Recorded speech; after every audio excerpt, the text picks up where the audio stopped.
Chapter 1. Height, 2.06 meters. Weight, 105 kilograms.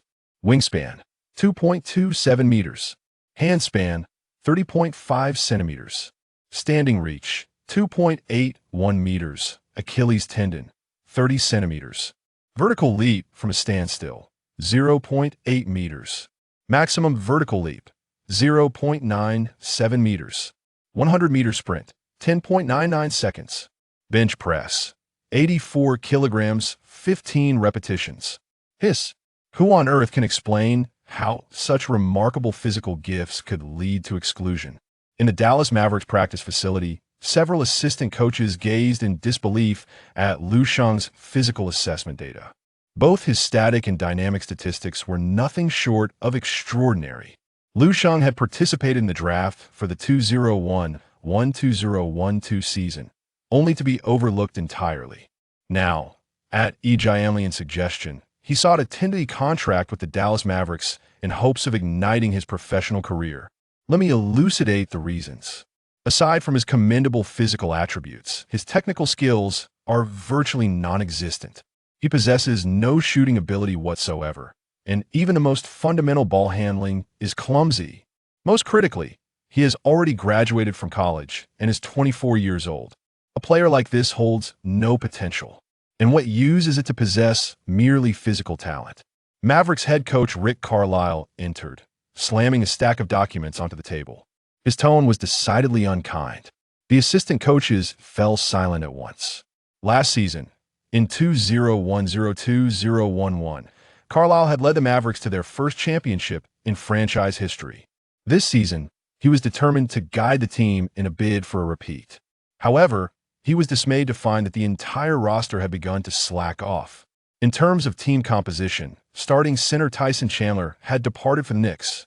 Key reserve J.J. Barea had moved to the Timberwolves. Starting shooting guard Sean Stevenson had joined the Nets.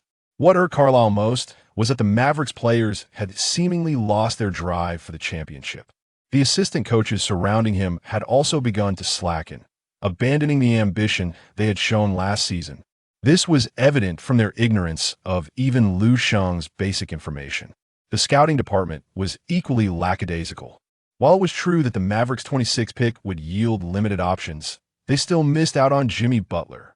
If it were merely the case that Jimmy Butler was poor during the draft, it would be understandable. But in truth, the Maverick scouts had completely overlooked him.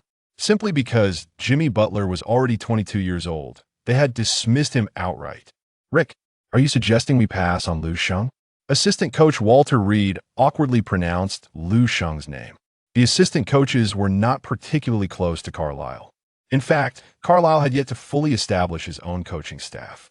However, after winning the championship last season, Carlisle had ascended to a position of considerable influence. No, we must sign Lu Sheng. A fleeting spark of determination flickered in Carlisle's eyes. Wait, did you not just say that players like Lu Sheng hold no potential? He's already 24. Walter Reed questioned, perplexed.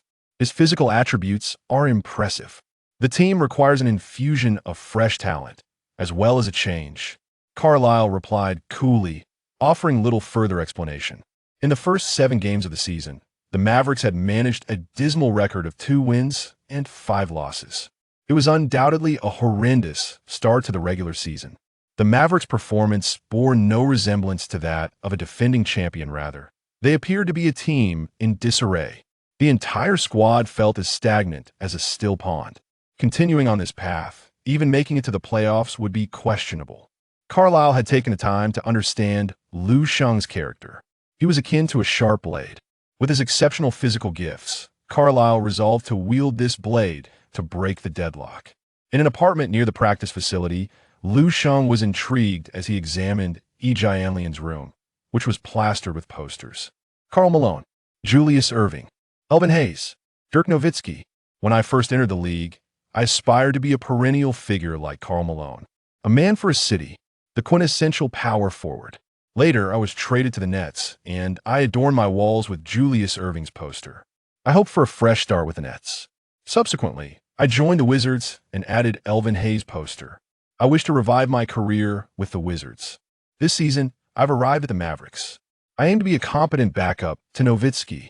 Yi Jianlian's voice carried a tinge of melancholy. From an initial lightness, it had gradually shifted to despondency. Lu Ge, the league is far from the easy venture one might envision. Thus, Ji Ge and Yao Ge are truly remarkable. Yi Jianlian shook his head, his smile having vanished entirely. This season with the Mavericks, he had little hope remaining. Perhaps this was his final act of stubbornness. Perhaps after this season, he would return to the Longhua League permanently. Indeed, Yi Jianlian referred to Lu Sheng as Lu Ge. Though both were born in 1987, with Yi Jianlian on October 27th and Lu Sheng on February 21st.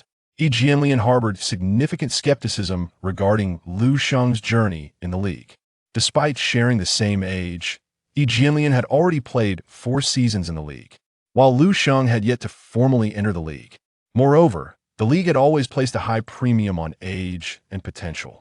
Yi Jianlian even contemplated recommending Lu Sheng to play in the Longhua League should his 10-year contract with the Mavericks conclude without success. After all, Lu Sheng's physical gifts were undeniably impressive. Though Yi Jianlian's own career in the league had been mediocre, he still held considerable influence in the Longhua Basketball League. Upon hearing Yi Jianlian's words, Lu Sheng merely smiled faintly, choosing not to engage in the conversation. It seemed that Yi Jianlian's own fighting spirit had nearly dissipated. Ding! Congratulations, host. System activated. Ding! Red alert. System compromised. Ding! Deep Blue online. Delighted to serve you. Lu Sheng smiled. The system was operational, and it was Deep Blue. All yen. In the league, one must not succumb to fear before the battle. I, Lu Sheng, am endowed with exceptional talent. Establishing myself in the league will pose no issue. Lu Sheng clapped Yi Jianlian on the shoulder, exuding confidence. Deep Blue. Maximize all attributes. Ding. Insufficient attribute points. Please select options. Lu Sheng. The prompt from Deep Blue left Lu Sheng feeling slightly embarrassed. However, he quickly greeted Yi Jianlian and began to meticulously examine the system. This was a points allocation system, one with which Lu Sheng was already quite familiar. View attributes. Lu Sheng silently intoned in his mind. Attributes. Dribble and shoot. Close range shooting 25, dribble mid-range shooting 25, dribble three-point shooting 25. Layups and dunks. Standing layup 75, drive layup 25, standing dunk 75, drive dunk 25, forceful dunk 25. Mid-range shooting. Contested mid-range shooting 25, open mid-range shooting 25. Three-point shooting. Contested three-point shooting 25, open three-point shooting 25. Free throws. Free throw ability 25. Post scoring, back toe the basket fadeaway 25, back toe the basket hook shot 25, back toe the basket control 25. Agility. Speed 85, acceleration 85, vertical leap 85. Strength. Strength 85, physical contact ability 85. Rebounding. Box out 60, rebounding 60. Offensive organization. Ball handling improvement 25, passing vision 25, passing IQ 25, passing accuracy 25, ball handling acceleration 25. Defense. Lateral agility improvement 25, passing insight 25, shot blocking 25, shot contest 25, stealing 25, defensive stability 25, ball defense IQ 25, pick and roll defense IQ 25, help defense IQ 25, low post defense IQ 25. Injury tendency. Injury tendency 80. Note, the higher the value of injury tendency, the less likely one is to be injured. Aside from physical attributes, everything else is a complete mess. No wonder I wasn't selected. Lu Sheng found himself shaking his head at the sight. Fortunately, he still possessed the initial attribute points of 100. Attribute points could be converted through data obtained from matches. Scoring 10 points, 1 attribute point. Rebounds, 5-1 attribute point. Assists, 5-1 attribute point. Blocks, 2-1 attribute point. Steals, 2-1 attribute point. Without hesitation, Lu Sheng chose to allocate his initial attribute points, maxing out rebounds and positioning. In an instant, only 20 points remained. His decision to fully enhance his rebounding abilities was certainly well considered. Though everyone enjoys scoring 50 points in every game to secure victory, it was prudent to remain realistic at the outset. Lu Sheng could only start as a blue-collar worker with the Mavericks. Even if he maxed out his shooting ability, the opportunities to score would be scant. Rebounding, however, is a fundamental task required of any interior player. Setting a modest goal, he aimed to establish a firm foothold with the Mavericks first. Just as Lu Sheng pondered where to allocate the remaining 20 attribute points, he suddenly noticed a small plus sign behind the already maxed out rebounding and positioning attributes. This indicated that he could continue to invest points. Truly remarkable, deep blue, unlimited point allocation. Lu Sheng clicked on the small plus sign next to rebounding. Ding! Deep blue notification. Continuing to allocate points will require 10 attribute points. Would you like to proceed? What the? The consumption of attribute points had increased tenfold. Let's do it. Allocate points. Lu Sheng decided to give it a try. Attribute points could be earned back through exchanges. The experience of unlimited point allocation had to be savored. Ding! Point allocation successful. Limit exceeded. Ding! Congratulations, host. Rebounding attribute has surpassed its limit, granting the exclusive talent Predicting Rebound Trajectory Bronze. TSK. Lu Sheng felt an immense sense of satisfaction. He had actually acquired an exclusive talent. Predicting Rebound Trajectory Bronze. 50 chance to predict the landing point of a rebound. An astonishing talent indeed. And this was merely of bronze quality. If it were to reach the highest tier, he could achieve a 100 prediction of rebound landing points. In a moment of excitement, Lu Sheng noticed that there was still a small plus sign after the rebounding attribute, and clicked it once more. This time, nothing new appeared. Only a progress bar under the Predicting Rebound Trajectory Bronze talent displayed a count of 10. That's incredibly expensive. Lu Sheng couldn't help but exclaim. And this was just the bronze quality. He suspected that subsequent advancements to higher qualities would undoubtedly consume even more attribute points. Now, all 100 initial attribute points have been spent. Yet, the gains were considerable. He had grasped the characteristics of the deep blue system. Moreover, he had attained maximum rebounding capability. Coupled with Lu Sheng's already impressive physical attributes, he was now no longer intimidated on the boards. Lugu, dinner is ready. We need to head to the court for practice this afternoon. Yi Jianlian knocked on Lu Sheng's door. Currently, Lu Sheng was penniless, still relying on Yi Jianlian for food and shelter. Coming. All yen. I'm about to take off. 2 Eastern faces? Hey, it seems the team is quite keen on tapping into the Dragon Country market. Don't speak so lightly of them. He was a legitimate 6th overall pick back in the day. If memory serves, the second pick that year was Kevin Durant. As Lu Sheng and Yi Jianlian entered the Airline Center arena, they often heard murmurs around them. One must not be deceived by the league's official rhetoric of fairness, justice, and transparency. International players would inevitably face various forms of exclusion here, and those with distinctly different cultural backgrounds would bear even greater pressures. Is this my locker position? Lu Sheng found himself squeezed into a cramped spot right in the middle of the locker room, feeling somewhat speechless. Yi Jianlian's position wasn't much better, situated right next to Lu Sheng.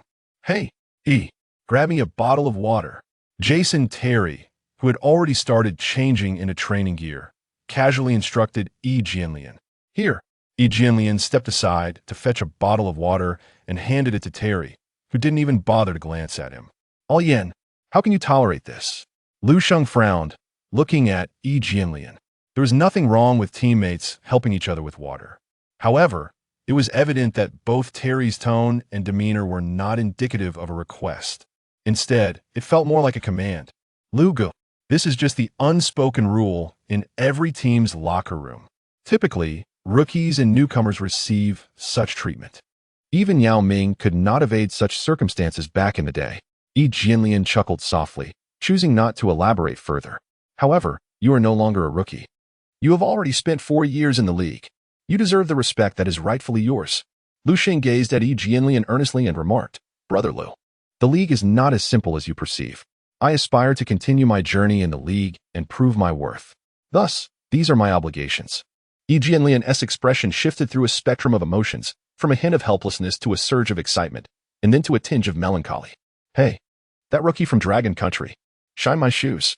Brandon Haywood, the primary center for the Mavericks this season, shouted at Lu Sheng.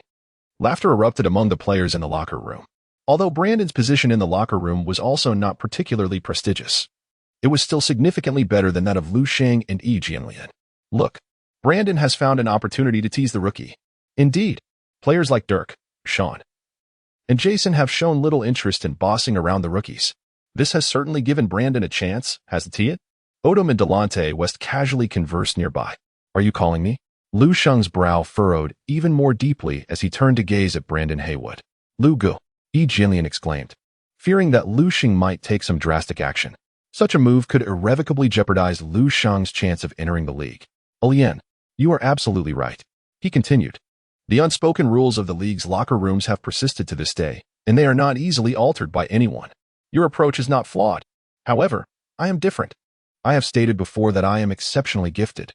Lu Sheng looked at Yi Jianlian and then broke into a smile. After giving Yi Jianlian a friendly pat on the shoulder, he strode over to Brandon Haywood. I hear you called for me.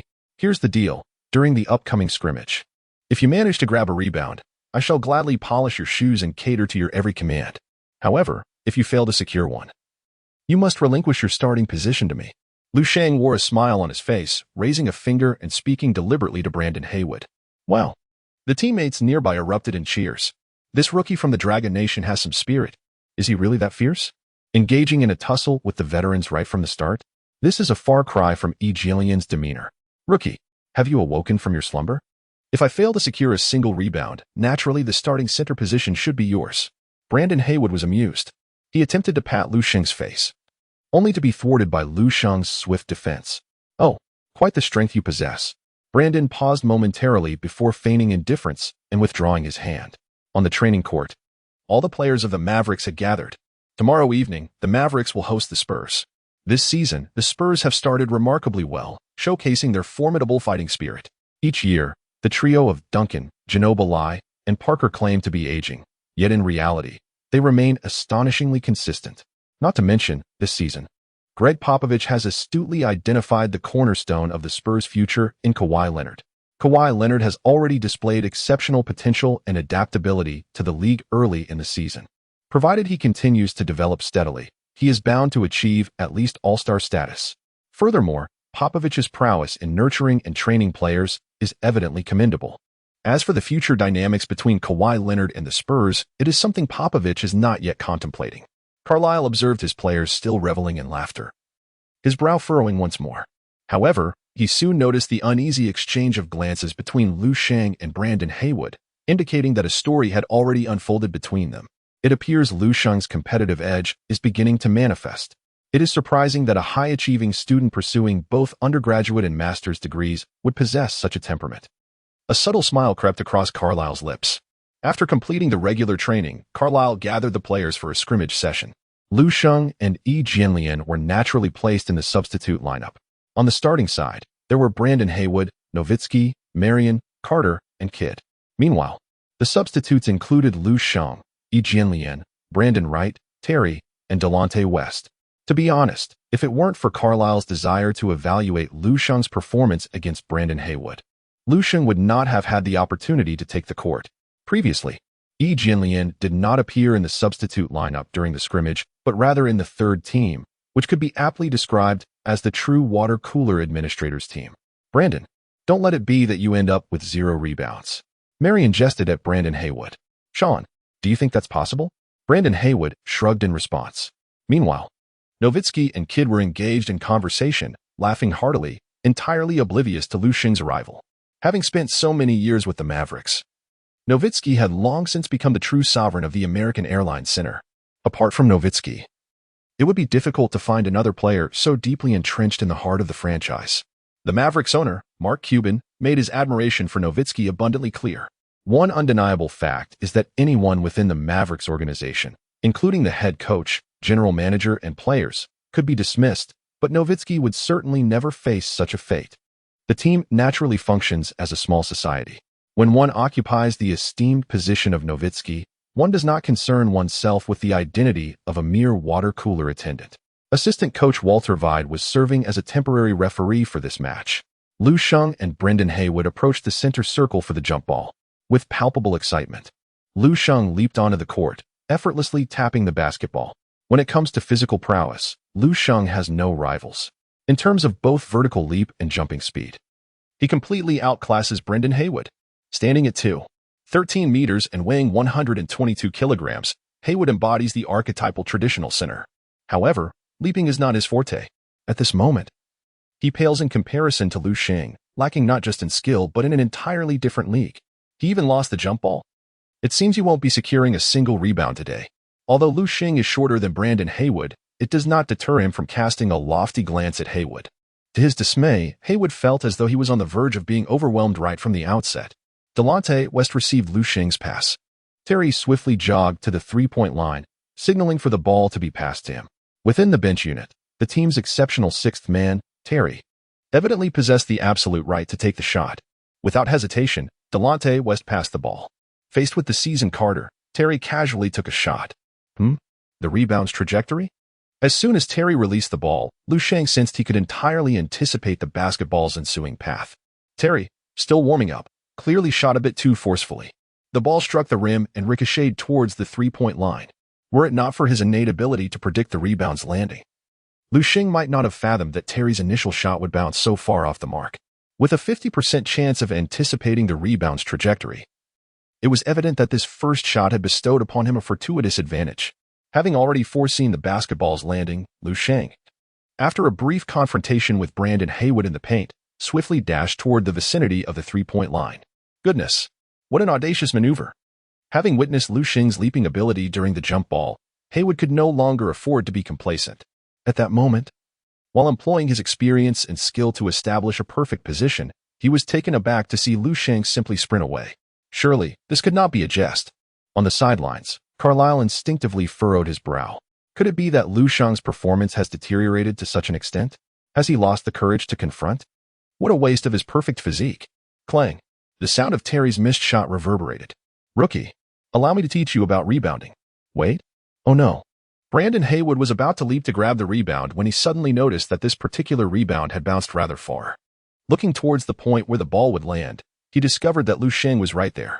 How unfortunate. Excuse me. I shall take this first. Lu Sheng did not even leap. Instead, he effortlessly grasped the ball with a single hand. With a palm span of 35 centimeters, Lu Sheng could easily seize the basketball. Ah, this is quite impressive. Carlisle on the sidelines raised an eyebrow. It must be luck, right? It is hard to believe that Lu Sheng anticipated this position to wait for the rebound. On the court, Lu Sheng promptly passed the ball to Yi Jianlian, who was positioned beyond the three-point line. However, Yi Jianlian neither took a direct shot nor attempted a drive. Instead, he passed the ball to Delonte West to orchestrate the play. Come on, alien. Just go for it. This is merely a practice match. This is a bench lineup. What else with the passing? Lu Sheng harbored a sense of frustration akin to that of a mentor witnessing a promising pupil falter. It is not merely the execution of tactics that is at fault, but rather the absence of requisite capital to support such strategies. On the basketball court, the ultimate measure of success lies in the statistics. The quality of these statistics directly influences the level of attention the team receives, as well as the potential for lucrative contracts. Only within this framework can one truly engage in discussions regarding tactical nuances. After all, basketball and football are fundamentally distinct in nature. The phenomenon of one player overpowering 5 opponents is not uncommon.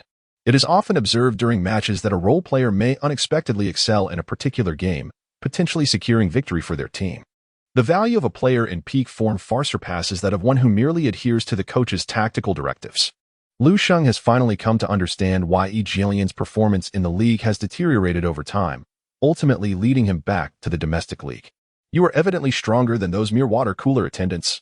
Why not showcase your abilities? Look at me, Lu Sheng. I am different. Darren West once again passed the ball to Terry, who, despite Carter's defense, launched another three-pointer. Known in the community as Jet, Terry embodies a somewhat erratic style of play. When he shoots from beyond the arc, he experiences no psychological pressure whatsoever. Clang. A miss, but with a 1.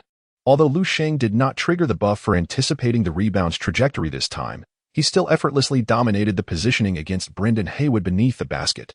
With full positioning prowess, it is no laughing matter. Cheers! Lu Sheng instinctively let out a roar and leaped into action. Brendan Haywood was horrified to discover that Lu Sheng's positioning ability exceeded his wildest expectations.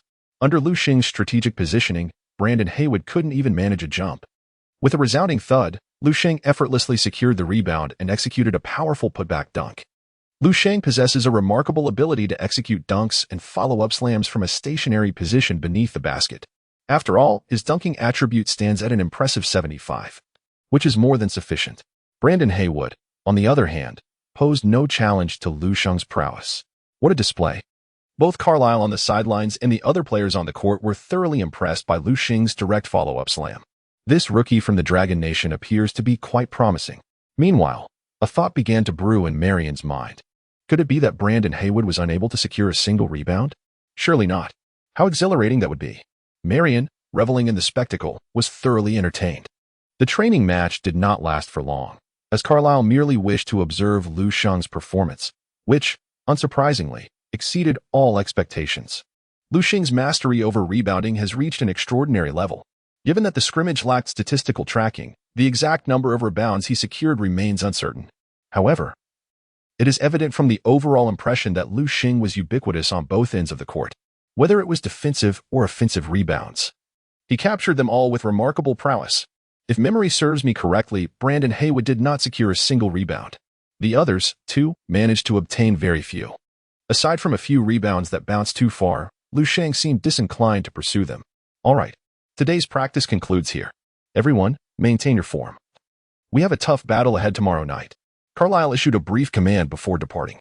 He needed to review the strategy for the upcoming game against the Spurs with the coaching staff. Once Carlisle left, the atmosphere on the training court lightened considerably. Brendan Haywood quickly became the target of his teammates' jests. Brendan, who would have thought you truly did not grab a single rebound? You were completely outplayed by that rookie from Dragon Country. Haha. Brendan, hurry and practice your rebounding. How will you compete in the upcoming matches otherwise? Amidst the playful banter from the Mavericks teammates, Lu Sheng silently approached Brendan Haywood. It's settled then. The starting position for the next game belongs to me. Shall we go speak with the coach together? Lu Sheng spoke softly. Suddenly, the atmosphere in the training ground shifted. Nowitzki and Kidd exchanged raised eyebrows. This rookie from the Dragon Kingdom seems to be serious. His emotional intelligence appears somewhat lacking. How could Brendan Haywood relinquish his starting position over a bet? The coach would never agree. How naive. Young rookie, do not overstep. It is merely a training match. Perhaps you are the only one taking this seriously. Brendan Haywood was already feeling a bit irritable from his teammates' jests, and upon hearing that Lu Sheng was earnest, he felt a surge of anger. Were it not for their earlier confrontation during the training match, which made him realize Lu Sheng was a tough opponent, Haywood might have already been inclined to slap Lu Sheng. Do not think such an occurrence is beyond the realm of possibility. In the past, when Pippen was still a rookie with the Bulls, he was slapped by the team's veteran Oakley right on the spot. Pippen didn't dare to utter a word. Even after receiving a blow to his left cheek, he offered his right cheek in return. A rookie, especially one like Lu Sheng, who went undrafted and signed only a 10-day contract, holds no standing within the team. Want a brawl? If you dare to bring that on, I would be more than willing. Upon witnessing the imposing stance of Brendan Haywood, Lu Sheng boldly met him head-on without the slightest hesitation. To his surprise, Haywood took a step back, leaving Lu Sheng at a loss for how to proceed. Thus, if I had been the one to lose just now, I would have been obliged to serve you tea, polish your shoes, and carry your bags, correct? Yet now that you have lost, it seems I must take this matter seriously. Listen closely. Within the span of 2 matches, I shall undoubtedly seize your position as the starting center. Lu Sheng felt somewhat disheartened as he witnessed Brendan Haywood falter at a critical moment. Seizing Haywood's starting position within just 2 matches was hardly an empty boast. Following this training match, Lu Sheng was confident that Coach Carlisle would grant him an opportunity to play. The atmosphere on the training ground grew rather peculiar.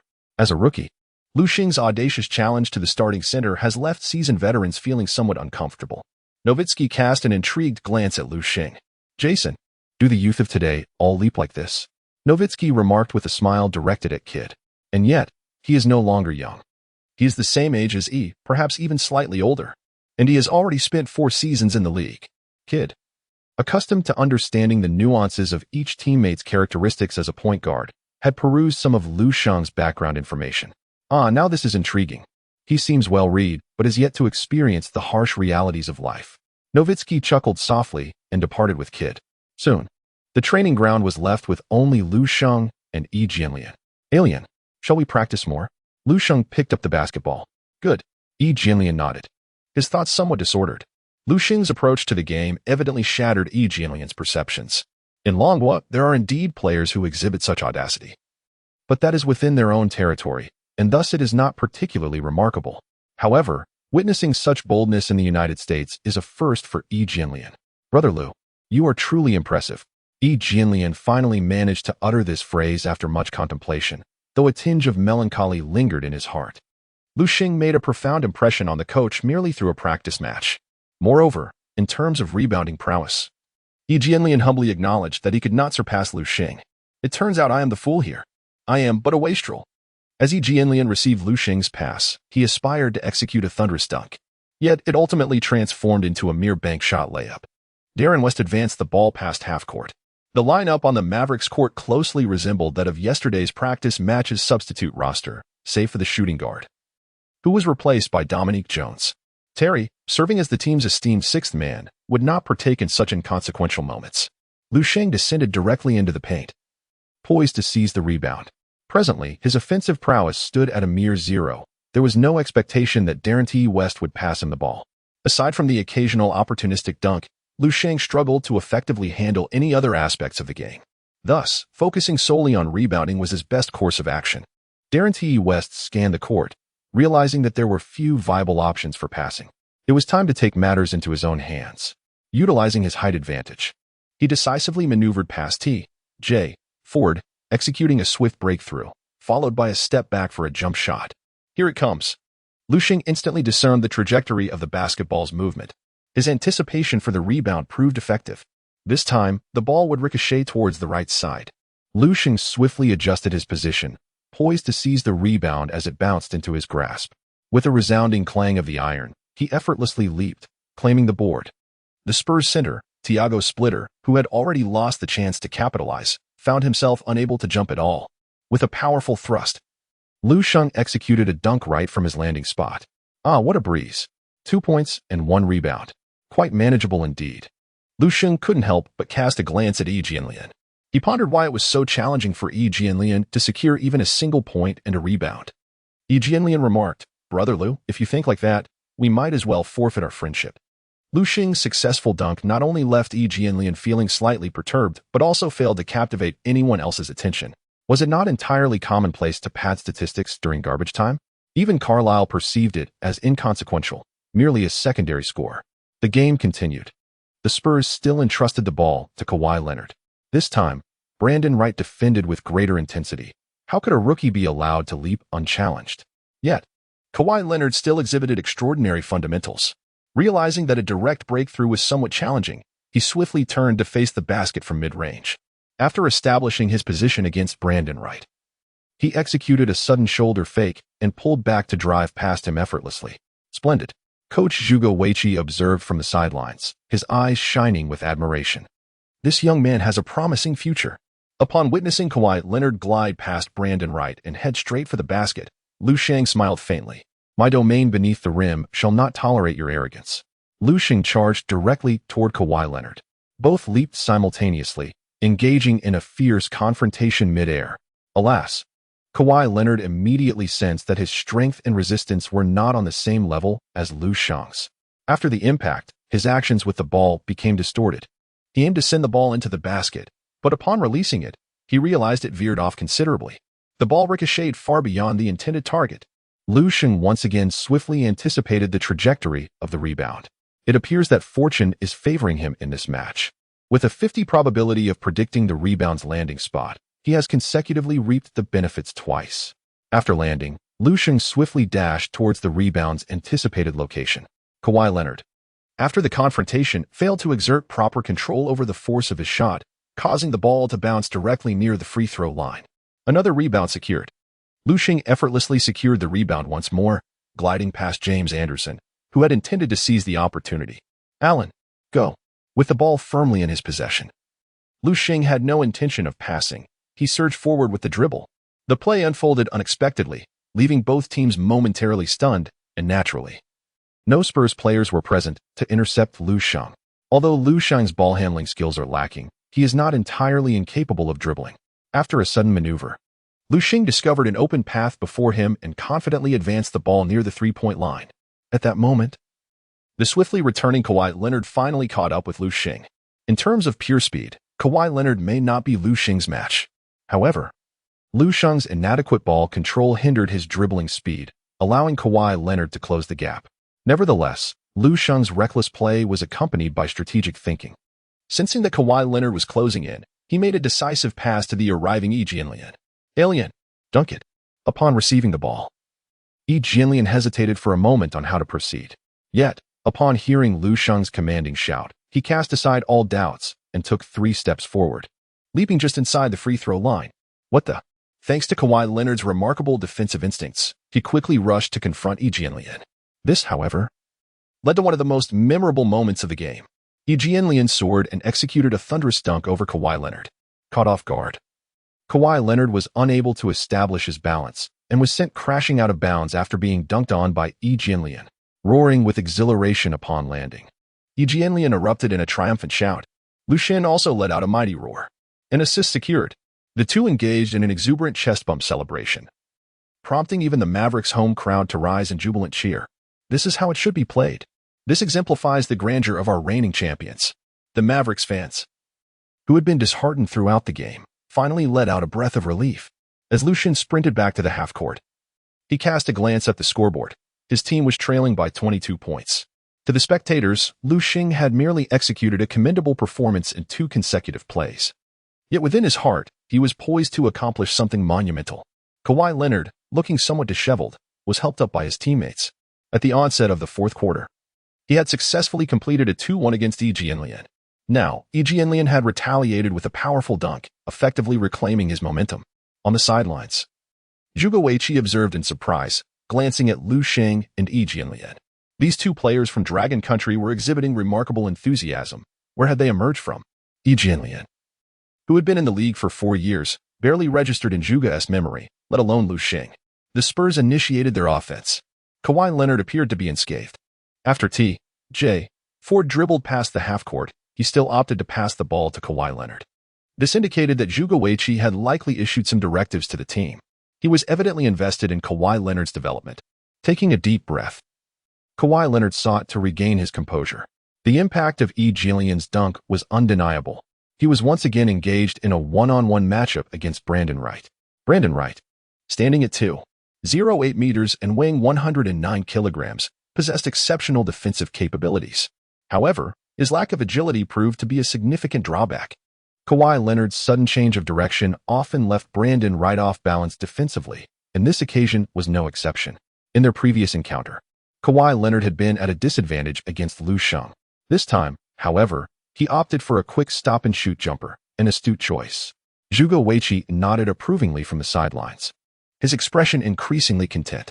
Yet, at that moment, a shadow suddenly loomed over Kawhi Leonard. A sharp sound echoed through the court. Kawhi Leonard let out a pain cry, the ball slipping from his hands before he could release the shot. As Lu Sheng surged forth at the moment Kawhi Leonard halted abruptly, he sought to shoot. Yet, such endeavors are not so easily accomplished. Despite Lu Sheng's current lack of defensive awareness, which rendered his timing for assistance somewhat tardy, he nonetheless executed a fierce foul that deprived Kawhi Leonard of the opportunity to score. The referee's whistle echoed, albeit a fraction delayed. Kawhi Leonard rubbed his arm, discovering that it bore the marks of Lu Sheng's aggressive contact. Hey, this is an infringement. He ought to be penalized with a flagrant foul. Zhuge Weiqi, observing from the sidelines, expressed his discontent, vocally challenging the referee. However, the official paid him no mind. With the game already in garbage time, there seemed to be little need for such pressure over a mere common foul. What was all the fuss about? Kawhi Leonard approached the free throw line, yet his gaze towards Lu Sheng revealed a hint of trepidation. After all, he was still merely a rookie. Although his expression may have remained stoic, it did not imply he possessed the same composure as Duncan, the big fundamental. Upon catching Kawhi Leonard's wary glance, Lu Sheng responded with a grin, returning the stare defiantly. A tremor coursed through Kawhi Leonard's heart. Clang, clang. Whether due to Lu Sheng's heavy hand or other factors, Kawhi Leonard failed to convert both free throws. Lu Sheng leaped directly, securing the rebound. The ball was originally heading towards Yi Jianlian, yet it was snatched by Lu Sheng. Apologies, alien. Once my skills enhance significantly, I will undoubtedly elevate you. Lu Sheng silently murmured a phrase to himself. This time, he refrained from advancing the ball directly and instead entrusted it to Delonte West for orchestration. As Delonte West dribbled near the three-point line, Lu Sheng proactively moved forward to set a screen. Lu Sheng's strength and physique are undeniable, although he may lack extensive pick-and-roll techniques. The quality of this particular screen was commendable. T.J. Ford was thoroughly obstructed by Lu Sheng's solid screen. Following the pick, Lu Sheng swiftly rolled towards the basket and made an excellent pass. Lu Sheng shouted at Delonte West. Instinctively, West passed the ball. Without dribbling, Lu Sheng executed a powerful leap straight to the basket, utilizing his explosive speed to its fullest extent. Due to the screen, Tiago's splitter had just followed out and was caught behind Lu Sheng's jump. With a resounding thud, Lu Sheng soared for a dunk, the ball held firmly in both hands, creating a breathtaking visual display that exuded sheer power. After the successful dunk, Lu Sheng raised two fingers and waved them, an immature celebration for such a momentous play. Could it be that he was signaling a mere 20-point deficit? What a display of audacity. Should he continue this way, he would undoubtedly earn my admiration. The Mavericks' home crowd, witnessing Lu Sheng's gesture, began speculating its meaning. In just 3 minutes on the court, Lu Sheng posted impressive stats, 4 points, 4 rebounds, and 1 assist.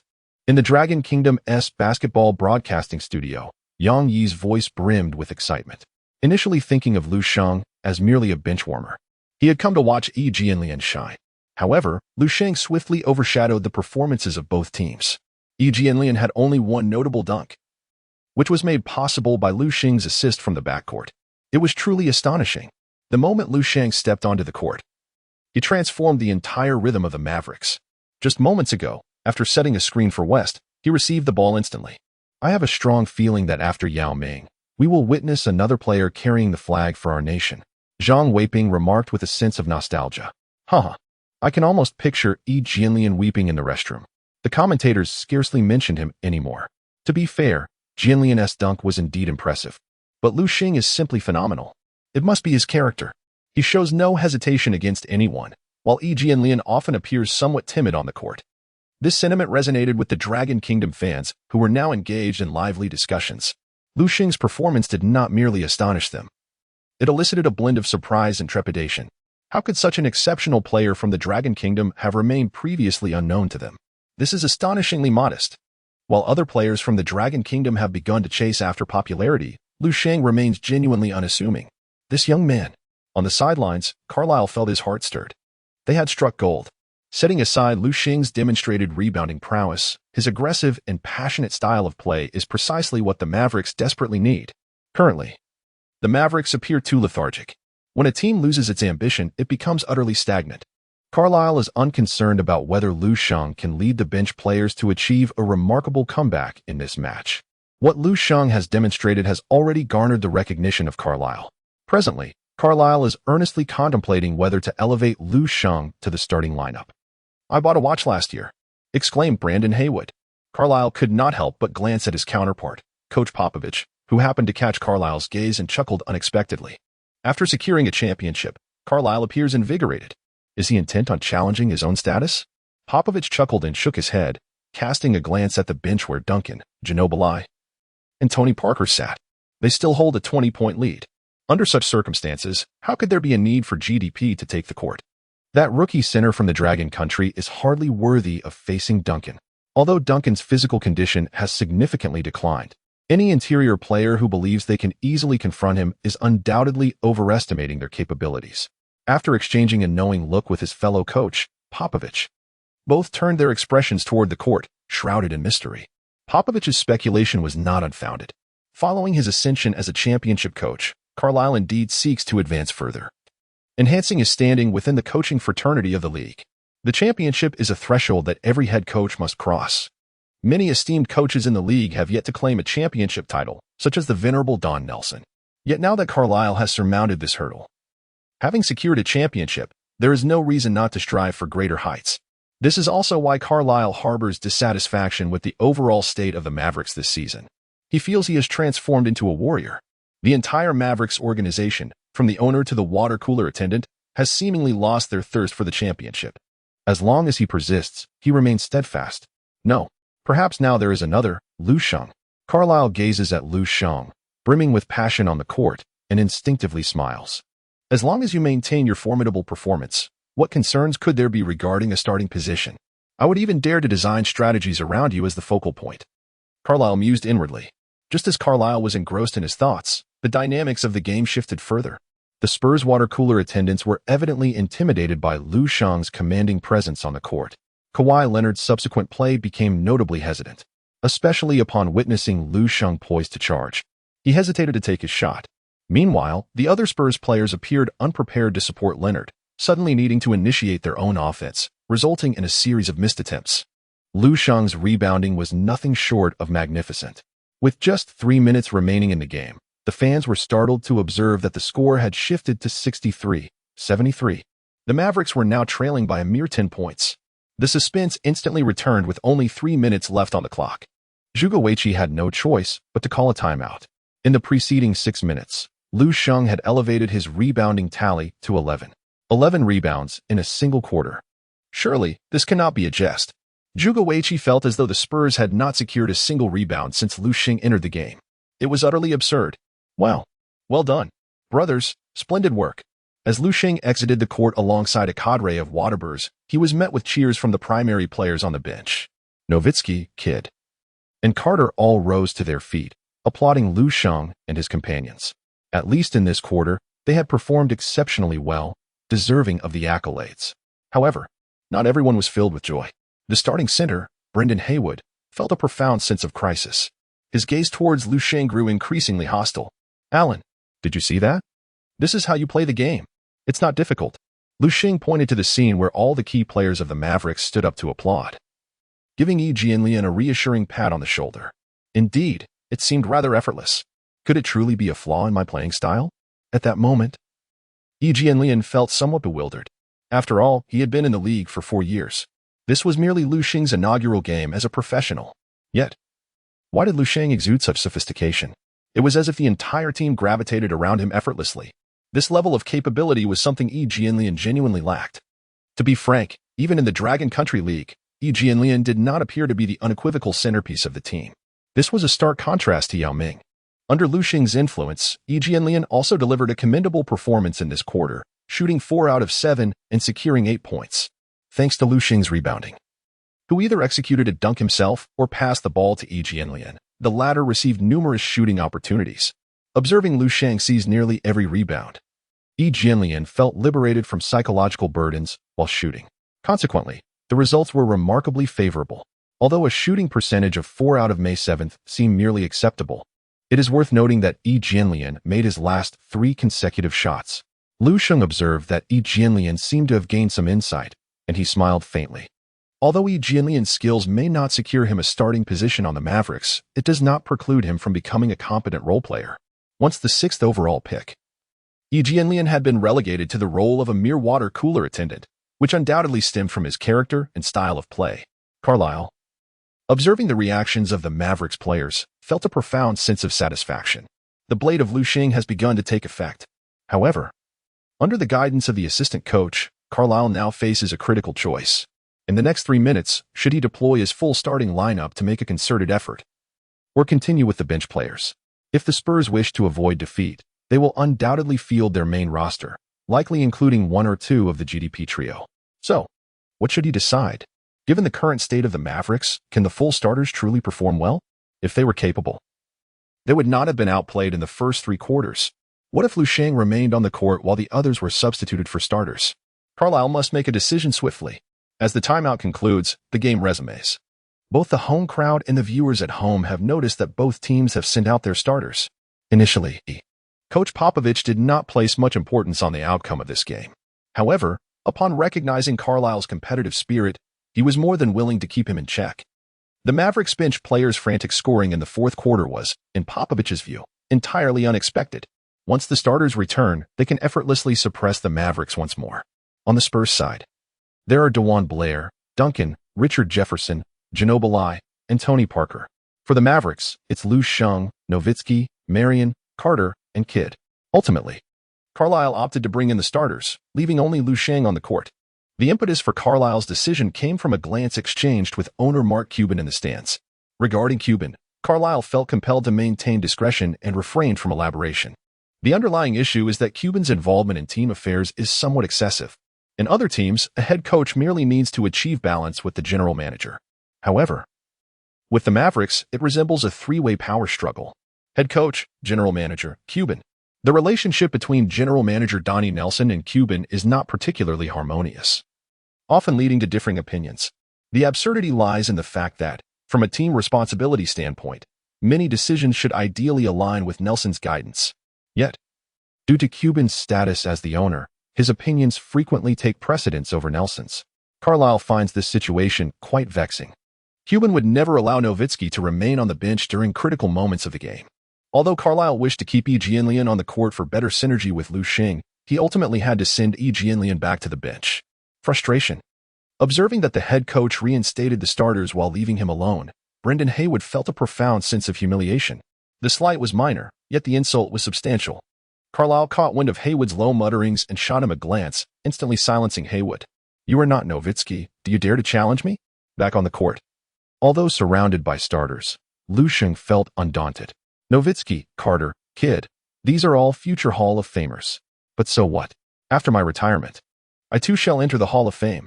The Mavericks initiate their offense. Kidd's ball handling is evidently steadier than that of Delonte West. Nowitzki positions himself near the free throw line, backing down against Duncan. With age and an increasingly refined back-to-basket technique, Nowitzki's offensive style has transitioned from primarily facing the basket to predominantly utilizing post moves. Observing this, Kidd swiftly distributed the ball, timing it perfectly. Nowitzki received the pass without delay and executed his signature one-legged fadeaway jump shot. Oh, it missed. Just as Nowitzki released the ball, Lu Sheng, entangled with DeJuan Blair beneath the basket, couldn't help but voice his thoughts. For he had once again received a mental cue about the rebound's trajectory. What? DeJuan Blair, struggling for position against Lu Sheng, was utterly bewildered. "You knew that right after the shot? Are you a sage?" Bang. The subsequent sound of the ball clanging off the rim jolted DeJuan Blair into realization.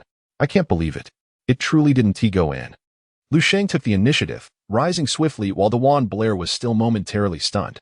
With a resounding thud, Lu Sheng seized the rebound midair and executed a powerful putback dunk with ease. The distinction between the Spurs starters and bench players seemed negligible. Is this truly the conclusion? Lu Sheng has already begun to retreat, while DeJuan Blair beneath the basket seems yet to regain his composure. An 8-point deficit remains. What a splendid play.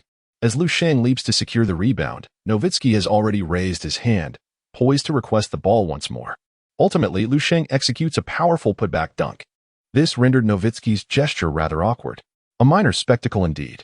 Lu Sheng cast a faint smile at Nowitzki, exuding an air of sophistication.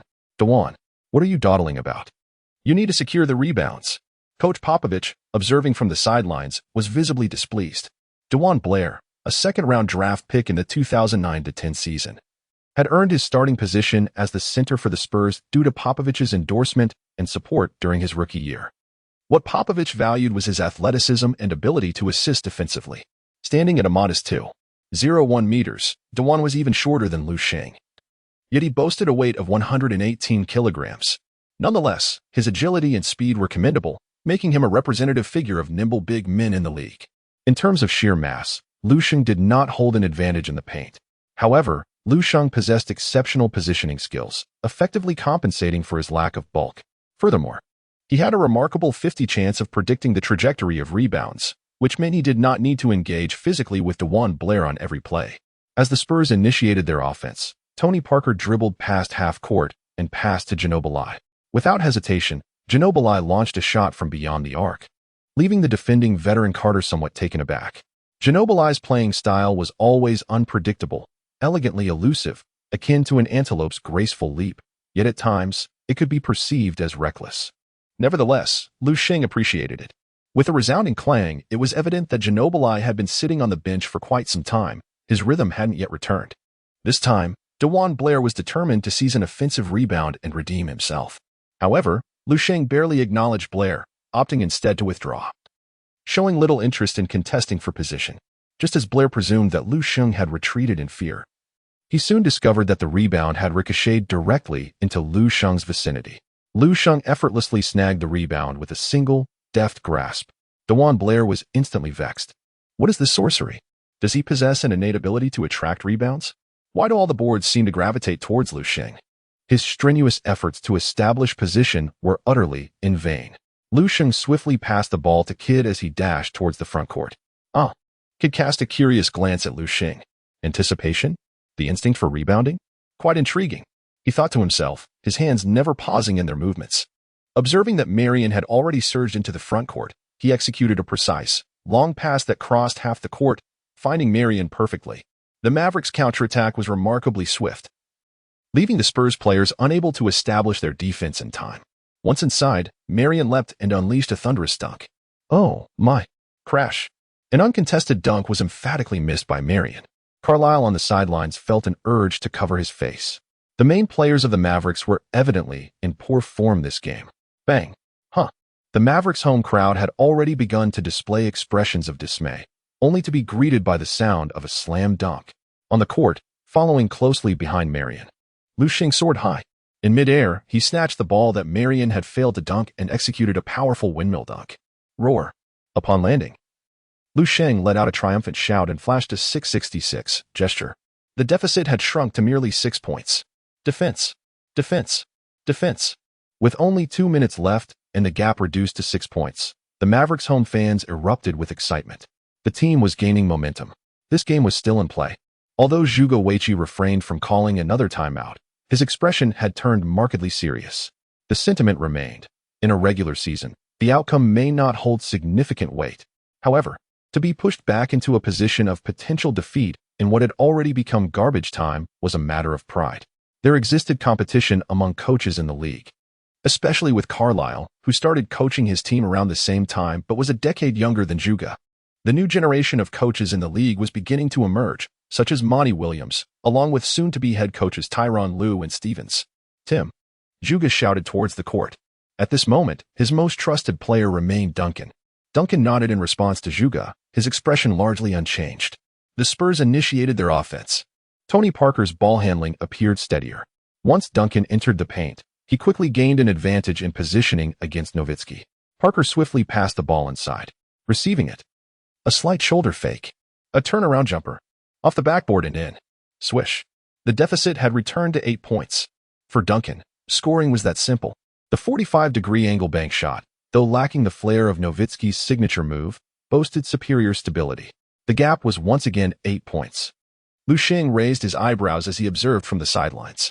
Duncan is truly composed. I must take action, otherwise, bridging this 8-point gap will prove quite challenging. Hey, Dirk, Vince, Sean, Jason.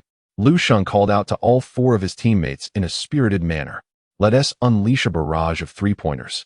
If we fail to secure the rebounds, it shall be attributed to me. Lu Sheng shouted at the 4 of them. Without waiting for a response, he swiftly dashed toward the front court. Nowitzki, Carter, Marion, and Kidd exchanged glances, bewildered. How could a rookie exude the authority of a team leader? Was he truly that audacious? Yet, Lu Sheng's assertion held merit. Winning the game by merely chipping away at the score point by point would indeed prove challenging. The Mavericks' defense was insufficient to completely stifle the Spurs' offense. At this juncture, unconventional methods were imperative. Shall we give it a try? Kidd chuckled, the first to express agreement with Lu Sheng's suggestion. Excellent. Let us proceed. Nowitzki too broke into a smile, intrigued by this rookie from Longhua. Carter and Marion naturally had no objections. Kidd advanced the ball past half court, where the defensive pressure from Tony Parker suddenly intensified. However, despite Kidd's physical state having declined to its nadir, his seasoned experience allowed him to deftly navigate Parker's tight defense. After momentarily leaning against Duncan in the paint, Nowitzki quickly sprinted towards the 3-point line. Just as Duncan prepared to pursue, he was startled by a sudden burst of laughter in his ear, followed by the sensation of colliding with a solid frame. Lu Sheng, having meticulously prepared, suddenly positioned himself in Duncan's defensive path, executing a remarkably effective screen. As Duncan finally maneuvered past Lu Sheng's obstruction, the sound of the basketball swishing through the net resonated in his ears. now outside the three-point line. Nowitzki executed a flawless open three-pointer. Such opportunities are not to be squandered by Nowitzki. With the three-pointer sinking, the deficit was reduced to merely 5 points. Carlisle suddenly broke into a smile on the sidelines. Lu Sheng appeared to possess more prowess than he had anticipated. This offensive play was a resounding success, with Lu Sheng deserving the lion's share of the credit. Lu Sheng's unexpected cover was not a tactical arrangement devised by Carlisle, but rather an impulsive act of his own volition. This indicates that Lu Sheng possesses an exceptionally high basketball IQ, transcending mere brute force. Such players are undoubtedly favored by every coach. The Spurs were on the offensive, with Tony Parker beginning to feel the mounting pressure. Who could have imagined that a 26-point lead could vanish in the final moments? Parker contemplated making a drive himself, yet ultimately restrained his instincts. The rookie from the Mavericks, Long Wakai, stationed at the paint, appeared somewhat eerie, prompting Parker to wisely pass the ball to Duncan. Duncan once again received the ball in the paint, while Nowitzki valiantly resisted him. Defense is not Nowitzki's forte, and single-handedly guarding Duncan proved to be a formidable challenge. The same maneuver ensued, a slight shoulder fake, a pivot. He was about to shoot. A resounding crack echoed. Even the usually composed Duncan could not suppress a cry of anguish. The referee's whistle pierced the air at the perfect moment. Goodness, that was brutal. Duncan felt a tingling sensation in his right arm and cast a glance at the approaching Lu Sheng, furrowing his brow in concern. Lu Sheng shrugged and raised his hand to indicate that his enforcer had committed a foul. Such infractions, within the bounds of the rules, were hardly worth discussing. Lu Sheng would never resort to malicious fouls. However, since an ordinary foul had been committed, why not make it a bit more vigorous? Hey, isn't that a flagrant foul? Did you not see the red mark on Tim's arm? This is tantamount to a crime. Coach Zhuge Wei-Chi leaped up from the sidelines, genuinely incensed this time. After all, the target of Lu Sheng's foul was none other than Duncan. The referee, however, paid no heed to Zhuge Wei-Chi's outburst. To be fair, referees often found themselves exasperated by veteran coaches like Zhuge Wei-Chi, who frequently leveraged their status to exert pressure on the officiating crew. Regardless of how aggressively the game was played, it remained a mere hand foul. There was no way Lu Sheng could have possibly broken an arm with a single slap. It was simply not feasible. Moreover, one could hardly claim that Lu Sheng's actions were deliberate. He merely charged in with considerable force. If such actions warranted a flagrant foul, then one might as well abandon the game altogether. Bang, bang. In an unexpected twist, the usually reliable Duncan missed both free throws. After the foul shots, he hurried back to half-court, instinctively rubbing his arm. Damn, that hurt. Lu Sheng effortlessly secured the rebound. Nowitzki cast a glance at Lu Sheng, feeling a tremor of excitement in his heart. This rookie is simply formidable. With just 1 minute remaining and a 5-point deficit, how should they proceed? The Mavericks provided the answer. After crossing half-court, Kidd suddenly launched a three-pointer. Tony Parker, caught off guard, failed to provide timely interference. Clang. However, the shot did not find its mark. Tony Parker breathed a slight sigh of relief. The rebound. Mine. Having already descended into the paint, Lu Sheng jolted with exhilaration at the sound of the missed shot. Although he did not benefit from the anticipated rebound placement this time, it did not deter Lu Sheng from continuing to dominate DeJuan Blair. Lu Sheng once again seized the rebound right above DeJuan Blair's head.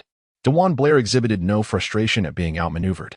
This time, instead of executing a direct dunk, Lu Sheng opted to pass the ball to Carter at the perimeter. At this juncture, it was imperative to attempt a three-pointer to close the gap.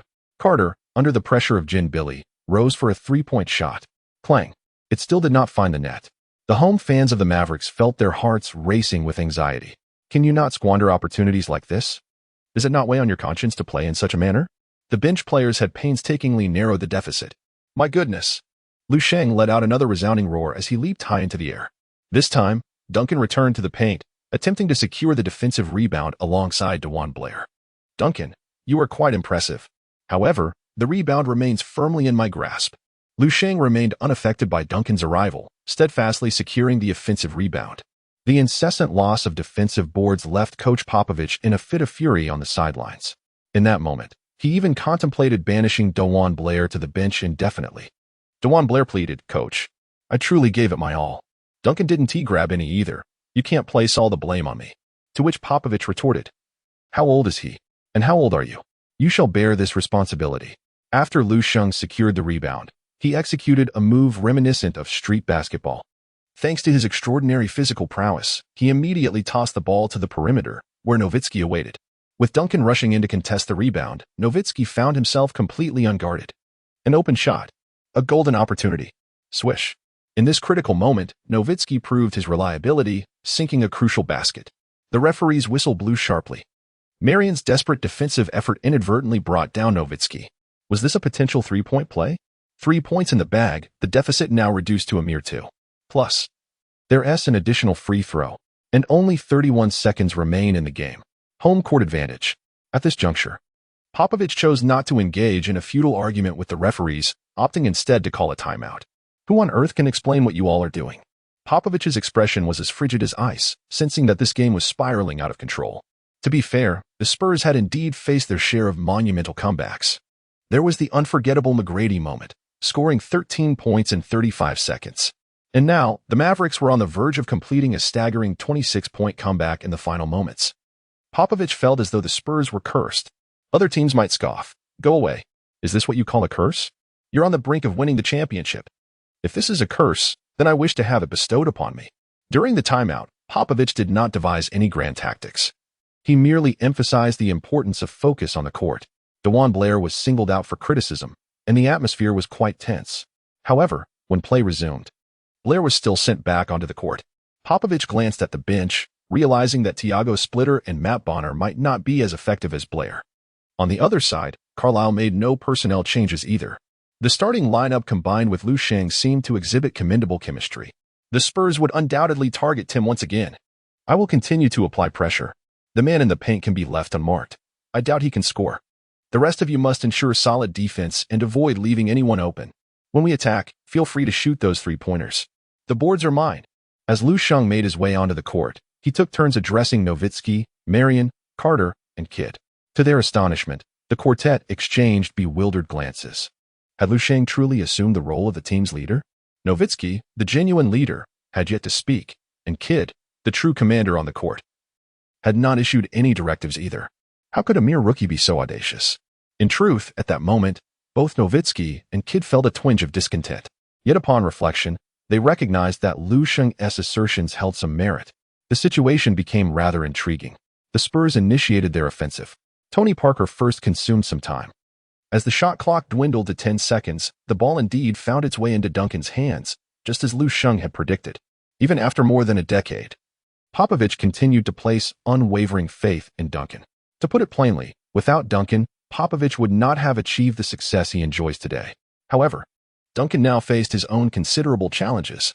The moment Lu Sheng intercepted Duncan as he received the ball, he fiercely defended against him, leaving no room for Duncan to make a move. Had it been the prime Duncan, he might have forcefully dunked it. However, the current Duncan evidently lacks the capacity to execute such a high-difficulty maneuver. Moreover, Lu Sheng's aggressive defense had left Duncan feeling apprehensive. Although Duncan is famously known as the big fundamental, it does not imply that he is impervious to pain. Faced with a double team, Duncan was compelled to pass the ball back to Tony Parker. Despite DeJuan Blair being in an open position, Duncan instinctively trusted his other teammates more. Of course, part of the reason was that Lu Sheng had blocked Duncan's passing lane and vision towards DeJuan Blair. Playing basketball on the court is not akin to engaging in a 2K video game with a god's eye view. Oftentimes, when players are double-teamed, they cannot clearly see the positions of their teammates. This explains why future ball handlers are becoming increasingly taller. For instance, LeBron James, Giannis Antetokounmpo, and Luka Doncic can swiftly and accurately pass the ball while facing double teams due to their sufficient height. In contrast, players like Chris Paul and Damian Lillard easily lose their passing vision and become stagnant when double-teamed.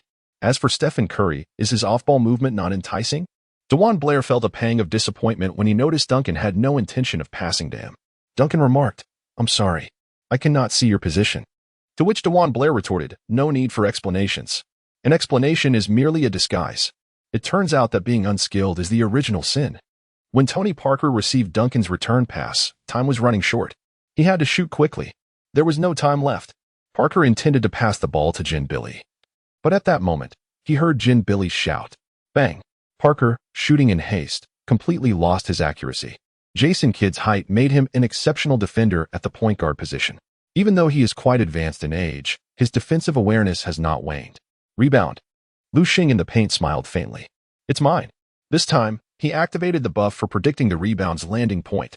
Seeing Duan Blair desperately trying to box him out, Lu Sheng couldn't help but be amused. Lu Sheng did not engage in a contest for position with Duan Blair, but rather gracefully maneuvered to the right. Duan Blair felt as though his powerful punch had struck nothing but cotton.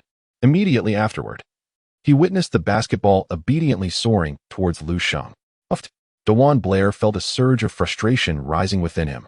Lu Sheng secured a crucial rebound. Only 6 seconds remained on the clock. Tony Parker and Ginobili simultaneously raced towards Lu Sheng, seeking to apply pressure on him. Should Lu Sheng falter, it would be an opportunity seized. This was a clear attempt to exploit Lu Sheng's status as a rookie, lacking in experience. However, Carlisle was no novice coach.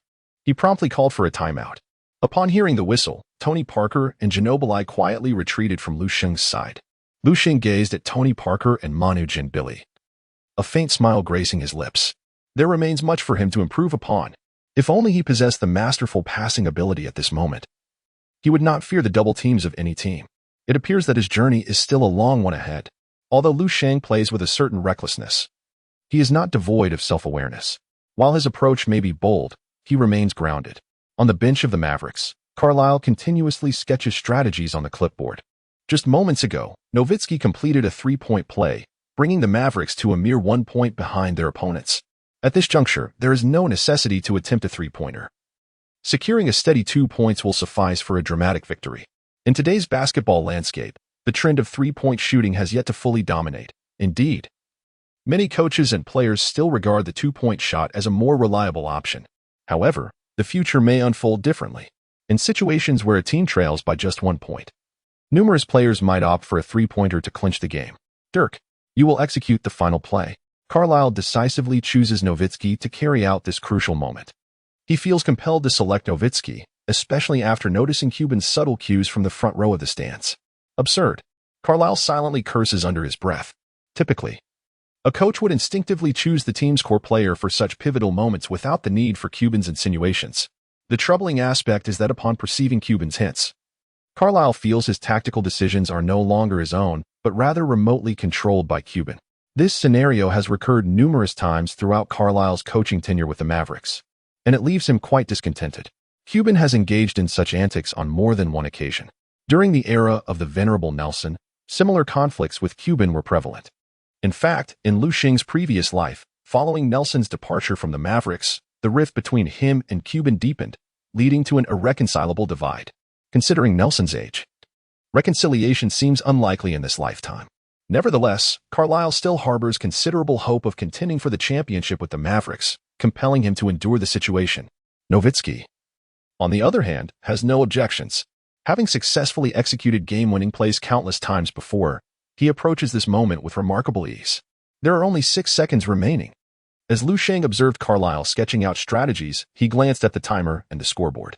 It remained uncertain whether Nowitzki could make the shot. Lu Sheng was contemplating whether he would have the opportunity to pass the ball to his teammates for another shot after seizing the rebound. Or perhaps he would take it upon himself to execute a powerful dunk. He needed to have a word with Nowitzki. Just shoot as soon as you catch it. Don't wait until the final second. As the timeout concluded and the players prepared to return to the court, Lu Sheng gave Nowitzki's shoulder a firm pat. Dirk, as soon as you receive the ball, take the shot. Not a second longer. If you miss, I'll secure the rebound for 2 more attempts. Luo Sheng cast a knowing glance at Nowitzki, performed a chest expansion, and strode onto the court. Meanwhile, Nowitzki gazed at Luo Sheng's retreating figure, his expression one of bewilderment. Did I mistakenly enter the wrong scene tonight? The game proceeded. Kidd initiated the sideline throw-in. The consecutive backdoor cuts by Marion and Carter captivated the Spurs' defensive attention. At that moment, Nowitzki swiftly advanced to just inside the three-point line, successfully receiving Kidd's pass. How would he respond? Could this be the decisive moment? In the stands, Cuban rose to his feet. Just moments ago, when Nowitzki completed a three-point play, he had been exuberantly thrilled. If Nowitzki could deliver a game-winning shot to conclude this match, it would be nothing short of perfection. He must invite Nowitzki to his estate for a glass of red wine. Receiving the ball and shooting, not a second to waste. The haunting voice of Lu Sheng reverberated incessantly in Nowitzki's mind. Instinctively, Nowitzki caught the ball and released it. To be honest, due to the fluidity of Nowitzki's movements, Richard Jefferson was unable to effectively interfere. Was that a shot taken too hastily? Both Carlisle on the sidelines and Cuban in the stands furrowed their brows simultaneously. Clang. A missed shot, but a foul called. Throughout this game, Nowitzki's overall shooting touch has been rather mediocre. Oh no. Dirk rushed his shot. A moment of steadiness would have sufficed. The Mavericks' home crowd clutched their heads in despair. The prospect of a monumental 26-point comeback was reduced to this final, heartbreaking failure, which was indeed difficult to accept. My goodness. Boom. Lu Sheng soared from beneath the basket, snatching the rebound and executing a powerful putback dunk. The basketball was emphatically slammed into the hoop by Lu Sheng. At that moment, the red light on the timer had only just illuminated. A last-second shot. No doubt about it. The aging Duncan, alongside DeJuan Blair, became the final backdrop of this match. Lu Sheng relentlessly seized the offensive rebounds, prompting Zhuge Weiqi to devise a targeted defensive strategy. In this final defensive play, he specifically assigned Richard Jefferson to closely guard Nowitzki, while Duncan and DeJuan Blair focused on protecting the boards. However, Lu Sheng remained undeterred by the presence of Duncan. Even the peak version of Duncan could not prevent Lu Sheng from snatching the rebound and executing a powerful dunk. His prowess was simply overwhelming. After the game-winning shot, Lu Sheng extended his arms, closed his eyes, and reveled in the fervent cheers of the home crowd. The spectators were left in awe of Lu Sheng's remarkable display. This young man exuded an undeniable charisma. Suddenly, he felt someone embrace him tightly. It was Yi Jianlian. The moment Lu Sheng made his game-winning shot, he had dashed from the bench in exhilaration. In that instant, he experienced an unprecedented thrill. This was a buzzer-beater achieved by a player from Longhua. This was a triumph accomplished by one of our own. Yi Jianlian felt that Lu Sheng had realized what he had long aspired to achieve, a feat that he believed was beyond his grasp. Yet, Lu Sheng accomplished it in his very first game in the league. Brother Lu, I now believe what you said. You are extraordinary. You are unlike any of us. Yi Jianlian continuously whispered in Lu Sheng's ear. Lian, as long as you dare to compete, you too can shine. Go forth and become the true Space E. Lu Sheng patted Yi Jianlian on the shoulder, his expression shifting to one of earnestness. Can I truly do this? A fire ignited within Yi Jianlian's heart. While he may not possess the ability to carry the entire game like Lu Sheng, he must not become the subject of ridicule for the Dragon Kingdom fans. Merely scoring 2 points in a fit of anger. In that moment, inspired by Lu Sheng, Yi Jianlian's mindset underwent a significant transformation. Perhaps his future had already begun to change.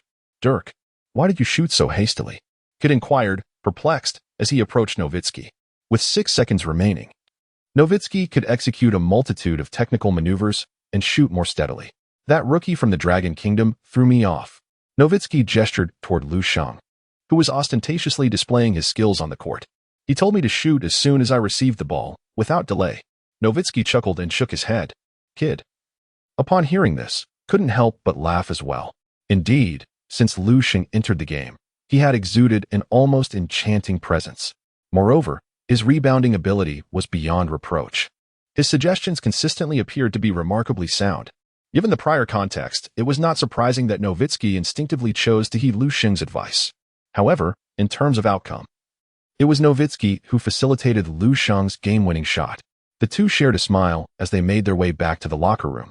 Meanwhile, the remaining players on the court were engaged in interviews with various media outlets. The Dragon Kingdom media had also pulled Yi Jianlian aside for an interview. Initially, they had intended to interview Lu Sheng, but he had been whisked away by the largest sports media outlet in the United States. In this game, Lu Sheng was undoubtedly the rising star. Lian, you performed exceptionally well in this match, scoring 8 points in a single quarter. Can you share how you achieved such a commendable performance? Asked reporter Ku Fan from the Dragon Kingdom media. I suppose I shot more decisively today. Yi Jianlian hesitated, unsure of how to respond to this question. A whirlwind of emotions swirled within him, and he had yet to fully untangle them. As a veteran player, what assistance do you believe you can provide to the rookie Lu Sheng to help him adapt and integrate into the league's competition more swiftly? Ku Fan continued. What? Assistance? Yi Jianlian burst into laughter. To put it bluntly, compared to Brother Lu, I feel like a complete failure. How could he possibly need my help? I'm the one waiting for him to elevate my game. Given the context of the Dragon Kingdom media, Yi Jianlian's response was markedly casual. Let the fans tease him. Yi Jianlian was no longer concerned. And truthfully, these were his heartfelt sentiments. I feel like a complete failure. Brother Lu takes me soaring. Yi Jianlian's profound remarks swiftly spread among the basketball enthusiasts of the Dragon Nation. Lu Sheng has undoubtedly risen to prominence in the Dragon Kingdom, largely due to the spotlight cast by Yi Jianlian. Meanwhile, during an interview with American sports media, Lu Sheng also delivered a series of memorable quotes. Lu, in this match, you achieved a remarkable performance with 10 points, 13 rebounds, 5 assists, and 2 blocks. Are you satisfied with your performance? Asked Lucy, with her golden hair glistening. The first question seemed rather ordinary. Not bad. There is still ample room for improvement. Lu Sheng remarked softly. Oh, this rookie from the Dragon Kingdom seems quite self-assured. Unlike the previous Yao Ming and Yi Jianlian, he appears distinctly different. It seems we might unearth a significant story here. We observe that even with the return of the team's key players, you remain on the court. Does this not suggest that you possess the capability to compete for a starting position against Brendan Haywood? Lucy, in pursuit of her KPI, is decisively digging a pit. Competition is hardly applicable. Do you believe that a center who secures 13 rebounds in a single quarter could possibly compete with one who manages merely 5 rebounds throughout an entire game? In a scenario of overwhelming dominance, competition is non-existent. Lu Sheng's lips curled into a subtle smile, exuding an air of sophistication. Lucy raised an eyebrow, and instantly, a smile graced her face as well. Foil. With a little refinement, it could transform into a sensational piece of news. Thank you, Lu, for agreeing to the interview. Lucy bestowed upon Lu Sheng a sweet smile. However, Lu Sheng felt that this was not quite his preferred style. The night had deepened. Lu Sheng and Yi Jianlian returned to the apartment located not far from the stadium. This is the apartment rented by Yi Jianlian. Although Lu Sheng recently displayed an extraordinary performance in the concluded match, it does not alter the fact that he is still bound by a brief 10-day contract. Given that the contract has only just commenced, it can be said that Lu Sheng currently possesses no financial resources. He must continue to rely on Yi Jianlian for sustenance and shelter. Upon their return, the two exchanged little conversation and retreated to their respective quarters. System. Data exchange for attribute points. At this moment, Lu Sheng finally found the time to examine the system. Ding. Redemption successful. Congratulations, host. You have acquired 5 attribute points. With a record of 10 points, 13 rebounds, 5 assists, and 2 blocks, it indeed translated into 5 attribute points, leaving an additional 3 rebounds for future accumulation. Only 5 points indeed. Just as Lu Sheng felt somewhat disheartened by the meager amount, the system's notification echoed in his mind once more. Ding. The attribute point value for the first career match is doubled. Congratulations, host. You have obtained 10 attribute points. This doubling is a one-time event. Now, that feels quite gratifying. Lu Sheng expressed great satisfaction. With just 10 attribute points, there can be a significant enhancement in one's abilities. Lu Sheng meticulously reviewed his current attribute values, realizing that they were either too low or just sufficient. Quality is paramount in warfare, not quantity. Lu Sheng pondered to himself, redirecting his gaze towards the small plus sign behind the fully enhanced attribute card. After upgrading the rebounding attribute to its maximum, he acquired the exclusive talent of predicting the trajectory of the rebound. What exclusive talent, then, would he obtain by enhancing the positioning attribute? Lu Sheng was instantly filled with anticipation. Add more. Lu Sheng clicked on the small plus sign after securing his position. The recently redeemed 10 attribute points were instantly depleted. Ding. Congratulations, host. Your position attribute has surpassed its limits, granting you the exclusive talent Fighter, Bronze. Fighter, Bronze, when engaged in physical contact. The stamina consumption of the opposing player increases by 50. Wow, this is quite impressive. Lu Sheng discovered that this unique talent perfectly aligned with his playing style. He is completely unafraid of any confrontation. Lu Sheng still requires some time to attain complete maturity. In the interim, if he can consistently accelerate and deplete the stamina of formidable opponents in the paint, it will undoubtedly diminish their combat effectiveness significantly. Should he elevate his combative talent to the highest diamond quality, it is likely that the opposing starting center would be utterly exhausted after merely 1/4 of competition against Lu Sheng. This can undoubtedly be considered another remarkable skill. As expected from Deep Blue, it is truly a masterpiece. Lu Sheng grows increasingly satisfied with this Deep Blue. Indeed, Lu Sheng possesses extraordinary talent. Lu Sheng smiled contentedly and drifted into a peaceful slumber. What has become of Lu Sheng's contract issues? In the office area of the airline center, Carlisle and General Manager Nielsen Jr. were engaged in conversation. The management of the Mavericks is indeed intriguing. Years ago, the elder Nielsen had a falling out with Cuban and departed, yet his son, Nielsen Jr., has remained as the general manager of the team until now.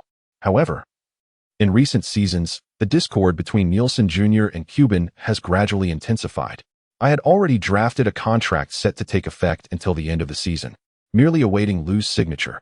Yet our owner interjected, stating that there was no rush, as the short 10-day contract had yet to commence. Nielsen Jr. helplessly shrugged his shoulders.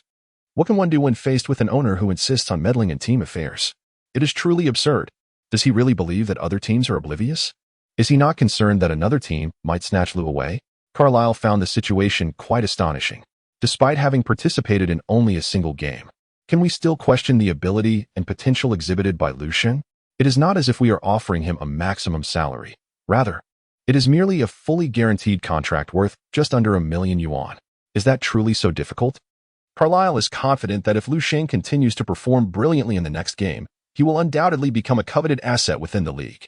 I am unconcerned about other matters, but securing Lu's contract is imperative. I need him to complete this season in its entirety, Carlisle asserted firmly to Little Nelson. Rest assured, I will handle it.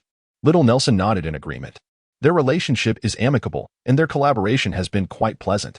Were it not for Cuban, their partnership in the Mavericks could have become a celebrated tale within the league, especially since they secured a championship together. On January 7th, the Mavericks will face the Hornets at home. As of now, the Hornets have yet to rebrand themselves as the Pelicans. With Paul moving to the Clippers this season, the Hornets have effectively transformed into a team in disarray. Nevertheless, their interior strength should not be underestimated. Kaman and Emeka Okafor form a formidable frontcourt duo. Kaman has yet to fully transition into a slower version of himself. Last season, he posted averages of 12 points and 7 rebounds. This season, in the first 7 games, he has shown improvement, currently averaging 13 points and 10 rebounds, demonstrating the performance of a competent center. Meanwhile, Emeka Okafor, the second overall pick in 2004, has consistently delivered 10 points and 10 rebounds across 4 consecutive seasons. Although he may be somewhat distant from all-star status, he remains an impressive starting player. Lu Sheng believes that the challenges he faces in this match may be greater than those encountered in the previous game against the Spurs. After all, DeJuan Blair is merely a second-round draft pick and is heavily reliant on the enhancement provided by Coach Zhuge's system. In contrast, while Duncan has aged, he has not shared the court with Lu Sheng for an extended period, rendering the challenges Lu Sheng faces relatively manageable. Oh, when did Lu Sheng become a starter? Lu Sheng, I apologize. I have already regarded myself as a starter. On the evening of January 7th, the players gathered once more in the locker room, preparing to face the Hornets in a home game. When Lu Sheng and Yi Jianlian entered the locker room, they were undoubtedly met with numerous curious glances. Grab a bottle of water. Terry, still wearing his headphones, glanced at Yi Jianlian and called out as per usual. Yi Jianlian instinctively moved to fetch the water, only to be abruptly halted by Lu Sheng's grip. One might understand if it were for the team's sole core, Nowitzki. But clinging to Nowitzki's coattails within the Mavericks is not a source of shame. It could even yield commendable rewards. However, Terry is not even a starter on the Mavericks. Who is he trying to intimidate? Yi Jianlian is no rookie either. After being restrained by Lu Sheng, Yi Jianlian hesitated for a moment, but then his gaze transformed into one of unwavering resolve. Lu Sheng's assertion holds substantial truth. If one merely perceives oneself as a mere custodian of the water dispenser, how could one possibly rise to prominence within the team? Yi Jianlian chose to disregard Terry's summons and walked back to the locker room alongside Lu Sheng. The space was undeniably cramped, yet Lu Sheng was resolute that his next locker room would not be akin to this one. I assure you. Terry, adorned with headphones, extended his hand in anticipation, oblivious to the fact that Yi Jianlian had not fetched him water. The atmosphere in the locker room instantly morphed into something peculiar. A spectacle was about to unfold. Marion and Odom chuckled from the sidelines. Neither of them regarded the Mavericks as their cherished team. It was the Suns and the Lakers that held that distinction for them. After waiting for an extended period without receiving water, Terry cast a puzzled glance, only to discover that Yi Jianlian had returned to his spot, having completely neglected to hand him any water. What is this? Terry momentarily found himself at a loss, unable to comprehend the situation. Terry couldn't help but call out once more. Just as Yi Jianlian was poised to respond, Lu Sheng abruptly stood up. Is there something amiss? Lu Sheng gazed at Terry with a smile that was almost mocking. Terry, meeting Lu Sheng's eyes, felt an unexpected chill. Observing Lu Sheng's readiness to engage in conflict at the slightest provocation, Terry found himself overwhelmed with trepidation. The moniker Jet was well-deserved. It was all bravado, never leading to genuine confrontation. Just then, Brandon Haywood, who had been smirking, suddenly froze. Could it be that Terry was actually intimidated? Wasn't he usually the one who seemed unafraid of anything? Despite Brandon's inner outcry for action, Terry silently donned his headphones, acting as though nothing had transpired. Kidd and Nowitzki, who were poised to intervene, wore expressions of bewilderment. Was that it? They had intended to confront Lu Sheng, but found themselves without an opportunity. Marion and Odom were equally disenchanted. How dull. Amidst the commotion, Carlisle entered the locker room, immediately sensing the peculiar atmosphere. Was Lu up to something again? Carlisle mused, feeling rather appreciative than accusatory. Let us announce the starting lineup, he stated calmly. The Mavericks players exhibited little change in demeanor, as the starting lineup was largely consistent. However, an inexplicable unease settled over Brandon Haywood, an unsettling disquiet. Jason, Vince, Sean, Dirk, Kidd, Carter, Marion, Nowitzki, there were no alterations in these four positions. Yet, Carlisle's pause sent a shiver down Brandon's spine. Lu. Carlisle called out the final starter's name. Coach, why is this happening? Brandon Haywood exclaimed, standing up abruptly, clearly struggling to accept the sudden removal from his starting center position. Did you not lose a bet to Lu? There must be stakes involved. One must honor the bet. Carlisle replied coolly, turning to leave with a nonchalant demeanor, leaving the players to grapple with his departure. Damn it. Brandon Haywood could hardly fathom Carlisle's reasoning, feeling utterly defeated. Good morning, dear viewers.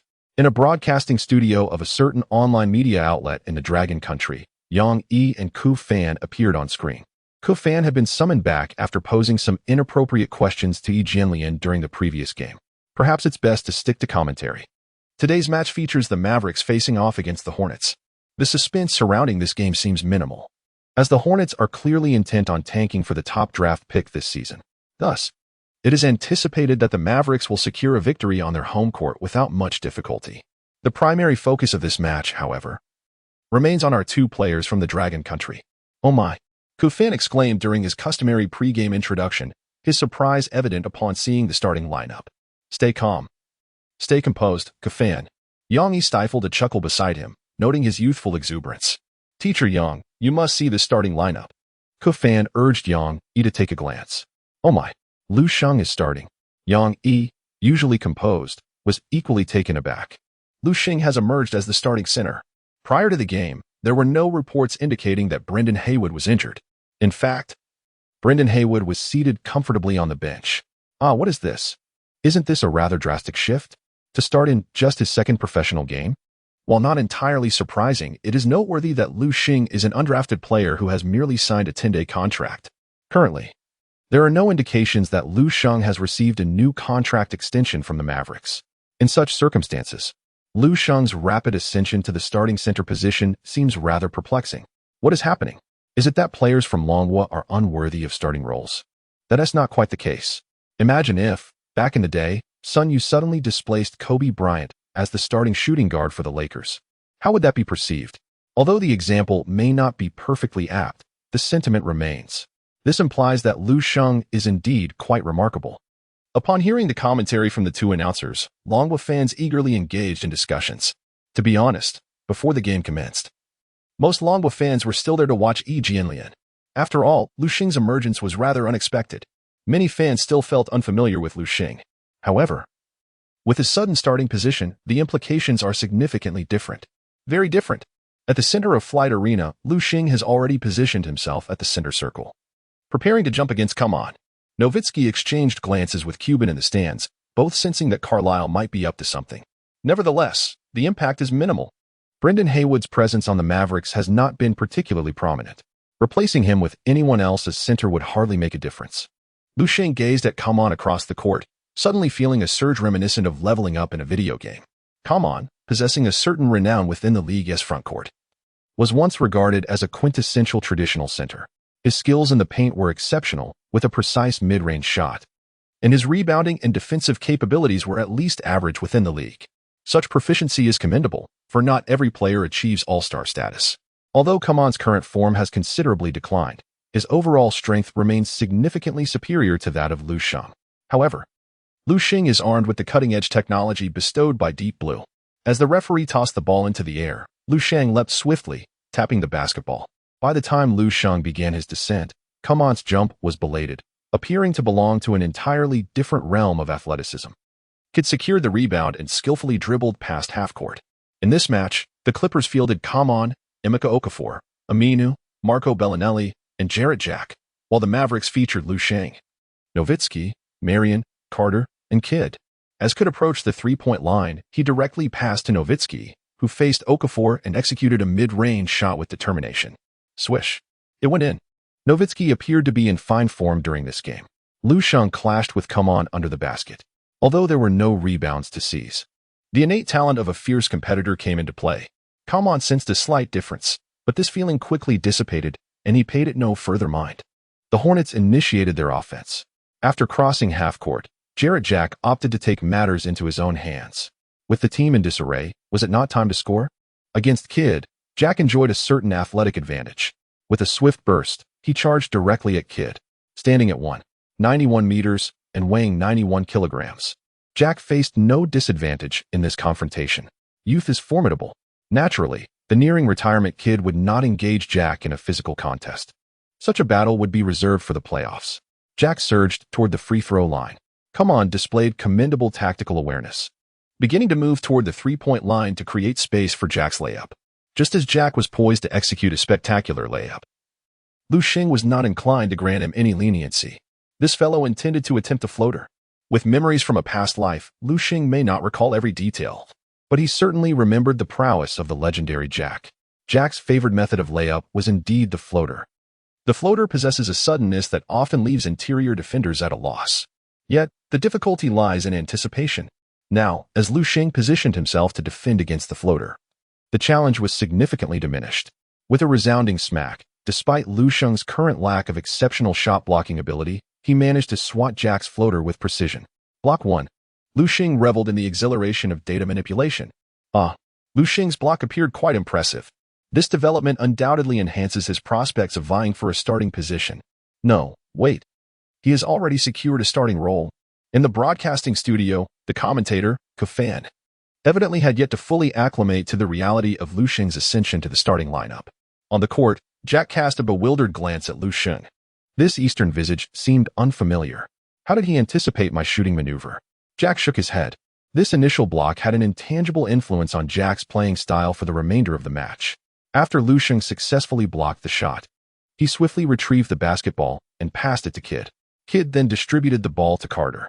It is noteworthy that Carter has significantly reduced his aggressive drives to the basket for powerful dunks, a consequence of age and the limitations it imposes on his physique. Furthermore, Carter aspires to continue playing until he reaches the age of 40. Wiggins' future playing style may well have been influenced by Carter. Among the four prominent shooting guards, Carter remarkably played until the 2019 to 2020 season before retiring. One must ask, is that not impressive? With a casual flair, Carter attempted a three-pointer from beyond the arc, though it ultimately resulted in a miss. Meanwhile, inside the paint, Lu Sheng and Kamon had already become entangled in a fierce struggle. My goodness! Lu Sheng let out a resounding roar. Undeterred by the double team from Kamon and Emeka Okafor as they contested for the rebound, he remained steadfast. Now, it was Lu Sheng in a one-on-two situation. With a shout, despite being sandwiched by Kamon and Okafor on either side, Lu Sheng felt a slight impact. The fierce physical confrontation caused his jump to be marginally delayed. However, it did not hinder him significantly. With a pair of large hands, he snatched the basketball from the air. The contrast of his yellow skin amidst the four black arms was strikingly prominent. Bang! Lu Sheng made a spectacular dunk to mark his first starting appearance in the league. Remarkable! How could he even make that shot? A prepared Nowitzki felt as if he had been thoroughly showcased. Meanwhile, both Kamon and Emeka Okafor, upon landing, inexplicably sensed a certain weakness in their bodies. What is happening? Did they not indulge in revelry last night? The fierce competitors activated. Lu Sheng's powerful follow-up dunk undoubtedly sent a jolt of energy through the Mavericks' ranks. The successful battle for offensive rebounds inherently boosts morale. Coupled with Lu Sheng's triumphant dunk, it prompted the Mavericks bench to exuberantly celebrate their youth. Quite impressive. Even Kidd couldn't help but utter a word of admiration. Should Lu Sheng maintain his tenacity in securing offensive boards, the Mavericks would inadvertently gain numerous second-chance opportunities. This would significantly enhance the team's overall strength. It appears that Carlisle's decision to start Lu Sheng is indeed justified. As retirement approaches, Kid has begun to contemplate the dynamics on the court from a coach's perspective, preparing himself for a transition into coaching post-retirement. The Hornets launched their offense. As Jack dribbled forward, preparing to drive once more, he suddenly spotted Lu Sheng guarding the paint. A moment of hesitation crept into his mind. Would his attempt to break through again result in another rejection by Lu Sheng? With this thought, Jack lost the opportunity to make an immediate drive and opted instead to pass the ball. He entrusted it to Aminu, who then lobbed it to the interior where Kaman awaited. Here it comes. Lu Sheng versus Kaman. The fervent fans from the Dragon Kingdom have gathered in anticipation. In the previous match, DeJuan Blair, who faced off against Lu Sheng, lacked the initiative to attack. Consequently, the true caliber of Lu Sheng's interior defense remained uncertain. Now, at last, an opportunity to witness it has arrived. Lu Sheng, do not bear witness. My current defense is utterly abysmal. However, who has decreed that successful defense must rely solely on skill? It can also depend on cutting-edge technology. Before Kaman received the ball, Lu Sheng had been engaged in a relentless struggle. Once Kaman caught the ball, Lu Sheng continued to employ subtle movements, pressing against Kaman's back. Standing at 13 meters tall and weighing 120 kilograms, Kaman should theoretically have dominated over Lu Sheng, who stands at 2.06 meters and weighs 105 kilograms. However, Kaman did not feel at ease in this moment. As Lu Sheng intensified his physicality, Kaman surprisingly began to feel a slight breathlessness. What? The game has just begun. After withstanding Lu Sheng's pressure, Kaman instinctively executed a series of post moves. Yet, Lu Sheng remained unfazed by the feints. This was not due to Lu Sheng's exceptional defensive awareness. Rather, he had no intention of employing traditional methods for successful defense. Bang! Kaman's final pivot appeared somewhat hesitant, resulting in a diminished force behind his hook shot. What should have been a near-certain score hit the front of the rim instead. Hey, time to grab the rebound. This time, Lu Sheng activated his skill for predicting the rebound's trajectory. After deliberately nudging Kaman, he swiftly positioned himself at the point where the ball would land. Rebound 1. After securing the rebound, Lu Sheng raised the ball triumphantly above his head with one hand. At that moment, he felt an impulsive urge to launch a long pass. Marion had already sprinted towards the front court, and if Lu Sheng were to pass the ball directly, Marion would have an excellent scoring opportunity. Nevertheless, Lu Sheng restrained his inner excitement. Currently, he lacked the requisite passing ability. If he forced a pass, it would likely end up in the stands. There is still a long way to go. Lu Sheng couldn't help but exclaim as he passed the ball to Kid, who was already prepared to receive it. The mere instinctive motion of Lu Sheng's pass startled Kid. Fortunately, such an absurd occurrence did not transpire. Kid, composed and unhurried, dribbled past the half-court line. Jack refrained from applying pressure, knowing it would be futile. Additionally, a team that is underperforming typically lacks defensive motivation, as everyone is focused on accumulating statistics on the offensive end. Kid, possessing ample experience in such games, adeptly distributed the ball to Marion. The Mavericks starters each took a turn, seeking to find their rhythm and engagement. The aim was to quickly warm up their shooting touch, ultimately transforming the game into garbage time, allowing the starters to rest. Marion took advantage of second-year player Aminu, executing a feint before driving past him. However, despite being close to the basket, he failed to convert the layup. But fear not. Boom. Lu Sheng, who had been waiting nearby for the rebound, seized it and emphatically executed a powerful dunk. This time, not only was Kaman rendered immobile by Lu Sheng's presence, but he also felt his stamina rapidly depleting. It was quite absurd. The ensuing match became a showcase of Lu Sheng's rebounding prowess, with both teams struggling to find their shooting touch. Lu Sheng made it clear to everyone that he was serious about securing rebounds. By the end of the first quarter, the Mavericks faced little resistance, leading the Hornets by 13 points at 26-13. Meanwhile, Lu Sheng had already amassed 8 points, 10 rebounds, and 1 block. His rebounding tally was once again in double digits. Lu Sheng scored a perfect 4 out of 4 attempts, all his points derived from second-chance opportunities following offensive rebounds. So effortless. Ahem. In the broadcasting room of a certain online media outlet in Longhua, both Yang Yi and Kufan exchanged a few awkward coughs. Lu Sheng's formidable performance has evidently shattered their preconceived notions. And then there's Yi Jianlian, pitifully seated in the far corner of the bench, leaving the commentators at a loss for words. This young man certainly plays by his own rules. This has to be the most dismal commentary I have ever witnessed. Throughout, They were metaphorically slapped in the face by Lu Sheng, truly a sight to behold. Haha. Yang Yi keeps bringing up Yao Ming's debut, which resulted in a meager 0 points and 2 rebounds, while Lu Sheng managed to score 8 points and grab 10 rebounds in a single quarter. It's utterly hilarious. In my opinion, it's not that the league's games are exceptionally remarkable. Rather, the previous Dragon Country players were simply underwhelming. Your comments upstairs are somewhat thoughtless. Whether Lu Sheng can maintain such a performance remains uncertain. For now, let him establish a firm foothold in the league. Regardless, I am now a fan of Lu Sheng. The Dragon Country fans first enjoyed the amusing commentary from Yang Yi and Ku Fan, only to find themselves embroiled in a dispute over Lu Sheng's performance. On the sidelines, Lu Sheng found himself seated next to Yi Jianlian on the Mavericks bench, both of them occupying the most remote corners of the substitutes area. Lu Sheng's approach to handling matters has indeed implicated Yi Jianlian. The ostracism they both face within the team has evidently intensified compared to before. This is not a predicament that can be resolved simply by the head coach's preference for Lu Sheng. Yet, Lu Sheng remains utterly unconcerned. Success on the court is earned through capability, not through the benevolence of teammates.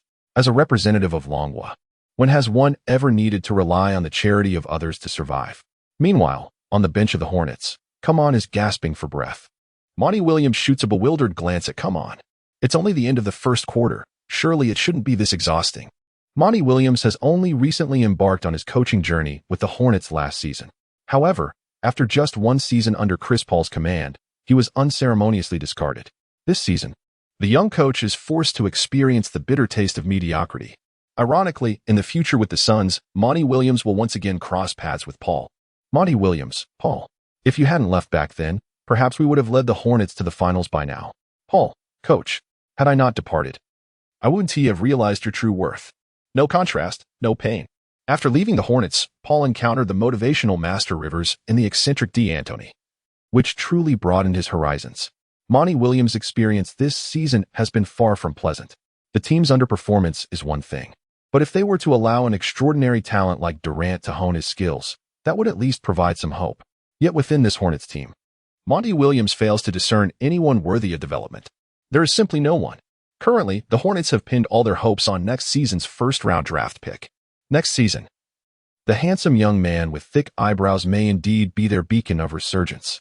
In the early part of the second quarter, both teams deployed their bench players. Finally, Brendan Haywood received his chance to play. Whether he liked it or not, he had become Lu Sheng's substitute. Carlisle had hoped to extend the lead in the second quarter, solidifying the foundation for victory. However, the team's performance ignited his fury once more. Clang, clang, clang. The Mavericks were hammering away at their home court. Seizing the opportunity, the Hornets bench unit launched a counterattack. 13-2.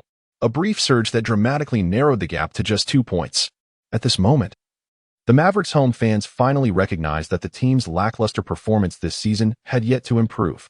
The ease with which they played in the first quarter was entirely due to Lu Sheng's offensive rebounds, which provided numerous second-chance opportunities. It was only during Lu Sheng's absence that the Mavericks revealed their true colors. Carlisle called for a timeout. Lu, prepare to enter. He instinctively shouted Lu Sheng's name. Brendan Haywood's expression darkened. He had only just stepped on the court for 3 minutes, and now he was to sit on the bench again? Similarly, a barely perceptible expression crossed Nowitzki's face. It should be noted that previously, Carlisle would always call out, Dirk, prepare to enter. Times are indeed changing. Nowitzki couldn't help but glance at Cuban in the stands.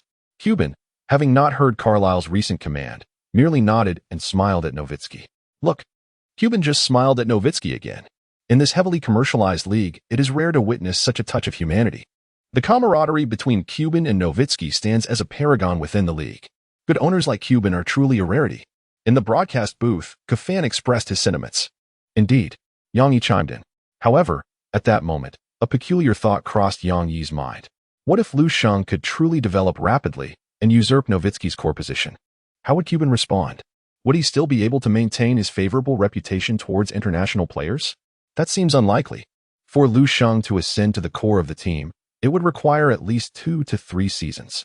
Yang Yi chuckled and shook his head, deeming his thoughts to be fanciful. The scenario he envisioned was simply improbable. Next season, it remains uncertain whether Lu Sheng would continue with the Mavericks at all.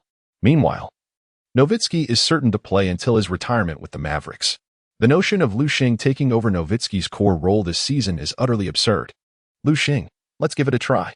After the timeout concluded, the Mavericks promptly substituted in their starters.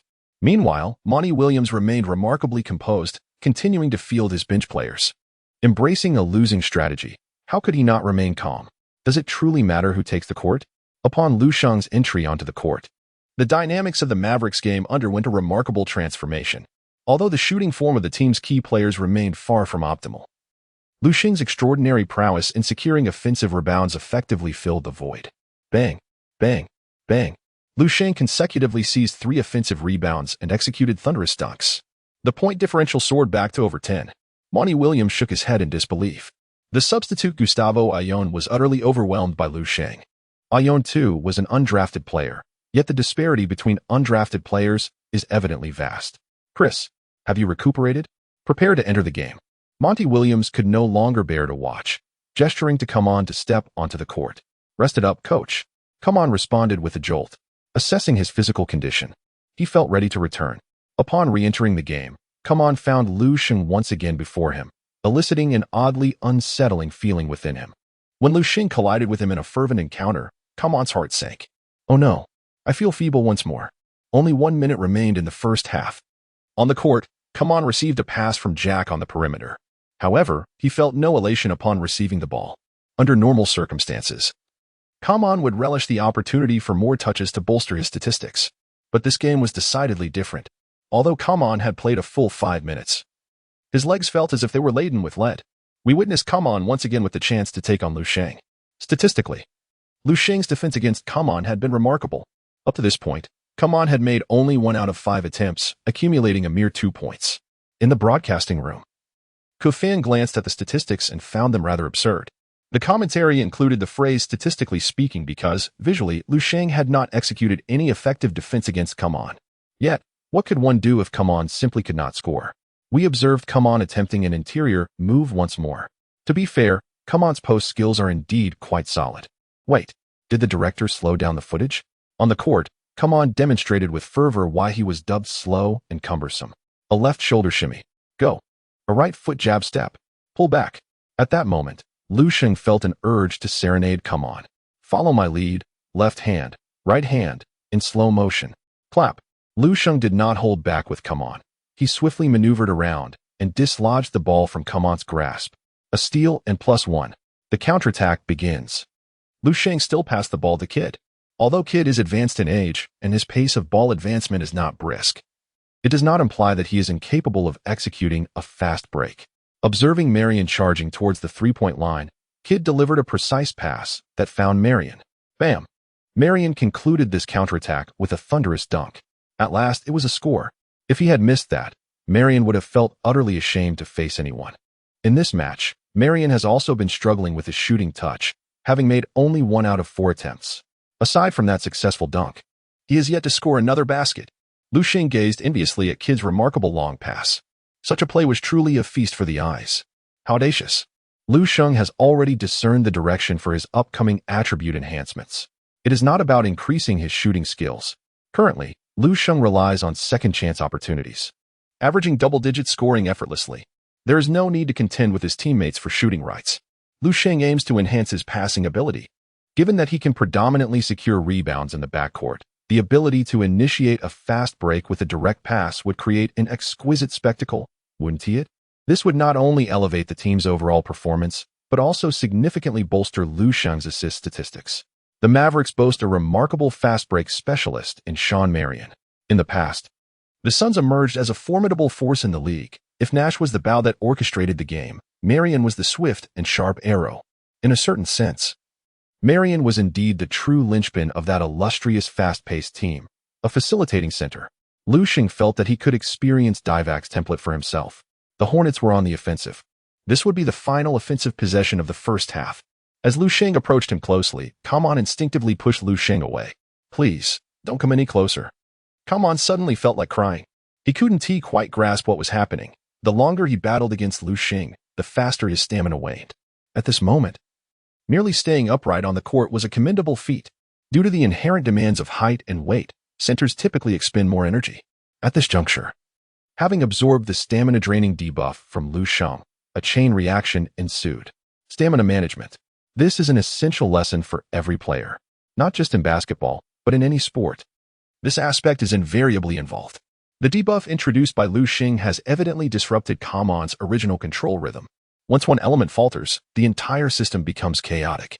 It is akin to a disruption in breath. Kamon now feels as though he is on the verge of suffocation. Observing Kamon's flushed face and labored breathing, Jack felt compelled to refrain from passing the ball to him any further. Instead, he opted to pass to Emeka Okafor.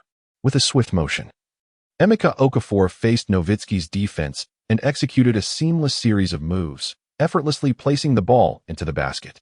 At that moment, the timer expired. The basket counts. The first half of the game has concluded. Nowitzki and Lu Sheng exchanged glances, and the atmosphere grew somewhat awkward. In the first half, Lu Sheng effectively neutralized Kamon, while Nowitzki managed to assist Emeka Okafor in making 3 out of 4 attempts. Despite Nowitzki's inherent defensive shortcomings, he found himself somewhat outshone by Lu Sheng's performance. A sense of unease washed over Nowitzki as he pondered the unexpected turn of events. The score stood at 54-40 as the first half concluded. With the Mavericks holding a 14-point lead, Lu Sheng had already amassed an impressive tally of 14 points, 17 rebounds, 1 block, and 1 steal. Upon glancing at these statistics during halftime in the home team's locker room, Nowitzki could hardly believe his eyes. Was this a mistake in the statistics? He himself had only managed to score 5 points, with 1 rebound and 3 assists from 3 attempts. Most of the rebounds had been claimed by Lu Sheng. Had it not been for a rebound that bounced rather far, Lu Sheng would have likely left none for Nowitzki. Although Nowitzki typically did not place much emphasis on rebounding stats, he was, after all, a power forward who in his younger days averaged nearly double-digit rebounds. If Lu Sheng continued to start for the season, would Nowitzki's rebounding average dwindle to merely a fraction by the season's end? That would be absurd. It was then that Nowitzki recognized the source of his unease, the fact that a star player's reputation heavily relied on their statistics. Poor performance in that regard would lead to questions about one's status as a star player. How many fans genuinely watched the games anymore? Most were merely interested in the data. In the Dragon Country basketball broadcasting studio, Yang Yi and Ku Fan stared at Lu Sheng's halftime statistics in stunned silence. Suddenly, Ku Fan, who had always been keen on analyzing data, discovered something remarkable. "Yang, take a look at this," he exclaimed, handing over his meticulously prepared notebook. It revealed that the highest number of rebounds in a single game in Mavericks history stood at 28, achieved by Popeye Jones on January 9, 1996, during a match against the Pacers, where he played for 47 minutes. With only 12 rebounds separating Lu Sheng from breaking this record, it appeared highly likely that he could achieve this feat in the remaining half of the game. Yang Yi and Ku Fan exchanged astonished glances, utterly taken aback. Could this truly be Lu Sheng's second game in the league?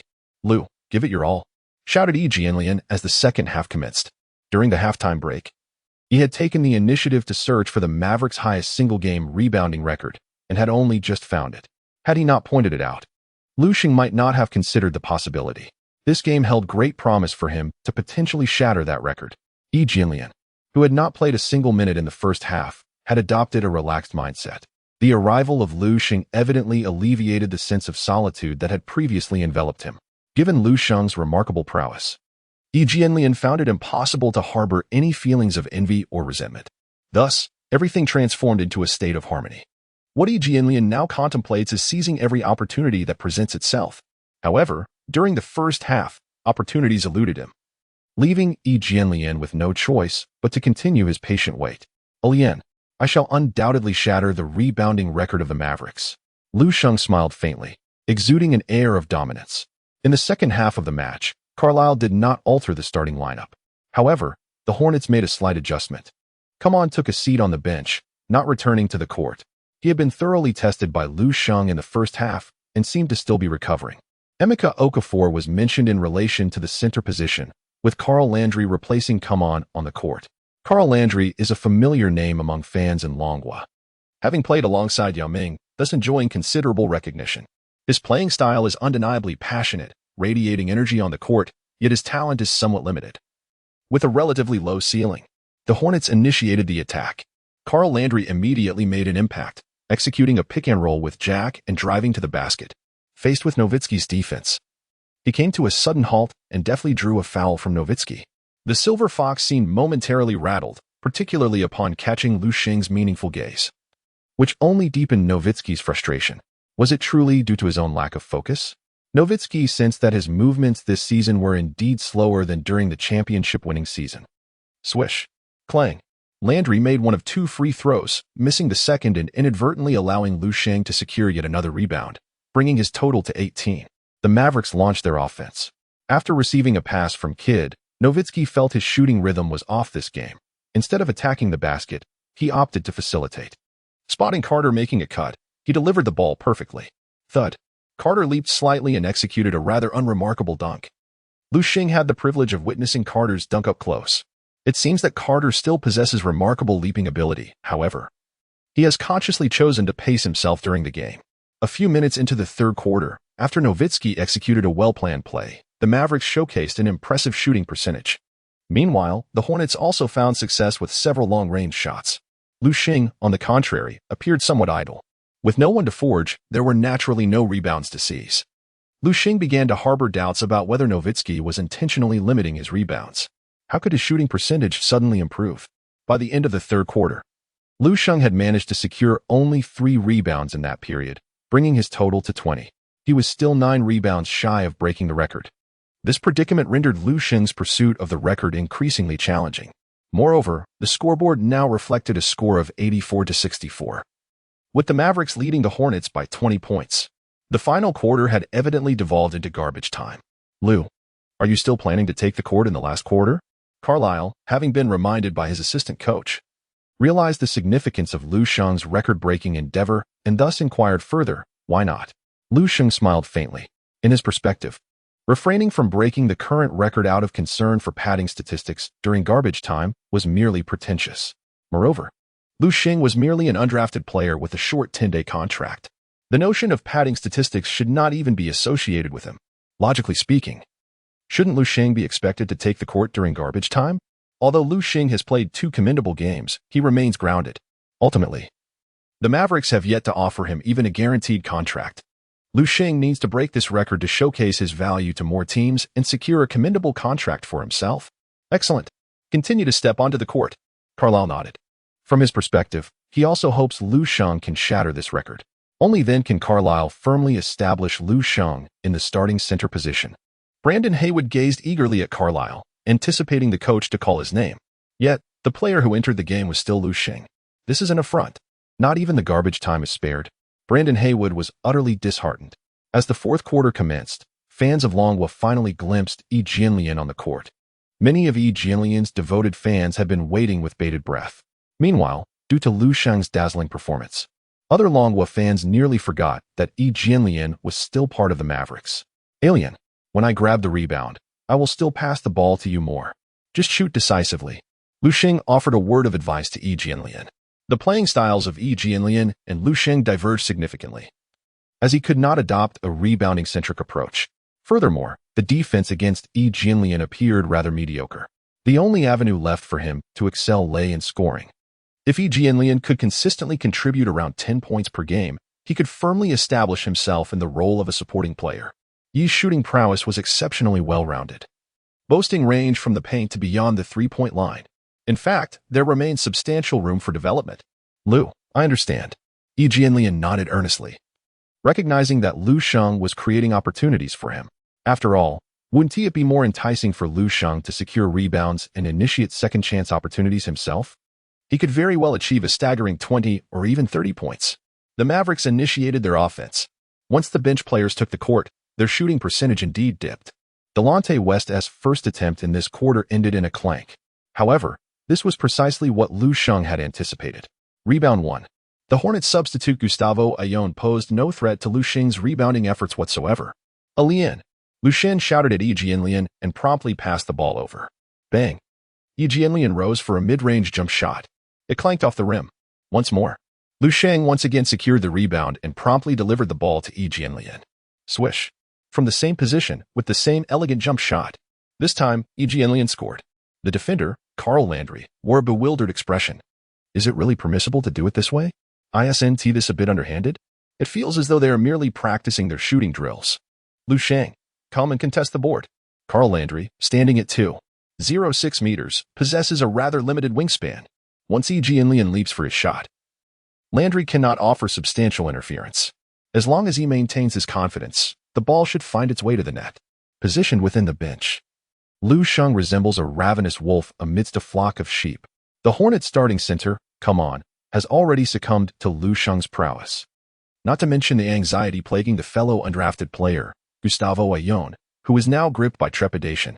Lu Sheng not only left him without a single rebound but also left him gasping for breath. Monty Williams, watching from the sidelines, was taken aback by the unfolding scene. What on earth was happening? Had everyone been out reveling in nightclubs last night? Just observe Lu Sheng, and then glance at Gustavo Ayón. The disparity is striking. As Monty Williams witnessed Lu Sheng forcefully snatching one rebound after another, he found himself contemplating the prospect of coaching him. Were Lu Sheng to join the Hornets, Monty Williams would undoubtedly build the team around him. Forget about Carmelo and Emeka Okafor. They could be sidelined. Ladies and gentlemen, we are about to witness the birth of a new record in the history of the Mavericks. In the broadcast booth, Kafan's voice rang out, tinged with excitement. Despite Lu Sheng's performance leaving him and Yang Yi somewhat embarrassed in their commentary, Kafan could hardly contain his exhilaration at the thought of Lu Sheng possibly breaking a record. This is a moment of honor for Dragon Country's basketball players. Yi Jianlian's shot clanged off the rim once more. Lu Sheng leaped into action. Rebound. There was no doubt about it. Lu Sheng emphatically secured the rebound and executed a powerful putback dunk. 29.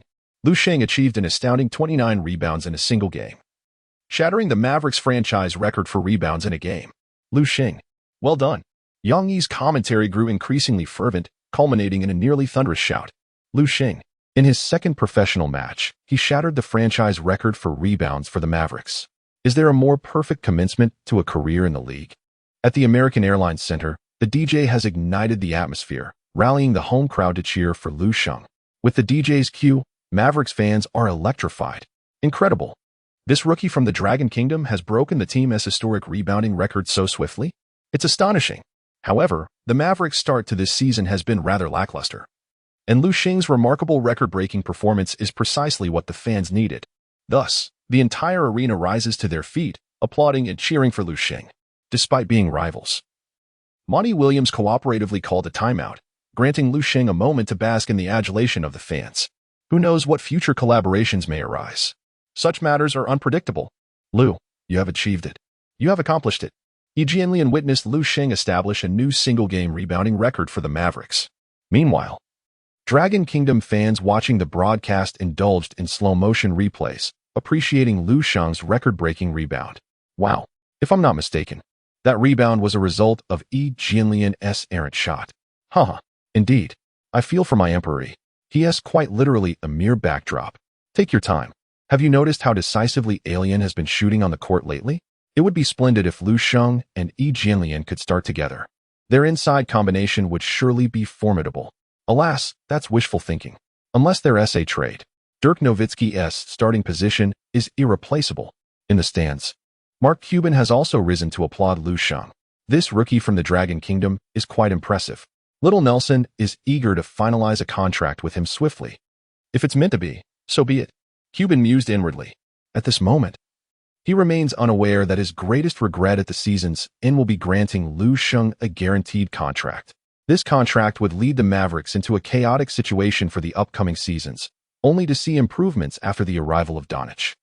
After breaking the single-game rebounding record for the Mavericks, Carlisle also decided to substitute Lu Sheng, ending his participation in the match. Lu Sheng's statistics were firmly established at 20 points, 29 rebounds, 1 block, and 1 steal.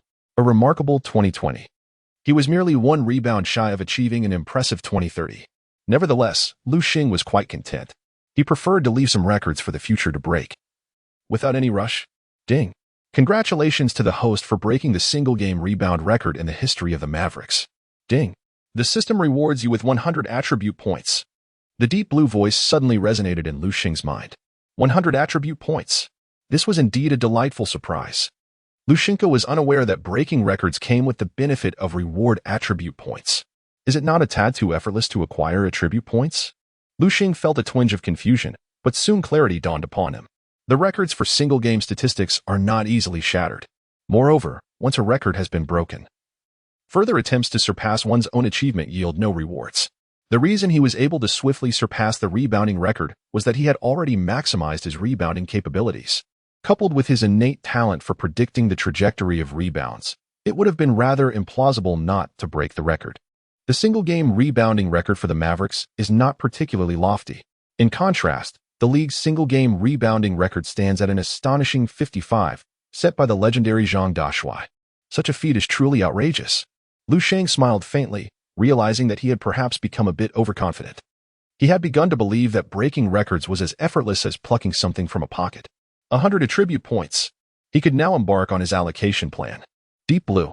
Lu Sheng did not hesitate and promptly took action.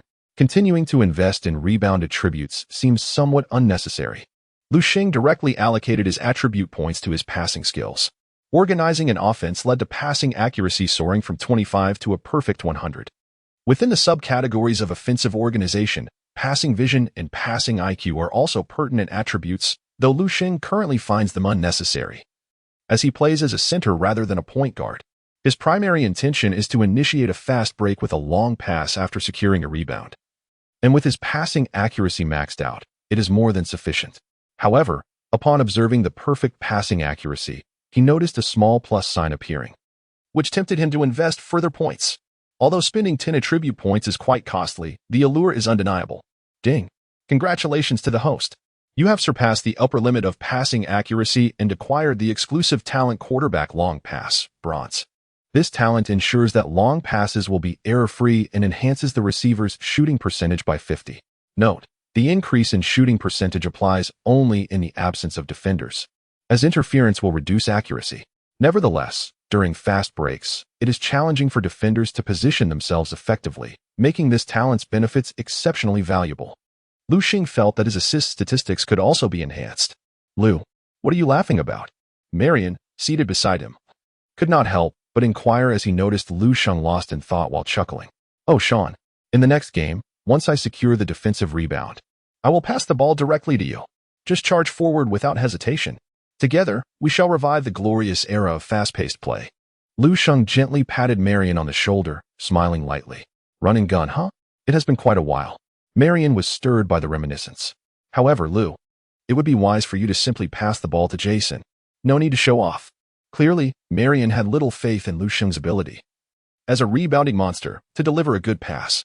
It is far better to leave professional matters to those who are truly skilled in them. Lu Sheng remained unfazed by Marion's disbelief. The forthcoming match would reveal everything. The remaining time in this game held no suspense whatsoever.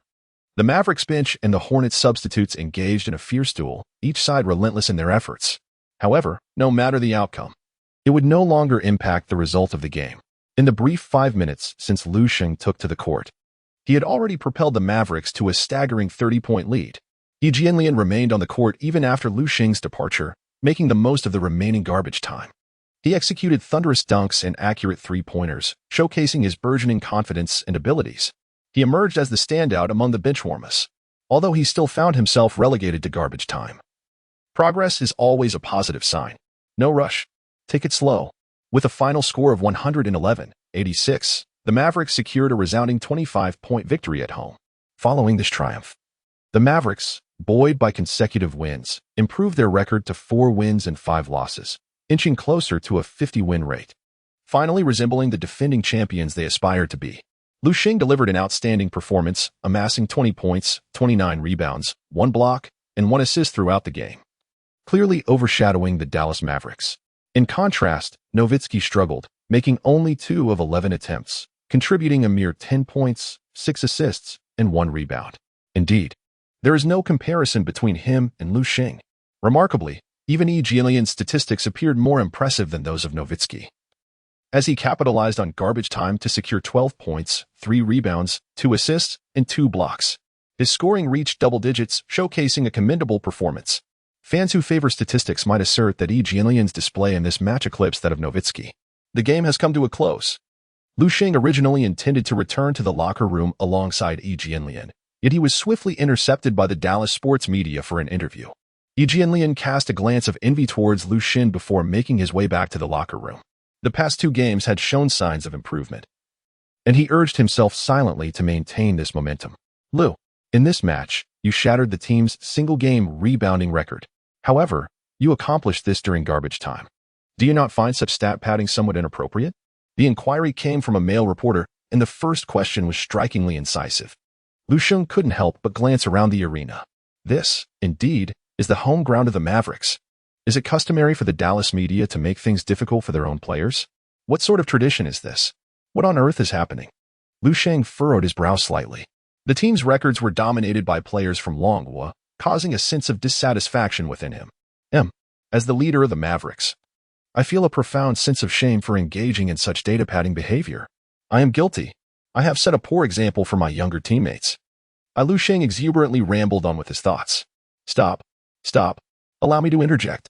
Todd Malone, a journalist for the Dallas Sports News and a fervent admirer of Nowitzki, interjected with some irritation. This is a serious interview, Lu. Please show some respect. When did you become the leader of the team? The true leader is Dirk. You are merely a water cooler attendant. Seeing Lu Sheng bask in the limelight after these two games, while Nowitzki seemed to fade into the background, Todd felt a twinge of discontent. His emotions inadvertently seeped into the interview, leading him to pose a rather pointed question to Lu Sheng. Initially, he aimed to embarrass Lu, but to his surprise, Lu's response completely disarmed him. Oh, so now I am just a water cooler attendant again. Therefore, does appearing in garbage time also count as padding statistics? How dull. Lu Sheng shrugged nonchalantly and walked away, not forgetting to wave at the Mavericks fans who had yet to depart, which immediately incited a chorus of cheers. This scene nearly infuriated Todd Mullen. Not every Mavericks fan harbored grievances against Lu Sheng. In fact, a significant portion had already become his admirers. All footage from the recent interview was abruptly cut. Tell Todd to come back and see me. Moreover, a statement must be issued. Todd's actions were solely his own and bore no relation to the Dallas Sports newspaper. The editor-in-chief of the Dallas Sports newspaper was profoundly dissatisfied with Todd Mullen's recent interview. This was sheer folly. As the official media of the Mavericks, the Dallas Sports newspaper should never undermine its own players, regardless of who they may be. Todd Mullen's conduct evidently had a profoundly negative impact. As Lu Sheng made his way back to the locker room, he noticed that the Mavericks players were already packing their belongings in small clusters, preparing to depart. Lu, you played exceptionally well. Keep up the good work. Kid suddenly approached, greeting Lu Sheng with a nod. Before Lu Sheng could respond, Kid simply acknowledged him with a gesture and walked away. This was Kid's way of forging a favorable connection with Lu Sheng. In the pursuit of a seamless transition into his post-retirement role as head coach, Kid knew he needed to establish his own foundation. This foundation would encompass not only his coaching staff but also players who aligned with his strategic vision. Clearly, a rebounding powerhouse like Lu Sheng was an invaluable asset, capable of seamlessly integrating into any system. Kid found himself greatly intrigued by the prospect of future collaboration with Lu Sheng. Lu Sheng smiled, unbothered. With 2 consecutive stellar performances, he had sufficiently demonstrated his prowess. It was no surprise that he garnered increased attention. Upon returning to the apartment with Yi Jianlian, Lu Sheng immersed himself in the deep blue once more, commencing the attribute point allocation for the data from the previous match. This time, combined with the 3 remaining rebounds, he exchanged a total of 8 attribute points, leaving him with 2 rebounds, 1 block, and 1 steal, adding the remaining 15 attribute points from breaking the record. He currently possessed a total of 23 attribute points. Lu Sheng resolved to further enhance his own strength. The weight of 105 kilograms puts Lu Sheng at a disadvantage in the current interior. A lack of mass compels one to rely solely on strength. As for gaining weight, that is not a prudent choice. Even with the deep blue system, Lu Sheng remains susceptible to the influence of his weight. The heavier the weight, the lower the potential for agility and speed. At present, the attribute points within the deep blue system are based on Lu Sheng's current height and weight. Any alteration in either of these factors will result in corresponding adjustments to the attribute values. Lu Sheng is now 24 years old, and his height is unlikely to increase any further.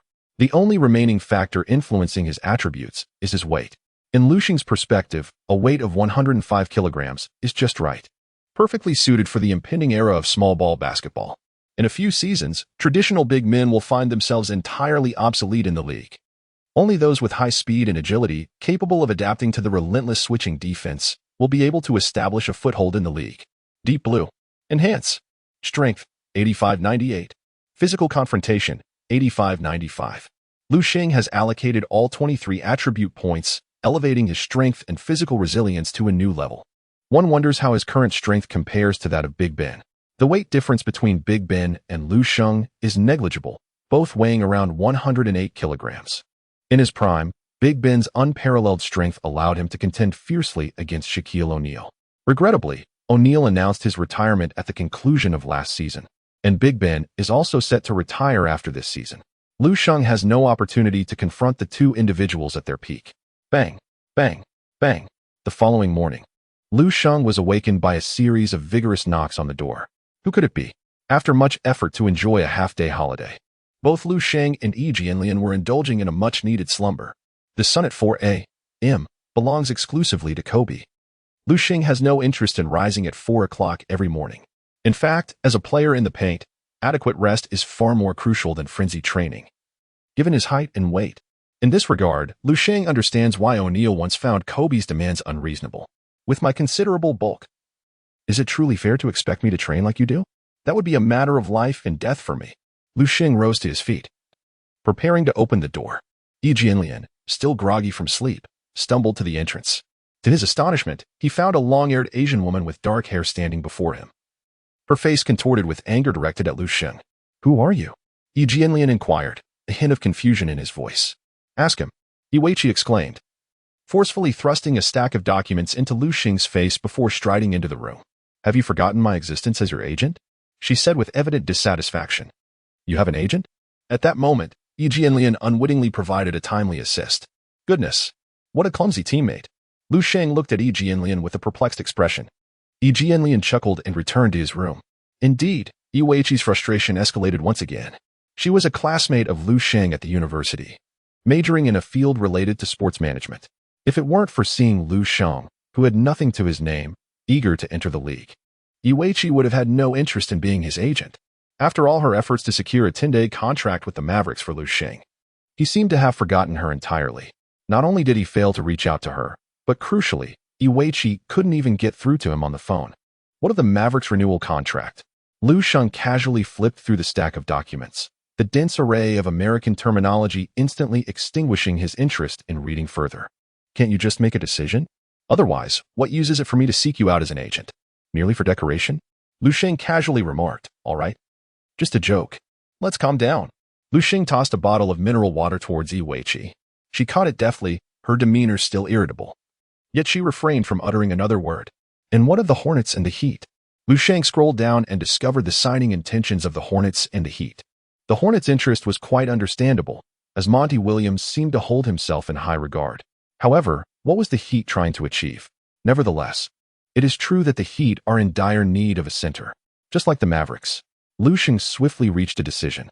After 2 games, he had become thoroughly acquainted with the environment of the Mavericks.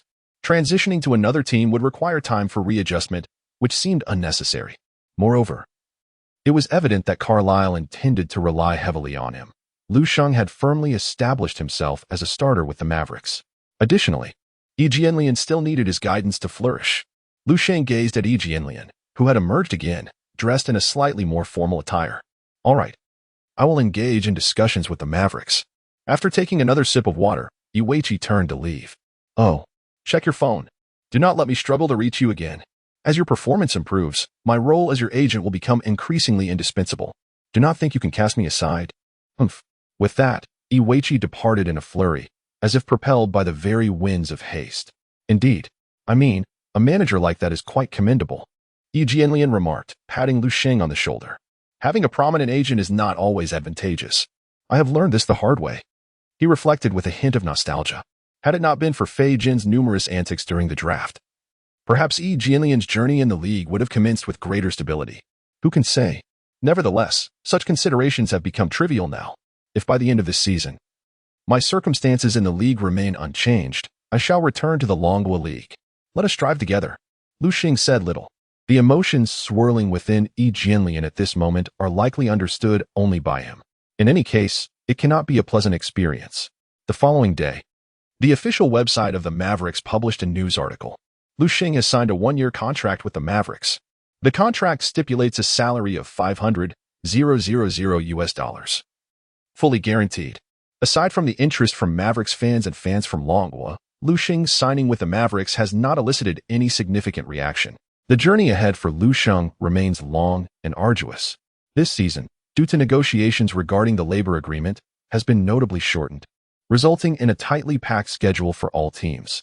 The Mavericks are about to embark on their Eastern road trip, featuring back-to-back games.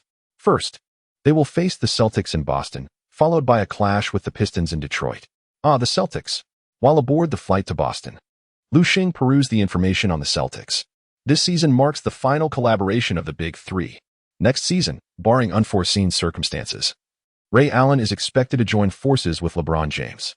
In Lu Sheng's view, the formation of the Celtics' Big Three has not been particularly successful, aside from their initial season, where fortune favored them and they clinched the championship. The subsequent seasons have failed to meet expectations. Injuries, internal strife, and a solitary championship have marred their legacy. This season, the relationship between Ray Allen and his teammates Rajon Rondo and Kevin Garnett has become fraught with tension. While their on-court synergy may not reveal the rift behind the scenes, Ray Allen has found himself increasingly isolated in the locker room. This predicament arises from Garnett and Pierce aligning themselves with Rondo. After all, Ray Allen has chosen to uphold the image of a good man, opting not to join them in their nocturnal escapades. This is a fact acknowledged by Pierce during an interview. As men, the best way to forge connections is through shared experiences. The nuances of camaraderie. Lu Sheng observed the selection of the starting center for the Boston Celtics this season, recognizing yet another opportunity for personal advancement. Although Shaquille O'Neal's prowess has likely diminished to less than 20% of his peak performance, his notoriety presents Lu Sheng with a valuable stepping stone for his own ascent. The TD Garden Arena buzzed with anticipation as the Dallas Mavericks prepared to face the Celtics. In the visiting team's locker room, Lu Sheng surveyed the cramped compartments, feeling a sense of disbelief. One by one, Mavericks players settled into their respective spaces, reminiscent of the cramped confines of a restroom stall. This marked Lu Sheng's inaugural experience in an away game, and he was taken aback by the dismal conditions of the visiting locker room. Initially, he had hoped to secure a more favorable spot, wishing to avoid the targeting he had experienced in the Mavericks' home locker room. However, upon inspection, it became apparent that the situation was uniformly unappealing. "Bro, this is the standard for away teams," one of his teammates remarked. This was merely the regular season. It was rumored that the playoffs would introduce even more adversarial tactics, making it even more uncomfortable. Yi Jianlian chuckled at Lu Sheng's astonishment, finally finding a realm in which he could claim superiority over Lu Sheng. With 4 seasons of experience in the league, Yi Jianlian undoubtedly held the upper hand in terms of competitive wisdom. Each team's visiting locker room varies in quality, he explained. To be fair, the Celtics' accommodations are relatively decent. Of course, the best remains with us, the Mavericks. The worst, without a doubt, belongs to the Bucks. You ought to be quite familiar with that. Jason Kidd approached and engaged Lu Sheng in casual conversation, offering some insights into the situation. Understood, Lu Sheng replied, now enlightened. Lu Sheng nodded. It appears that Mark Cuban possesses several commendable qualities as an owner. His vision in certain aspects is indeed admirable. In this match, the starting center for the Mavericks remains Lu Sheng. Brendan Haywood himself has long since abandoned any hopes. He can hardly muster the energy to compete for his position. How could he even contend? It is simply futile. As Lu Sheng prepared for the game, he noticed that the attendance at the Celtics' home arena appeared somewhat mediocre. With only about 60% of the seats filled, the TD Garden had numerous vacant spots, indicating that the allure of the Big Three for Celtics fans was evidently waning compared to previous seasons. Remarkably, all 3 stars took to the court for this match. If one were to include the rapidly developing Rondo, the Celtics could be regarded as a quartet of stars. Nevertheless, the team's prowess has never solely hinged on the number of superstars. The Celtics starting lineup comprised Shaquille O'Neal, Kevin Garnett, Paul Pierce, Ray Allen, and Rondo. If all these players were at their peak, it would indeed signal a climactic conclusion for the league. The Mavericks starting 5 included Lu Sheng, Dirk Nowitzki, Shawn Marion, Vince Carter, and Jason Kidd. Their lineup was also formidable. If they were all in their prime, they too could potentially herald a grand finale. Standing pensively at the sidelines, Rivers seemed preoccupied, perhaps not fully focused on the imminent game. Perhaps he was ruminating over fresh motivational strategies, as his recent attempts at inspiration had proven somewhat ineffective.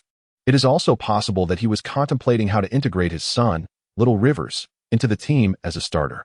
Before the commencement of the match, Lu Sheng took a deliberate stroll around the court, attuning himself to the firmness of the floor. After all, there were whispers that the hardness of the parquet at the Celtics' home arena varied from section to section. In certain areas, The floor could impede the bounce of the ball significantly. Surely, in a regular season game, the Celtics would not resort to such tactics. Lu Sheng was simply filled with curiosity. The competition commenced. Lu Sheng and Little O'Neal approached the center circle, poised for the jump ball. Across from him, Little O'Neal wore a solemn expression. This all-star big man, long plagued by injuries, sensed that his time in the league was limited. Let this be the stepping stone for my ascent. Lu Sheng glanced at Little O'Neal and offered a faint smile. He was certainly not holding back. All right, dear viewers. The match is about to commence, and we shall return the camera to the live venue. This marks Lu Sheng's third professional game, facing none other than the well-known Little O'Neal. Teacher Yang, what do you anticipate in terms of performance from Lu Sheng and Little O'Neal in this match? In the broadcast studio, Kafan and Yang Yi continued their partnership. Although Little O'Neal has faced numerous injuries, I believe his experience remains intact. Lu Sheng may experience a peculiar sensation during this game. Despite Little O'Neal's slower speed and lower jumping ability, why does it feel tougher than in the previous two matches? I think this scenario is quite plausible. Yang Yi shared his insights, which resonated with many fans. After all, Little O'Neal's reputation far exceeds that of the previously encountered Dewan Blair, Come On, and Emeka Okafor. This is indeed Lu Sheng's first matchup against a former All-Star center. Although not in their prime anymore, prior encounters with Duncan do not count as true matchups. The jump ball has commenced. Wow, Lu Sheng leaped impressively high. On the court, Lu Sheng effortlessly won the jump ball, while Little O'Neal's reaction was noticeably delayed. Once Kid brought the ball past half-court, he still opted to pass it to Nowitzki. Nowitzki versus Garnett. Swish. Nowitzki seemed to have a good shooting touch this game, executing a perfect one-legged shot. Garnett had no answers for Nowitzki's shooting style, as his forte lies in help defense. In terms of low-post defense, Garnett could only be considered adequate. The Celtics initiated their offense. Rondo brought the ball past half-court. With his growing prowess, Rondo often sees himself as the coach on the floor, frequently orchestrating plays outside of Rivers' strategies. This aspect alone has led to considerable friction between him and Rivers. In the Celtics' first offensive possession, Rondo began to showcase his skills. Typically, the Celtics' offense is initiated by their big three. However, upon crossing half-court, Rondo directed his teammates to spread out, allowing Little O'Neal to go one-on-one in the paint. In Rondo's eyes, this rookie from Dragon Country was the Mavericks' greatest vulnerability and must be fully exploited. Little O'Neal received the ball in the paint. To be honest, he never anticipated that despite his current state, he would be granted the first shot opportunity in front of the big three. Generally, the team leader would handle the first shot of the game. However, this was indeed Little O'Neal's first experience of such privilege since joining the Celtics. He must seize this moment. Little O'Neal silently encouraged himself. This rookie from Dragon Country should be easy to handle. With that thought, Little O'Neal suddenly thrust himself back into Lu Sheng, attempting to catch him off guard with a rhythm shift. Bang! The moment they collided, Little O'Neal felt as if he had crashed into a steel wall. A tremendous force of rebound surged towards him, caught completely unprepared. Little O'Neal lost control of the ball entirely. Lu Sheng forcefully swatted the ball from the hands of Little O'Neal. A steal one. Kid retrieved the basketball, displaying remarkable composure, and began to advance steadily. Is that all? Lu Sheng couldn't help but steal a glance at Little O'Neal. Is my strength too overwhelming?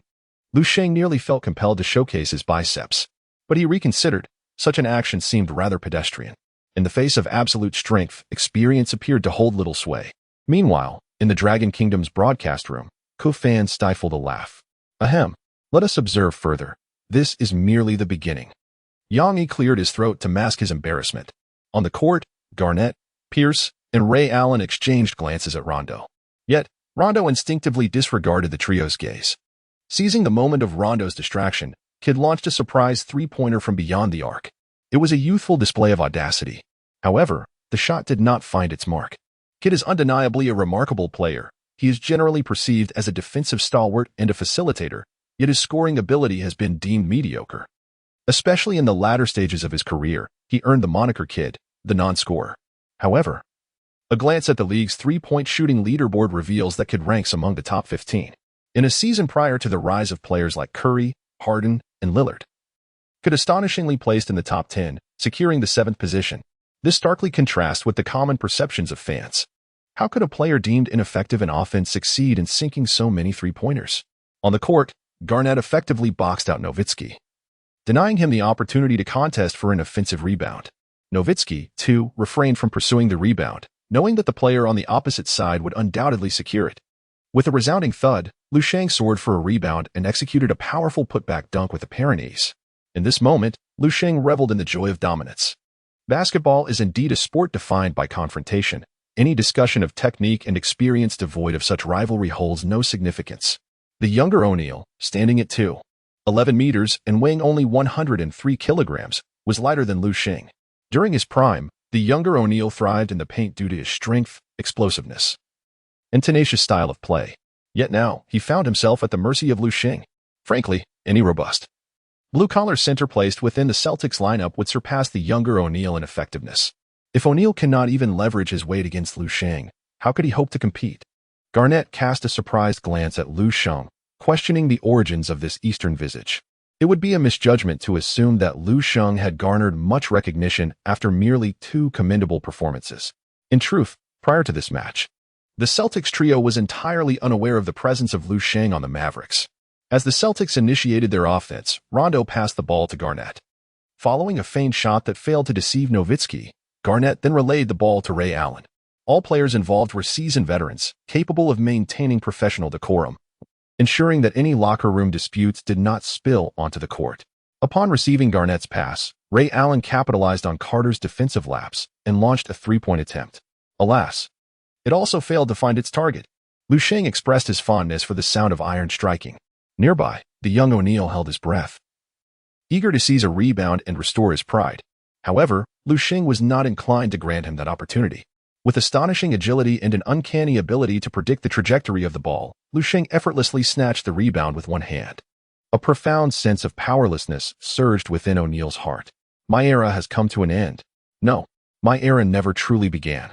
Observing Marion making his customary dash towards the front court, a faint smile crept across Lu Sheng's face. Here it comes. Prepare to receive. In the astonished gaze of Kid, who had come to provide support, Lu Sheng launched the ball towards Marion, who had already crossed half-court. Wait. Kid was about to admonish Lu Sheng for his recklessness when he realized the ball was already in flight. What is happening? The Celtics trio looked somewhat bewildered. Before they could react and defend, they witnessed Marion receiving the pass and charging toward the basket. Boom. A thunderous dunk ensued. Marion secured 2 points. Assist 1. Lu Sheng felt an immense sense of joy. Jason, your passing is becoming increasingly precise. Impressive. After running back to the half-court, Marion turned to Kid, eager to share a high-five. Just moments ago, Marion had caught a glimpse of the ball being passed, but due to his position with his back turned, he could not discern who had made the pass. Who else could it be but Kid? However, Marion noticed a peculiar expression on Kid's face. It's me. I was the one who passed it. Lu Sheng expressed his dissatisfaction towards Marion, questioning how such an audacious pass could land upon Kid's head. Truly? Marion's face was a canvas of disbelief. Yet, upon witnessing Kid's nod, he was compelled to accept the reality of the situation. No. Are you serious? Marion recalled Lu Sheng's words from the previous game while seated on the bench. Initially, he had thought Lu Sheng was merely being whimsical, but he had indeed executed a high-quality long pass. It must be bewilderment. This defies logic. Numerous spectators gasped in astonishment. The slow-motion replay revealed the exquisite finesse of that pass. The spectacle was just beginning. On the court, Lu Sheng observed Marion's incredulous expression but paid it no heed. The Celtics launched an offensive. Pierce, confronted by Marion's defense, finally managed to score with a back-to-the-basket turnaround jumper, securing the first points for the Celtics. The Mavericks responded. The ball found its way into Nowitzki's hands. With a feigned shot followed by a genuine pass, Nowitzki delivered the ball to Lu Sheng beneath the basket. This maneuver caught Lu Sheng entirely off guard. However, it did not impede him from unleashing a powerful two-handed dunk. Small O'Neal's defense proved utterly ineffective against Lu Sheng. Next play, we switched defense. Garnett could no longer bear to watch. Small O'Neal's decline in performance was alarmingly rapid. Could he truly be outmatched by a rookie from Dragon Country? Small O'Neal hung his head, choosing not to voice his thoughts. At this moment, he found himself uncertain. Was Lu Sheng genuinely formidable, or had he himself deteriorated to the point of being unable to compete in the league? The Celtics continued their offense. Rondo passed to Garnett. Garnett executed a fierce jump shot. Clang. Yet again, it failed to find the net. My goodness. Lu Sheng rose majestically. This time, little O'Neal chose to forego the battle for the offensive rebound, swiftly retreating in hopes of returning to his defensive position in time. Securing the rebound? That was undoubtedly beyond his reach. However, Lu Sheng employed his familiar tactic once more, executing a quarterback-length pass that found Marion. O'Neal was denied even the slightest opportunity to recover. This time, Marion took special notice. Indeed, it was Lu Sheng's long pass. Marion received the ball with remarkable ease. Not only that, but he sensed an almost magnetic pull guiding his next move. With grace, Marion executed a soaring layup, adding 2 points to the scoreboard. On the sidelines, Rivers furrowed his brow. The Mavericks were making a formidable advance. Jermaine, are you still asleep? On the court, witnessing Lu Sheng effortlessly complete another long pass to assist Marion in scoring again, Garnett could hardly contain himself. It was rather disconcerting to see an unknown rookie play so effortlessly. Clearly, it was O'Neal who was at fault. Garnett did not hold back his criticism. In truth, the three stars understood that this would be their final season fighting together. Once the season concluded and they parted ways, the prospect of contending for the championship would likely vanish. Ray Allen. No, I still have hope.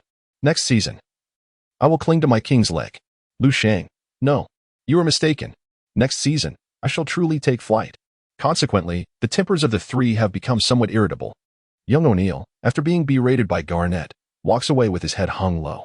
Had it been during his prime, he would undoubtedly have confronted Garnett. However, at present, young O'Neal's position as the starting center is far from secure. As the Celtics launch their offense, Garnett, filled with fury, directly switches positions with young O'Neal, approaching Lu Sheng. Is this not the master of retreating while battling? Upon noticing Garnett approaching him, Lu Sheng casually remarked. Garnett's expression instantly darkened. The scene of his retreat while fighting had been crafted into a widely circulated gif by netizens, and Garnett was certainly aware of it. Hearing Lu Sheng mention it now, Garnett perceived the rookie's comment as a severe provocation. Rookie. FXXX. Garnett erupted with a string of expletives starting with the letter F. Lu Sheng's expression abruptly turned cold. Garnett had resorted to a quintessentially vulgar personal attack. Pass the ball. Garnett shouted directly at Rondo. This time, Rondo did not hesitate and promptly passed the ball. After all, Garnett had always been his protector on the team. Without that support, what courage would Rondo have to confront Ray Allen? As Garnett received Rondo's pass and prepared to make his move, he suddenly felt a sharp pain in his arm. Garnett let out a cry of agony. Lu Sheng afforded Garnett no opportunity to react, delivering a sharp slap to his arm. Do not inquire further, it was indeed intentional. Lu Sheng had no tolerance for Garnett's incendiary trash talk. How could Garnett be unaware of Lu Sheng's deliberate provocation? As he turned to point a finger at Lu Sheng, he was met with an icy stare that seemed to challenge him. Come on, get fired up. Let us settle this. An aura of both aggression and retreat swiftly enveloped Garnett. With deftness, he redirected his approach, opting instead to voice his grievances before the referee. The official merely deemed it a standard foul, dismissing Garnett's protest without further consideration. In this era, the referees were not inclined to escalate matters over trivialities. However, should Lu Sheng continue his aggressive play, the possibility of a flagrant foul in the future loomed uncertainly. Impressive. While Nowitzki sensed a subtle threat from Lu Sheng, he could not help but commend him greatly at this moment. Garnett's incessant taunts had become a source of irritation for Nowitzki, who preferred not to engage in verbal sparring with Garnett. In this instance, Lu Sheng had effectively defended Nowitzki's honor. As Garnett approached the free throw line, he caught Lu Sheng's gaze and instinctively felt the urge to unleash a tirade, only to recall the recent confrontation and suppress his words. Clang, clang. Garnett missed both free throws. Lu Sheng effortlessly snatched another rebound. That foul by Lu Sheng was undoubtedly a calculated move. Indeed. Hey, do you think Lu Sheng did that on purpose? It goes without saying. It was certainly intentional. Hey, I quite admire this style. As players in the United States, we cannot allow ourselves to be pushed around. Fans from Longhua are secretly reveling in this. Previously, players from Longhua were often subjected to unfair treatment in the league. It's just that the media seldom covered these issues. Now, Lu Sheng has completely transformed his approach. This has particularly invigorated the fans from Longhua. On the court, after securing the rebound, Lu Sheng refrained from making an immediate long pass. The Celtics had already established their defensive formation. Another long pass might have been a reckless decision. Could receive Lu Sheng's pass, feeling a wave of relief wash over him. He genuinely feared that Lu Sheng might get carried away and make a thoughtless long pass. In the previous two possessions, Kid hadn't even touched the ball. He sensed that Lu Sheng's new skill would undoubtedly instigate a tactical revolution for the Mavericks. This was precisely what Carlisle had hoped for. Kidd orchestrated the play near the three-point line, while Lu Sheng continued to position himself in the paint, preparing to secure another rebound. On the defensive end, Garnett remained behind Lu Sheng, seemingly poised to engage him in a physical contest. "This is a predicament you've brought upon yourself." Lu Sheng couldn't help but chuckle, "Then let you experience the sensation of being a gifted combatant." Lu Sheng suddenly thrust backward, initiating an intense contest for position against Garnett. Kidd initially intended to pass the ball to Lu Sheng, allowing him to make a decisive play. Lu Sheng's standing within the team has been soaring, and naturally, Kidd would not view him through the lens of past perceptions. Lu Sheng truly deserved a few opportunities for independent offense. However, observing Lu Sheng's complete disinterest in taking the shot himself, instead engaging in a fierce positioning battle with Garnett, Kidd shook his head and passed the ball to Carter. Carter swiftly drove past Ray Allen for a mid-range jump shot. Clang. Still no success. Carlisle, watching from the sidelines, felt like crying. This season, the entire Mavericks team seemed cursed, with their shooting touches frigid as ice. Carlisle even felt as if the team was repaying debts from the previous season. Last season, the Mavericks unexpectedly clinched the championship, relying on their unanswerable mid-range shooting, shattering the notion that jump shooting teams could never win a title. Yet this season, observing the team's abysmally low shooting percentage, Carlisle found the argument that jump shooting teams are incapable of winning quite compelling. However, at this moment, the variable Carlisle had been hoping for emerged. With a sudden leap, Lu Sheng, entangled with Garnett beneath the basket, soared upward, hands reaching for the basketball, suspended in midair. It was only at this moment that Garnett truly grasped the absurdity of Lu Sheng's positioning and leaping ability. Though Garnett followed closely behind to jump, he had entirely lost the chance to secure the rebound. Rebound 1. After claiming the rebound, Lu Sheng did not immediately attempt a putback dunk. Instead, he landed and paused for a second. As Garnett touched down, Lu Sheng leaped again with ferocious intensity for a two-handed dunk. This was a poster dunk over you. Kevin Garnett. Did you see that? Lu Sheng just dunked on Garnett. One word, incredible. Two words, utterly astonishing. Fans from the Dragon Kingdom could hardly restrain their excitement, almost shouting 666. Just as they once wished to see Yao Ming dominate Shaquille O'Neal, they now hoped to witness Lu Sheng overpowering all-star big men. Watching Lu Sheng bully the diminutive O'Neal and then dunk on Garnett brought immense satisfaction to the fans. Garnett felt a pang of regret within. Foolishness. Who on earth could have anticipated that this rookie from the Dragon Kingdom would be so formidable? In the next defensive possession, Garnett returned to Dirk Nowitzki's side. Compared to Lu Sheng, Garnett found Nowitzki to be a more manageable opponent. Nowitzki. The ensuing match turned into a stalemate. The Celtics gradually found their rhythm. Ray Allen launched a three-pointer from the perimeter. Pierce showcased a dazzling array of mid-range moves. After grabbing a defensive rebound, Garnett let out a triumphant roar. It nearly led the fans to believe he had just executed a game-winning shot. However, for this game, that roar was quite fitting, as in the first quarter, Garnett had only managed to secure that single rebound. All other rebounds were captured by Lu Sheng. 25-25, the two teams ended the first quarter in a deadlock. Despite the Mavericks' collective inability to find their shooting touch, Lu Sheng's offensive rebound allowed them to stay close on the scoreboard. In this match, Lu Sheng's efficiency on second-chance opportunities had noticeably declined compared to the previous two games. Garnett's reputation as the king of help defense was no idle boast. Lu Sheng's ability to finish at the rim can only be deemed adequate. When faced with Garnett's defensive support, he failed to gain significant advantages. Otherwise, the score would not remain tied. However, returning to the bench, Garnett is already gasping for breath. He had been relentlessly supporting Lu Sheng, seemingly reveling in it. Yet, in the continuous collisions with Lu Sheng, Garnett's stamina has undergone considerable depletion. In moments of excitement, one may not perceive the fatigue, but now, as Garnett relaxes, he suddenly feels a sense of breathlessness. Kevin, can we truly give it our all this season?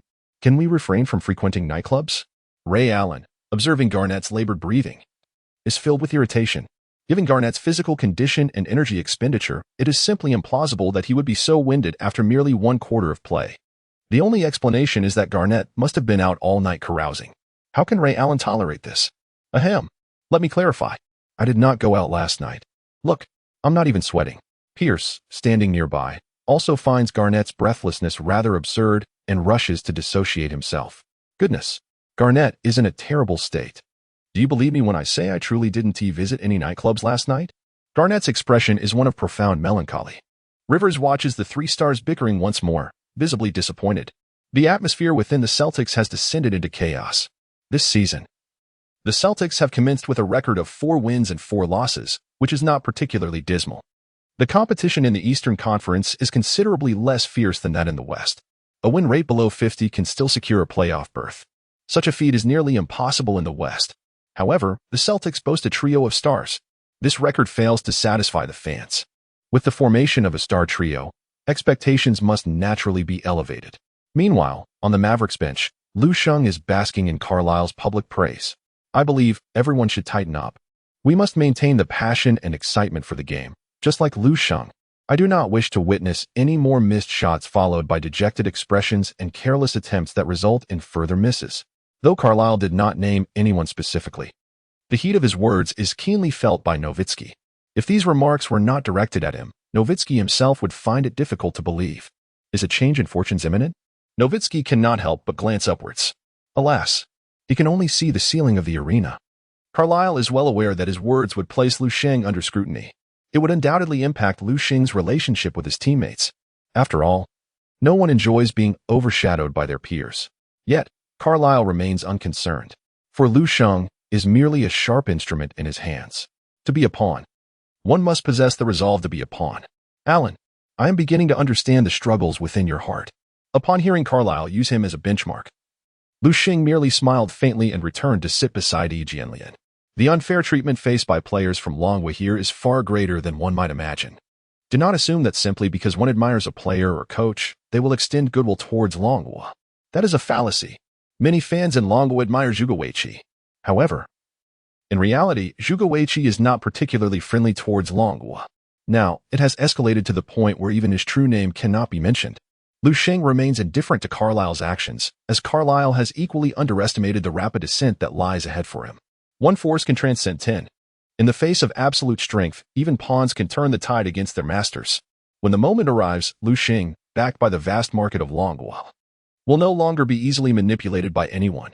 As the second quarter commences, both teams have opted to substitute in their bench players. Although Lu Sheng did not take to the court, Yi Jianlian was granted an opportunity to play. Upon hearing Carlisle's call, Yi Jianlian felt a jolt of excitement. After all, throughout this season, he had only participated during garbage time and had not been rotated in at any other moment. Meanwhile, Lu Sheng had already attained the status of a starter, and naturally, he would no longer join the bench unit on the court. In this regard, Carlisle was commendable. Everyone utilized one another, each fulfilling their respective needs. Terry also made an appearance on the court. This super sixth man of the Mavericks currently had no communication with Lu Sheng. To Terry, Lu Sheng was merely a troublemaker on the team. Yi Jianlian had been led astray by Lu Sheng. On the court, after crossing half-court, Delonte West smoothly passed the ball to Yi Jianlian, who had moved to the perimeter. Meanwhile, Terry incessantly demanded the ball from Yi Jianlian. "Pass me that damn ball," Terry shouted at Yi Jianlian. Yi Jianlian cast a glance at Terry and feigned a pass. Due to the habitual nature of his thoughts, Yi Jianlian's pass deceived both teams' players. Terry instinctively reached out to receive it, only to find nothing but air. Chris Wilcox, who was defending Yi Jianlian, was also thoroughly fooled by the fake pass. Swish. Yi Jianlian executed a fake and instantly launched a three-pointer from beyond the arc. It swished through the net. "Well done, alien. That's how to play."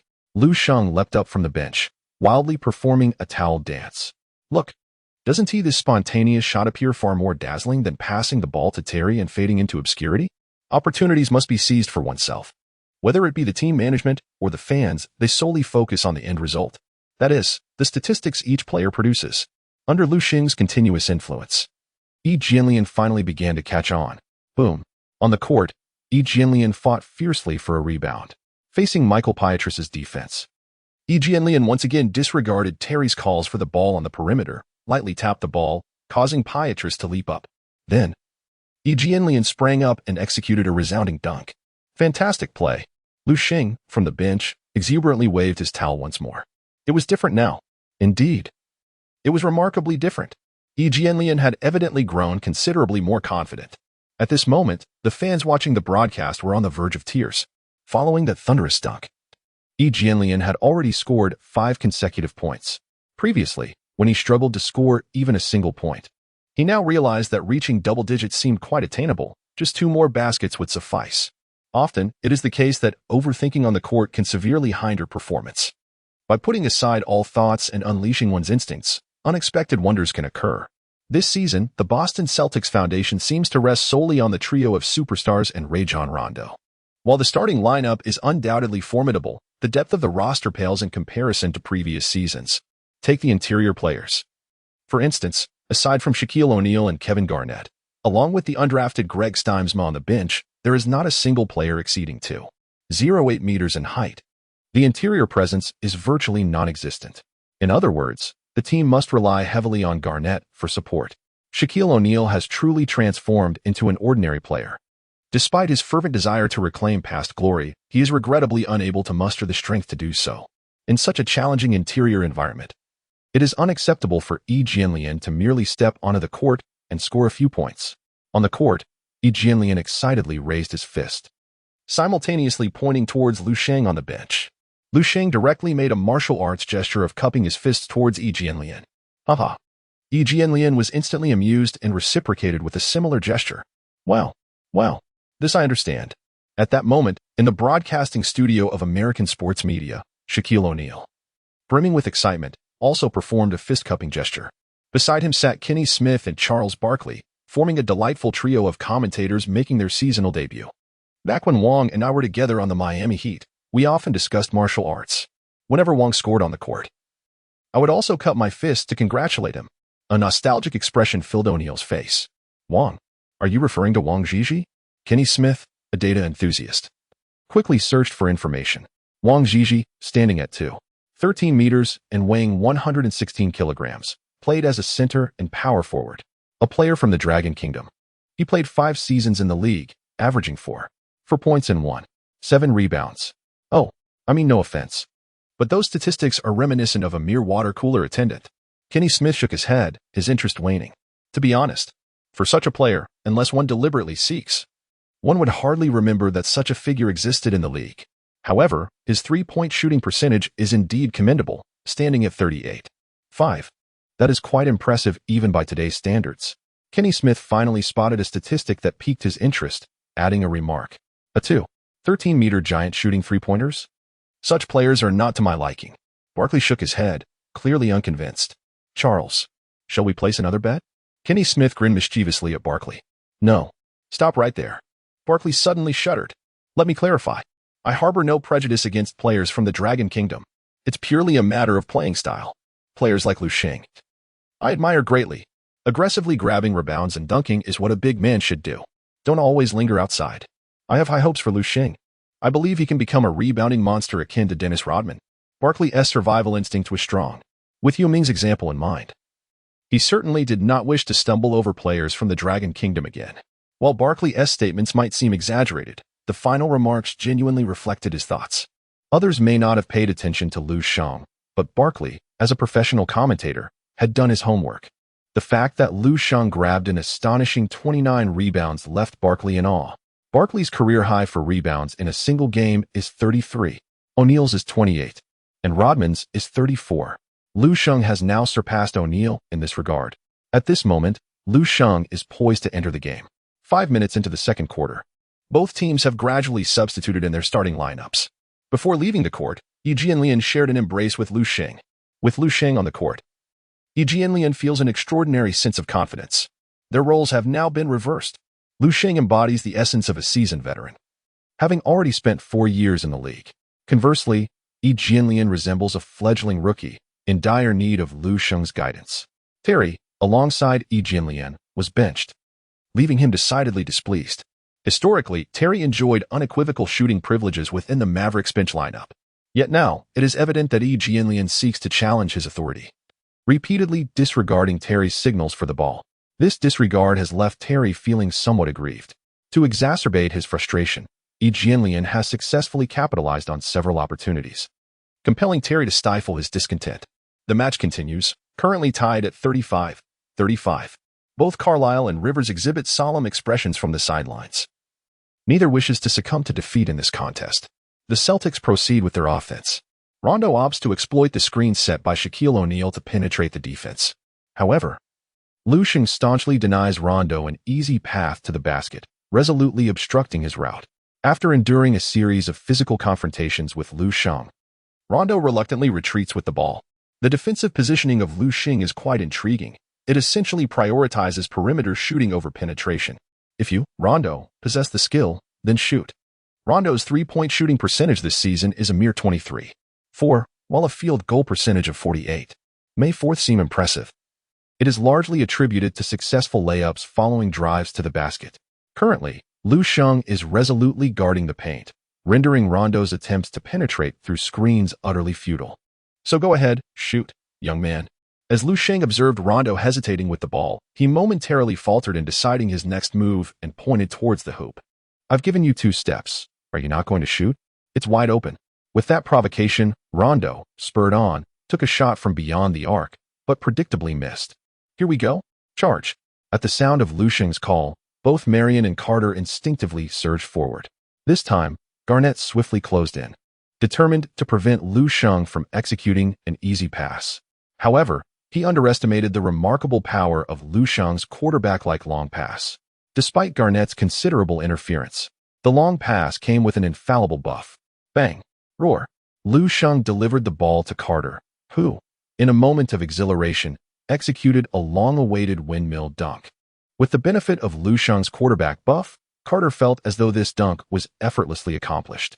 Upon landing, Carter couldn't help but let out a triumphant shout, as if reclaiming his former identity as the demigod of dunks.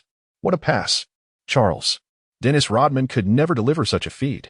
Kenny Smith remarked, slightly astonished, to Barkley. Indeed, he couldn't. Barkley shook his head. It appears Lu Sheng's model is not Rodman after all. Could it be Divac? Meanwhile, O'Neal, stoic and succinct, simply raised his fist in salute. In the latter half of the second quarter, Lu Sheng discovered new joy on the court. Although Rivers has often been teased by fans as the master of motivational speeches and the king of comebacks, it would be a gross understatement to claim he lacks substance. Upon noticing that the Mavericks were struggling with their shooting, while Lu Sheng's offensive rebounds became pivotal, Rivers swiftly devised a tactical response. Recognizing that the Celtics currently lacked the resources to dominate the boards, he opted to double-team Lu Sheng. Indeed, as soon as Lu Sheng secured a rebound, Shaquille O'Neal and Garnett swiftly converged on him, denying him an easy second-chance score. Direct putbacks are not always feasible with every rebound. Rivers gambled on Lu Sheng's inability to make sound decisions under pressure. For centers, the double-team strategy has proven effective time and again, be it O'Neal or Yao Ming. None are immune to the fear of being double-teamed. Had this been before Lu Sheng's attributes were bolstered, he would have undoubtedly faltered under the high-quality defense of O'Neal and Garnett. However, with his passing accuracy maxed out, Lu Sheng now possessed a more fluid approach. Utilizing his extraordinary wingspan, he could effortlessly elevate the ball above his head and pass it out. His maximum passing accuracy ensured that he could swiftly and precisely deliver the ball to his teammates, rendering Garnett and O'Neal helpless despite their height advantage. Nowitzki emerged as the ultimate beneficiary. After 2 consecutive missed open shots, Nowitzki finally found his rhythm thanks to Lu Sheng's setup. Swish, swish, swish. With a trio of successful shots, Nowitzki not only dismantled Rivers' double-team strategy, but also allowed the Mavericks to swiftly widen their lead. Such passing prowess. Carlisle, observing from the sidelines, couldn't help but express his admiration. Previously, witnessing Lu Sheng execute long passes across half-court had already astonished Carlisle, making him realize he had underestimated Lu Sheng's capabilities. To be candid, Lu Sheng had essentially joined the Mavericks mid-season. Compared to a proper draft selection, the Mavericks' understanding of him was far from comprehensive. Carlisle lacked extensive information on Lu Sheng. While Lu Sheng had previously showcased his exceptional rebounding ability, who could tell how much more he had yet to reveal?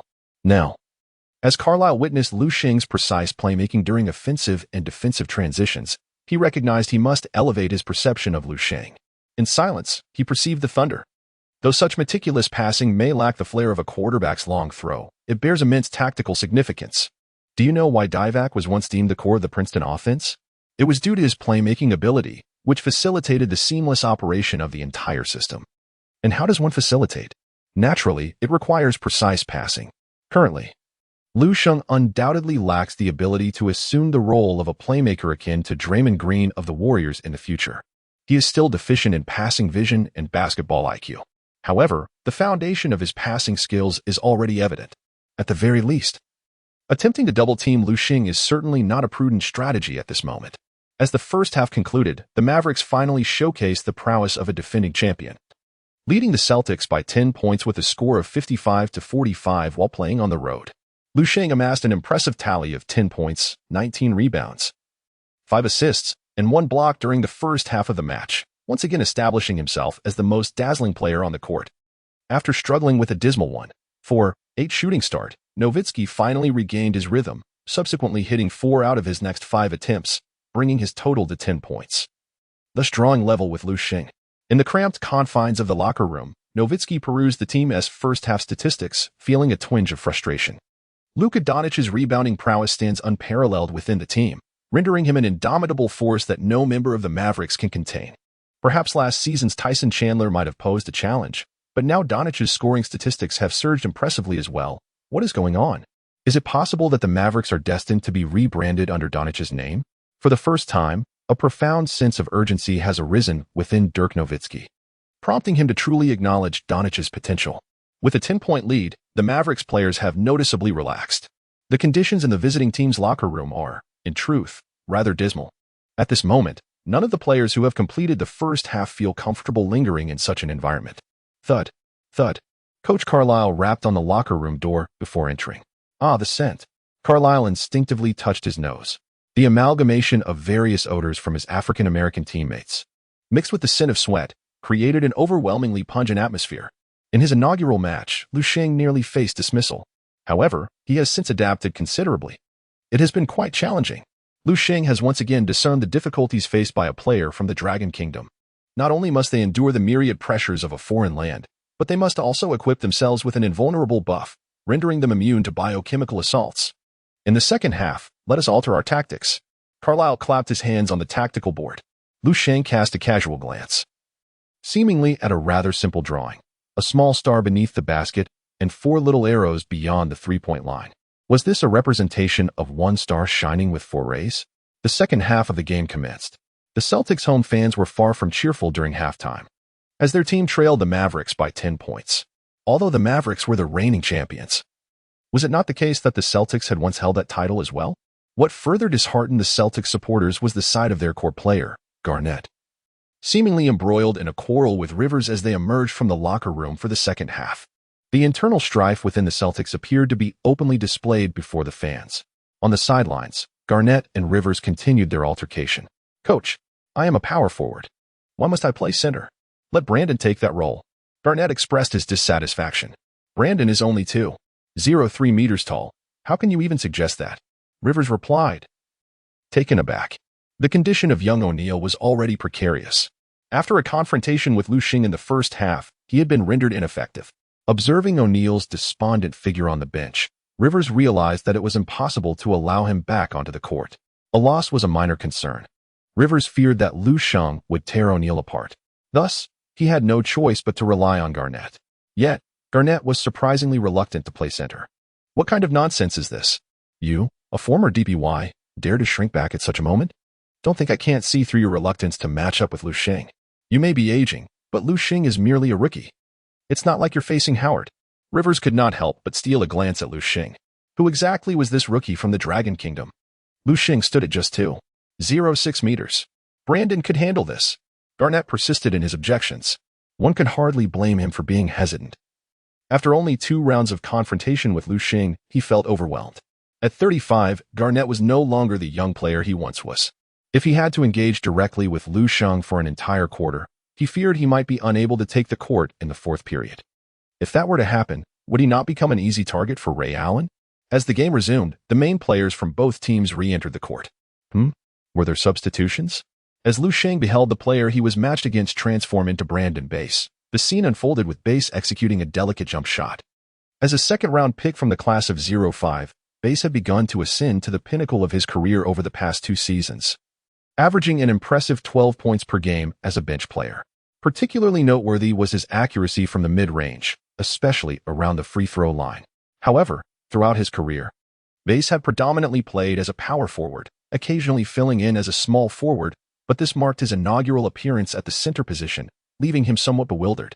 He pondered why the towering 2.11-meter Garnett did not assume the role of center. Was it a mysterious strategy? Base's imagination began to run wild. As the game commenced with a jump ball lost by Shaquille O'Neal, the Celtics took the first offensive possession in the third quarter. Rondo, skillfully dribbling past half-court, observed Garnett stepping forward to set a screen. Noticing Lu Sheng stationed beneath the basket, Rondo hesitated to drive too deep, and after a moment's consideration, he returned the ball to the outwardly positioned Garnett. Garnett then opted for a fierce jump shot, which swished through the net. With a triumphant roar, he seized the moment, bellowing at Nowitzki and asserting his presence before the fans. Did you think Garnett's consecutive 9 seasons with 2010 averages with the Timberwolves were merely a fade? Garnett excelled at maintaining his formidable persona. Truth be told, while one might argue that the league's games are riddled with dubious officiating and manipulations, the absence of a script is equally implausible. A narrative need not be realized through the manipulation of the game. Genuine competition can also enact a scripted performance, provided that the roles and narratives are well established. Many reality shows operate on this very principle. As for Garnett's character, he unquestionably embodied the Iron Wolf King. And what of Lu Sheng's persona? It could simply be characterized as audacious. On the court, Lu Sheng noted with dissatisfaction that Nowitzki had failed to impose any significant interference on Garnett's jump shot. Was it truly impossible to defend against such a shot? Even if it were, could a foul not be called? Lu Sheng's defensive philosophy is straightforward. If conventional defense fails, resort to fierce fouls. Expecting to score easily? An unattainable dream. The Mavericks' offense unfolds. The Mavericks player's positioning leaves Rivers on the sidelines perplexed. Nowitzki has ceased to engage Garnett in a low-post battle and instead has positioned himself in the corner three-point zone. Garnett is compelled to follow him there. For Nowitzki's three-point shot cannot be underestimated. Observing the other Mavericks players, they all stand resolutely beyond the three-point line, leaving Lu Sheng as the sole figure descending into the paint. The three-point shot is on. Kid, noticing the tactical play unfolding, casually launches a three-pointer. A contested shot over Rondo. This is taking advantage of Rondo's modest height of 1.85 meters. Clang. It doesn't go in. However, that is of little consequence. Inside, Brandon Bass finds himself ensnared by Lu Sheng's remarkable positioning skills, rendered completely immobile and unable to contend for the rebound. Securing the rebound. And then, a thunderous dunk. Bam. It's as simple as that. Quite splendid. Lu Sheng smiled and pointed at Kid, who returned the gesture with a thumbs up. The exhilaration of securing rebounds was palpable, as if one could throw the ball any which way. Surely, every player engaged in street basketball yearns for a reliable rebounder on their team. Kid had already begun to devise strategies for Lu Sheng's future under his guidance as head coach. However, Rondo observed the situation with increasing unease, questioning whether Kid was merely using errant shots to facilitate passes to Lu Sheng. Bass, who was experiencing the center position for the first time, wore a look of frustration. His height disadvantage rendered him incapable of impeding Lu Sheng's rebounding prowess. This style of play was thoroughly dissatisfying. While an intriguing tactical concept had indeed emerged, it was not one belonging to the Celtics, but rather to the Mavericks. The concept of 1-star and 4 shooters had finally registered with Rivers. This strategy had previously been employed by the Magic, pairing Dwight Howard with 4 sharpshooters, achieving a measure of success that had propelled them to the finals. In the current season, the Heat had also implemented a similar approach, allowing LeBron James to drive while freeing up space in the paint for 4 shooters. Yet, the Mavericks' interpretation of the 1-star and 4 shooters tactic was decidedly more aggressive, focusing on outside shooting while Lu Sheng dominated the boards inside. How should they respond? Should they continue to double-team Lu Sheng? Although this strategy had only been executed for a single possession, Rivers had already begun to mentally simulate subsequent adjustments. Failing to alter their defense would permit Lu Sheng to score uncontested in the paint, given Brandon Bass's height and defensive capabilities. That would only serve to facilitate Lu Sheng's scoring opportunities. But what adjustments could be made? Should Garnett be assigned to assist on defense? Rivers recalled Lu Sheng's precise passing from the first half and felt a headache coming on. How had a mere tactical shift from the Mavericks suddenly created such a sense of inevitability? Rivers felt the immense pressure that Carlisle was exerting upon him. In the ensuing possessions, the Mavericks demonstrated the insurmountable effectiveness of their 1-star and 4 shooter strategy. In a remarkable display of skill, Lu Sheng effortlessly secured 3 consecutive rebounds within the paint, executing 2 offensive plays. Before Rivers could implement any tactical adjustments, Ray Allen, unable to contain himself, made his move. Observing Marian's failed three-point attempt, Allen abandoned his mark on Carter and charged towards the interior. When Lu Sheng leapt to grab yet another rebound, Allen had already formulated a plan. The instant Lu Sheng landed, Allen lunged for a steal. Given his current ball-handling prowess, the likelihood of Allen succeeding was quite high. Yet he underestimated Lu Sheng's reaction, which surpassed his expectations. Without waiting to touch the ground, Lu Sheng launched the ball towards Carter midair. The impeccable passing accuracy attribute he possessed proved invaluable at that moment. Carter was taken aback by Lu Sheng's decision to pass while airborne, yet upon receiving the ball, he felt an unexpected comfort. Without hesitation, Carter seized the opportunity, as Allen was in no position to recover. Positioned beyond the three-point arc with ample space, Carter unleashed a clean shot. Swish. This time, Carter successfully converted the open three-pointer, prompting him to exclaim his delight at the rebound. Allen, with hands on his hips, shook his head in resignation. A brute can embroider, he mused, pondering how to counteract this situation. At that moment, Garnett was equally preoccupied, having also aimed to assist defensively in the paint. Pass me the ball in a moment, Allen shouted to the dribbling Rondo before darting toward the front court. Listen to him, Pierce chimed in, also sprinting forward. Rondo remained silent, but soon delivered the ball to Allen, who had halted at the three-point line. With determination, Allen launched a swift three-pointer. The ball swished through the net. Carter failed to keep pace with Allen's movement, granting him the opportunity to shoot. Answer ball. Allen's eyes gleamed with fierce intent as he prepared to strike. Throughout the ensuing match, the Celtics refrained from double-teaming Lu Sheng in the paint, effectively allowing him to score at will. Yet, on the offensive end, Allen erupted spectacularly, sinking 4 consecutive three-pointers while relentlessly propelling the team to close the gap. Incredible! One could only exclaim at his prowess. Lu Sheng glanced at the scoreboard and couldn't help but exclaim. The explosive Ray Allen's deluge of three-pointers had indeed caused some discomfort for the Mavericks. Lu Sheng swiftly identified another issue with the Mavericks in this game, their inadequate perimeter defense. Indeed, the team boasts the remarkable Shawn Marion, known for his exceptional wingspan, akin to Lu Sheng's, making him an outstanding individual and help defender. However, Marion's prime was during his tenure with the Suns, and he has since been on the decline. The other three players, Kidd, Carter, and Nowitzki, may have been competent defenders in their youth, but now they find themselves vulnerable, easily penetrated by opposing offenses. Lu Sheng's defensive awareness and skills are currently lacking. However, his physical prowess and aggressive defensive style enable him to protect the paint effectively. Yet, when it comes to providing help defense beyond the three-point line, Lu Sheng's capabilities are stretched. As the game progressed, events unfolded as Lu Sheng had anticipated. Under Carlisle's instructions, Marion switched on to Carter, directly matching up against Ray Allen in hopes of containing his explosive play. Marion's long arms applied pressure on Allen. Nevertheless, Allen refrained from unnecessarily depleting his shooting rhythm. Upon witnessing Marion and Carter's switch, he promptly passed the ball to Pierce. Pierce, with his back to Carter, executed a series of moves before effortlessly turning and sinking a jump shot. The Celtics were beginning to blossom offensively from multiple sources. Carter remarked, "So you're just going to pick on me, huh?" To which Ray Allen and Pierce replied, "Indeed.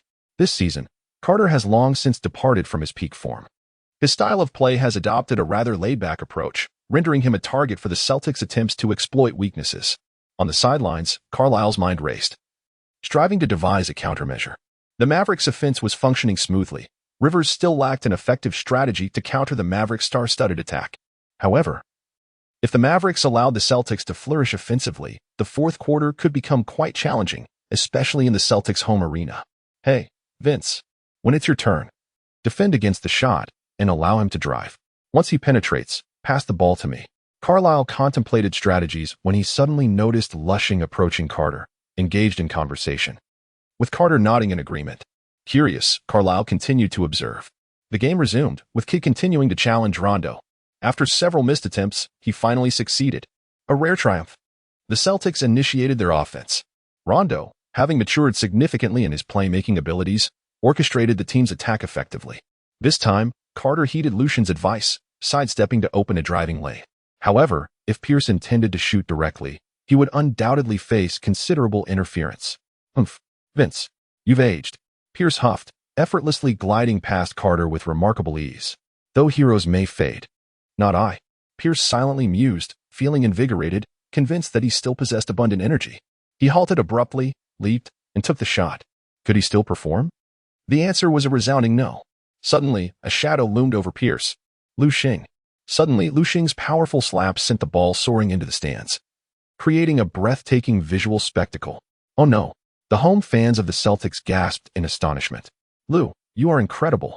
Carter immediately collided passionately with Lu Sheng, utterly surprised by the fierce intensity of his defense. With someone stepping in to support him, defense became significantly easier. The usually laid-back Carter felt a surge of defensive enthusiasm. On the bench, the towel-waving contingent led by Yi Jianlian began to fervently cheer. The entire Mavericks team was invigorated. On the sidelines, Carlisle couldn't help but applaud Lu Sheng, recognizing his exceptional talent.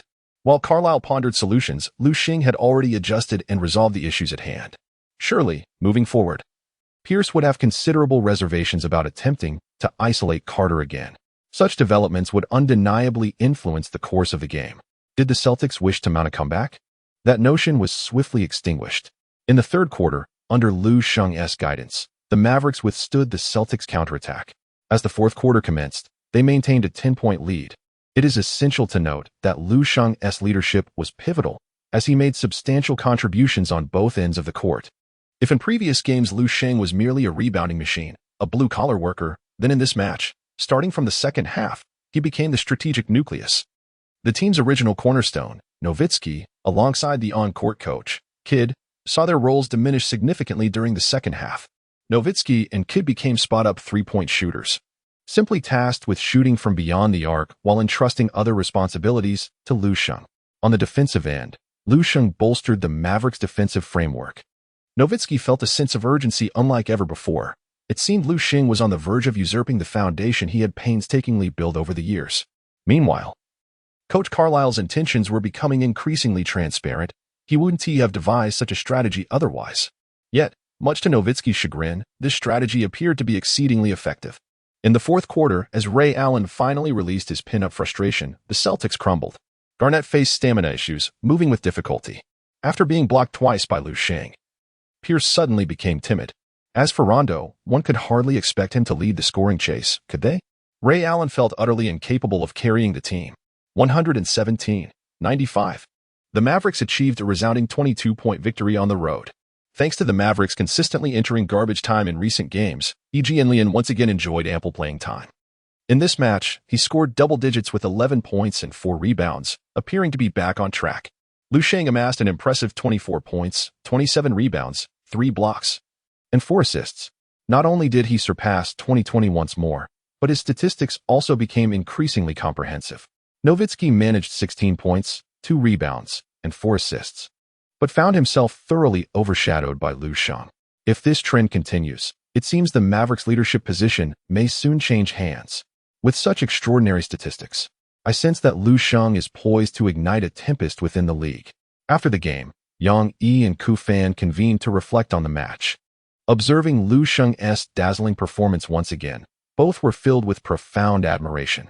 The most significant takeaway from this match for the Mavericks is the enhancement of their tactical standing. However, the fans are predominantly focused on the statistics. The remarkable aspect of the Mavericks lies in their refusal to make choices. They desire everything. Following the conclusion of the game, the Mavericks did not linger in Boston for long, but instead took a night flight to Detroit. Tomorrow night marks a back-to-back game, and the Mavericks opted to fly to Detroit first before resting. On the plane, many players took the opportunity to catch a brief nap. Lu Sheng also had his eyes closed, appearing as though he were asleep. However, in reality, he had summoned Deep Blue. Deep Blue. Exchange attribute points. Lu Sheng silently recited in his heart. Ding. Congratulations, host. You have received 9 attribute points. A Deep Blue notification sound echoed. Not bad. Lu Sheng glanced over and noted that he still had 4 points remaining for 4 rebounds, 4 assists, and 1 steal. With 9 attribute points left, where should he allocate them? Lu Sheng does not intend to hoard. Instead, the true path lies in promptly enhancing one's abilities. Let us focus on endurance. Lu Sheng has always been quick to make decisions. Hesitance is not his style. After the match against the Celtics, Lu Sheng certainly expended considerable energy. Lu Sheng currently possesses an endurance attribute value of 75. This is not particularly poor, yet it cannot be deemed excellent either. The impact of these strenuous back-to-back away games weighs heavily on Lu Sheng. Increase the attribute. Endurance, 75 to 84. Perfect. Lu Sheng felt a wave of exhilaration coursing through his body. The fatigue accumulated from the recent match seemed to have vanished completely. The effect surpassed Lu Sheng's expectations. He now felt a renewed confidence for the upcoming game against the Pistons. Were it not for the back-to-back away games, the Pistons would hardly pose a significant threat to the Mavericks. The Pistons are no longer the formidable gatekeepers of the Eastern Conference, of the legendary Bad Boys. Only Prince remains steadfast.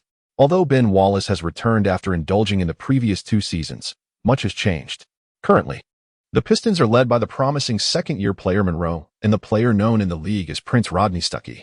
Both of these players possess considerable shortcomings, making them manageable for the Mavericks. Indeed, this proved to be the case. On the evening of January 10th, the Mavericks delivered a masterclass performance against the Pistons. From the outset, Carlisle continued to experiment with a star-and-4 role distribution strategy. The results indicated that this tactic is an extraordinary weapon for overwhelming opponents. In just the first quarter, the Mavericks effortlessly dismantled the Pistons. Monroe appeared as a mere novice before Lu Sheng, unable to secure even the most fundamental rebounds. And his once proud footwork in the paint was rendered ineffective against Lu Sheng. Lu Sheng, it would indeed be a marvel if you could secure a rebound. Monroe possesses considerable prowess in the paint, even exhibiting a remarkable talent. With diligent refinement, he could potentially achieve statistics of 20 points and 10 rebounds over multiple seasons. However, at this juncture, Monroe's interior skills remain rather rudimentary. Under Lu Sheng's relentless rebounding, Monroe swiftly succumbed to frustration, repeatedly missing shots on the offensive end. The score stands at 34-15. In a symphony of missed shots, rebounds by Lu Sheng, thunderous dunks, and subsequent turnovers, the game appeared exceedingly effortless for the Mavericks. Observing this, Carlisle felt an immense sense of comfort. In the second quarter, he boldly refrained from reintroducing the starting players. The Mavericks bench faced the Pistons with unwavering confidence, leading 22-18. By halftime, the Mavericks had further extended their lead. Witnessing Monroe's evident despondency, Lu Sheng felt a twinge of sympathy. During the second quarter, Monroe struggled against Brendan Haywood, failing to gain significant advantages. In Lu Sheng's previous life, just as Monroe's interior skills began to mature, Curry and the Warriors ignited a small ball revolution that swept the entire league. As teams began to prioritize three-point shooting and a faster pace, Monroe found himself utterly forsaken by the evolving game. Without so much as a farewell, Monroe, a traditional post player, heavily relies on ball possession. He thrives in a slow-paced game, meticulously carving out space in the paint. His sluggish movement, lack of long-range shooting ability, and inability to switch defensively render him incapable of defending against pick-and-rolls.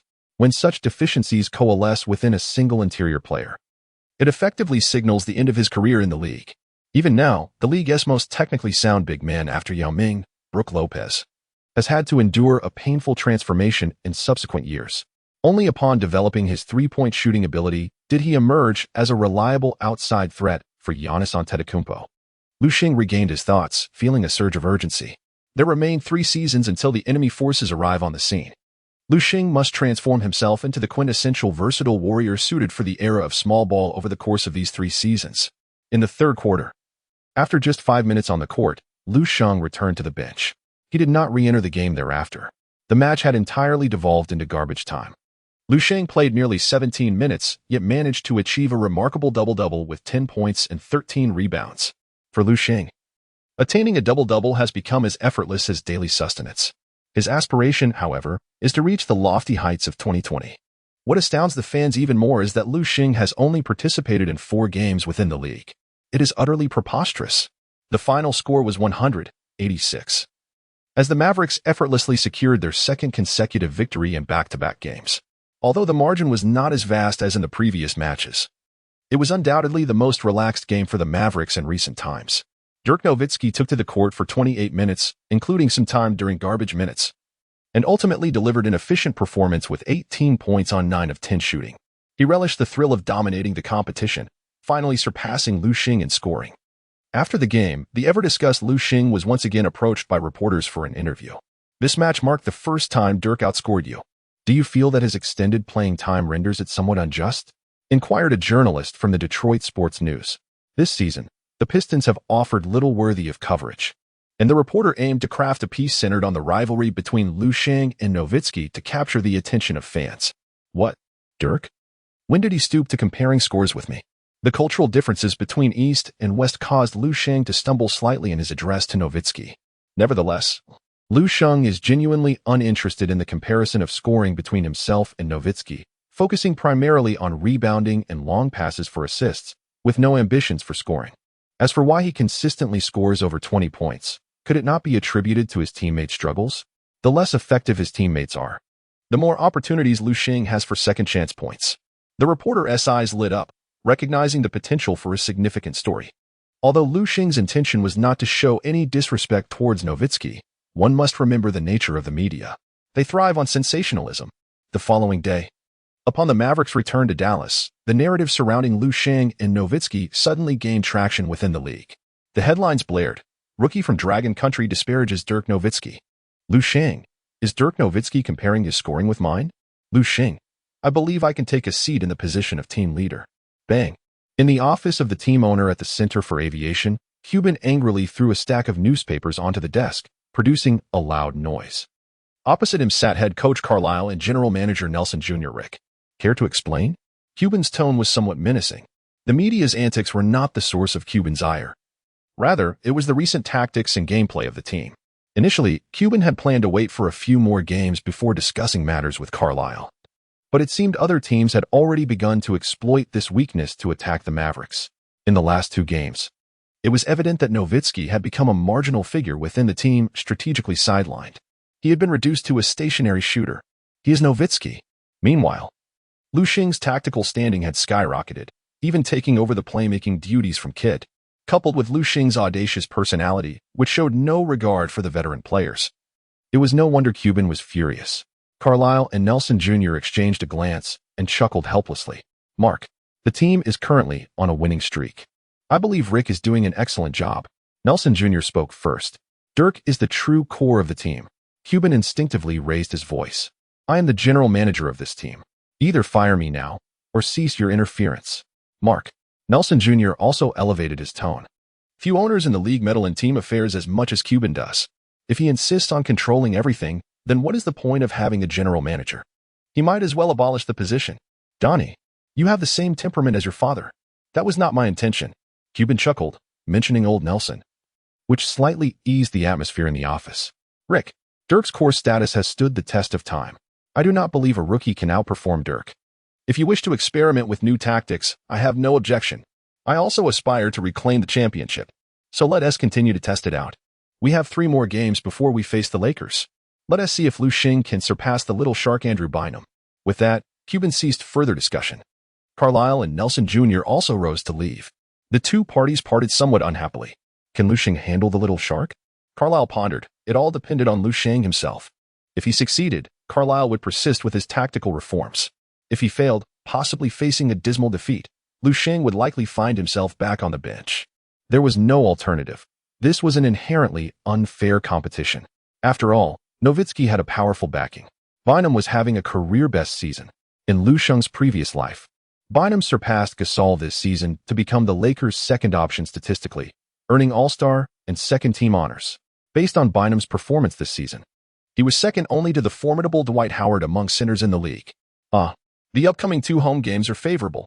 Lu Sheng was in Yi Jianlian's apartment, analyzing the upcoming schedule of the Mavericks alongside him. In addition to the 2, their agent, Yi was also present. The Bucks and the Kings. Neither team was particularly formidable. Yi Jianlian glanced at the schedule and felt confident that he would continue to receive ample playing time. However, after 2 home games, the challenge escalated. An away game against the Lakers. Kobe. Los Angeles. He wondered if there would be an opportunity to visit Hollywood and catch a glimpse of some starlets. Lu Sheng chuckled nonchalantly, unaware that the upcoming match against the Lakers held extraordinary significance for him. It could even determine his standing with the Mavericks this season. He was merely preoccupied with thoughts of pursuing a movie star. Truly, there is not a single decent man among them. Seizing the moment when Lu Sheng was distracted, Yi swiftly stepped on his foot. Goodness, can this even be considered boxing? Lu Sheng looked at Yi with astonishment. Yi shot him a direct glare. You have won. Lu Sheng waved his hand dismissively, too indifferent to engage in a dispute with her. By the way, what brings you here today? Lu Sheng naturally took the freshly peeled apple from Yi Weiqi's hand and bit into it without hesitation. Humph. Yi Weiqi was unfazed by this. She had intended to prepare it for Lu Sheng all along. Yi Jianlian remarked, "I'm already full." Several domestic sneaker brands have expressed their intentions to negotiate contracts. Speaking of serious matters, Yi Weiqi's demeanor shifted to one of earnestness, her aura now entirely transformed. Indeed, women are ever so changeable, effortlessly embodying a myriad of styles. TSK. Lu Sheng also sighed, "There's no rush. The price is too low at the moment. Let's talk about it after I finish this season." Lu Sheng spoke, casually deciding on the matter. Indeed, Yi Weiqi nodded in agreement, endorsing Lu Sheng's perspective. Given Lu Sheng's current rapid ascent within the league, by the conclusion of the season, his personal value could potentially multiply tenfold or more. Should Lu Sheng continue to perform remarkably in the playoffs, his influence would ascend to an even higher echelon. Signing now would undoubtedly be a significant loss. However, Yi Weiqi felt a tinge of regret that Lu Sheng would not have the opportunity to be selected for the All-Star game this season. Due to Yi Jianlian, the league has amended its rules. Rookies in their debut season are ineligible for All-Star selection and can only participate in the Rookie Challenge. Otherwise, considering Lu Sheng's current popularity in Longhua, with a little promotion, he might very well have secured a spot in the All-Star game. Once in the All-Star, his commercial value would be entirely transformed. 102, 76, 99, 60. The Mavericks effortlessly triumphed over the Bucks and the Kings at home. Carlisle continued to adhere to the one-star and four-shooters strategy, and the results were evidently remarkable. Lu Sheng's dominance in the paint has reached a point of exasperation. Both the Milwaukee Bucks' second-round pick, center John Lure, and the Sacramento Kings' fifth overall pick from last season, DeMarcus Cousins, have been utterly overwhelmed by Lu Sheng's prowess. Cousins, known for his fiery temper, was so infuriated by Lu Sheng's performance that he impulsively shoved him, only to find Lu Sheng firmly rooted to the ground, unyielding. It was Cousins who stumbled back, taken aback by the unexpected resistance. In that moment, Cousins was left in awe, nearly addressing Lu Sheng as a brother. Meanwhile, Lu Sheng nonchalantly patted the front of his jersey, exuding an air of confidence. In these two games, Lu Sheng achieved remarkable statistics, recording 15 points, 17 rebounds, 4 assists, 2 blocks, and 1 steal in one match, and 11 points, 14 rebounds, 3 assists, and 1 block in the other, consistently maintaining a double-double performance. Given his limited court time, his statistics remained relatively modest, avoiding any exaggeration. Dirk Nowitzki, on the other hand, posted 11 points, 2 rebounds, and 5 assists in one game, followed by 14 points, 1 rebound, 2 assists, and 2 blocks in another. Regardless of Nowitzki's thoughts, the media relentlessly compared his performance to that of Lu Sheng. The outcome? It was evident. Since transitioning to a spot-up shooter, Nowitzki's shooting percentage has appeared somewhat lackluster. The team supporting Nowitzki has begun to feel the pressure at this rate. By the end of the season, Lu Sheng might truly usurp his position. Something must be done. In light of this, the Dallas Mavericks embarked on a journey to Los Angeles. On the flight, Lu Sheng reflected on the insights gleaned from these recent games. Over the course of these 3 matches, Lu Sheng has accumulated a total of 17 attribute points. Lu Sheng has fully enhanced his strength from 98 to 100. Furthermore, he has expended 10 attribute points to transcend the limit of his strength attribute. Ding! Congratulations to the host. The strength attribute has surpassed its limit. You have acquired the exclusive talent, Master of Low Defense, Bronze. Master of Low Defense, Bronze, ignores tonnage suppression. Success rate of low defense increased by 50. Perfect. Lu Sheng did not anticipate that this exclusive talent would yield such remarkable results. The ability to disregard the suppression caused by tonnage disparity is undoubtedly the effect that Lu Sheng currently requires most. Lu Sheng has assumed the position of center, and what he currently lacks is not height, but rather heft. Weighing in at only 105 kilograms, he finds himself at a disadvantage even among small forwards. In the center position, this disadvantage becomes even more pronounced. Were it not for the retirements of Shaquille O'Neal and Yao Ming, Lu Sheng would likely find himself overmatched, regardless of his formidable strength. However, the situation has changed. With the absence of a significant weight disparity, even should O'Neal reappear, Lu Sheng would utilize his strength to assert his dominance. Furthermore, Lu Sheng possesses an exclusive talent for combativeness, an ability that allows him to disregard weight differences, maximize his strength. and accelerate the physical consumption of his opponents. Who else can rival him? Lu Sheng couldn't help but burst into laughter, since he had kept his eyes closed. Yi Jianlian mistakenly thought Lu Sheng was indulging in a delightful dream. Could it be that he was dreaming of rowing a boat with Yi Weiqi? Something felt amiss. When did I become so curious about others? Yi Jianlian shook his head, dispelling the chaotic thoughts in his mind, and began to rest his eyes as well. Lu Sheng was unaware of the myriad of inner thoughts swirling within Yi Jianlian nearby. He proceeded to allocate all remaining 15 attribute points into his stamina. Stamina, 8499. The Lakers are a formidable opponent, and Kobe is a physical marvel. The prospect of Lu Sheng playing the entire match is not entirely implausible. In such circumstances, stamina becomes of paramount importance. Moreover, enhancing one's endurance, a trait that raises the lower limits of performance, will never yield adverse consequences. At the Staples Center in Los Angeles, the arena is once again brimming with spectators. During the second round of last season's playoffs, the Lakers suffered a crushing 4-0 defeat at the hands of the Mavericks, leaving them utterly despondent. This defeat shattered Kobe's aspirations of re-establishing a dynasty. As the teams prepared to meet for the first time this season, Kobe harbored a palpable sense of indignation. Prior to the match, he rallied his teammates with an emphatic declaration of victory. Thus, when both teams took to the court, Lu Sheng noted that the Lakers players wore expressions imbued with fierce determination. Indeed, particularly upon witnessing the intense gaze of Byram, which seemed to suggest a desire to tear him apart, Lu Sheng sensed that he would finally have the opportunity to exert himself in this contest. It was the perfect moment for Byram to experience the formidable prowess of a master of low-post defense. This season, the head coach of the Lakers is Mike Brown. Following the team's failure to pursue a championship last season, Zen master Phil Jackson concluded that continuing his quest for a title with the Lakers was a futile endeavor. His aspirations to ascend to the management echelon of the Lakers were thwarted despite his personal relationship with Jeannie Buss, which did not afford him any significant position within the organization's hierarchy.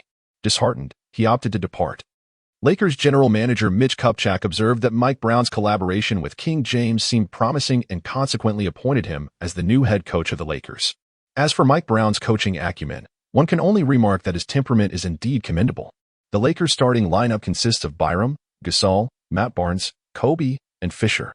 In recent seasons, Artest's performance has steadily declined, leading to his replacement by Matt Barnes in the starting position. The Mavericks' starting five includes Lu Sheng, Nowitzki, Marion, Carter, and Kidd. Rookie, I am determined to dominate you. As Lu Sheng stepped into the center circle, he heard Bayram on the opposite side utter menacingly towards him, accompanied by a fierce expression that made Lu Sheng feel quite juvenile. Lu Sheng couldn't help but glance at the other Lakers players, noticing they wore similar expressions. Meanwhile, Kobe appeared particularly pleased with Bayram's recent bold remarks, clapping his hands while nodding in approval at Bayram. Lu Sheng seemed to perceive the luminous aura of the second dimension enveloping the center of the Stampede Arena. Fortunately, the referee remained unfazed. He stepped into the center circle and tossed the ball into the air. The match commenced. Regardless of the absurdity of the moment, Lu Sheng was determined to seize victory in the jump ball, although Bayram also leaped with great effort at the first opportunity. He quickly realized that his vertical leap and speed paled in comparison to Lu Sheng's, existing on an entirely different plane. Veteran, I hope you can endure a little longer. As Lu Sheng secured the jump ball and it touched the ground, he cast a subtle smile towards Bayram. What on earth does lasting mean? Bayram pondered. Sensing that the atmosphere of the match was veering into an indescribable territory, Kidd dribbled across half-court, just as Fisher positioned himself defensively. He witnessed Kidd launch a shot with a swift pull-up. Damn, Fisher couldn't help but mutter under his breath. When did Kidd's playing style transform into this? Wasn't this akin to the recent trend of the cherubic-faced elementary schoolers' style of play? This season, Curry had been plagued by injuries, resulting in a significant drop in his average points per game. Yet, his style of play had already begun to resemble that of the future basketball prodigy. Sudden three-point attempts had become a common sight during the game. Bang! Kidd's three-pointer missed. Nevertheless, his expression remained utterly composed, for he was merely passing the ball.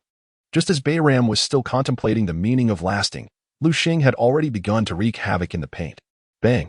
Lu Sheng soared into the air, grasping the ball with one hand, and forcefully slammed it into the hoop. A one-handed dunk. I've heard you intend to challenge me? Bring it on. Lu Sheng retreated while raising his arms in a triumphant gesture. Let the Stample Arena come alive, he declared, exuding an air of arrogance. In the Dragon Kingdom's broadcasting studio, Ku Fan observed Lu Sheng's somewhat ostentatious display, feeling a sense of dissonance.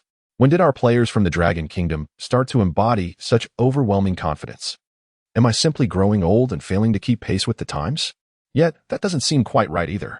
Lu Sheng is even older than Yi Jianlian. They appear to be players from two distinct eras. However, many fans of Kobe may not find this particularly pleasing. Ku Fan added with a smile. Indeed, this statement does not evoke comfort. At this moment, the fans in Dragon Country are caught in a quandary. During this match, they are uncertain which side to support. To cheer for Kobe feels somewhat unsettling. After all, both Lu Sheng and Yi Jianlian are playing for the Mavericks. How could one not support them? Yet, to support Lu Sheng and Yi Jianlian feels like a betrayal to Kobe. On the court, Kobe was somewhat displeased with Bayram's recent lapse in focus. Did I just praise you for nothing? Andrew, get your act together. Surely, you can handle a rookie from Dragon Country. Shaq certainly did not behave this way back in the day. Kobe's tone was devoid of any courtesy. I will manage. Bayram's expression darkened. Kobe's remarks had struck several sensitive chords within him. Bayram, nicknamed Little Shark, inherently falls short of O'Neal. This is not particularly concerning. O'Neal is indeed formidable. What frustrates Bayram is that in previous encounters with Yao Ming, he was consistently outmatched. While the statistics may not reveal much, the reality on the court was quite disheartening for Bayram. Now facing another center from Dragon Country, Bayram truly yearns to rise to the occasion. This season, as he finds his rhythm, he has gained considerable confidence. To be honest, Bayram is even contemplating a challenge for Kobe's position as the team's leader. This newfound confidence deserves a commendation. The Lakers' offense unfolds. After crossing half-court, Fisher successfully completed his task, passing the ball directly to Kobe. Kobe versus Carter. A confrontation among the four great shooting guards. Iverson and McGrady have gradually faded from the fans' radar, with retirement not far off. Kobe commenced with a cautious offensive strategy. With his back against Carter, he executed a highly deceptive shoulder feint, skillfully shifting Carter's defensive balance. Swish. The basketball traced a beautiful arc in midair, swooshing through the net. A sight to behold. Lu Sheng beheld Kobe's signature fadeaway jumper from a close distance, and it was indeed mesmerizing. It is no wonder that Kobe has amassed such a devoted fan base, while LeBron also boasts numerous ardent admirers. From an aesthetic perspective, the elegance of LeBron's movements pales in comparison. When will I be able to execute such a stylish fadeaway jumper myself? Lu Sheng felt a surge of restlessness. It will happen. It will. Carter shook his head in resignation. At that moment, he sensed the vast chasm that had developed between himself and Kobe. Throughout his extensive career, Kobe had ascended from the lowest rank among the four great shooting guards to become the undisputed leader, a truly remarkable feat reflecting on the early 2000s. When Iverson was in a league of his own, Carter, renowned for his extraordinary in-game dunks, had once earned the title of a demigod, enjoying unparalleled popularity in the league. Meanwhile, McGrady's explosive performances with the Magic had reached a pinnacle that could only be described as that of the league's best. In contrast, Kobe had always been in a competitive dynamic with Shaquille O'Neal.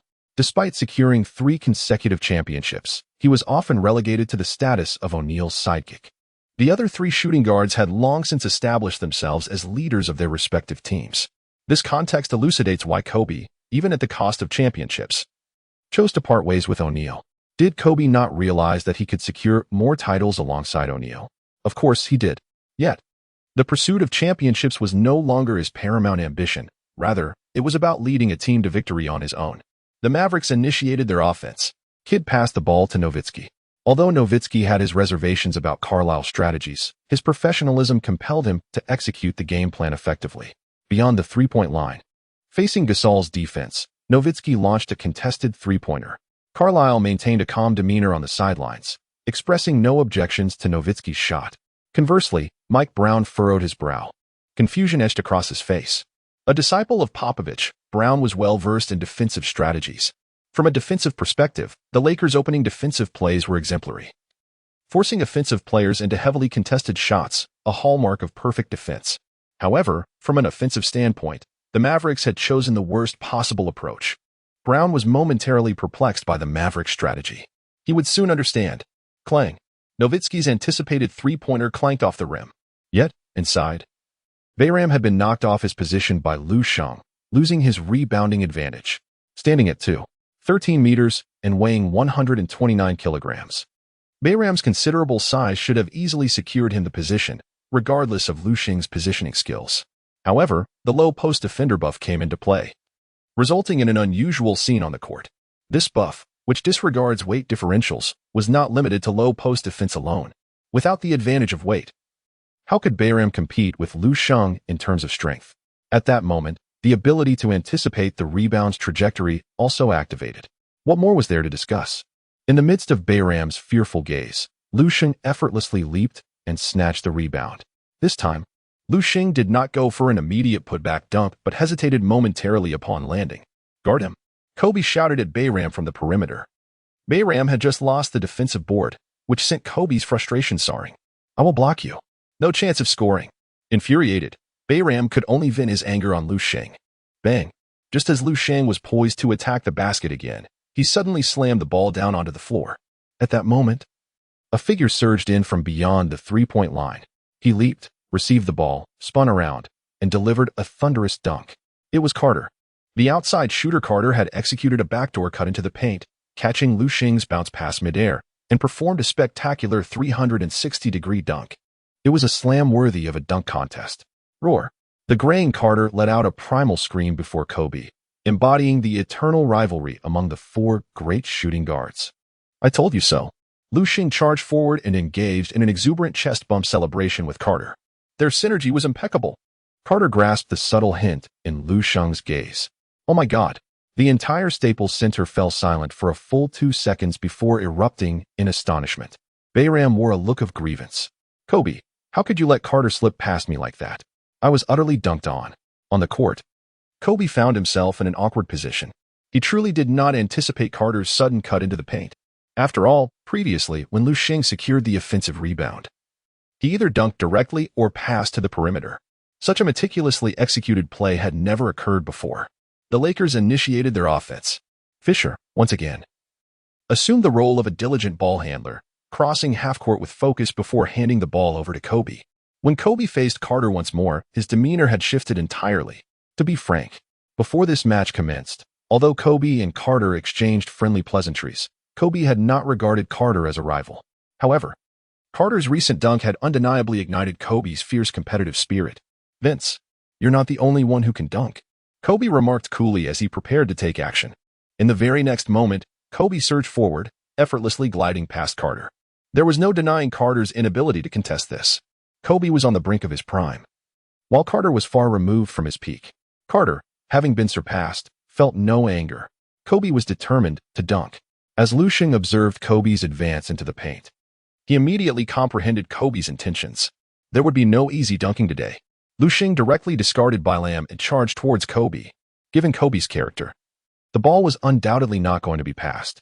"Oh, my goodness, a master."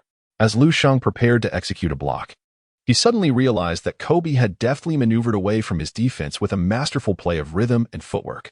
In one fluid motion, he performed a spinning dunk from the side, leaving no chance for a block. Lu Sheng's response is remarkably swift. Although there are limited remedial actions that can be taken in midair, it does not imply that there are none at all. With his formidable body control, Lu Sheng forcefully twisted his torso before descending.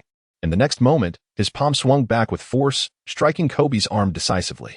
While it was impossible to block the ball, preventing Kobe from executing a successful dunk would suffice. The sounds of a slap, a clang, and a thud echoed almost simultaneously. Lu Sheng fouled. Kobe missed the dunk. The referee blew the whistle. Alas! Upon landing, Kobe felt a sharp pain in his arm. Looking down, he discovered that his arm was already red and swollen. Kobe turned and shot Lu Sheng a deadly glare. Lu Sheng glared back defiantly. In the Northeast, such behavior would surely invite a beating. After a moment of intense eye contact, Kobe realized his efforts were futile and reluctantly approached the free throw line. Meanwhile, the referee stepped in front of Lu Sheng, advising him to exercise caution and refrain from such aggressive fouls in the future. Although Lu Sheng has participated in only a few matches this season, similar situations have arisen numerous times. The referees have taken notice. While these fouls may adhere to the rules, there is no need for excessive recklessness. Lu Sheng shrugged, signifying his understanding, and refrained from contesting the referee's decision. There was no need. Bang. Swish. Kobe was certainly affected as he missed his first free throw. However, he succeeded with the second. This left Lu Sheng feeling that Kobe was somewhat out of sorts, neglecting to seize the opportunity for an offensive rebound. The Mavericks initiated their offense. He distributed the ball to Marion, who unleashed a sharp, sweeping shot. Matt Barnes was taken aback, wondering if his defense was non-existent. Bang! A clang and a one. Yet, Lu Sheng once again positioned himself effortlessly, securing the rebound. Biyombo consistently faltered in the backcourt, clearly exhibiting signs of a shaken mentality. Upon landing, Lu Sheng's mere feint caused Bayram to leap into the air. Bang! As Bayram descended, Lu Sheng executed a spectacular slam dunk with effortless grace. So easy. The Staples Center fell into a hushed silence. Shaq? A fan from the Lakers' home crowd called out his name. Indeed. Lu Sheng's performance was reminiscent of O'Neal's glorious return to the Lakers, a homecoming to the Staples Center. Aha. Did you hear that? Lakers fans still yearn for my presence. In times of prosperity, they look to Kobe. In adversity, they turn to me, the big shark. In the American broadcasting studio, O'Neal felt a sense of satisfaction. Although he had reconciled with Kobe before retirement, the complex love-hate relationship between them cannot be easily erased by mere words of reconciliation. Shaq, do you believe Lu Sheng's style of play resembles yours? No. He does not possess your formidable bulk. Kenny Smith humorously answered his own question. Aha, Shaq. Your weight is indeed far greater than Lu Sheng's. Barkley chuckled alongside him. On the court, Kobe shook his head and leaned in to whisper to Bayram. Lu Sheng has already committed a foul. The team will now center their offense around you, aiming to swiftly bring Lu Sheng down. Kobe's words elicited enthusiastic nods from Bayram. He relished hearing that. It was high time he asserted himself. Bayram brimmed with confidence. Lakers on the offensive. Under Kobe's instruction, Fisher directly passed the ball to Bayram in the paint. Lu Sheng stood firm behind, resisting Bayram. Bayram versus Lu Sheng. Lu Sheng stood behind Bayram, appearing noticeably smaller in stature. After all, Bayram's formidable weight of 129 kilograms was quite imposing. In the current league, few players rival his heft. Lu Sheng was about to face a true test. While Bayram may not compare to Yao Ming, he certainly ranks as the second-best center in the league at present. I believe the Mavericks must swiftly arrange for double teaming. Should Lu Sheng defend him one-on-one, he is likely to be overwhelmed. In the broadcast room, Yao Ming confidently expressed what he considered to be a very reasonable observation. The disparity in tonnage between Lu Sheng and Bayram is immense. Surely he won't be embarrassed this time. However, the subsequent scene on the court left Yao Ming momentarily speechless, nearly causing him to utter a profanity. On the court, Bayram gazed at Lu Sheng, whose physique was slightly smaller than his own, and smiled faintly. Despite having been thwarted in a few rebounds by Lu Sheng, Bayram attributed it to his need for refinement in positioning skills. Yet, in this low-post confrontation, he was convinced he could overpower Lu Sheng. Just wait, rookie. Watch me dismantle you. Bayram's confidence had returned. Thud. Bayram charged fiercely into Lu Sheng. Under normal circumstances, the significant difference in mass would have easily pushed Lu Sheng aside. With this in mind, Bayram had already initiated his next offensive move, a leap for a thunderous dunk. Yet, reality delivered a harsh blow. Lu Sheng did not yield as Bayram had anticipated. In fact, he remained utterly unyielding. It was only when Bayram attempted to leap that he realized there was simply no room for such an ascent. Lu Sheng merely stood still, raising his arms high, and beheld as Bayram directly tossed the ball into his ample palms. Simultaneously, having failed to leap, Bayram momentarily lost his balance, staggering perilously close to a fall. From the spectator's perspective, it appeared as though Bayram obediently delivered the ball into Lu Sheng's grasp. Could there be a more effortless block than this? Teacher Yang, may I inquire why you consistently underestimate Lu Sheng? Ku Fan, with a mischievous grin, posed the question from the Dragon Country broadcasting booth. The rapidity of the slap in the face was almost overwhelming for him. Yang Yi's expression darkened. Young man, what sort of question is that? It is no wonder you were reassigned from being a field reporter to a commentator. Ahem. I merely sought to analyze from a logical standpoint. I did not anticipate that Lu Sheng would consistently deliver such extraordinary performances. This cannot solely be attributed to me. One can only say that the league is indeed a place where miracles occur. Yang Yi remarked with a hint of resignation. It is truly imperative that we no longer assess Lu Sheng by the standards of an ordinary player. He must be evaluated as one of exceptional talent. At that moment, the atmosphere on the court seemed almost frozen. Bayram not only failed to execute the Kobe-style foul but also inadvertently presented Lu Sheng with a block. Lu Sheng raised his arms high, maintaining a flawless defensive posture akin to a perfect cylinder, leaving no possibility for any fouls. The outcome of this offensive and defensive exchange was so unexpected that Marion, known for his swift counterattacks, was caught off guard and failed to react in time. Consequently, the Mavericks' fast break was thwarted. Lu Sheng passed the ball to kid beside him. This time, Lu Sheng, after sinking into the paint, suddenly moved to the vicinity of the three-point line, setting a screen for Marion. Bang! Matt Barnes felt the force of Lu Sheng and was solidly blocked. Meanwhile, Marion cut in seamlessly, and Kidd accurately delivered the ball into Marion's hands. Swish! Marion executed a reverse layup, effortlessly scoring. The sudden shift in strategy from the Mavericks caught both Matt Barnes and Bayram off guard. After all, in the previous few rounds, the Mavericks had been relying on Lu Sheng's rebounding prowess. On the sidelines, Mike Brown couldn't help but glance at Carlisle. Such a seemingly simple play could yield so many variations? Carlisle, standing on the sidelines, merely smiled faintly. In recent games, he had consciously granted Lu Sheng greater autonomy in executing the tactics, and the results had proven to be quite remarkable. Lu Sheng undoubtedly possesses an impressive tactical acumen. Exceptional talent is truly remarkable. If every player in the league were a graduate with a master's degree, the execution of strategies by teams would likely ascend several tiers. Carlisle appears quite at ease, contemplating various aspects from the sidelines. Do not presume that every player in the league exhibits a high level of tactical execution. Most rely on their physical prowess, simply relying on brute force. When tactics are discussed excessively, they struggle to retain the information and become bewildered. Ultimately, basketball is a sport centered around placing the ball into the hoop. If physicality could resolve every issue, why would intricate tactics be necessary? Ultimately, innate athletic ability remains the paramount consideration for teams during the draft process. Lu Sheng, how could I have been excluded? The 30 teams, his age is the original sin. In the first quarter, the Mavericks took the initiative, exerting pressure on the Lakers at the Staples Center. 29-23. Thanks to Lu Sheng's formidable performance, the Mavericks secured a lead on the road. Subsequently, Bayram attempted several low-post confrontations with Lu Sheng, but to no avail. To be fair, Lu Sheng's ability to disregard the weight disparity is not synonymous with invincibility. After all, Yao Ming and Shaquille O'Neal are both heavier than Bayram. Does that mean they would be completely ineffective in a matchup? The issue lies in the stark psychological contrast, which prevented Bayram from discovering the proper method to contend with Lu Sheng.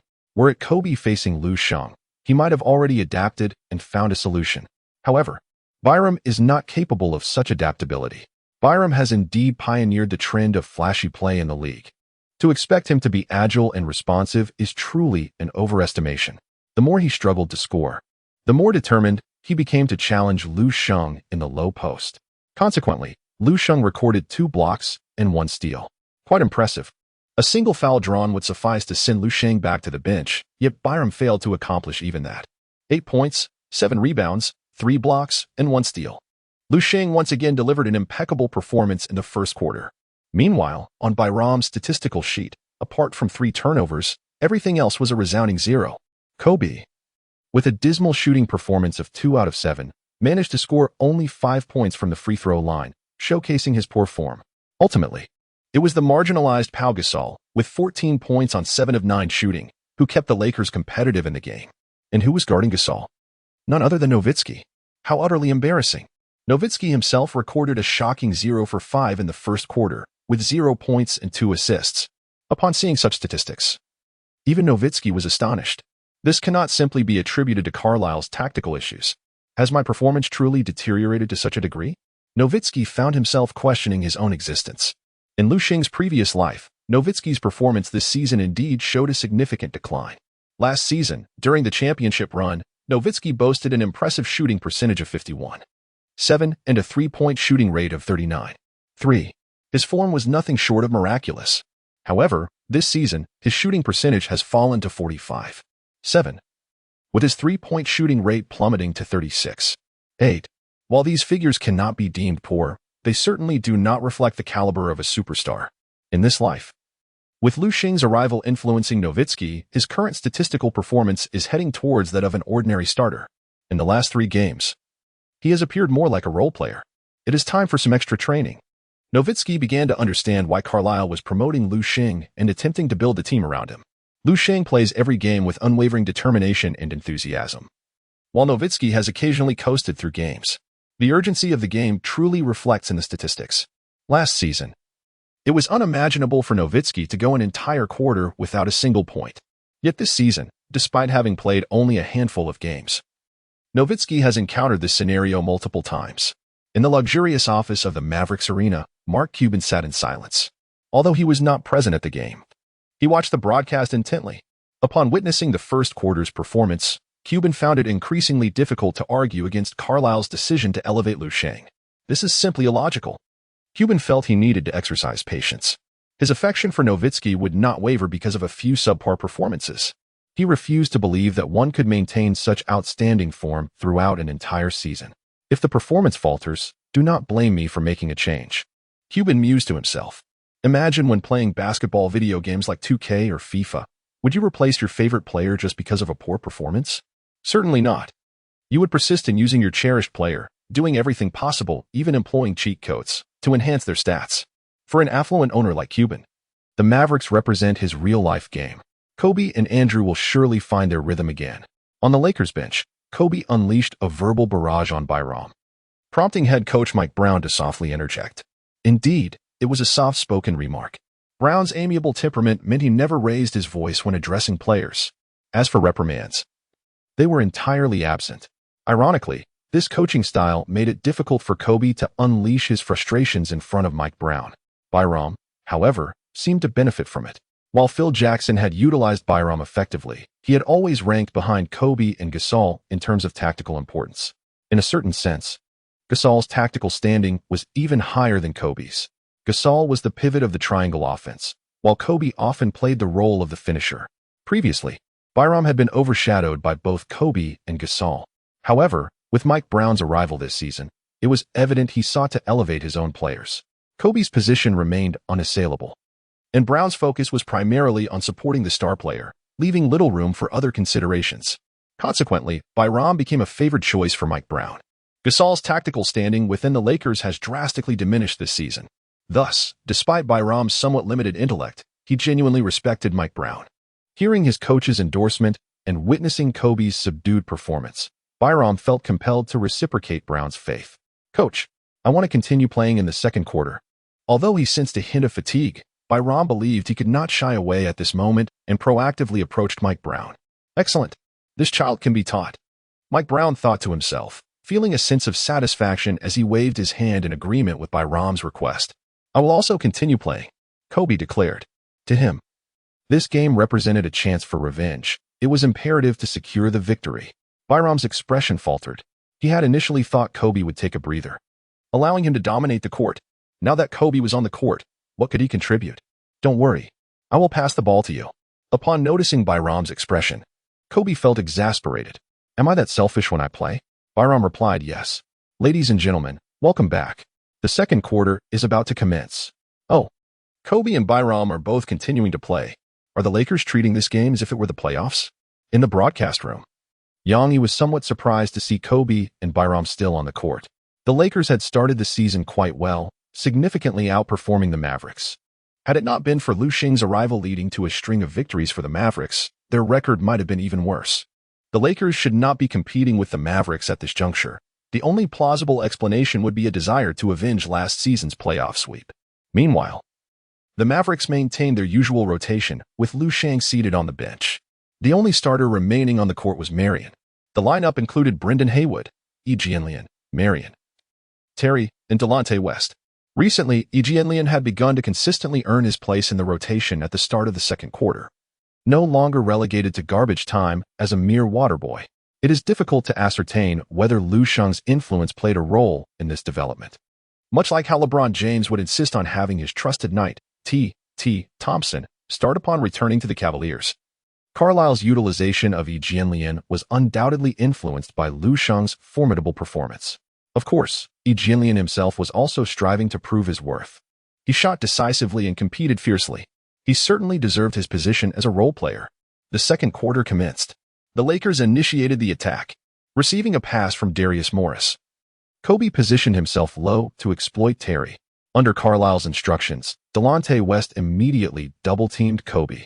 In his inaugural appearance, Carter managed to hold his own against Kobe. Yet Terry's height of merely 188 meters and weight of 84 kilograms rendered him incapable of matching Kobe's prowess. Kobe found himself besieged by defenders, a scenario that had unfolded countless times throughout his illustrious career. Rather than forcing a shot amidst the double team, he opted to pass, directing the ball towards the paint instead of to the open Darius Morris on the perimeter. Upon receiving Kobe's pass, Bayram was taken aback. He had not anticipated such generosity from Kobe.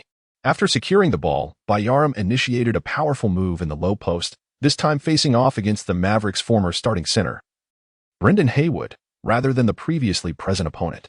With a resounding thud, he executed a forceful drive that unexpectedly unsettled Haywood, causing him to retreat 2 steps. Bayram's emphatic dunk was flawless, a display of sheer power that caught even Kobe's attention. If only he had played like this sooner, he might have mused exultantly.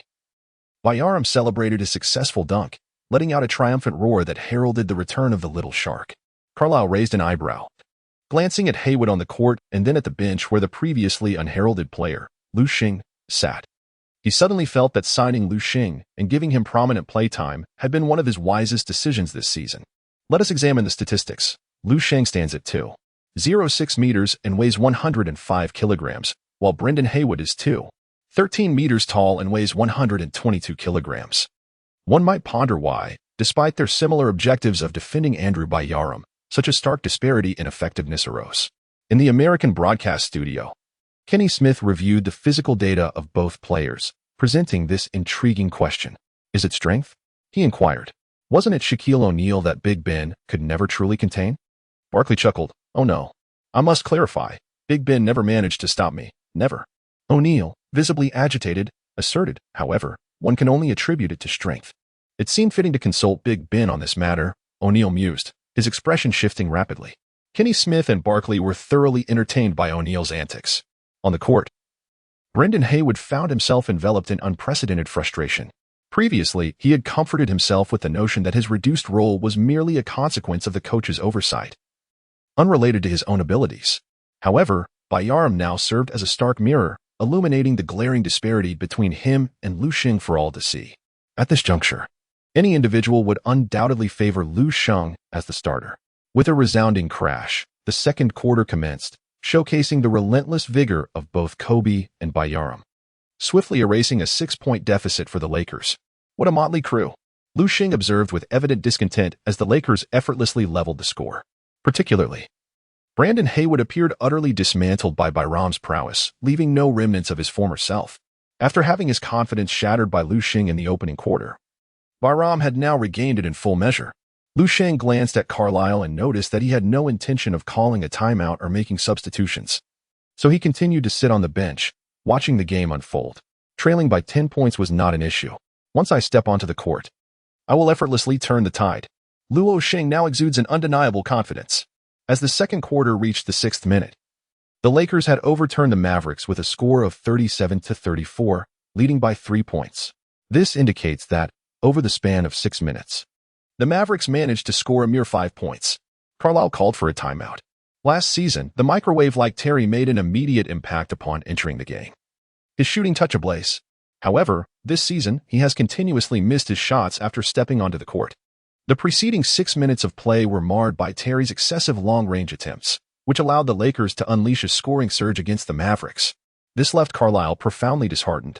Not a single player who excelled last season is performing up to par this time. Oh, perhaps the only one maintaining his form has gone to the Knicks, Tyson Chandler. My conviction is unwavering. Carlisle cast another glance at Lu Sheng on the bench, further solidifying his resolve for tactical innovation this season.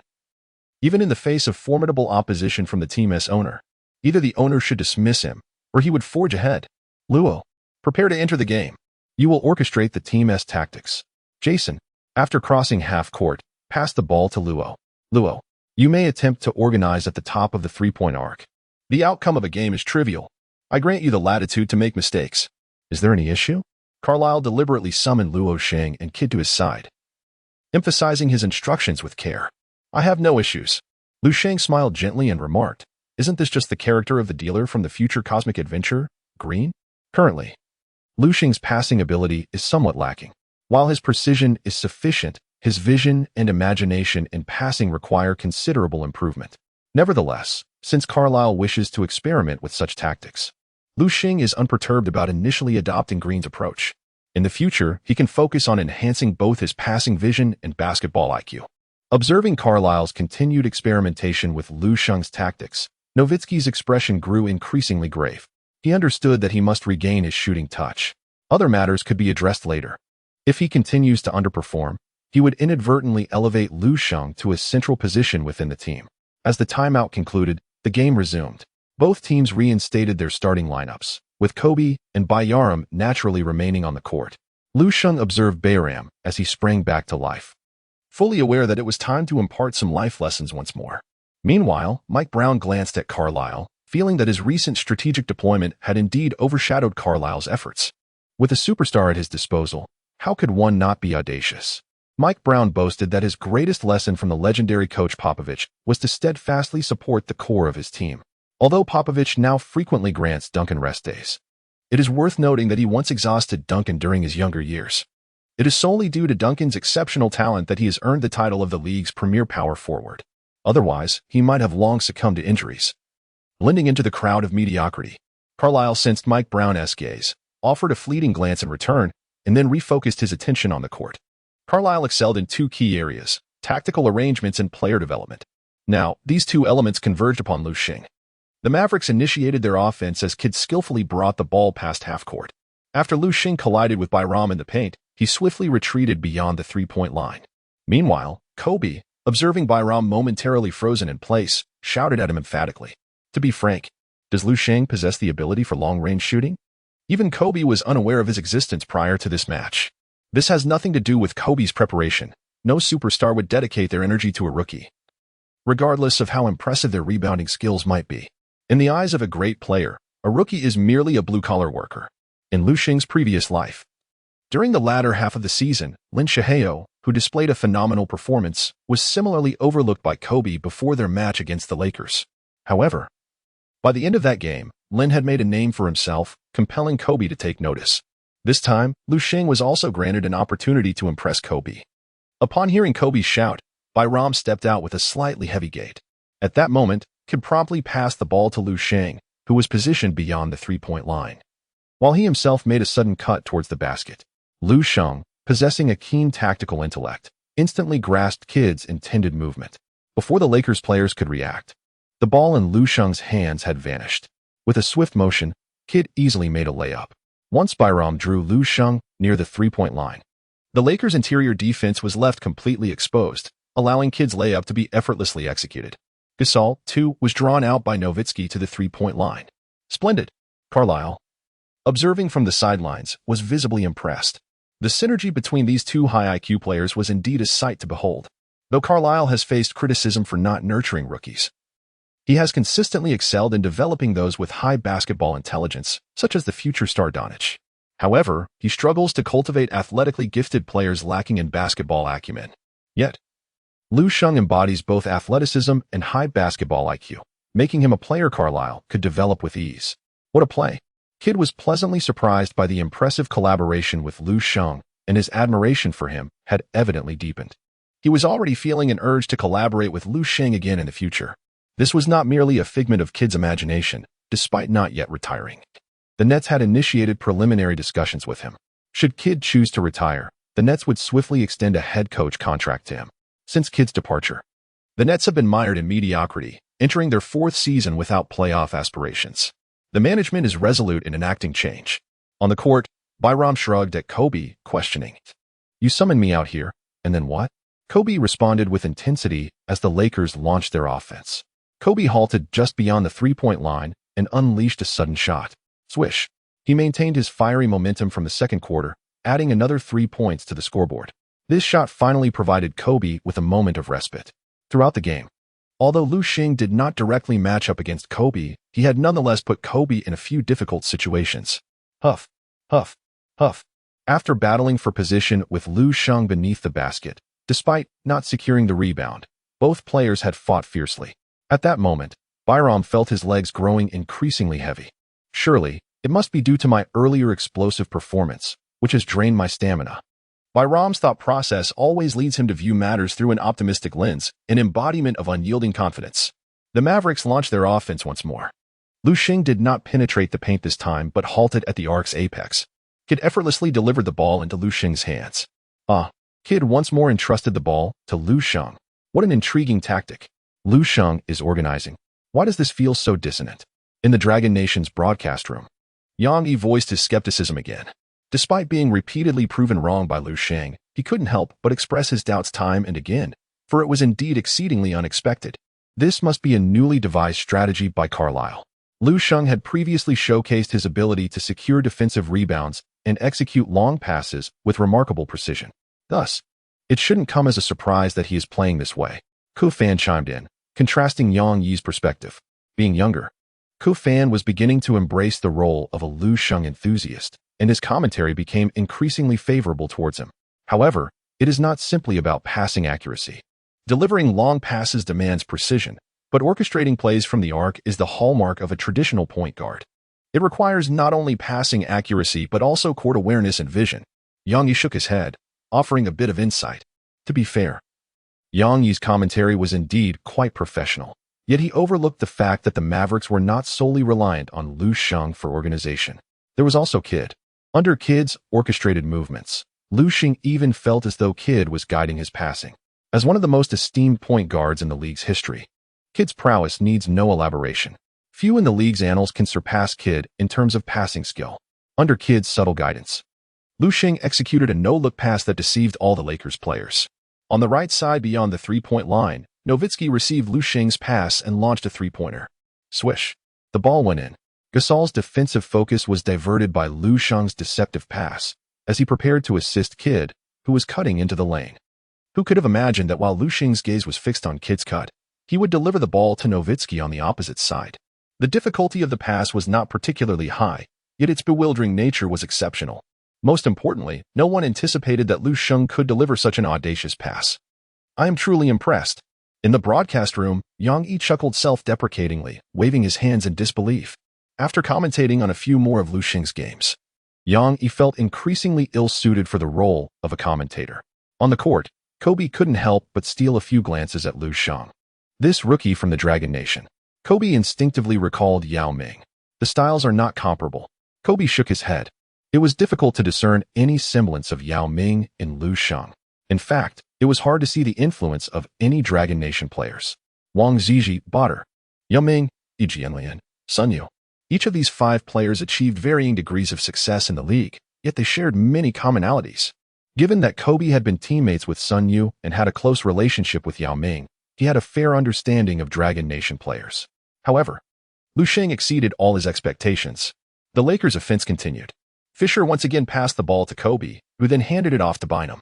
As he entered the latter stages of his career, Kobe had significantly reduced his tendency to force isolation plays. Firstly, age had taken its toll, affecting his physical condition and stamina. Secondly, following 2 consecutive championships, Kobe had mellowed considerably. He began to involve his teammates more. However, one thing remained.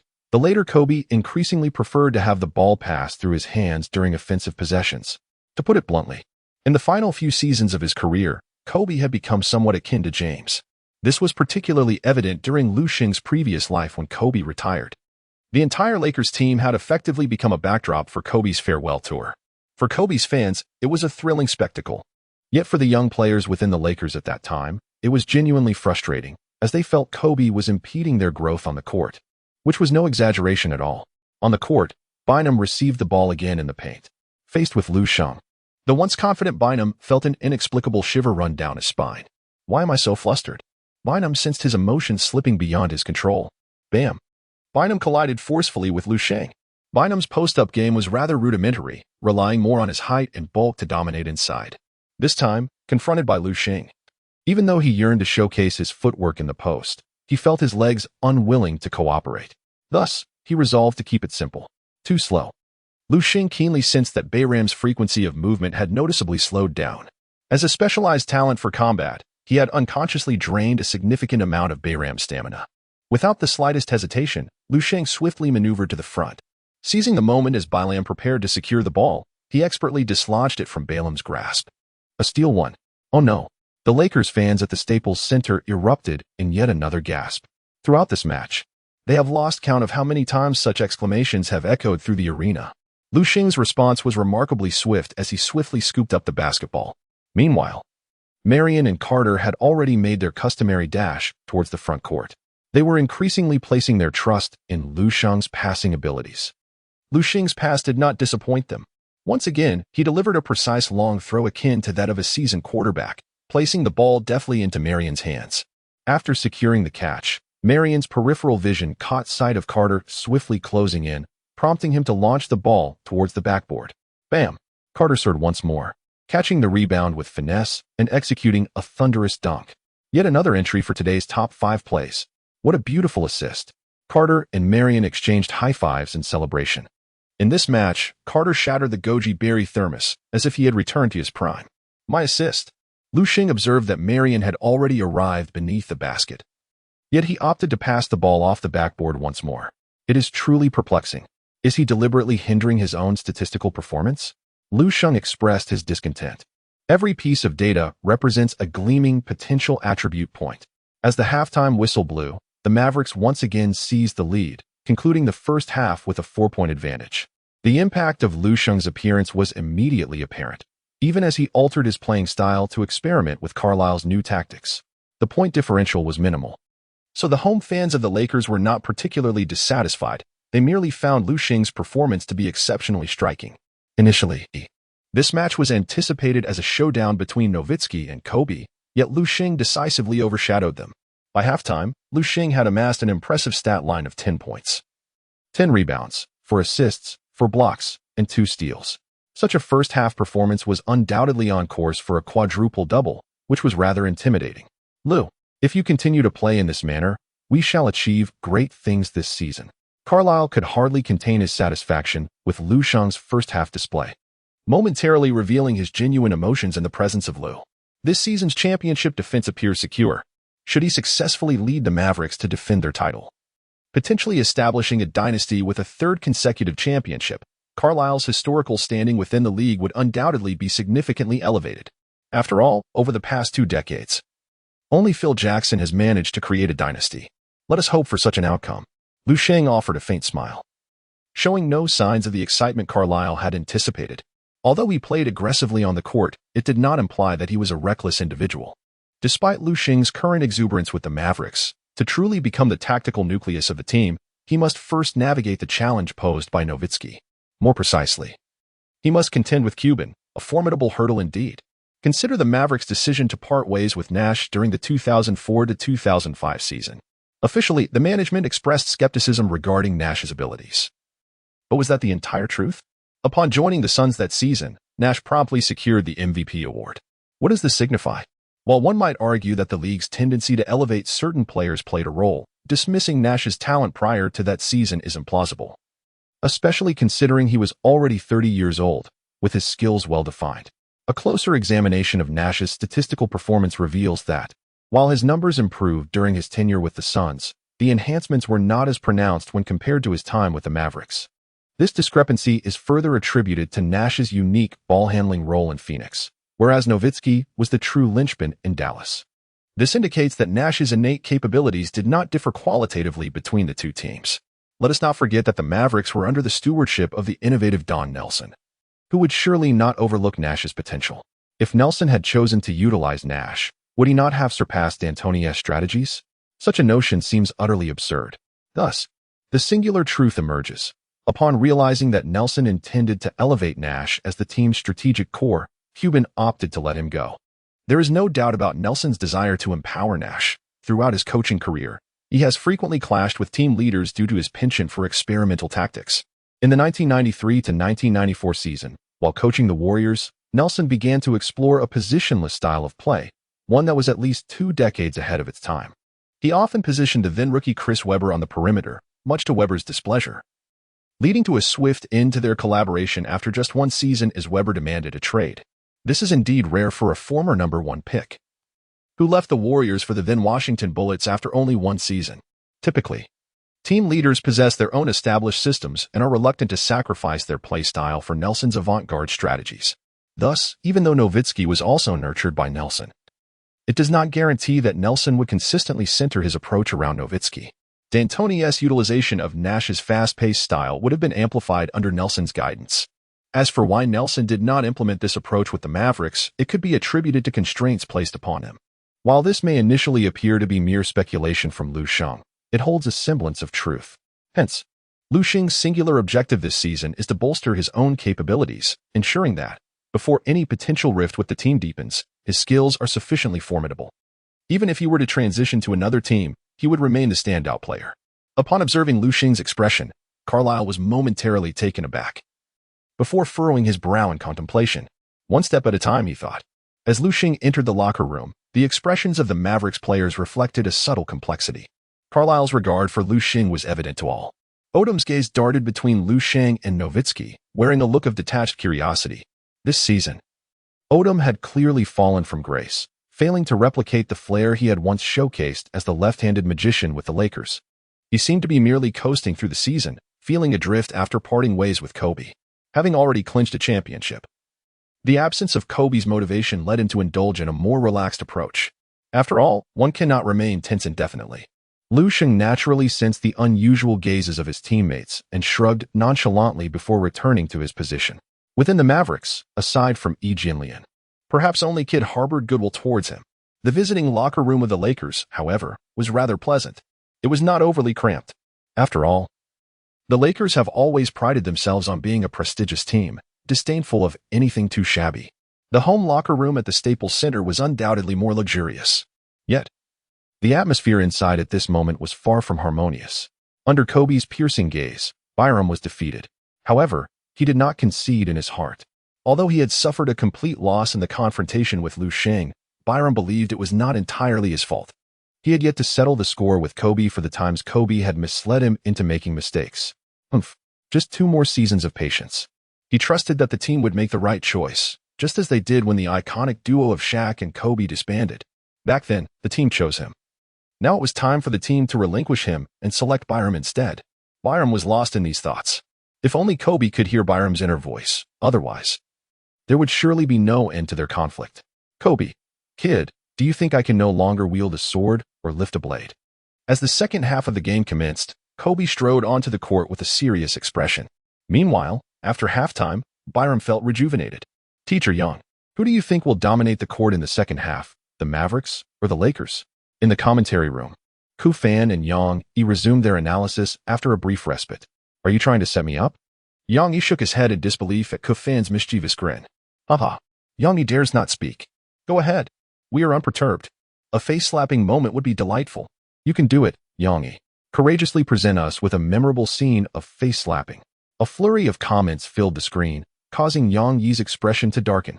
Since the fans were so eager for him to speak, he decided to oblige.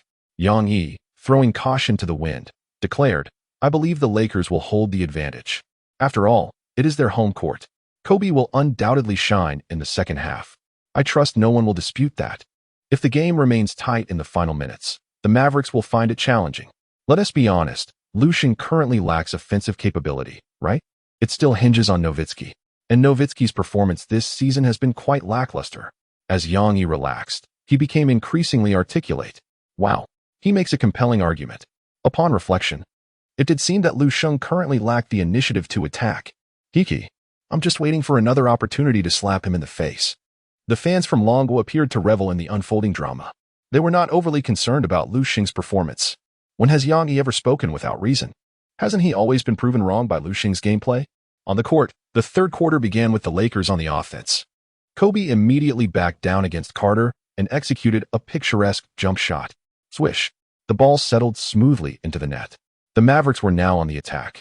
This time, Kid controlled the ball, opting not to pass it to Lu Sheng, but instead to Nowitzki. During halftime, Nowitzki had made a point to have a conversation with Kid. After all, they had once won a championship together, and their camaraderie still lingered. Kid also felt that his admiration for Lu Sheng had been a bit too conspicuous. After the victory, there will be plenty of opportunities for collaboration.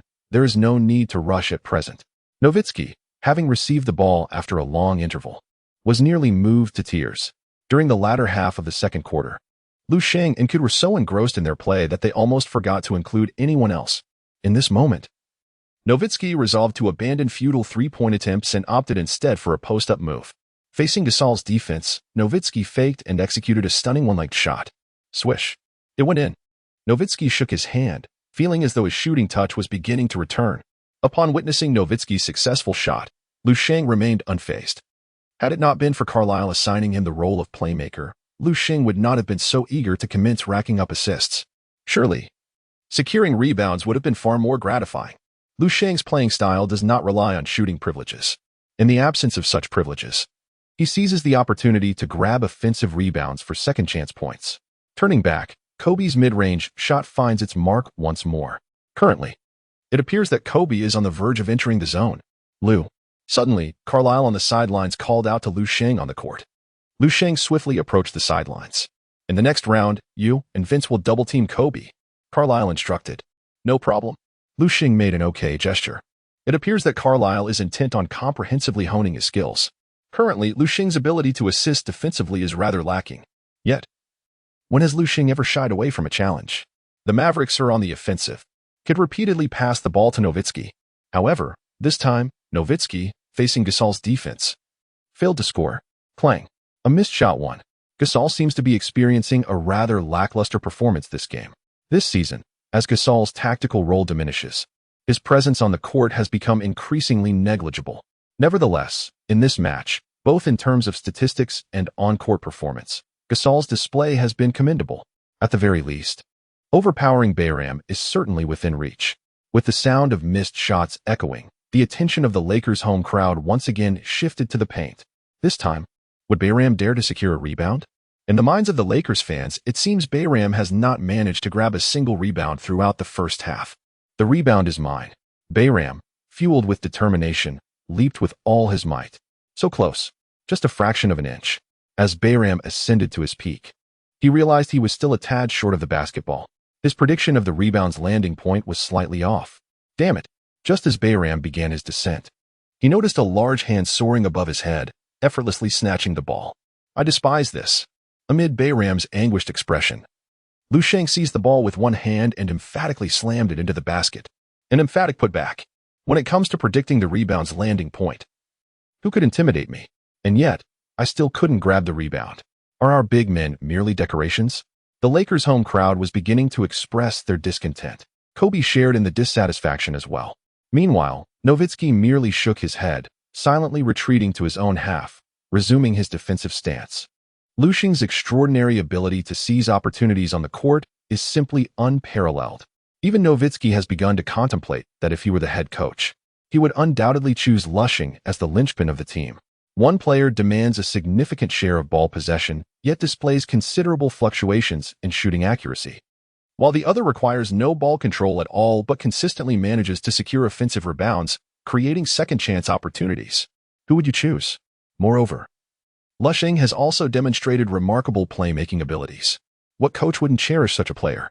In the Lakers' offense, Kobe received the ball in the backcourt and dribbled it up to the front. He once again established position in the mid-range against Carter. Carter appeared somewhat helpless. After all, defense is not his forte. One-on-one against Kobe is truly a daunting task. However, this time, Lu Sheng is also present. As Lu Sheng swiftly approached when Kobe leaned against Carter, his timing in providing assistance was not particularly precise. However, Lu Sheng's exceptional physical attributes made up for it. With arms raised high, he made minimal movements, not even jumping. Yet he managed to create significant interference for Kobe. Clang. Kobe's shot hit the rim. He was taken aback by Lu Sheng's timely advance and was utterly unprepared for the length of his wingspan. Incredible! He truly succeeded in providing defensive support. Indeed, I possess extraordinary talent. Lu Sheng found himself in a state of pleasant surprise as he joyfully secured another rebound. The rebound statistics increased by 1. Perfect. His abilities were truly exceptional in every aspect. I could effortlessly establish a new offensive and defensive system centered around Lu Sheng. Why would I not utilize such a player to the fullest? Why not? Carlisle realized that he could not be more satisfied with Lu Sheng. Even if Cuban exerted greater pressure later on, he would firmly push back. Defense. Defense. Defense. Under DJ's leadership, the home fans of the Lakers were fervently chanting. The atmosphere was incredibly intense. The game had entered the final 2 minutes of the fourth quarter. The score stood at 89-88. The Mavericks were still leading the Lakers by 1 point. In the third quarter, the Mavericks had again edged ahead of the Lakers, 25-23. Before the fourth quarter commenced, they had extended their lead to 6 points. However, in the past 3 minutes, Kobe had completely entered the zone. First, he executed a three-pointer with precision. Then, Under the double team from Lu Sheng and Carter, he forcefully scored 2 points. The deficit instantly shrank to 1 point. Did you see that? Did you see that? I told you so. Kobe would undoubtedly erupt at a critical moment. Now the pressure was on the Mavericks. Carlisle had called for a timeout. Lu Sheng was adept at securing rebounds, but what if Kobe kept making his shots? Who would he be rebounding for? In the broadcast room, Yao Ming felt a surge of luck on his side, his commentary flowing smoothly. Kobe finally delivered on his promise, exploding at the most crucial moment of the fourth quarter. Kofan was somewhat bewildered, while teacher Young appeared to be holding back quite a bit. However, the more one leaps now, the harder they might be struck in return. On the Mavericks bench, Carlisle remained remarkably composed. Regardless of the outcome of this match, he had successfully utilized the Lakers to experiment with new tactics. So far, the results had been promising. Thus, he felt little pressure at this moment. However, with only a 1-point lead at this stage of the game, there was no reason to consider losing. Minimize mistakes. Shoot decisively. Rebounds are Lu Sheng's domain. Carlisle articulated his 12-word maxim. Why was Kobe able to score 5 consecutive points and ignite a 5-0 mini-run? It was because the Mavericks had overextended their offensive possessions, allowing Kobe to seize the opportunity for a steal. Otherwise, even if they missed their shots, Lu Sheng would still be there for the rebound. Although Lu Sheng cannot secure every rebound, his chances exceed 50%. Carlisle's tactical arrangement is remarkably straightforward, and the Mavericks players have comprehended it well. In the final moments, it ultimately relies on Lu Sheng. Meanwhile, on the Lakers bench, Kobe seizes the clipboard from Mike Brown with fervor. From now on, all the plays are mine. Just like that. Who's in favor? Who's against? Kobe declares with commanding authority. The Lakers players momentarily fall silent. In his heart, Byram quietly thinks, I oppose. However, despite Byram's desire to confront Kobe at this moment, his body simply does not allow it. After contending with Lu Sheng for 3 quarters, even at his peak, Byram cannot withstand it any longer. The combative talent of Lu Sheng has caused Balaam's physical exertion to escalate by 50. Presently, Balaam resembles an athlete who has endured 3 consecutive overtimes, struggling even to catch his breath, let alone contend with Kobe. Kobe, whether intentionally or not, cast a glance at Balaam and observed his weary demeanor, feeling a tinge of disappointment. Is Kobe unaware of Balaam's subtle thoughts? Certainly not. He is all too familiar with such sentiments. A decade ago, Kobe harbored similar thoughts regarding O'Neal. Kobe eagerly anticipated a robust performance from Balaam, hoping for a spirited competition for the title of team leader. Regrettably, while Balaam has seemingly reached his peak this season, he has yet to achieve a mere 20 points and 10 rebounds. What a letdown. In contrast, look at Lu Sheng, who effortlessly accumulates 20 points and 20 rebounds as if it were a mundane task. The disparity is glaring. During halftime, Kobe took the initiative to review Lu Sheng's statistics, and he was utterly astounded by what he discovered.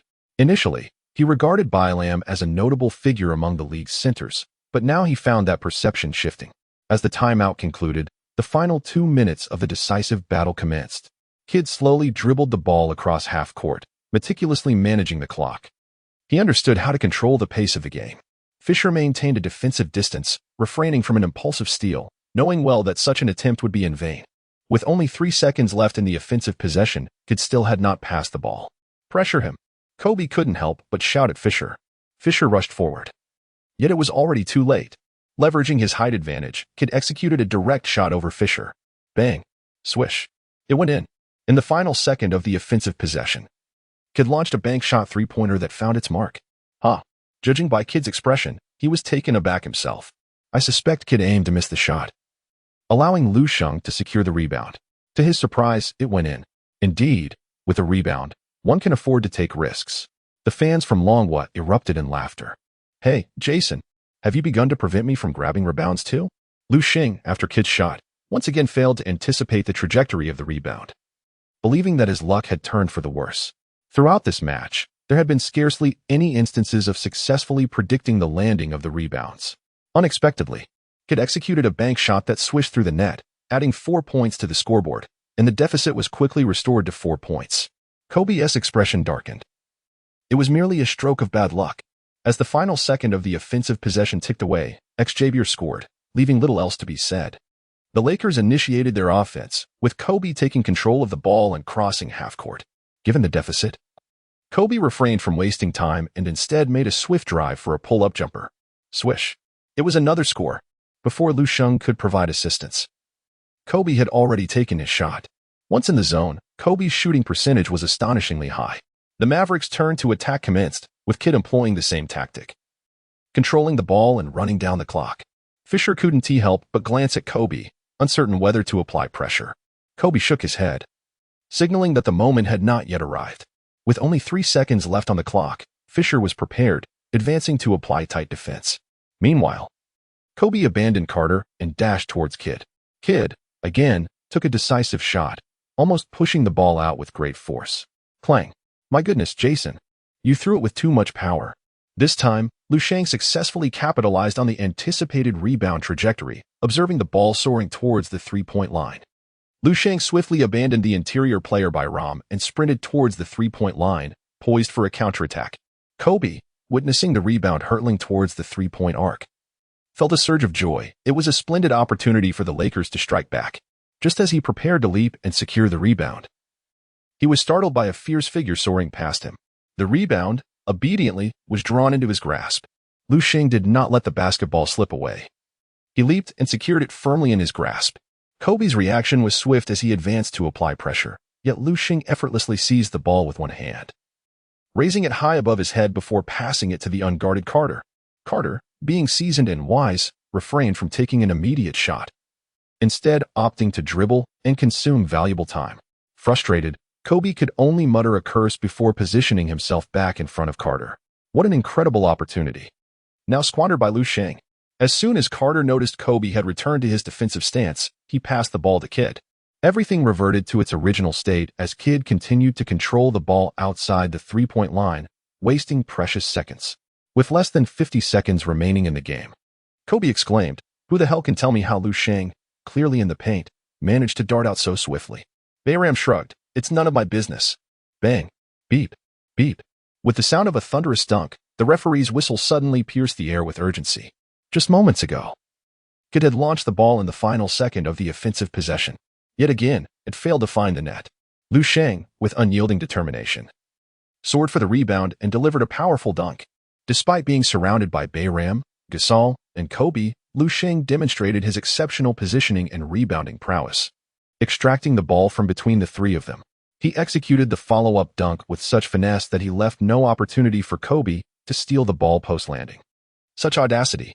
With the loss of this crucial backcourt rebound, Bayram's composure finally shattered. Without waiting for Lu Sheng to touch down, Bayram forcefully shoved him while he was still airborne. Consequently, Lu Sheng lost his balance and crashed violently to the ground. Despite the pain from his fall, Lu Sheng sprang back to his feet with remarkable agility. Oh my God! The Lakers fans had yet to recover from witnessing Lu Sheng's Dragon Country martial arts when they saw him charge towards Bayram, delivering a decisive palm strike that sent Bayram sprawling to the ground. Is that all? To be fair, Lu Sheng hadn't even exerted himself fully. Yet Bayram flew backward as if struck by an electric shock. It wasn't an act. Bayram was genuinely exhausted, although Lu Sheng believed he had held back. It is essential to remember that his strength was at its peak. Bayram stumbled and careened into the front rows of spectators, knocking over several of them and taking an extended time to rise. Goodness, have I even acquired inner strength? Lu Sheng glanced at his palm and then at Bayram, whose exaggerated reaction struck him as somewhat tedious. It was evident that he possessed no inner strength. Rather, it was Bayram's fragility that was at play. The referee promptly signaled Lu Sheng's expulsion from the game, interpreting the force of his strike as excessively harsh. After all, even a man of Bayram's stature seemed to have been sent flying. What immense power must that have required? Carlton, irate, began to argue with the referee, exclaiming that it was clearly Bayram's foolishness that warranted this outcome, not Lu Sheng's punishment. Rick, enough already. Andrew has also been ejected. The league has a zero-tolerance policy towards brawling. There is no room for discussion. The referee pronounced his verdict, leaving Carlton shaking his head in dissatisfaction. What good was Bayram's expulsion if he could barely stand? In the stands, Gasol and Kobe struggled to lift Bayram, who was utterly exhausted. Minutes later, with the assistance of the Lakers' assistant coach, Bayram staggered back to the locker room. Lu Sheng had already retreated to the locker room himself. Once he had calmed down, he shook his head. Although he had acted impulsively, he felt no regret. He had no desire to be like Yao Ming, a docile figure who relied on his teammates for protection against bullies. In the past, legends like Big Fella, Uncle Hua, and even McGrady had defended Yao Ming.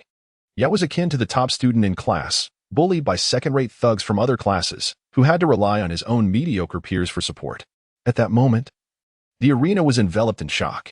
The large screen at the Staples Center replayed the slow-motion footage of Lu Sheng's swift rise, reminiscent of a fish leaping from the water. This display left the Lakers' home crowd speechless, their astonishment palpable. The move was undeniably impressive. Witnessing such cinematic martial arts in person was a feast for the eyes of the fans. Meanwhile, the players were left in a state of bewilderment. The formidable Lu Sheng cannot be trifled with. On the bench of the Mavericks, Brendan Haywood felt a tremor coursing through his entire being. He had nearly confronted Lu Sheng just moments prior. In retrospect, he shuddered at the thought. Nearly 10 minutes passed before the game resumed. Although the Mavericks still held a 4-point lead over the Lakers, Carlisle inexplicably felt a sense of instability. It seemed that with Lu Sheng's absence, they lacked a crucial assurance. Nowitzki pondered, what is this ailment? The unfolding events seemed to validate Carlisle's concerns. Upon the game's resumption, Kobe Bryant swiftly sank a three-pointer, narrowing the deficit to a mere point. With only 20 seconds remaining, the Mavericks possessed the offensive ball. The Lakers decisively opted for a foul. As soon as the Mavericks executed the baseline inbounds, Kidd found himself at the free throw line. Swish, swish. Kidd remained composed, restoring the lead to 3 points. With 17 seconds left, Kobe took control of the ball near the three-point arc. He faced two choices, attempt a quick two-pointer and then foul, gambling on the Mavericks' free throw accuracy, or directly wager on a three-pointer to equalize. Kobe was a gambler at heart. Beyond the arc, he launched a three-pointer. Carter fiercely contested the shot. Bang! It missed. The Lakers' home crowd, ready to surrender, suddenly witnessed Gasol, with his long arms, swat the rebound towards the three-point line. Only then did they realize that Lu Sheng was absent from the court. Hope rekindled. They anticipated this outcome. On the sidelines, Carlisle recognized that the Mavericks had developed a dependency on Lu Sheng. This was not merely due to Carlisle's tactical focus on Lu Sheng. Without him, the Mavericks lacked assurance in securing rebounds. Kobe regained possession beyond the arc, with mere seconds left in the game. He had no choice but to attempt another three-pointer. Nowitzki made a bold move, fiercely contesting Kobe, creating significant disruption. Bang! Kobe's three-pointer clanged off the rim again. Gasol once more tapped the basketball. Swish! The ball went in. The timer expired. For the Lakers, those 2 points held no significance. Yet, those last 2 rebounds sent a chill down the Mavericks' spine. The final score stood at 96-95. The Mavericks narrowly triumphed over the Lakers by a single point. As the game concluded, Brendan Haywood hurriedly lowered his head and made his way to the locker room. He understood that his career was essentially over. In stark contrast to Lu Sheng, Haywood was uncertain if he would continue playing in the league once his current contract expired. Donnie, it's all right. The team will cover Lu Sheng's fine. At the center court arena, Cuban sat in his office, placing a call to Little Nelson. However, just as he was about to speak, Cuban changed his mind. Initially, he intended to summon Carlisle and Little Nelson to discuss the matter of Lu Sheng once more. The league's decision on Lu Sheng's punishment had been announced: a 5-game suspension and a $100,000 fine. Byram received the same penalties. It must be said that this judgment was unjust for Lu Sheng. Byram was the true instigator of it all. Lu Sheng merely retaliated in a minor manner. Cuban initially intended to leverage this situation to bench Lu Sheng entirely, even contemplating trading him. However, as the words hovered on his lips, Cuban felt a twinge of unease. The Mavericks have never been particularly alluring to star players. Whenever a superstar seeks a change of scenery, Cuban invariably steps forward, proclaiming, "Aside from Nowitzki, you may choose anyone." Yet, the outcome remains the same. No superstars are willing to join. The underlying reason? No one can predict whether they will be sidelined. Much like the others apart from Nowitzki, such sentiments are disheartening. To be fair, Cuban's repeated declarations have left many Mavericks players, excluding Nowitzki, feeling somewhat disheartened. Cuban is acutely aware of this. Therefore, this time, he chose to temper his approach. Why not obediently play the blue-collar role alongside Dirk? Cuban chuckled softly, shaking his head. Just because he spared Lu Sheng this time does not imply that he will allow Lu Sheng to usurp Nowitzki's pivotal position indefinitely. In Los Angeles, at the Staples Center, following yet another defeat to the Mavericks, the Lakers management convened an urgent meeting. This was not merely due to the loss, rather. It was prompted by the deteriorating health of team owner Jerry Buss, who harbored a fervent desire to witness the Lakers claim another championship before his departure. In the conference room, General Manager Kupchak, head coach Mike Brown, and Kobe were all present. "Mike, do you believe the team can secure the championship this season?" Kupchak inquired directly, bypassing any preamble. It's quite challenging. Mike Brown adjusted his glasses and responded swiftly. Bravado was not Mike Brown's style. The Lakers' current win rate, barely reaching 50%, spoke volumes about their predicament. What do you think of Lu Sheng? Who is stronger, him or Andrew? Kupchak suddenly posed a question that seemed somewhat tangential to the ongoing discussion. Kobe raised an eyebrow, beginning to grasp Kupchak's intent. As a seasoned general manager, Kupchak's discernment and talent was exceptional. Anyone who closely followed Lu Sheng would recognize his extraordinary talent, which was undeniably evident. However, most teams in the league had yet to face Lu Sheng, thus they had not paid him much heed. Ahem. I believe Lu Sheng is superior to Andrew.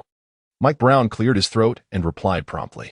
Although he had been heavily relying on Biyombo this season, indicating a desire to cultivate Biyombo as his protege, he remained forthright in his assessment. This straightforwardness likely explained why, despite his seemingly average capabilities, Mike Brown could easily find employment within the league. He spoke the truth without pretense, making many teams consider him as a viable plan B. Kobe, what do you think our chances of winning a championship would be if we acquired Lu Sheng? Kupchak turned his attention to Kobe. 100%. Kobe replied nonchalantly. Having witnessed Lu Sheng's remarkable rebounding prowess up close during the recent game against the Mavericks, Kobe felt they would be an impeccable match. Aha. Then it's settled. I will take the reins. Kupchak puffed on his cigar, feeling the aura of authority envelop him. Regardless of the embellishments in Kobe's response, he was determined to bring another championship to the Lakers. After the unsuccessful venture in the early 2000s, he was resolute in achieving success this time around. In the 2002-2003 season, the Lakers' dynasty was brought to an end by the Spurs. The subsequent 2003-2004 season saw Kupchak make his first bold gamble as general manager, bringing in Karl Malone and Gary Payton to form an F4. However, the outcome was disappointing, leading to the disbandment of the OK combination. Had it not been for acquiring Gasol in a heist-like trade during the 2007-2008 season, Kupchak would have doubted his ability to remain in his role.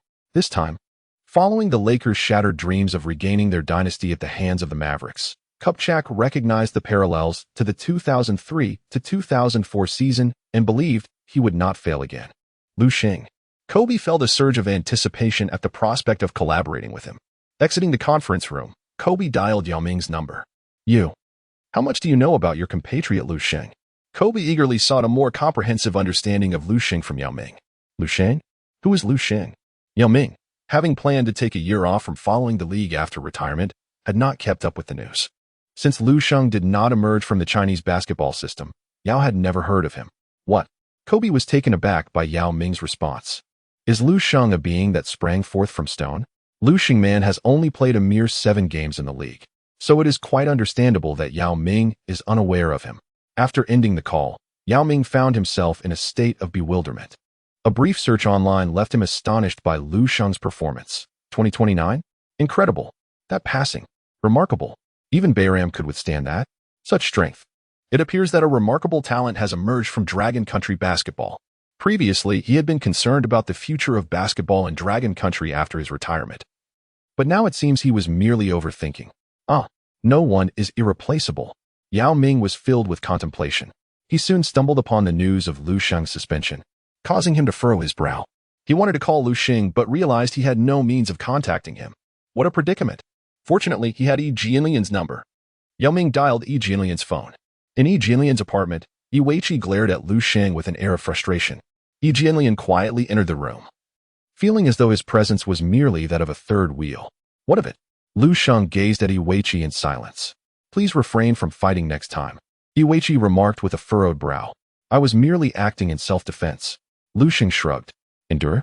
Why should one endure? Yi Weiqi was infuriated by Lu Sheng's demeanor. This is not Longhua. Many players in the league are accustomed to the outside world. Here, firearms are not prohibited. A hint of concern flickered in Yi Weiqi's eyes. It shouldn't come to that. However, I comprehend what you are saying. Lu Sheng discerned the concern reflected in Yi Weiqi's eyes and chose not to engage in a debate with her. Her apprehensions were not entirely unfounded. In the 2009-2010 season, Arenas had infamously brandished a firearm in the Wizards' locker room. The league is not devoid of players who have endured similar harrowing experiences. Lu Gu. Yao Gu is calling. Yi Jianlian exclaimed as he rushed out of the room with his phone, effectively dispelling the somewhat oppressive atmosphere in the living room. Yao Ming's call surprised Lu Sheng. He was taken aback by the suddenness of it. Nevertheless, their conversation flowed pleasantly. And Yao Ming divulged a significant piece of information. The Lakers currently hold an interest in Lu Sheng, and Kobe hopes Yao Ming can assist in recruiting him. This revelation caught Lu Sheng off guard, suggesting that he still holds a certain allure in the league. Being forewarned of this potential development would allow him to navigate the situation more proactively should the Lakers decide to take action. Lu Gu, you can't seriously be considering a trade to the Lakers. Yi Jianlian's emotions suddenly became complex. With Lu Sheng's support, he had begun to find his footing with the Mavericks. If Lu Sheng were to be traded, would he not revert to his previous role as a mere water cooler attendant? Lian, we cannot remain on the same team indefinitely. Remember, the great ones have said that all adversaries are merely paper tigers. Just go for it. They are not as formidable as they seem. Lu Sheng patted Yi Jianlian on the shoulder. Regarding his trade to the Los Angeles Lakers, Lu Sheng held no objections. At the very least, the Lakers lacked an owner like Cuban, who incessantly meddled in the team's affairs. While Old Base did have a fondness for Kobe, he did not interfere with the team's operations to the same extent as Cuban. Ultimately, however, Lu Sheng possessed no authority in these matters. The Mavericks could trade Lu Sheng to any team, a situation entirely beyond his control. Currently, Lu Sheng remained far from being the superstar capable of influencing the team's recruitment decisions. Having been suspended for 5 games, Lu Sheng found himself with ample time on his hands. In the match against the Lakers, Lu Sheng's statistics concluded at 22 points, 25 rebounds, 7 assists, 3 blocks, and 2 steals.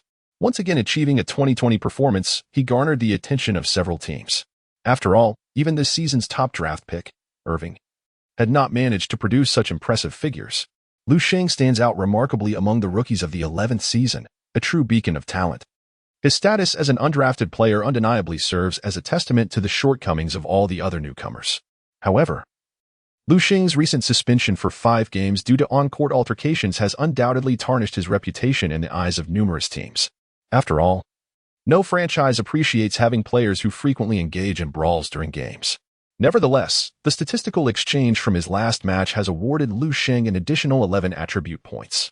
Lu Sheng continued to enhance his abilities. Physical confrontation, 95 to 100. Stamina, 89 to 95. His physical confrontation attribute has now reached its maximum value. As for surpassing this attribute limit, there simply aren't enough points available.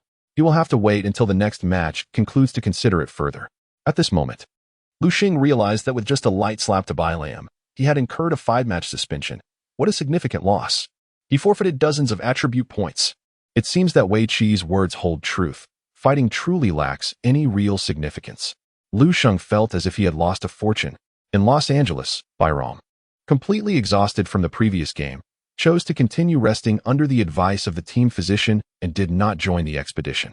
The Lakers faced off against the Heat, an obvious marquee matchup in the league. The clash between Kobe and LeBron captured the attention of all fans. However, in the first 3 quarters, the Lakers were thoroughly dominated by the Heat, trailing by 21 points at the end of the 3rd quarter. In the 4th quarter, Kobe entered a zone of his own, erupting with fervor and leading the Lakers to close the gap to 10 points, preventing a more humiliating defeat. Yet, the prospect of victory remained bleak, and the Lakers saw no glimmer of hope. This season, the Heat had firmly established LeBron's absolute core status, with Wade and Bosh making significant sacrifices. In this context, the prowess of the trio had evidently strengthened. For the Lakers to vie for the championship with their current roster seemed utterly fanciful. The team's collapse was undoubtedly due to my absence. I am, after all, the true nucleus of the team. Watching the game through the broadcast, Biram shook his head repeatedly, unaware that he had become a bargaining chip in a trade. On January 21st in Phoenix, many commuters routinely picked up a sports newspaper. Last night, the Suns suffered a defeat against the Celtics in Boston, leaving their season record at a dismal 5 wins and 10 losses. It appeared increasingly challenging for the Suns to reach the playoffs this season. At 38 years old, Steve seemed to have little hope of securing a championship. Billy Knight, a devoted fan of the Suns, felt a profound sense of loss. Since the 2004 to 2005 season, the Suns had borne Nash's imprint, with Nash symbolizing the very essence of the team. As Billy perused the newspaper, he began to absorb the media's perspective on the Suns' future. Wait, what? The Suns have changed their jerseys? No, that's the Lakers' uniform. Why is Nash wearing a Lakers jersey? Shocked, Billy continued reading, gasping at the unfolding scene, which was simultaneously occurring in Dallas and Los Angeles. The Lakers, Mavericks, and Suns had orchestrated a three-way trade. The Lakers sent Byram and Artest and acquired Nash from the Suns, along with Lu Sheng and Brendan Haywood from the Mavericks. The Mavericks dispatched Lu Sheng, Yi Jianlian, and Brendan Haywood to the Lakers in exchange for Byram and Artest, while the Suns traded Nash for and Yi Jianlian from the Mavericks. A monumental trade involving 7 players left the entire league in astonishment. Lakers fans questioned the sanity of the team. Are they out of their minds? Byram is just entering his prime, and they trade him? While Lu Sheng was indeed a formidable rebounder, he still required the test of time. Mavericks fans echoed similar disbelief. Is the team insane? They trade away such a talented rookie? What has Byram done? Didn't Lu Sheng dominate him? Suns fans lamented. Are they mad? Trading away the cornerstone Nash? And Yi Jianlian. This is a lonely exchange. All 3 fan bases expressed their dissatisfaction. However, as each team provided official explanations, Suns fans were the first to come to terms with the situation. At 38, Nash was in the final year of his contract and had communicated with the team that he would not renew after the season, seeking to join a championship contender for one last shot at glory. This sentiment quickly garnered support from Suns fans, who acknowledged Nash's contributions. Lakers fans soon understood the rationale behind the trade as well. With Nash joining, the Lakers finally had a competent point guard. Furthermore, Lu Sheng had previously outmatched Byram in one-on-one encounters, making the arrival of Lu Sheng more palatable for Lakers fans. Not to mention, the Mavericks had also sent over Brendan Haywood, bolstering the Lakers' frontcourt depth. However, it was the Mavericks fan base that erupted in outrage. While other teams' fans may have been unfamiliar with Lu Sheng, Mavericks supporters had witnessed his growth firsthand. Trading Lu Sheng felt akin to the departure of Nash years prior. The outcry from Mavericks fans was deafening. Not only the fans, but the internal dynamics of the Mavericks were equally tumultuous. Carlisle and Donnie Nelson stormed into Mark Cuban's office in a fit of rage. This trade had effectively sidelined both Carlisle and Nelson, as Cuban had directly appointed Yao Ming as the spokesperson to orchestrate the three-way deal. Following the completion of this trade, other teams mocked the Mavericks, dubbing them to have 2 general managers, Donnie Nelson and Yao Ming. No one could have anticipated such a turn of events. After Lu Sheng and Yi Jianlian made their final visit to the Dallas Mavericks home locker room to gather their belongings, they were directly approached by Carlisle, who engaged them in a brief conversation. Lu, I have devised numerous strategies centered around you, but regrettably, I never had the opportunity to put them into practice. Carlisle's expression conveyed a profound sense of melancholy. After Lu Sheng was traded to the Lakers, their relationship transformed from that of coach and player to rivals on the court. Consequently, Carlisle felt no obligation to uphold the authority of a coach in front of Lu Sheng. Instead, genuine emotions were often revealed between them. After the trade of Lu Sheng, Carlisle realized that the Mavericks' hopes of defending their title this season were utterly dashed. From the performances over the past 2 seasons, Byram undoubtedly possesses considerable strength. However, in Carlisle's eyes, he simply cannot compare to Lu Sheng. In fact, he even falls short of last season's Tyson Chandler. Tyson Chandler excelled in rim protection, rebounding, and even in help defense. There is no guarantee that Byram can match Chandler's capabilities. As for Byram's low-post offensive skills, they are not particularly necessary for the Mavericks. Following Lu Sheng's departure, the offensive focal point will revert to Nowitzki. In reality, Carlisle never devised specific scoring strategies for Lu Sheng. Lu Sheng's scoring predominantly stems from second-chance points following offensive rebounds. This is precisely what renders Lu Sheng so formidable. He can effortlessly surpass 20 points solely through this method. Should he develop an independent scoring ability in the future, achieving over 30 points would become a mere formality. Coach, there will undoubtedly be ample opportunities for collaboration ahead. You may not remain with the Mavericks forever. Lu Sheng smiled faintly. He would not return to the Mavericks. It is believed that starting from the next season, Lu Sheng will possess the power to choose his own path. In his previous life, Carlisle ultimately departed from the Mavericks due to his conflicts with Doncic. In this lifetime, Lu Sheng's interference has exacerbated the tensions between Carlisle and Cuban, making it highly probable that Carlisle will leave even sooner. Indeed, I agree. Carlisle chuckled as well, patting Lu Sheng on the shoulder without uttering another word. Let's go, alien. Seeing Yi Jianlian cast a lingering glance at the locker room, Lu Sheng called out. This reaction is quite natural. Players from the Dragon Nation inherently possess a loyalty gene. If given the choice, it is believed that no player from the Dragon Nation wishes to frequently change teams. Yao Ming stands as the finest example. He once had the opportunity to collaborate with the peak Kobe Bryant to establish a dynasty with the Lakers. However, now it is Lu Sheng who has the chance to partner with Kobe. "Hey Lu, let's keep in touch," Kid called out to Lu Sheng as he approached. Lu Sheng smiled and nodded. It is certain that Kid will ascend to the position of head coach after his retirement. Maintaining a cordial relationship with Kid can only benefit Lu Sheng. Not to mention, it is now Kid who is taking the initiative to foster this relationship with Lu Sheng. After leaving the Airline Center arena, Yi had already arranged everything and was waiting outside. Yi Jianlian had also brought along some members of the E team to greet him. In stark contrast to when he first entered the league, the E team now stood on the brink of dissolution. A sense of nostalgia for times gone by lingered in the air. "Alien, play well with the Suns. The Suns are in a rebuilding phase. Just focus on putting up impressive stats. Remember, just go for it." Lu Sheng offered a few words of advice to Yi Jianlian. "Brother Lu, I comprehend." Yi Jianlian nodded in acknowledgement. The accomplished are to be revered. Lu Sheng's performance has already indicated a trend towards him becoming a subordinate to Yi Jianlian. It has been proven that longevity in the league does not necessarily equate to greater dominance. Rather, personality may be the decisive factor. On January 25th, the Los Angeles Lakers hosted the Orlando Magic, led by the formidable Dwight Howard. In the locker room of the Staples Center, Lu Sheng was seen sharing laughter and conversation with Kobe Bryant. The 5-game suspension of Lu Sheng has concluded, and this match marks his debut with the Los Angeles Lakers. Upon joining the team, Kobe, after consulting with Nash, promptly assigned Lu Sheng the locker space previously occupied by Bynum, which is situated toward the periphery of the locker room. Meanwhile, Nash opted for the more central location that was formerly held by Artest. At the age of 38, Nash has long since ceased to concern himself with the hierarchy of locker arrangements. Such matters are left for the younger players to contest. Lu Sheng gazed at his spacious position along the sidelines, feeling a sense of delight. Now this is more like it. Upon joining the Lakers, Lu Sheng opted to retain the number 55, which he had previously worn with the Mavericks. This number holds no particular significance. What appeals to Lu Sheng is its relative obscurity, which can accentuate his uniqueness. Kobe.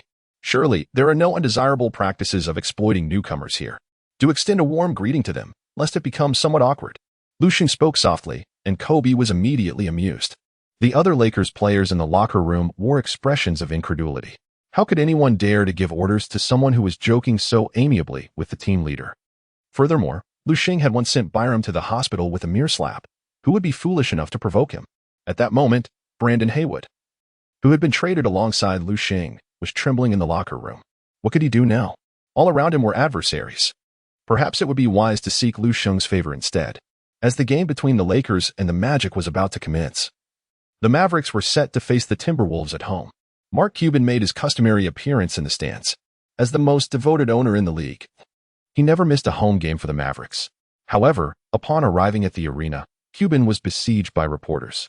"Mark, Lu Sheng appears to be a player of immense potential. Will you regret trading him?" "Mark, I heard that Rick and Donnie opposed this trade. Is that true?" "Mark, could we see a repeat of the situation with Steve when he was let go?" The reporters bombarded Cuban with questions. The Mavericks are a civilized team. We do not welcome players who engage in brawls. While Lu Sheng undoubtedly possesses great potential, we prefer gentlemen like Dirk. We indeed misjudged Steve in the past. But this time will be different. Lu Sheng does not have the talent of Steve Nash. Cuban provided brief responses before instructing his assistant to disperse the reporters. Lu Sheng possesses remarkable potential. However, Cuban remains skeptical, believing that anyone could become the regular season MVP. Good morning, dear audience. The match between the Lakers and the Magic is about to commence. As you are aware, there has been a shift in broadcasting arrangements. Initially, the game between the Mavericks and the Timberwolves was scheduled for coverage, but with Lu Sheng's trade to the Lakers, we have adjusted our broadcasting plans accordingly. In the Dragon Kingdom broadcast studio, the dynamic duo of Ku Fan and Yang Yi will continue to provide commentary. Before the game begins, Ku Fan shares some essential information. This season's broadcasting schedule underwent significant modifications following the trades of both Lu Sheng and Yi Jianlian. The number of games featuring the Lakers and the Suns has substantially increased, with the Lakers experiencing the most notable rise in coverage, almost to the extent of being featured in every game. And now, the starting players have taken to the court. Lu Sheng has made it onto the starting lineup. This match presents a significant challenge for Lu Sheng, as he will be facing the league's top center, the formidable Dwight Howard. Yang Yi flips through his notes, preparing for commentary. Oh, Yang Yi is about to be caught off guard again. Haha. Honestly, what I am most eager to witness is Yang Yi's elaborate downfall. He has a tendency to make contrary predictions the moment he begins to speak. I can already sense that Lu Sheng is poised to dominate Howard in this encounter. The Dragon Kingdom fans have once again begun to flood the screen with comments. On the court, Lu Sheng feels as though he has transitioned to a different home ground, yet it is no different. The game is on the verge of starting.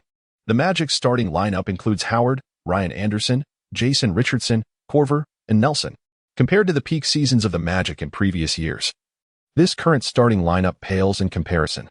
The Lakers' starting five consists of Lu Sheng, Gasol, Matt Barnes, Kobe, and Nash. Both Lu Sheng and Nash, who have recently joined the team, are featured in the starting lineup. Lu Sheng and Howard approached the center circle, preparing for the jump ball. At this moment, Howard was still a creature of joy.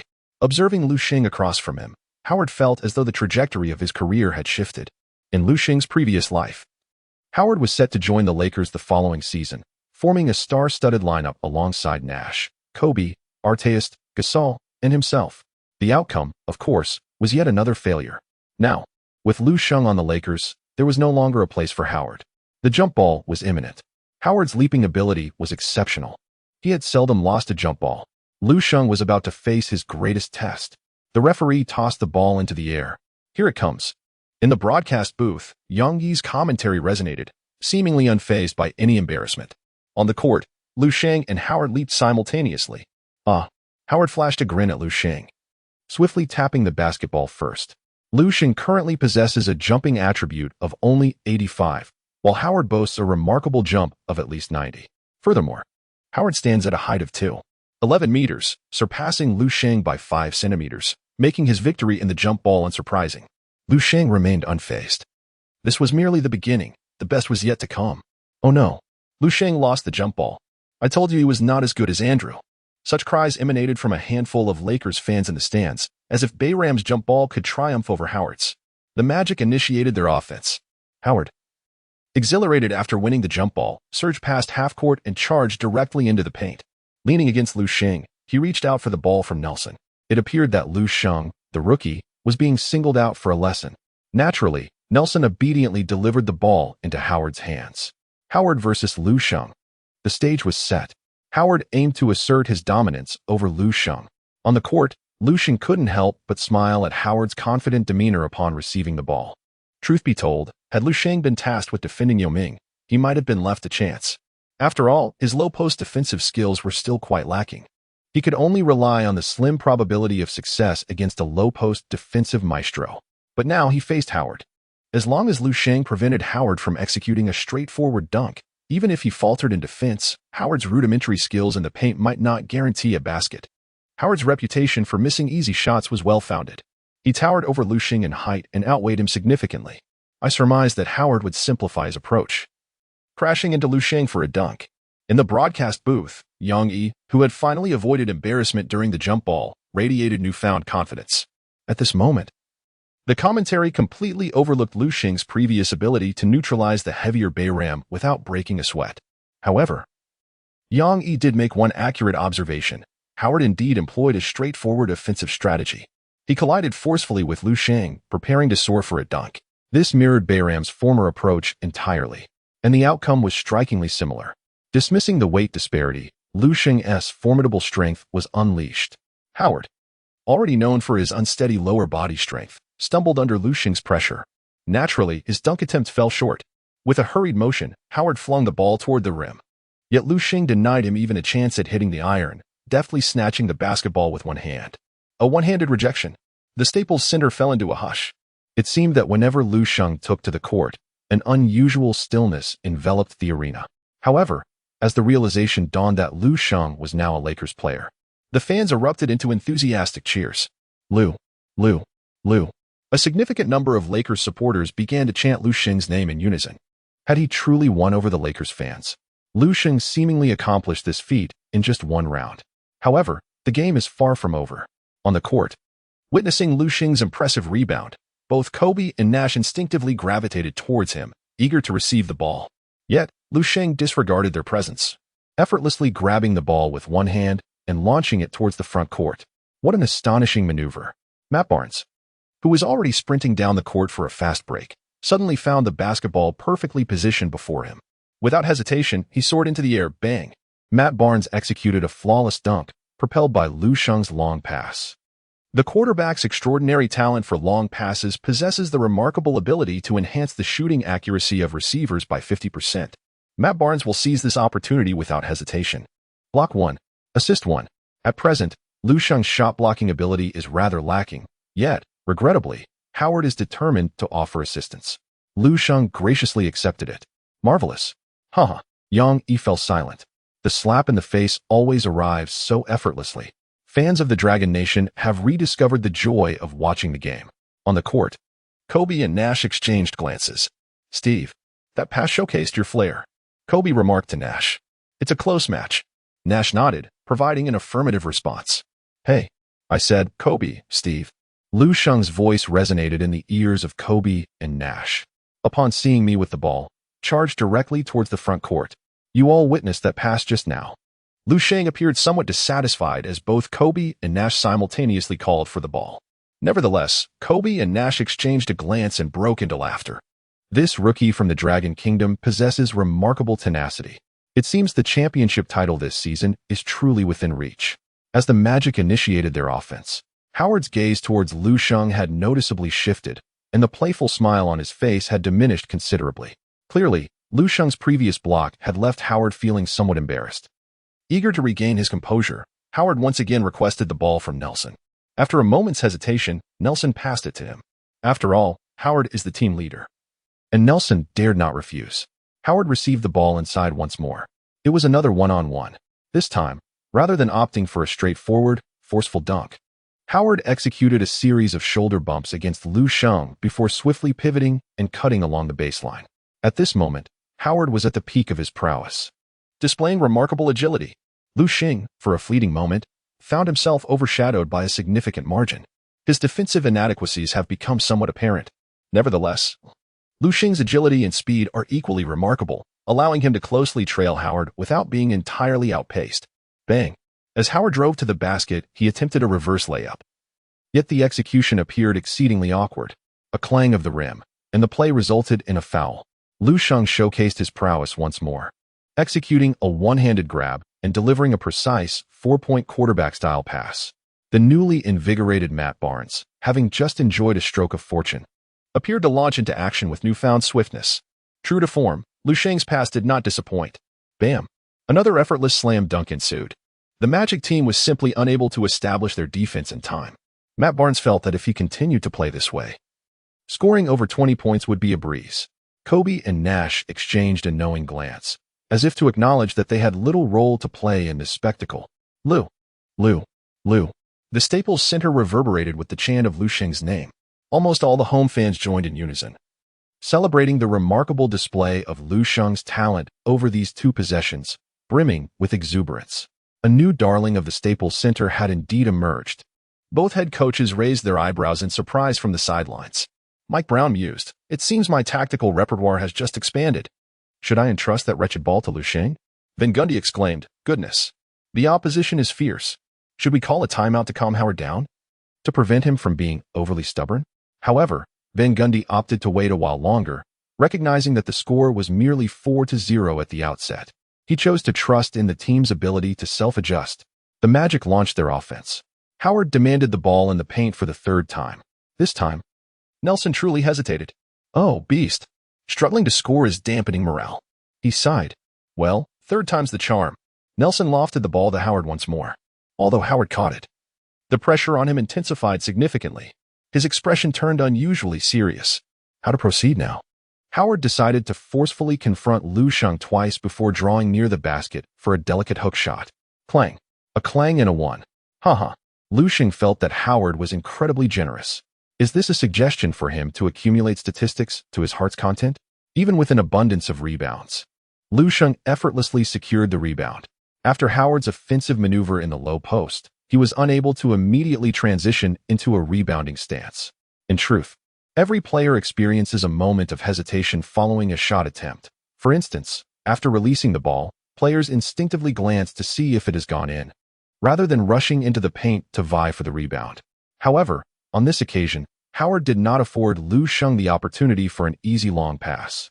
Although he could not contest the rebound with Lu Sheng right away, he was quick to stay closely aligned with him, effectively thwarting Lu Sheng's attempt to deliver a long pass. Lu Sheng, undeterred, promptly passed the ball to his companion, Nash. In response, Nash executed a dazzling long pass reminiscent of a quarterback. Bang! Matt Barnes completed 3 consecutive dunks with remarkable finesse. What a spectacle! Matt Barnes felt as though a renaissance was upon him. The score stood at 6-0. The Lakers' initial 3 fast breaks evidently caught the Magic off guard. After all, this season, the Lakers were not renowned for their proficiency in fast breaks. The aging of Kobe, coupled with the formidable duo of Gasol and Bynum in the paint, had slowed the Lakers' pace considerably. However, with the arrival of Lu Sheng and Nash, the dynamics appeared to have shifted dramatically. It seemed that the trio of Lu Sheng, Nash, and Matt Barnes could orchestrate a flawless fast break. Even Kobe found himself relegated to the role of a spectator. Beep. Stan Van Gundy could no longer contain himself and opted to call a timeout. He needed to help Howard regain his composure and cease his reckless play. I understand. On the Magic's bench, Howard listened to Van Gundy's directives, yet his mind wandered elsewhere. This season, Howard had almost openly expressed his desire to depart from the Magic. If one were to claim Howard was fervently pursuing a championship, it would be a stretch. After all, since Lu Sheng's previous incarnation, when Howard joined the Lakers, he had yet to secure a championship before vying for the alpha position alongside Kobe. Unlike Kobe, who had first claimed 3 consecutive championships with Shaquille O'Neal before engaging in competitive rivalry, Howard seemed merely interested in exploring new teams during this phase. By the time Howard truly resolved to play earnestly, he risked being cast aside by the evolving game. The era of small ball had arrived. Centers lacking long-range shooting capabilities were nearly obsolete. Van Gundy gazed at Howard, shaking his head in resignation. While other players may have been oblivious to Howard's thoughts, Van Gundy was acutely aware. He sensed that his coaching tenure with the Magic was likely limited to this final season. Dwight, secure the rebounds. Van Gundy implored Howard one last time. When have I ever failed to protect the boards? Howard retorted with a dismissive chuckle. Indeed. He had just missed 3 consecutive shots. Yet when it came to rebounding, who could intimidate the beast? Howard had averaged over 13 rebounds for 5 consecutive seasons. And thus far this season, he was boasting an astounding average of 15. 9 rebounds. Quite formidable, wouldn't you agree? The timeout concluded, and the game resumed. The Magic initiated their offense. This time, Nelson refrained from passing the ball to Howard, who did not demand the ball in the post. The Magic's configuration this season remained a quintessential example of 1-star and 4 shooters, compared to their peak performance in previous seasons. The current iteration of the Magic relied even more heavily on Howard. At the outset, Howard's 3 aggressive drives against Lu Sheng were not merely a display of bravado, rather. Van Gundy had increased Howard's role in post play this season. Unlike the days of Turkoglu and Lewis orchestrating plays from the perimeter, the current Magic had simplified their strategy to 4 players stationed outside, ready to catch and shoot 3-pointers, leaving the rest to Howard's quiet exhibition. However, on this play, Nelson opted for a strong drive against Nash. In his youth, Nash was a defensive liability, and now it was even more pronounced. Nelson breezed past him with ease.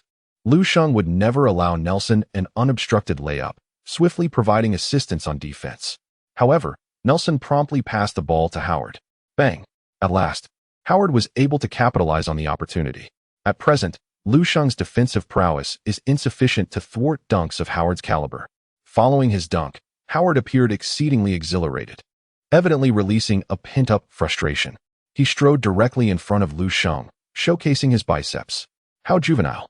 Let's engage in a one-on-one in the next round. Lu Sheng spoke softly. Howard's expression immediately froze. Lu, my. At that moment, Nash approached and remarked to Lu Sheng. This play could be regarded as Lu Sheng covering for Nash. Consequently, it led to Howard effortlessly executing a dunk in the paint. No big deal. Just let me have a slice of the pie later. Lu Sheng remarked nonchalantly. Huh? No problem. Nash, having received the baseline ball from Lu Sheng, also broke into a smile. This rookie from the Dragon Nation was truly to his liking. He was neither timid like some newcomers nor arrogant, believing himself to be the best in the world. The Lakers commenced their offensive.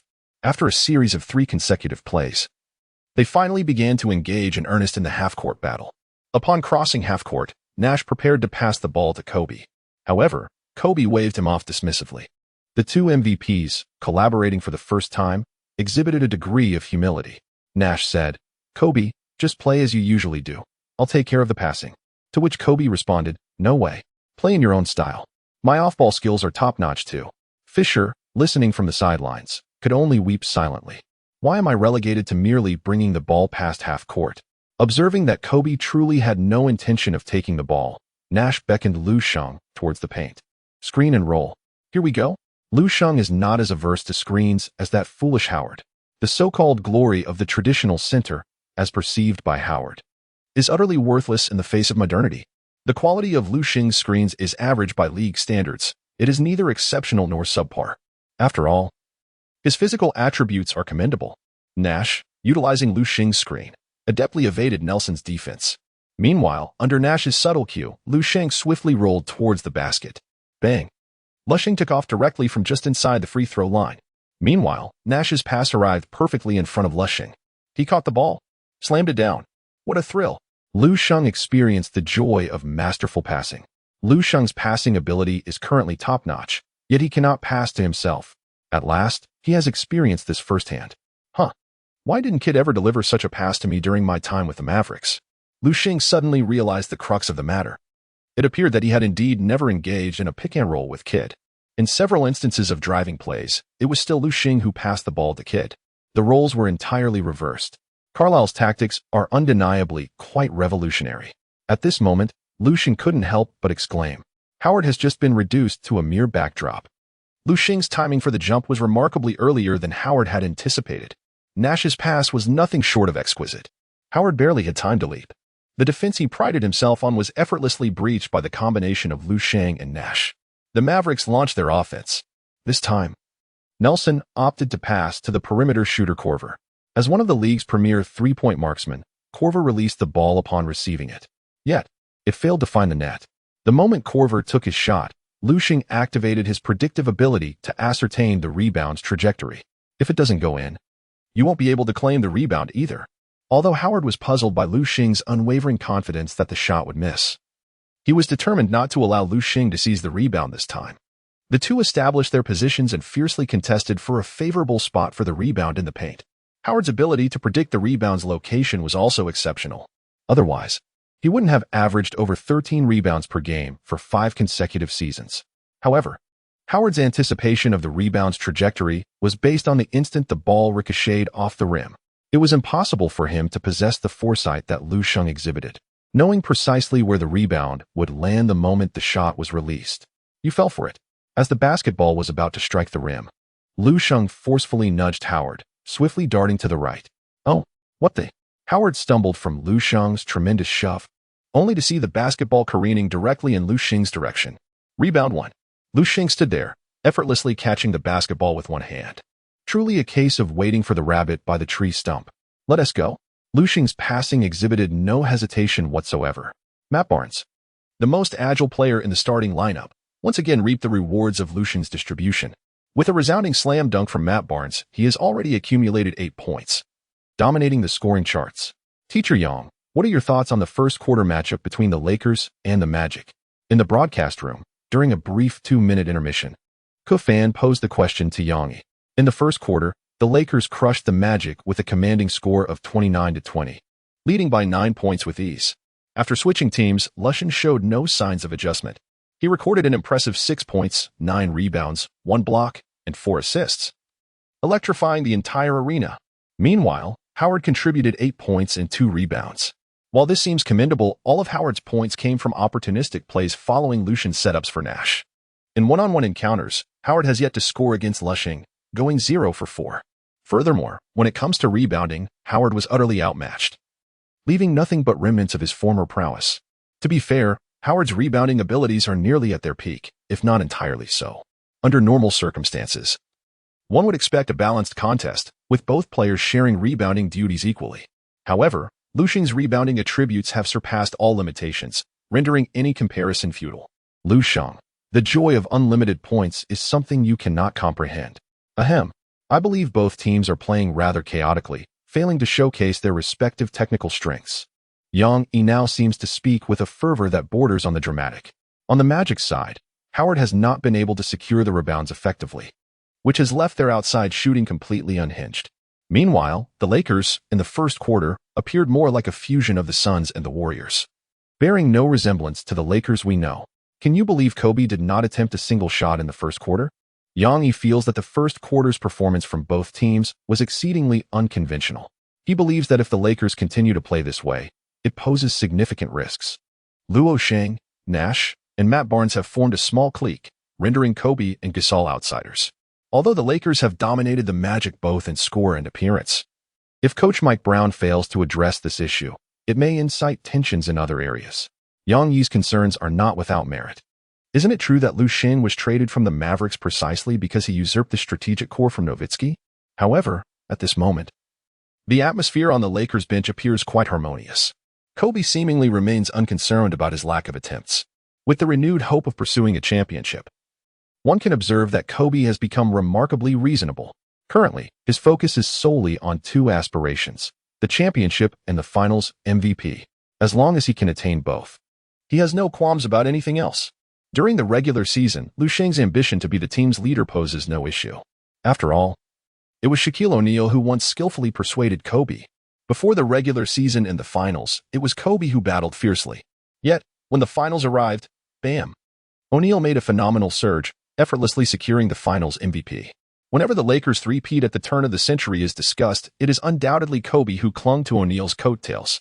Who could overlook O'Neal's dazzling statistics in the finals? Kobe has now adopted a more astute approach. Meanwhile, Gasol seems to be in good spirits following his trade due to Byram. So far, Lu Sheng has not encroached upon Gasol's interior space as directly as Byram has. The Lakers appear harmonious, while the atmosphere on the Magic's side is palpably tense. Dwight, let me reiterate, you must endeavor to protect the boards as much as possible. Simultaneously, strive to secure more offensive rebounds. Stan Van Gundy could not refrain from emphasizing this to Howard once again. In the first quarter, Howard managed to secure only 2 rebounds. This was clearly insufficient to satisfy Van Gundy. Furthermore, the strategies devised by Van Gundy, predicated on Howard's rebounding prowess, were rendered utterly unfeasible. I shall say it once more. I will grab the rebounds. There is no need for your incessant reminders. Do you believe that without my rebounding, you would be able to play? Do you realize why the team's performance is deteriorating? It's because apart from me, the rest of you are utterly inept. Howard's emotions suddenly surged, unleashing a barrage of criticism. In an instant, the atmosphere on the Magic's bench became almost frozen. During the first quarter, Howard was not only overwhelmed on the boards by Lu Sheng, but also exhausted far beyond his usual limits. All of this contributed to Howard's mounting frustration. Now, being chastised by Van Gundy, with Howard's current capacity to handle pressure, it was inevitable that he would erupt. As the second quarter commenced, Lu Sheng observed the players of the Magic stepping onto the court with sullen expressions, finding it inexplicably amusing. Both teams opted to deploy their bench players initially. Both Lu Sheng and Howard were seated on the bench, taking a moment to rest. Having elevated his stamina attribute to an impressive 95, Lu Sheng felt confident that he could endure the entire game without issue. However, there was no immediate need for that. Replacing Lu Sheng on the court was none other than Brendan Haywood. During the recent intermission, Brendan Haywood had earnestly approached Lu Sheng for assistance. In the Lakers, Brendan Haywood found himself competing for playing time against Jordan Hill and Troy Murphy. Undoubtedly, the mid-season acquisition of Brendan Haywood placed him at a disadvantage, especially considering that head coach Mike Brown was not yet familiar with his capabilities. At this juncture, if he did not cling tightly to Lu Sheng's support, his prospects in the team would indeed become precarious. Lu Sheng, it's settled. There is no reason for Lu Sheng to quibble with a role player. One must elevate their perspective. Even Brandon Haywood, who recently stepped onto the court, appears somewhat bewildered. Did I truly earn an opportunity to play immediately after my commitment? The influence of Road Boss on the Lakers is indeed formidable. After 5 minutes into the second quarter, all the starting players returned to the court. Both teams' bench players performed rather mediocrely, resembling novices clashing ineffectively. During the era of their consecutive championships, the Lakers boasted a phenomenal 6th man in Odom. However, the current bench lineup of the Lakers is evidently lacking in comparison. As Howard stepped onto the court, his face bore no trace of a smile, and his gaze directed at Lu Sheng was filled with animosity. This once joyful beast is now bereft of happiness. TSK. Is this a common flaw among players in the league? When they struggle on the court, do they resort to glaring at others? Lu Sheng felt speechless and shot a glare back. Ahem. Kobe, standing nearby, almost choked as he recalled the recent game between the Lakers and the Mavericks, where he had directed a deadly stare at Lu Sheng. How awkward. The Lakers initiated their offense. Nash did not hasten his pace, but instead controlled the ball across half court at a normal speed. After all, this was not the Suns. In Lu Sheng's previous life, Nash's tenure with the Lakers had been exceedingly unsuccessful. His shooting remained precise, yet he failed to fulfill his role in facilitating the play. He had almost transformed into a stationary shooter. Nash's passing prowess was perhaps best showcased in fast-paced games and pick-and-roll situations. In a half-court setting, point guards like Kidd and Paul would be more suitable for the current Lakers. After all, expecting Kobe and Gasol to engage in a fast-paced game was unrealistic. With Lu Sheng acting as a disruptor in this life, it remains uncertain whether Nash could perform better with the Lakers. This time, Nash passed the ball to Kobe, who no longer hesitated. After all, he had not taken a shot throughout the first quarter. He couldn't possibly go an entire game without attempting one. Faced with Korver's defense, Kobe opted to drive hard and pull up for a jumper. Would it go in? Underneath the basket, Howard and Lu Sheng were already embroiled in a fierce tussle. Kid, if you manage to grab that rebound, I'll let you have the ball, Howard declared menacingly to Lu Sheng. You all seem to enjoy setting flags, huh? Well, just wait to eat the ball. Lu Sheng feels utterly exasperated by the players in the league who frequently indulge in trash talk. They are merely individuals who dare to speak but lack the courage to act. Bang. Kobe missed that shot. Cheers. Howard, this time, displayed intense focus and, after firmly challenging Lu Sheng, prepared to leap. Lu Sheng felt an overwhelming pressure. Howard's rebounding prowess was truly formidable. This time, he was unable to activate the buff that predicts the trajectory of the rebound. Thus, Lu Sheng was compelled to engage Howard in a physical contest. There would be no easy leap.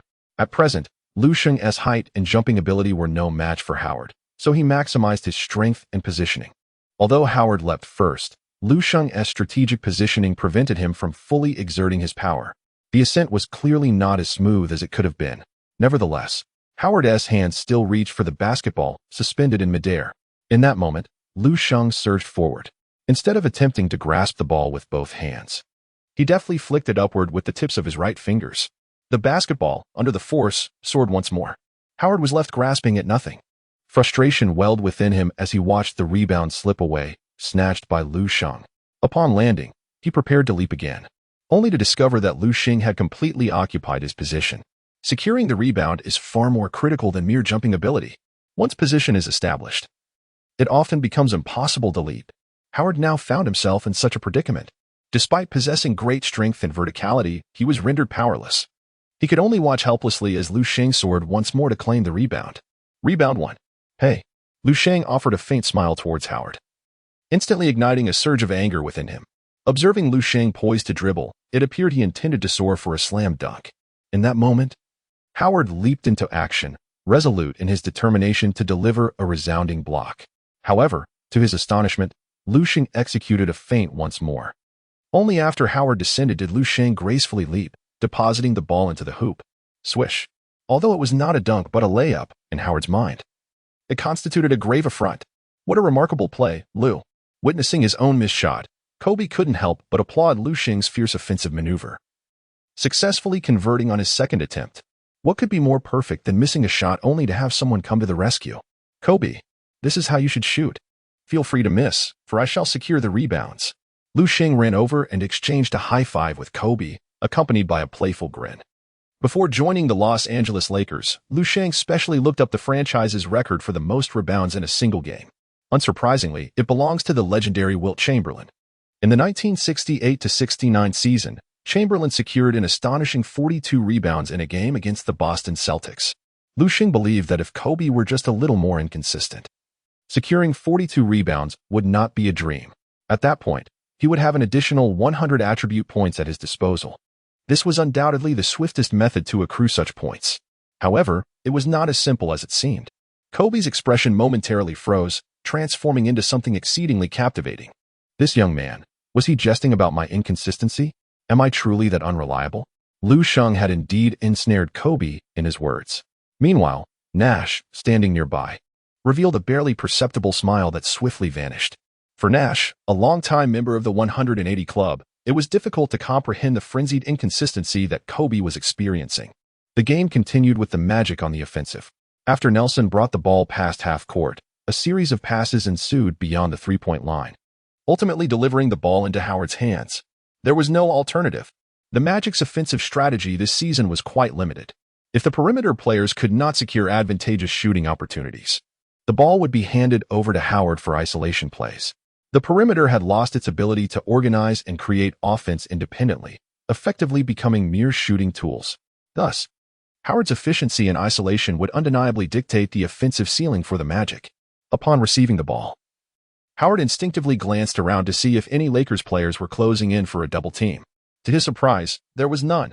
In the first quarter, Lu Sheng's individual defense had rendered Howard nearly helpless.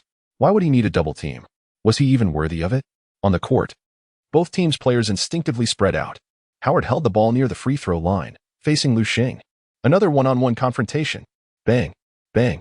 Howard's consecutive back-to-basket moves heralded the commencement of this offensive sequence. Had it been O'Neal, he would have executed a powerful dunk.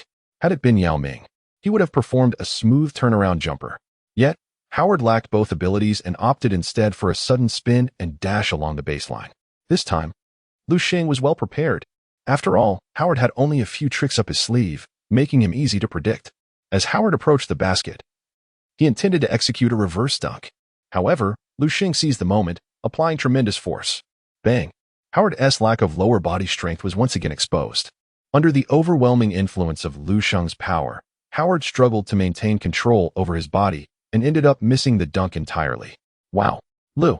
The name of Lu Sheng echoed once more throughout the Staples Center. Regardless of the circumstances, Howard was universally acknowledged as the premier center in the league.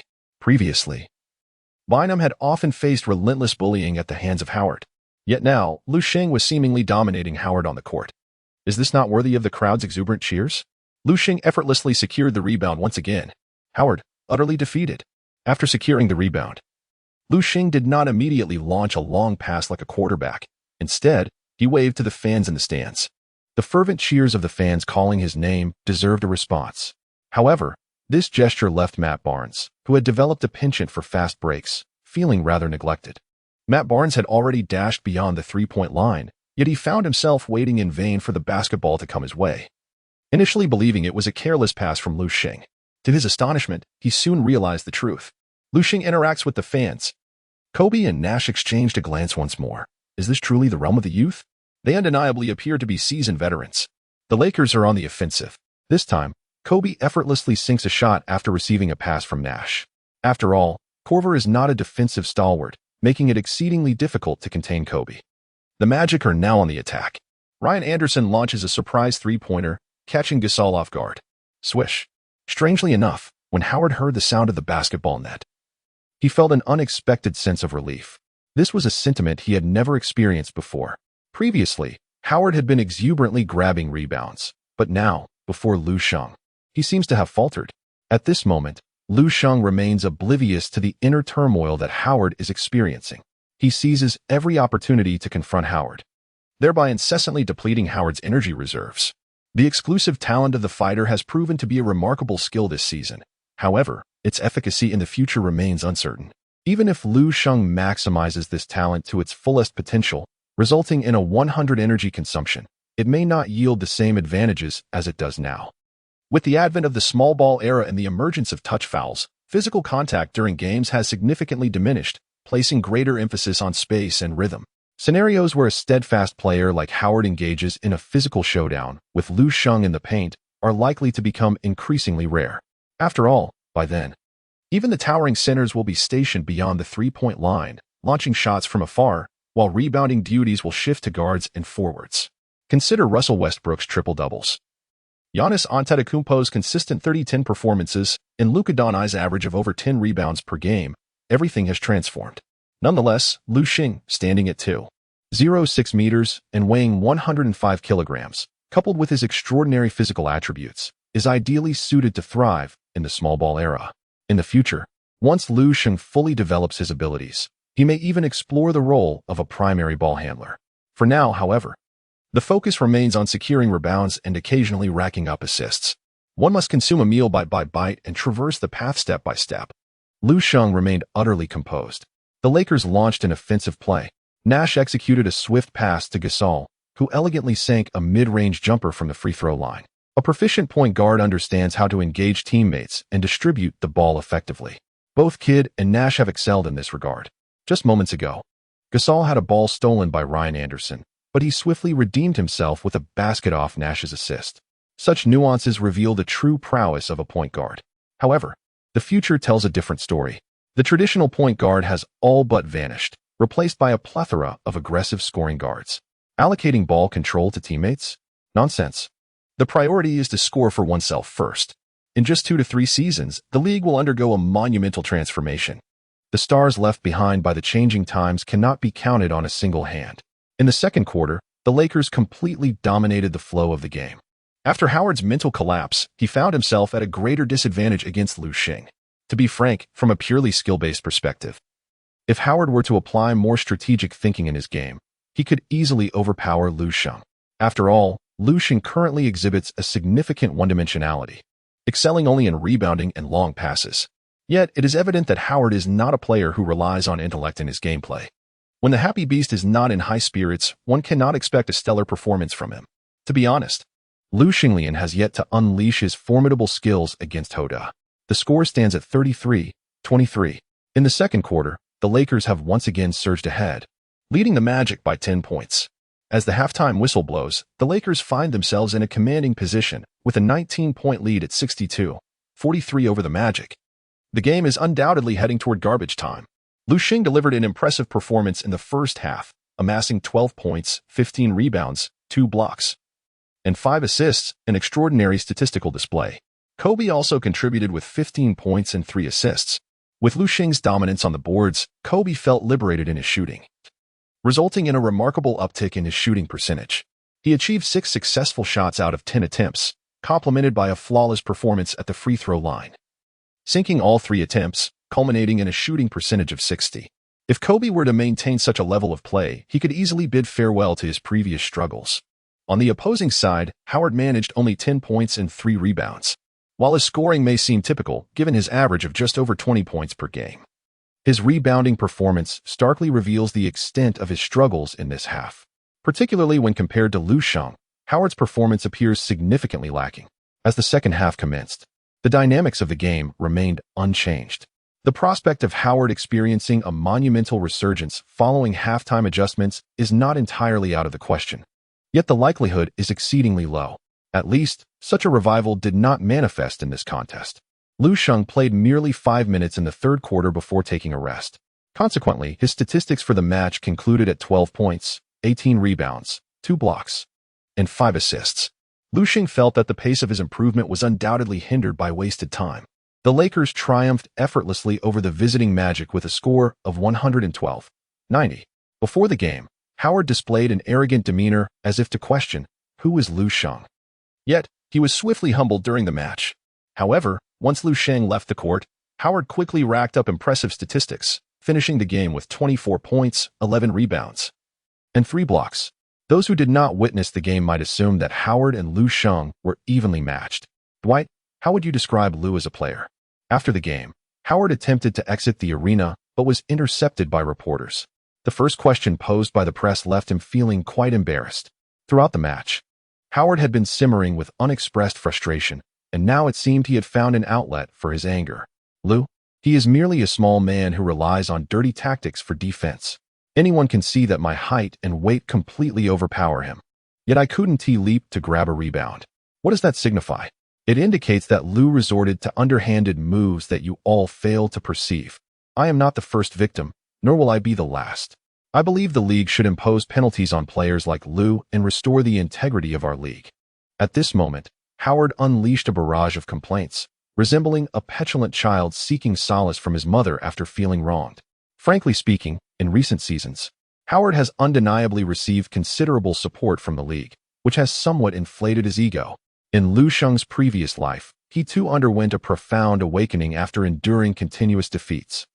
However, at that time, the Master Howard could only rely on James for meager scraps while playing for the Lakers.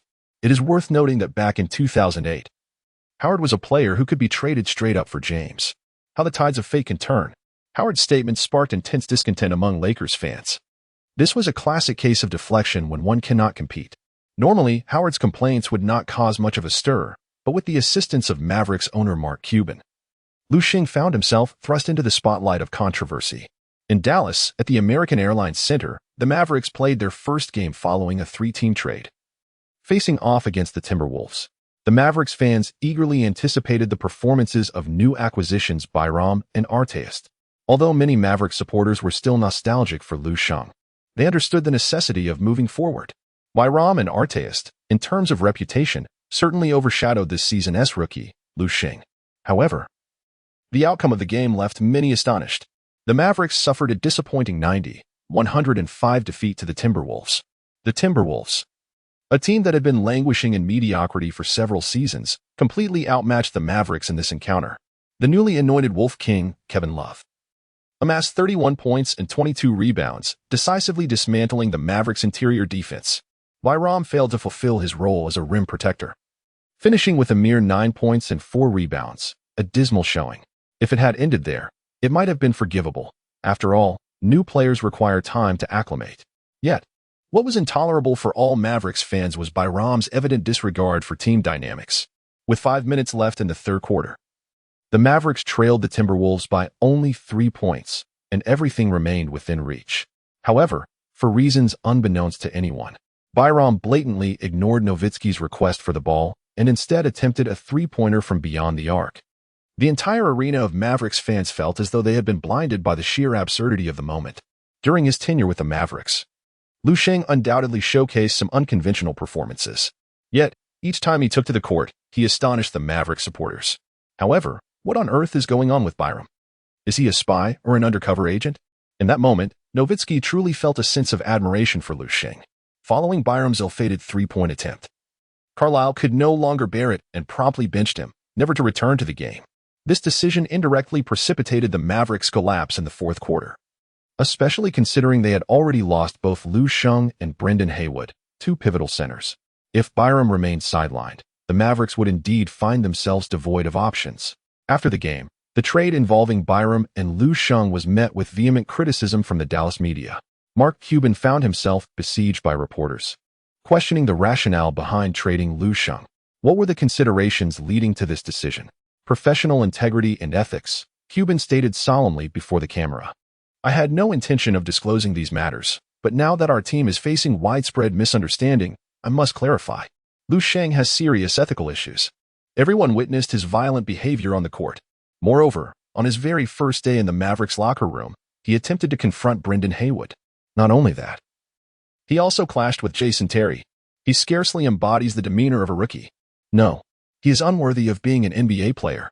Cuban, unwilling to acknowledge his own mistakes, shifted the blame entirely onto Lu Sheng. As for Andrew, I believe that a player requires time to adapt to a new environment. I am confident he will excel with the Mavericks. You are being excessively harsh on him. Regarding Andrew's attempts at three-point shots during the game, I see no issue. Why is it that you do not criticize Lu Sheng for his frequent astonishing performances, yet lambaste Andrew for his three-point attempts? I believe he possesses the ability. He merely failed to convert. Cuban stated earnestly, completely overlooking how frantic he had been in the stands when Byram attempted that three-pointer. At that moment, all the media realized that Cuban was intent on thoroughly dismantling Lu Sheng. One should never underestimate the influence wielded by an NBA team owner. Coupled with Howard's remarks following the Lakers game against the Magic, the accusations regarding Lu Sheng's professionalism came rushing in. Under public pressure, the league officials also promised to investigate Lu Sheng's style of play. Investigate what? They are simply obstructing our path to another championship. In Los Angeles, at the Staples Center, Kobe erupted in anger. It was not that he had a particularly close relationship with Lu Sheng that prompted him to defend him, but rather, he recalled how, prior to this season, the league had thwarted his partnership with Paul. That matter had only just passed. Now, with the Lakers acquiring Lu Sheng through a trade that was recently rated as S, they immediately faced nonsensical opposition from other teams and league officials. Was this not a blatant attempt to prevent Kobe from winning another championship? How could Kobe possibly remain calm?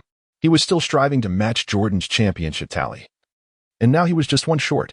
Lu Sheng remained remarkably composed at the side. Having experienced rebirth, he possessed a certain level of skill and was steady in his demeanor. unless the league was entirely disinterested in the Chinese market. As the banner of Chinese basketball following Yao Ming, the league would not take any drastic action against Lu Sheng. Even in his previous life, although the league made critical errors in its approach to China, it did not sever its collaboration with Chinese basketball entirely. The Chinese market is not something the league would easily relinquish. Secondary to this, Lu Sheng firmly believed that within a season, he could establish himself as an undeniable superstar in the league. At that time, not even Mark Cuban, the team owner, would dare to treat Lu Sheng lightly. However, both Lu Sheng and the Lakers were taken aback by the arrival of the 70-year-old Stern in Los Angeles, who personally invited Lu Sheng to dinner. Such an invitation was not something an ordinary player could expect. China truly is a remarkable nation, brimming with talent, not to be underestimated. Stern contemplated Lu Sheng before him, feeling a twinge of nostalgia. Decades ago, beneath a towering building in China, he braved the elements, standing resolute for an entire day, thus unlocking the Chinese market. Yao Ming was undoubtedly a success, leading to the extensive development of the Chinese market, which yielded immense profits for the league. Initially, it was thought that the development of the Chinese market would stagnate after Yao Ming's retirement, but the emergence of Lu Sheng changed that narrative. A completely different Chinese player had arrived, allowing the league to push further in its endeavors. Stern was well aware that Cuban and Howard's criticisms of Lu Sheng were unfounded. Yet from Stern's perspective, the truth was irrelevant. What mattered was value. A player like Lu, whose skills were limited to rebounding, could never ascend to the status of a superstar. Stern remarked coolly, suggesting that a comparison to Dennis Rodman would not significantly aid the development of the Chinese market. The reason Yao Ming was the first overall pick was due to his exceptional offensive capabilities in the paint. In basketball, fans are always drawn to scoring. Even though Lu Sheng was beginning to showcase his passing abilities, it was still far from sufficient.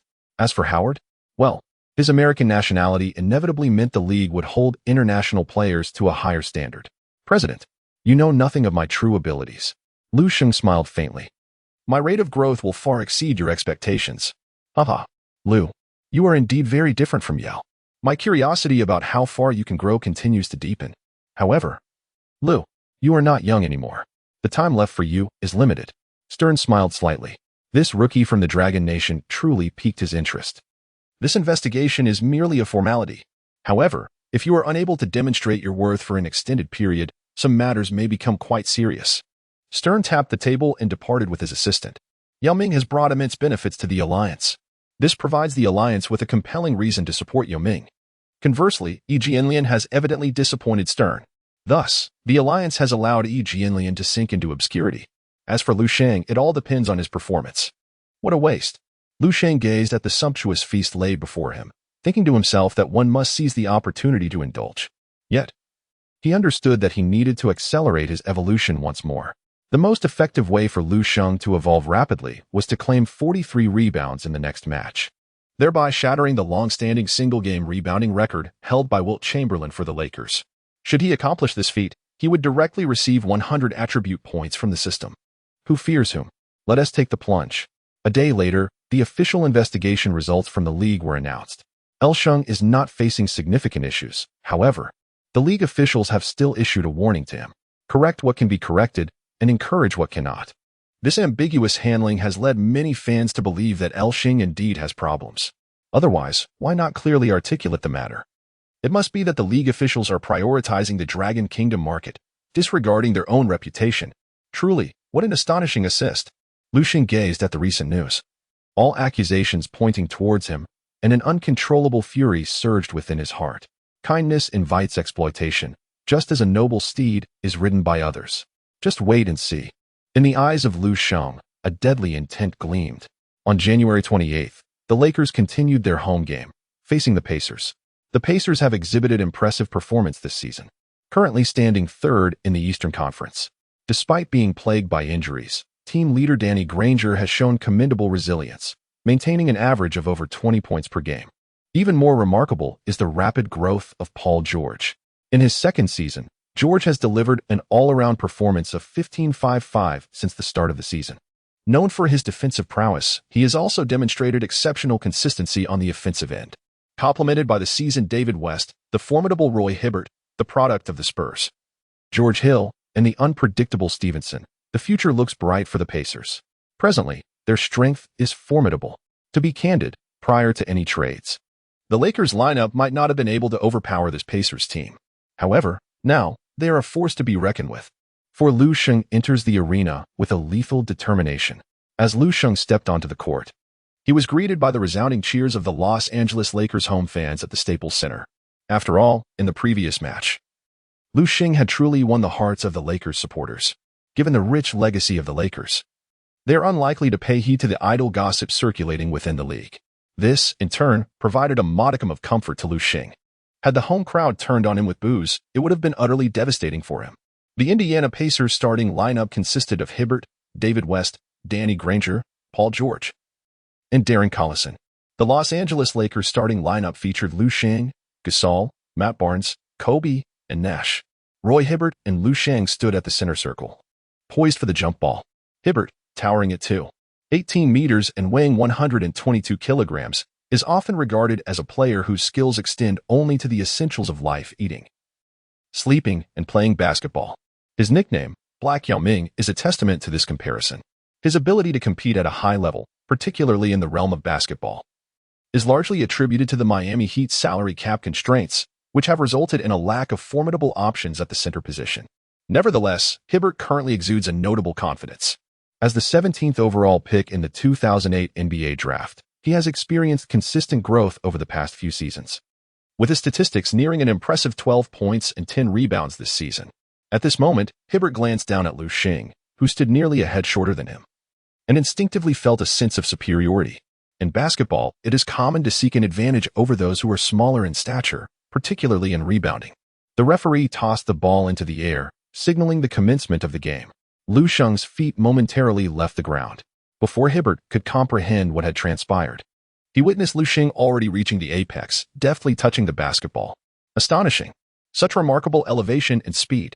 It has been demonstrated that playing basketball is not solely reliant on height. The height disparity between Lu Sheng and Hebert was instantaneously bridged by their remarkable jumping ability and speed. Upon receiving the pass, Nash observed Lu Sheng charging directly towards the basket, and suddenly, an understanding dawned upon him. It appeared that Lu Sheng was fueled by a fervent determination in this match. "Allow me to assist you." Nash swiftly dispatched the basketball he had just secured. Lu Sheng comfortably received the basketball in the paint. With a thunderous dunk, he scored the first points. At that moment, Hibbert had just returned to the vicinity of the three-point line. "Hey, wake up," on the sidelines. Pacers head coach Vogel was somewhat displeased to witness Lu Sheng's effortless dunk opportunity. In the future, Vogel would become the head coach of the Lakers, proving his coaching prowess. However, fueled by anger, Lu Sheng unleashed his fury upon the court. The Pacers initiated their offense. Danny Granger's initial shot was emphatically swatted away by Lu Sheng, sending the ball soaring into the frontcourt. As everyone failed to react in time, Lu Sheng swiftly seized the basketball and charged into the Pacers' interior. Bang! Another thunderous slam dunk. Goodness! Both the players of the Pacers and the Lakers were left in utter astonishment. Is this a 1-against-9 scenario? The score stands at 4-0. In this match, the Pacers exhibited an enthusiasm that surpassed their previous performances, although it was merely 2 quarters.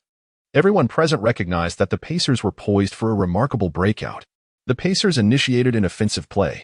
Danny Granger once again received a pass from Darren Collison. Before Paul George fully blossomed into his potential, Granger was undoubtedly the team's primary offensive option. Faced with the defense of Matt Barnes, Granger opted for a back-to-the-basket turnaround jumper. Clang. A missed shot +1. Matt Barnes exerted every ounce of effort in his defense. In previous games, the Pacers had often set up fast breaks for Barnes. In this match, Barnes was determined to contribute to the Pacers' cause. If he could force Granger to miss, the rebound would certainly belong to the Pacers. Indeed, this was the case. In the paint, Roy Hibbert was completely boxed out by the Pacers, allowing them to effortlessly secure the rebound. At that moment, Matt Barnes had already initiated his move. With a quarterback-like long pass, he surged forward. Boom. Barnes took off early, denying the Pacers players any chance to catch up. 2 points scored. Lu Sheng assists 1. At this moment, only a minute has elapsed in the game. In this brief span, Lu Sheng has accumulated 4 points, 1 rebound, 1 block, and 1 assist. What a remarkable level of performance. Collison dribbles past the half-court line once more. Steady now. He gestures to his teammates. The pace of the game has been exceedingly rapid, so swift that the players of the Pacers seem to be caught off guard. It is evident that none of the 5 players on the court have entered the rhythm of the game. They must alter this situation. Collison deliberately slows down the tempo, initially intending to pass the ball to Hibbert for an isolation play. However, considering Lu Sheng's current ferocity, he opts to pass to the veteran David West instead. David West, once a key ally of Paul, thrived alongside him, enjoying a bountiful scoring opportunity. Since joining the Pacers this season, devoid of Paul's assistance, West's average points per game have significantly declined. From an impressive 18.9 points last season, it has plummeted to 11.8 points. Such is the prowess of Paul. At this moment, receiving the ball while facing Gasol's defense, David West chooses to attempt a fadeaway jumper. Yet, he is thwarted by Gasol's long reach. Clang. The iron continues to ring. Lu Sheng leaped once more, effortlessly securing the rebound. Hibbert stood there like a wooden post, seemingly unaware of his surroundings. Is this truly the so-called Black Yao Ming? Yao Ming would undoubtedly shed tears. This is undoubtedly the most egregious instance of Yao being overshadowed. Yet, our Lu Go proves to be formidable. The fans from the Dragon Kingdom were thoroughly satisfied by Lu Sheng's explosive performance at the outset. Currently, the league's spotlight remains on Lu Sheng. After being traded to the Suns, Yi Jianlian's performance cannot be deemed poor. However, scoring in double digits appears to be his limit. Other statistics rarely shine in comparison. He simply cannot be matched with Lu Sheng. This time, Lu Sheng sent a long pass to Matt Barnes. However, Matt Barnes was unable to successfully execute the dunk. The astutely defensive Paul George swiftly closed in on Matt Barnes. As Matt Barnes prepared to leap for the dunk, Paul George delivered an emphatic block. Oh my God! Paul George's chase-down block is undeniably astonishing. This must be a contender for today's top plays. Lu Sheng, patience. The best is yet to come. Just as Paul George was reveling in his thoughts, a shadow suddenly loomed over him. The swiftly advancing Lu Sheng soared into the air, snatching the rebound and executing a powerful follow-up dunk. Bang! Paul George, caught off guard, was decisively overpowered by Lu Sheng's thunderous dunk. Roar! Upon landing, Lu Sheng let out a fierce roar, releasing his pin-up fury. Do I need to rely on petty tricks and dirty moves for such a performance? That is a monumental jest. 8 o'clock. 6 points, 3 rebounds, 1 block, and 1 assist. Just 2 minutes into the game. Now, I ask, who can match this? Lu Sheng made a throat-cutting gesture towards the broadcast camera. Oh my God! The Stampede Center erupted in astonishment once again.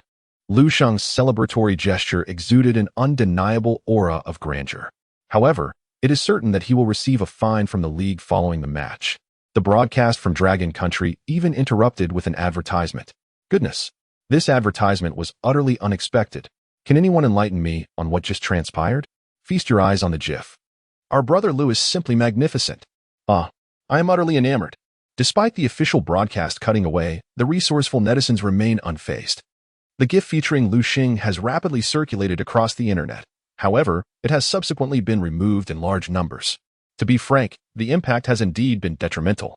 First, there were brawls on the court, and now such celebratory gestures have led to Lu Sheng being placed on the blacklist by the official Dragon Country Basketball Association.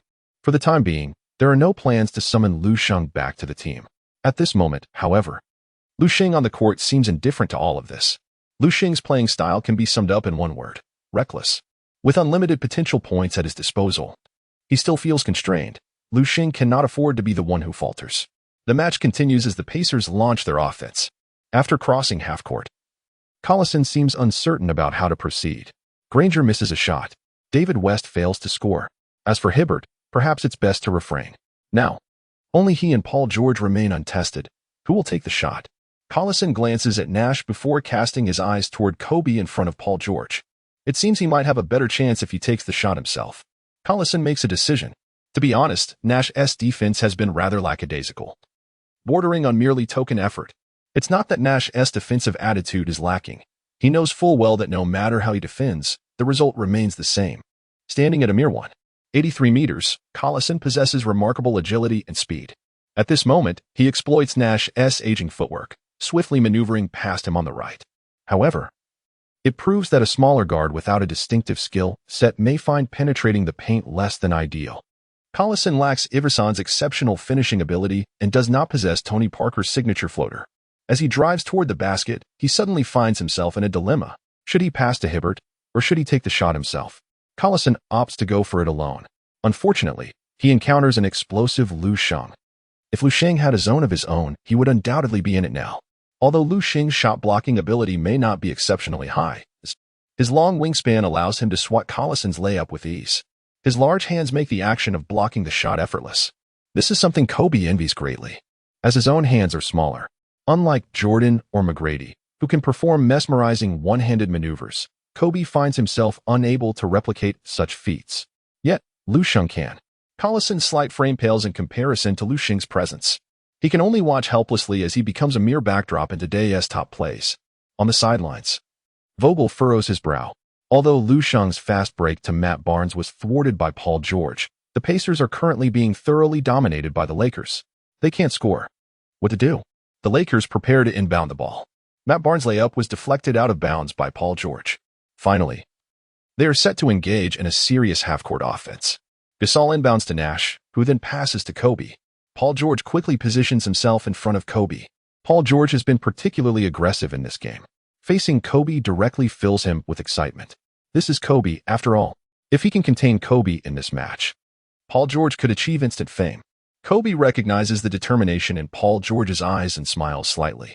After taking a step toward the three-point line, he swiftly turns to execute a back-to-the-basket move.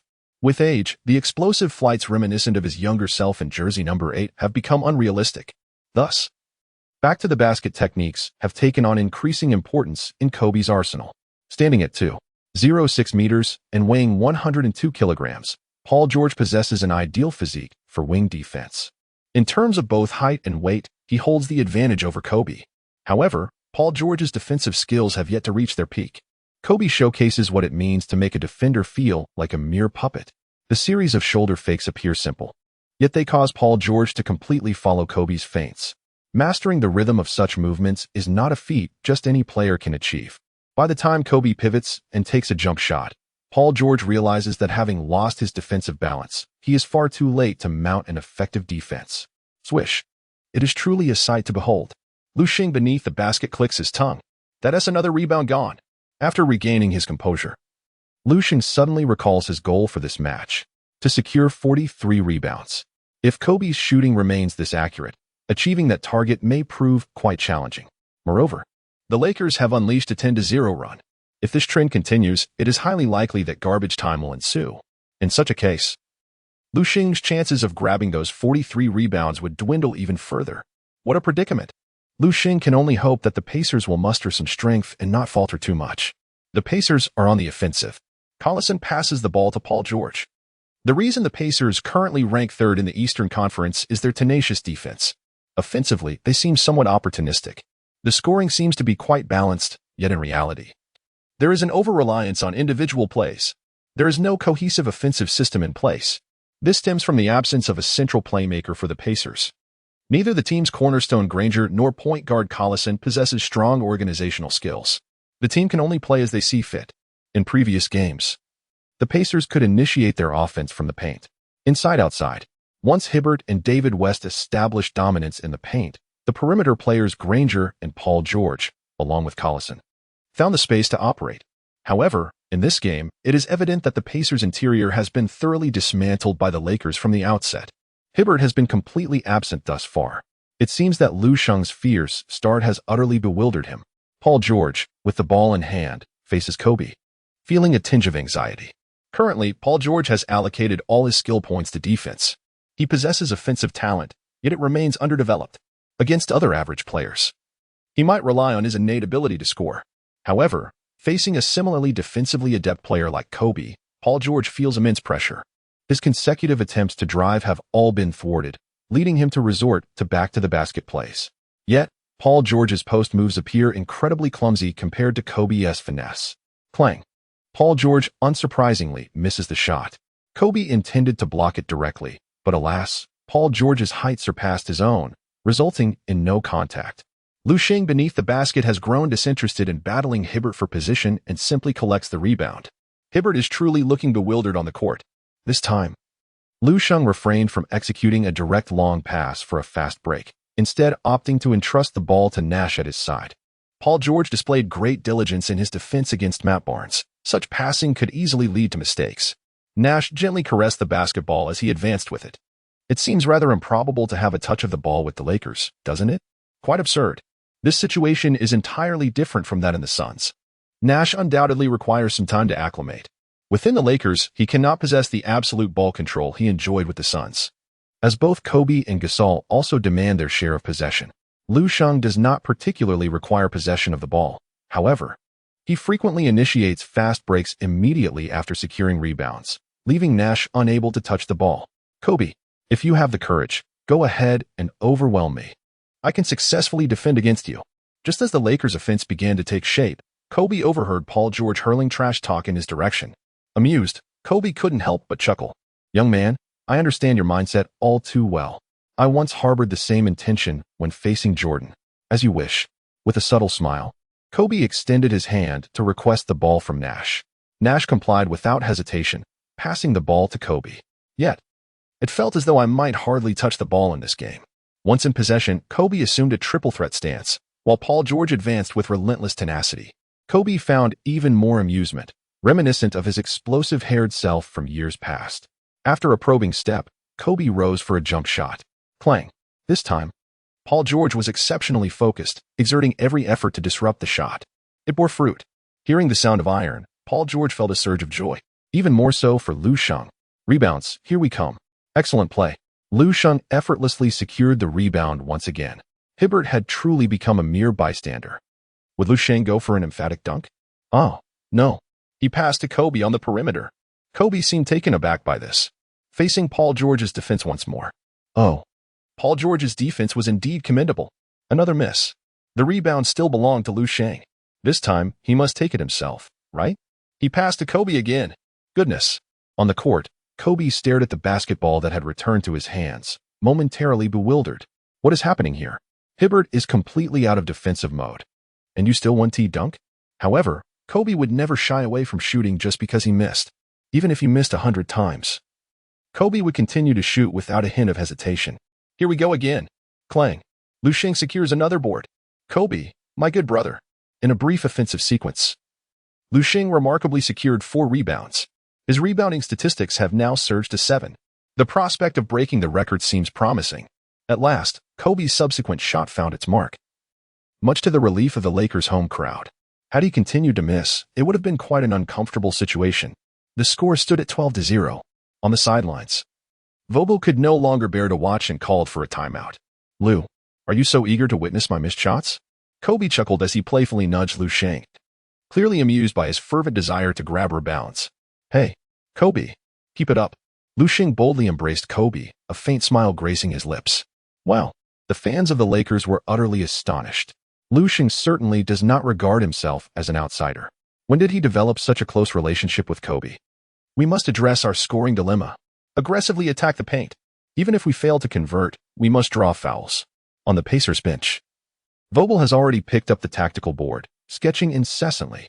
On the defensive end, double-team Kobe directly. Roy, get your act together. Even if you cannot secure the rebound, apply pressure on Lu Sheng. Do not stand there like a wooden post. Vogel is exceedingly dissatisfied with Hibbert's performance. It is understandable if he cannot grab rebounds. Even Howard has struggled against Lu Sheng's rebounding prowess. However, standing idly like a statue is simply unacceptable. Coach, I understand. Hibbert raised his hand, appearing somewhat flustered. He felt that the confidence he had painstakingly built over several seasons had been utterly shattered by Lu Sheng in just a few minutes of play. After the timeout, the game resumed.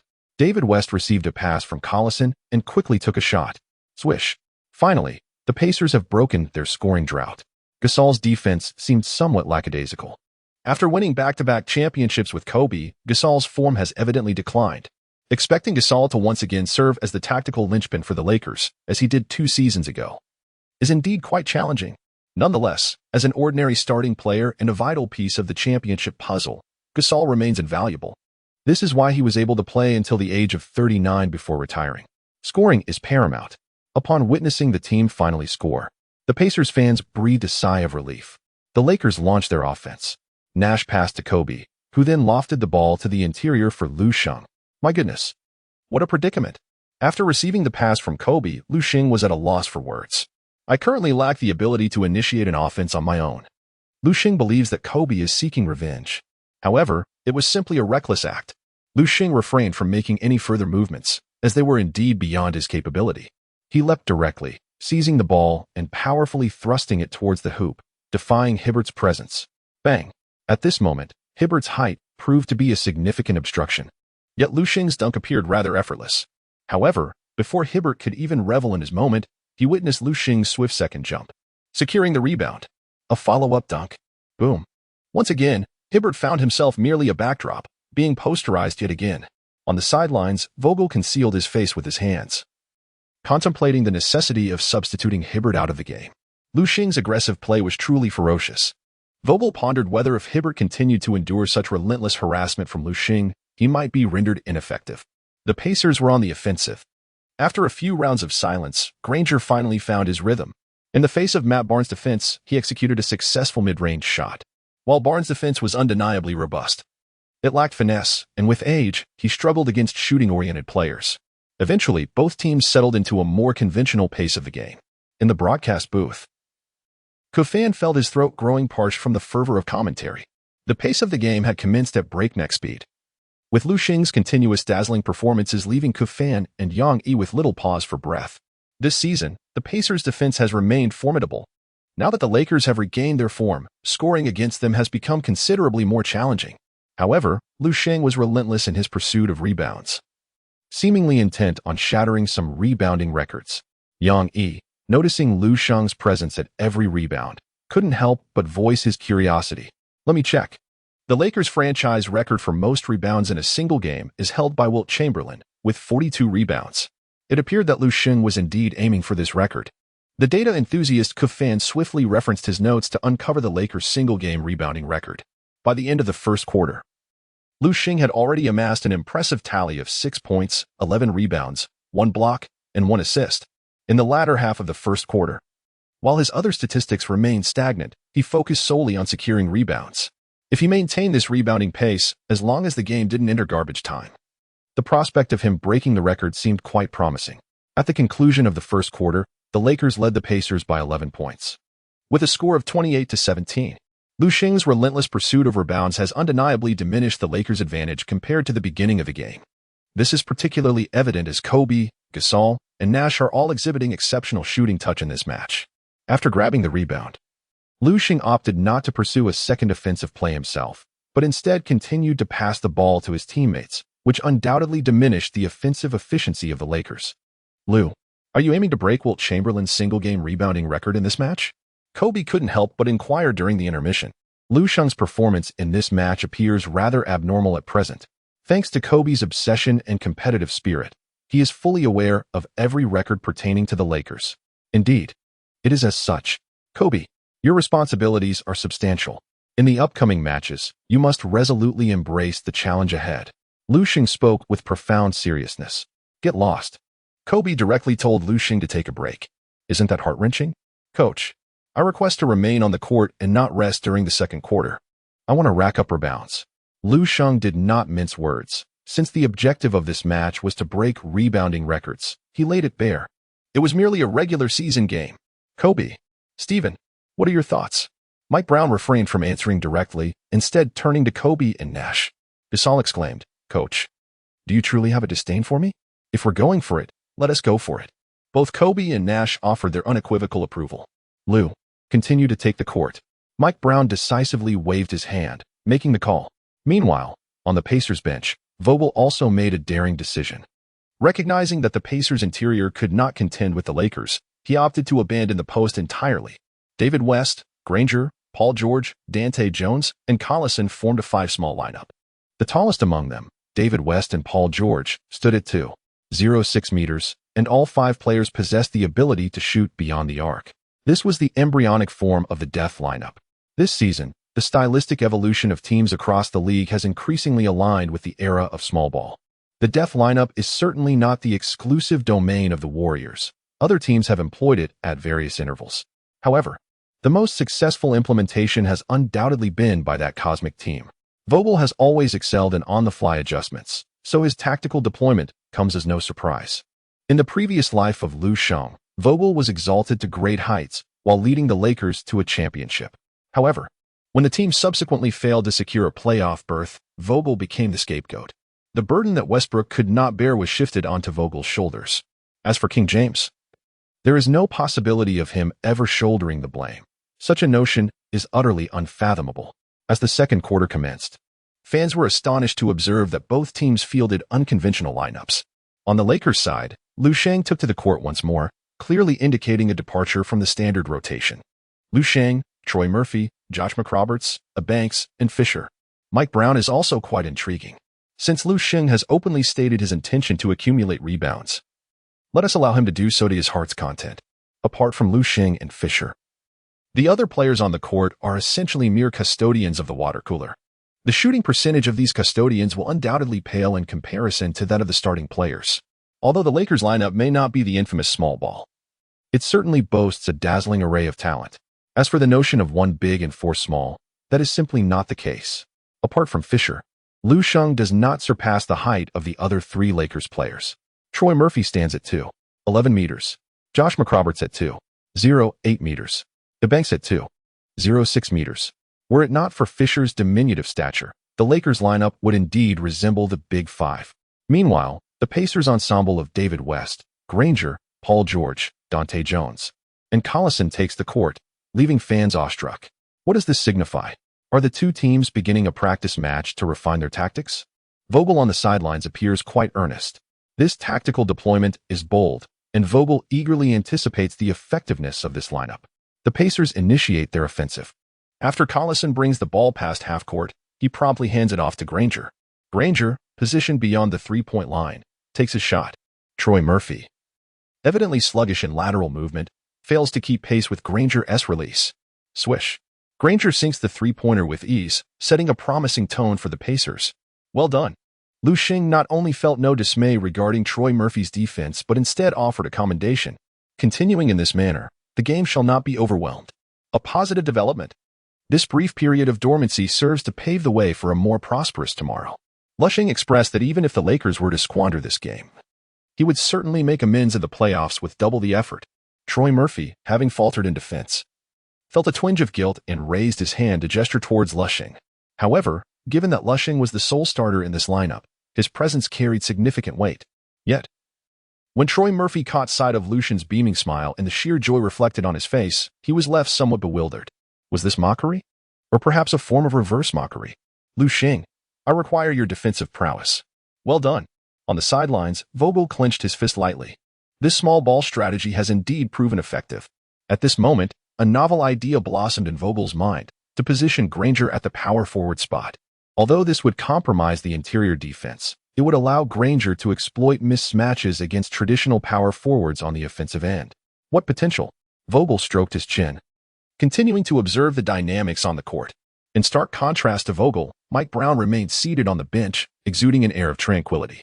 He had resolved to let Lu Sheng accumulate statistics, and with the team's star, Kobe, in agreement, there was little left to discuss. In Brown's mental framework, he had already conceded that this game could be lost. Thus, a significant contrast emerged between him and Vogel. Do you see? There is a reason Mike Brown occupies the head coach position for the Lakers. Unfazed and composed, embodying the spirit of a Zen master. Indeed, look at Vogel. His brow furrowed, fixated on the court. The disparity in their realms is evident. The distinction of prestigious teams is palpable. The Pacers still lack a certain depth of heritage. In this moment, Mike Brown appeared to be the destined prodigy of the coaching realm. A basketball coach, fulfilling players' aspirations, returning prestige 100-fold. Lu Sheng was utterly unaware that his efforts in securing rebounds could significantly elevate Mike Brown's standing. At this moment, Lu Sheng was diligently adding to his rebounding statistics. During the Lakers' offensive play, Fisher seized the opportunity, with the starters absent, to launch a three-pointer from beyond the arc. Indeed, Fisher harbored a sense of discontent regarding the arrivals of Lu Sheng and Nash, instinctively failing to regard Lu Sheng as a starter. Bang! Lu Sheng joyfully seized the rebound. The Pacers lineup essentially abandoned the interior game. With David West and Lu Sheng competing for boards, there was hardly anything left to grab. Hey, let us have another. Fisher, convinced that Lu Sheng was bound to complete a putback dunk, had already begun to retreat for defense, only to suddenly hear Lu Sheng's voice. At the same moment, the basketball soared right towards him. Fisher was taken aback. This rookie from the Dragon Country is quite savvy. Well then, shall we go for another? Bang! A clank and a one. Fischer's expression darkened, feeling somewhat embarrassed, especially upon witnessing Lu Sheng cheerfully snatch the rebound and pass the ball back to him. Oh no, I've been outsmarted. Fischer suddenly recalled Lu Sheng's earlier proclamation from the bench about his intention to rack up rebounds. At this moment, Fischer felt the ball in his hands was almost too hot to handle. After receiving Lu Sheng's pass, he quickly relayed it to Abanks. Although Abanks was undoubtedly just a water boy, his eagerness to play was fierce. Having finally earned a chance to shoot, he had no intention of passing it up. Confronted by the defense of Dante Jones, Abanks, leveraging his height and bulk, forcefully barreled into the paint. Once inside, he rose up decisively for a powerful dunk. Wow! Lu Sheng was momentarily dazzled by Abanks. This young man possesses remarkable skill. Given the chance, he would indeed dare to dunk. Alas, a golden opportunity for today's top 5 plays was squandered due to a missed dunk. Kobe, Nash, and others on the bench displayed expressions of regret. However, with a resounding thud, Lu Sheng leapt into the air, seized the ball with one hand, and emphatically slammed it into the hoop. That is how a dunk should be executed. At this moment, Lu Sheng's formidable physical prowess was laid bare for all to see. Abanks felt as though his heart had been struck with tremendous force. The disparity was insurmountable. I am utterly astonished. Farewell, Lu. The name of Lu Sheng reverberated once more throughout the Staples Center, leaving even Kobe on the bench in a state of astonishment. How long has Lu Sheng been here? How many times has his name resonated in discussions? Is it not the case that every young player is eyeing the position of team leader with a predatory gaze? It is quite absurd. Kobe is beginning to understand the sentiments Shaquille O'Neal experienced in his prime. Was his own past performance not a touch too arrogant? Shaq, how much longer do you think Kobe can maintain his position as the leader? In the American broadcasting studio, the commentary team remains in full force. Kenny Smith, Charles Barkley, and Shaquille O'Neal have formed a steadfast commentary trio. I believe that after this match, Kobe will undoubtedly give me a call. O'Neal did not provide a direct answer, instead donning a melancholic expression. What does this imply? Barkley's timely quip was perfect. Hey, Shaq, could you share your feelings from the time I snatched the leadership of the team from you? I am quite anxious. O'Neal mimicked Kobe's tone, speaking sorrowfully. The Pacers' new strategy is rather intriguing. If the center position could be swifter and the three-point shooting more precise, it might very well lead to a grand finale for the league. Warriors, are you speaking of me? Green, Durant, Iguodala, Klay Thompson, and Curry. I ask. Who else could compare? In the Dragon Country basketball broadcasting studio, Yang Yi has evidently discovered a unique angle. Leave the task of cheering for Lu Sheng to Ku Fan. Yang Yi believes he should engage in some highbrow commentary. 5 minutes into the second quarter, neither team shows any intention of substituting players. The Pacers' death lineup is proving effective. At least it is so when facing the Lakers' benchwarmers. Granger has evidently obliterated Troy Murphy. Paul George and Dant Jones are also firing from beyond the arc. The rhythm of the game is soaring. The only apparent drawback seems to be the inconsistency of their three-point shooting. Additionally, David West's attempts from beyond the arc have been thwarted by Lu Sheng rather emphatically. This has surely taken Vogel by surprise. Generally speaking, centers adept at rebounding in this era often lack agility. They may possess speed in straight-line sprints, yet their lateral movement is typically lacking. Currently, the league's premier center, Howard, is indeed quite agile and not slow. However, placing Howard in a position to defend the perimeter would undoubtedly lead to him being easily surpassed. Nevertheless, all of this seems to falter in the case of Lu Sheng, although Lu Sheng's perimeter defense is currently subpar. His lateral quickness is evidently comparable to that of a forward. More precisely, Lu Sheng's lateral mobility seems to be hardly inferior to that of Paul George. Both stand at a height of 2.06 meters, with their weights being quite similar as well. Lu Sheng weighs 105 kilograms, while Paul George weighs 102 kilograms. At first glance, this seems quite reasonable. However, does Paul George possess the same prowess in interior confrontation and rebounding as Lu Sheng? Clearly not. Walter has suddenly realized something remarkable. The present differs from the future, as the definition and concept of the interior game still lean towards traditional views. From the perspective of physical talent, Lu Sheng appears to have transcended traditional norms. Beep. Official timeout. Shall we continue playing? Do we need a moment's respite? Mike Brown inquired with genuine concern for Lu Sheng. In the first half of the second quarter, Lu Sheng's relentless pursuit of rebounds was nothing short of ferocious. 2 points and 9 rebounds. Meanwhile, The entire Pacers team managed to secure merely 2 rebounds. Absurd. Currently, Lu Sheng's statistics have escalated to 8 points, 20 rebounds, 1 block, and 1 assist. This is merely halfway through the second quarter. Achieving 43 rebounds is certainly not a distant dream. With such a commanding performance, Mike Brown felt that Lu Sheng was swiftly becoming his second pillar of support, almost overwhelming him with the desire to embrace him. During the 08-09 season, Mike Brown clinched the Coach of the Year award largely due to LeBron James's stellar performances with the Cavaliers. Mike Brown, when it comes to relying on a strong ally, I am utterly sincere. Coach, I intend to play the entire game. In this remarkable opportunity to break records, resting is simply out of the question. Lu Sheng directly expressed his intention to play the full 48 minutes. Very well. One must be mindful of energy distribution in light of Lu Sheng's audacity. What more could Mike Brown possibly say? Typically, the physical exertion of interior players exceeds that of their perimeter counterparts. It is quite rare for a post player to endure a complete 48 minutes. Of course, perimeter players are not numerous in achieving this feat either. Not everyone possesses the boundless stamina akin to Allen Iverson.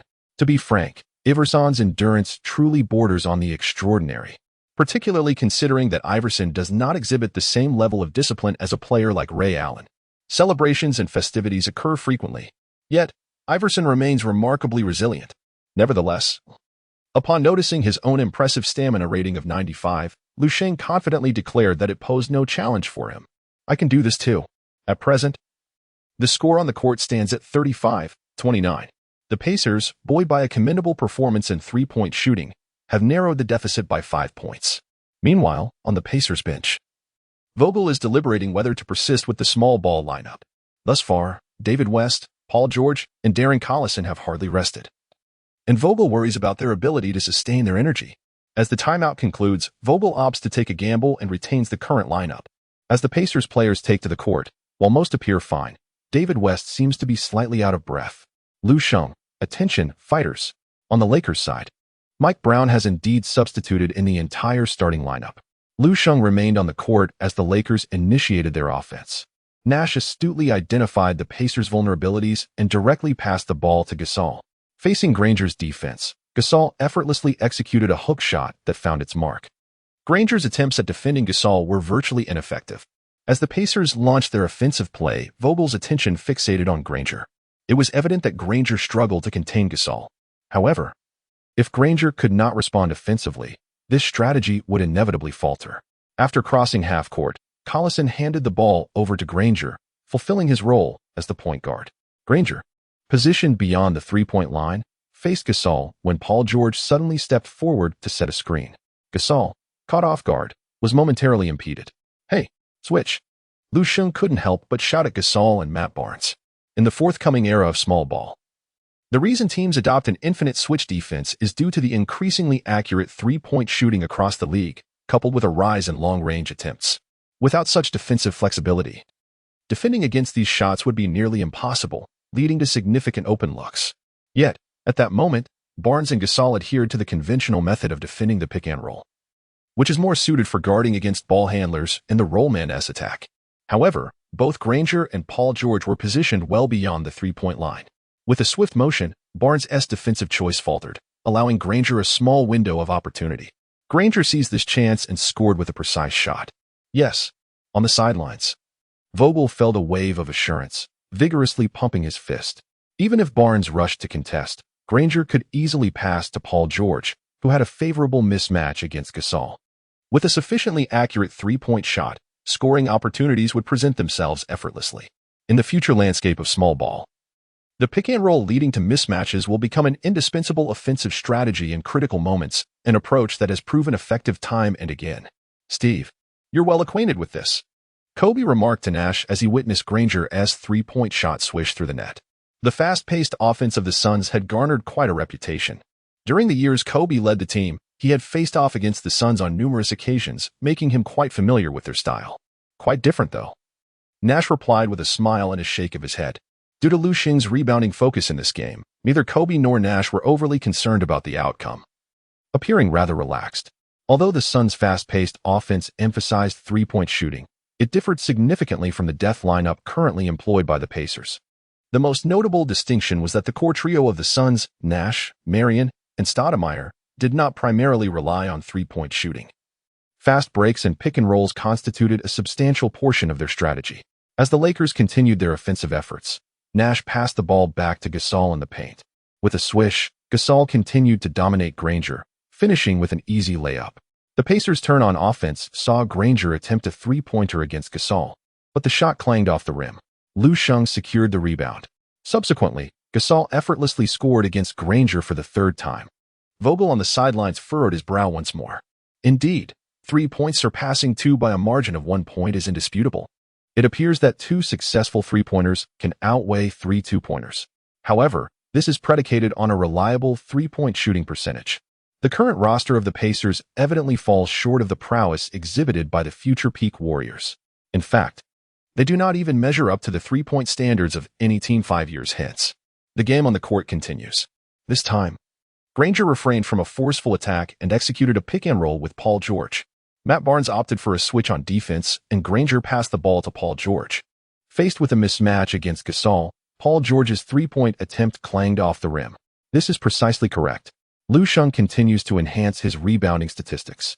In the recent exchanges, both teams exhibited a rather high shooting percentage, leaving Lu Sheng with little opportunity to seize the boards. The Lakers are on the offensive. Gasol, upon receiving a pass from Nash, was immediately double-teamed by Paul George. Gasol, demonstrating commendable playmaking skills, quickly distributed the ball to the open Matt Barnes. Dunny Jones swiftly provided support, and Barnes then passed to Kobe. Swish. Kobe also sank a three-pointer from the perimeter. Although Kobe's three-point shooting percentage is rather mediocre, he possesses a volatile capability. He can score relentlessly under tight defense or miss consecutive open shots. His consistency is woefully lacking, yet his explosiveness is remarkable. Beep. Vogel has called for a timeout, realizing that this small ball lineup cannot sustain its effectiveness, heavily reliant on the player's form. The Pacers player's three-point shooting ability is significantly inadequate. The score stands at 51-46 as the first half concludes, with a 5-point margin remaining intact.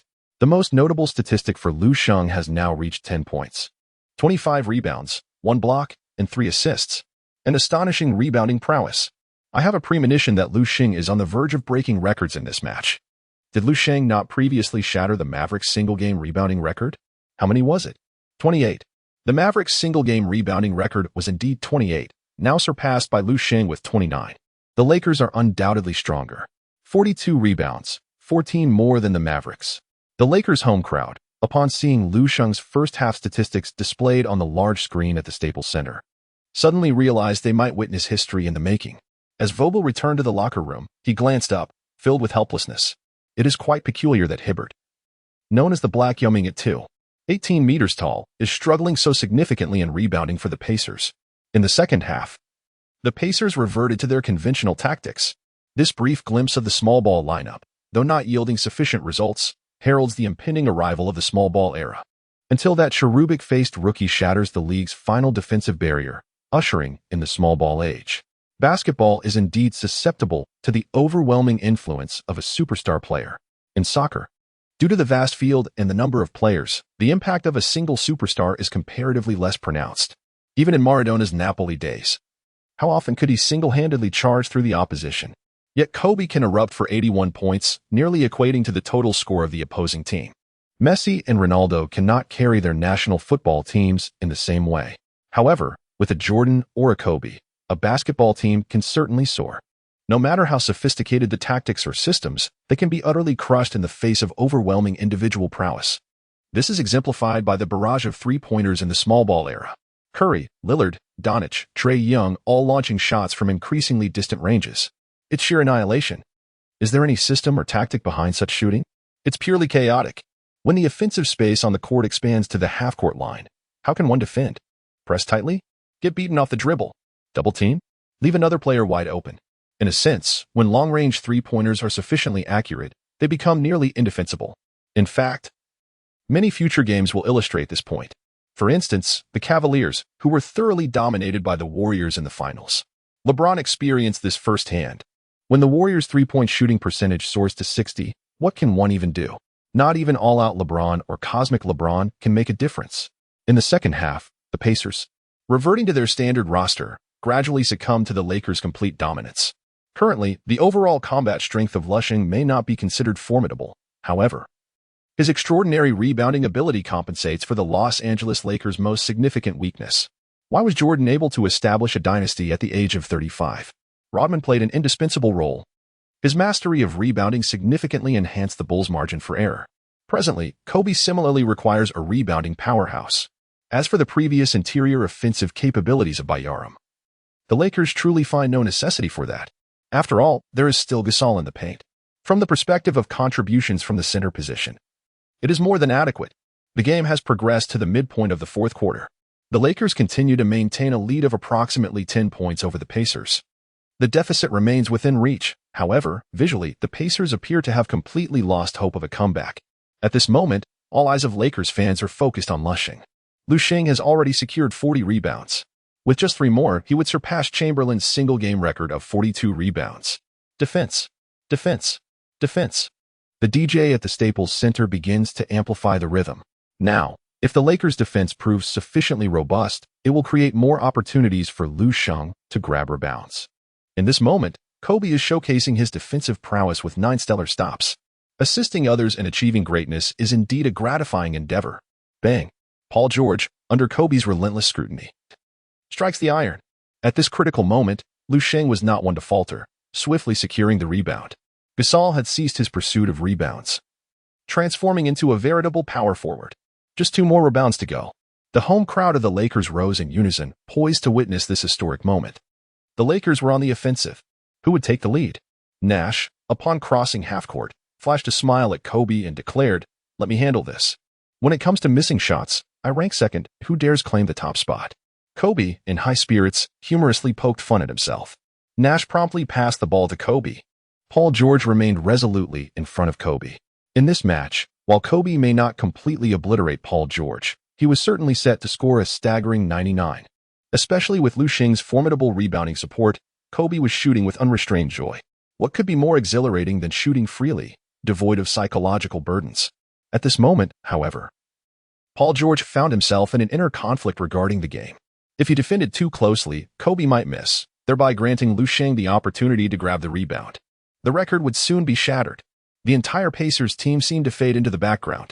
No one wished to be merely a backdrop. Deep down, Paul George harbored an unexpected desire for Kobe to make the shot. What a vexing thought.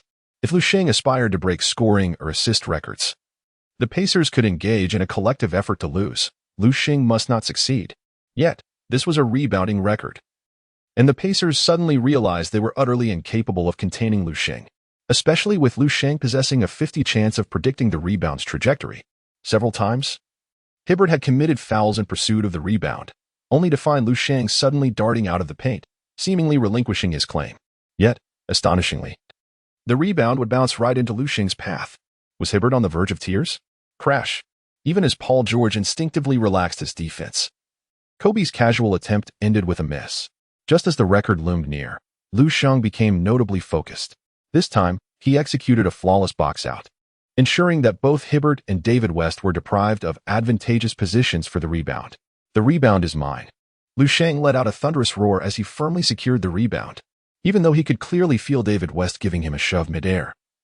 It did not in the slightest affect Lu Sheng's grip on the ball. A staggering total of 42 rebounds.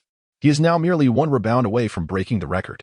After Lu Sheng secured the rebound, he found himself caught between the formidable defenses of Hibbert and David West.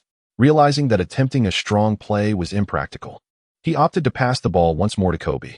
A smile spread across Kobe's face. Was this truly a reliance on himself? If so, let it be. Clang. A missed shot, but a chance for an additional point. Lu Sheng once again soared into the air. In mid-flight, he clutched the basketball tightly with both hands. A remarkable 43 rebounds. David West contemplated committing a more egregious foul, yet relinquished the idea at the last moment. There remains ample time in the game. Even if a foul were to occur this time, what about the next? Lu Sheng's rebounding prowess is undeniable. Ding.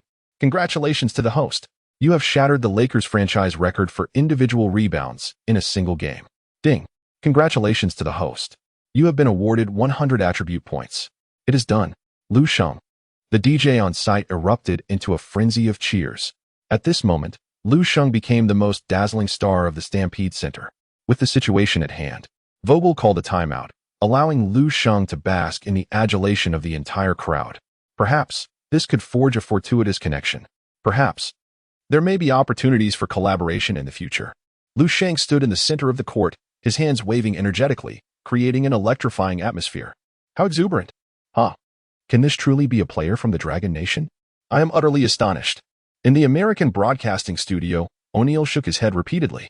Having been a teammate of Wang Zhizhi and faced off against Yao Ming countless times, O'Neal prides himself on his profound understanding of Dragon Nation players and culture. However, Lu Sheng has evidently shattered O'Neal's conventional perceptions. Is he not formidable? The final score was 109-100. The Lakers triumphed over the visiting Pacers by a margin of 9 points. Undoubtedly, the spotlight of this match belonged to Lu Sheng. After the game, he was once again besieged by the media. Lu, you have once more broken the single-game rebounding record. How do you feel? Lu, having shattered the franchise rebounding records for both teams, do you not find rebounding to be too effortless, lacking in challenge? Lu, are you confident in surpassing Chamberlain's single-game record of 55 rebounds set with the Warriors? The reporters' inquiries were evidently focused on the rebounding records. However, dissenting voices were not entirely absent. Lu, it is quite apparent that you were deliberately padding your stats in this game. Do you truly believe that being a stats filler is commendable? A blonde female reporter asked with ulterior motives. If you are going to bring that up, I am ready to respond. The inquiries posed by Lu Sheng earlier were quite ordinary. However, upon hearing the clearly provocative questions from the blonde female reporter, he abruptly seized a microphone. May I pose a question to you? Lu Sheng did not directly answer the question. Instead, he countered with a rhetorical inquiry. Certainly. Please. Go ahead. The blonde reporter, evidently on a mission, awaited Lu Sheng's astonishing remarks with great anticipation. Such revelations would undoubtedly secure this quarter's KPIs. Do you believe that an average triple-double per season is merely a product of stat padding, or is it a testament to genuine skill? Lu Sheng smiled faintly. A triple-double average for the season? The blonde female reporter furrowed her brows. The leaps in Lu Sheng's reasoning are rather pronounced. She appears to struggle to keep pace with the discourse. If it were merely a single game, one might attribute it to mere statistical inflation. However, to achieve an average triple-double over an entire season undeniably reflects genuine prowess. Oh my God, Lu, please do not divert the subject. It is simply inconceivable for any player to maintain a triple-double average. The legendary Oscar Robertson stands alone in this regard. There is but one such figure in the league. The blonde reporter, realizing she had been led astray by Lu Sheng, felt a pang of confusion. What relevance do triple-doubles have to Lu Sheng's rebounding prowess? Could it be that Lu Sheng believes she can inflate her triple-double statistics in the same manner as her rebounds?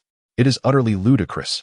Should anyone genuinely average a triple-double for an entire season, they would undoubtedly astonish the entire league and be a deserving recipient of the regular season MVP award. Seeing the blonde reporter completely swayed by her words, Lu Sheng couldn't help but chuckle. In my opinion, averaging a triple-double is far simpler than continuously breaking the record for the most rebounds in a single game. So, do you still consider me merely a stat padder? As Lu Sheng made his exit, a wave of astonishment swept over the journalists, leaving them momentarily speechless. Soon after, their eyes sparkled with excitement. A significant news story had just unfolded. Lu Sheng smiled faintly and departed without hesitation. Little did anyone know that in a few seasons, the remarkable Russell Westbrook would single-handedly transform the illustrious term triple-double into a mere label for stat padding. Did you achieve a triple-double today? Currently, Lu Sheng possesses all the requisite qualities to excel in this endeavor, provided he further hones his playmaking and assisting skills. Westbrook's astounding average of triple-doubles? Allow me to take the reins. What audacity from this rookie. Never have I encountered such shamelessness. Does he dare to challenge the great Oscar Robertson? Is he worthy? The following day, major media outlets reported on Lu Sheng's bold claims, which evidently ignited a considerable uproar. Numerous legendary figures of the league resurfaced to express their thoughts. The smiling assassin, Isaiah Thomas, remarked, "It's commendable for young individuals to harbor dreams, but they must not indulge in delusions." Larry Bird quipped, "I once believed the title of King of Brashness was solely mine. Now I see potential in Lu Sheng." However, the most discussed moment arose when the basketball deity, Michael Jordan, personally weighed in. Young players often lack reverence. In my day, the so-called Big Four shooting guards who dared to challenge me were swiftly subdued. I believe the league's younger generation should cultivate a sense of respect. Jordan spoke eloquently during a media interview. This stirred the fan base into a frenzy, though not in defense of Lu Sheng. Instead, it was Jordan's sweeping comments that ignited a backlash among fans of Allen Iverson, Kobe Bryant, Vince Carter, and Tracy McGrady.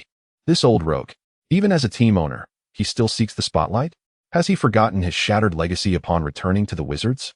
In the office of the league's commissioner, David Stern was left speechless by Jordan's remarks. Jordan's influence over the league remains formidable, and he is notoriously critical of its younger players. Whenever a promising talent emerges, Jordan cannot resist suppressing them. Legacy. Legacy. If only Jordan had supported the younger generation more during the twilight of his career, Stern would undoubtedly have solidified his legendary status. Jordan defended himself, stating, "I can't be blamed. Just look at Iverson, Kobe, Carter, and McGrady. Every time they see me, their eyes light up. Can I bear that? They all aspire to surpass me." In a flash, Lu Sheng became the focal point of the league's narrative, stirring up a vibrant discourse. It is no surprise that the media and fans directed their attention back to Lu Sheng. After all, achieving a triple-double is indeed a prestigious honor.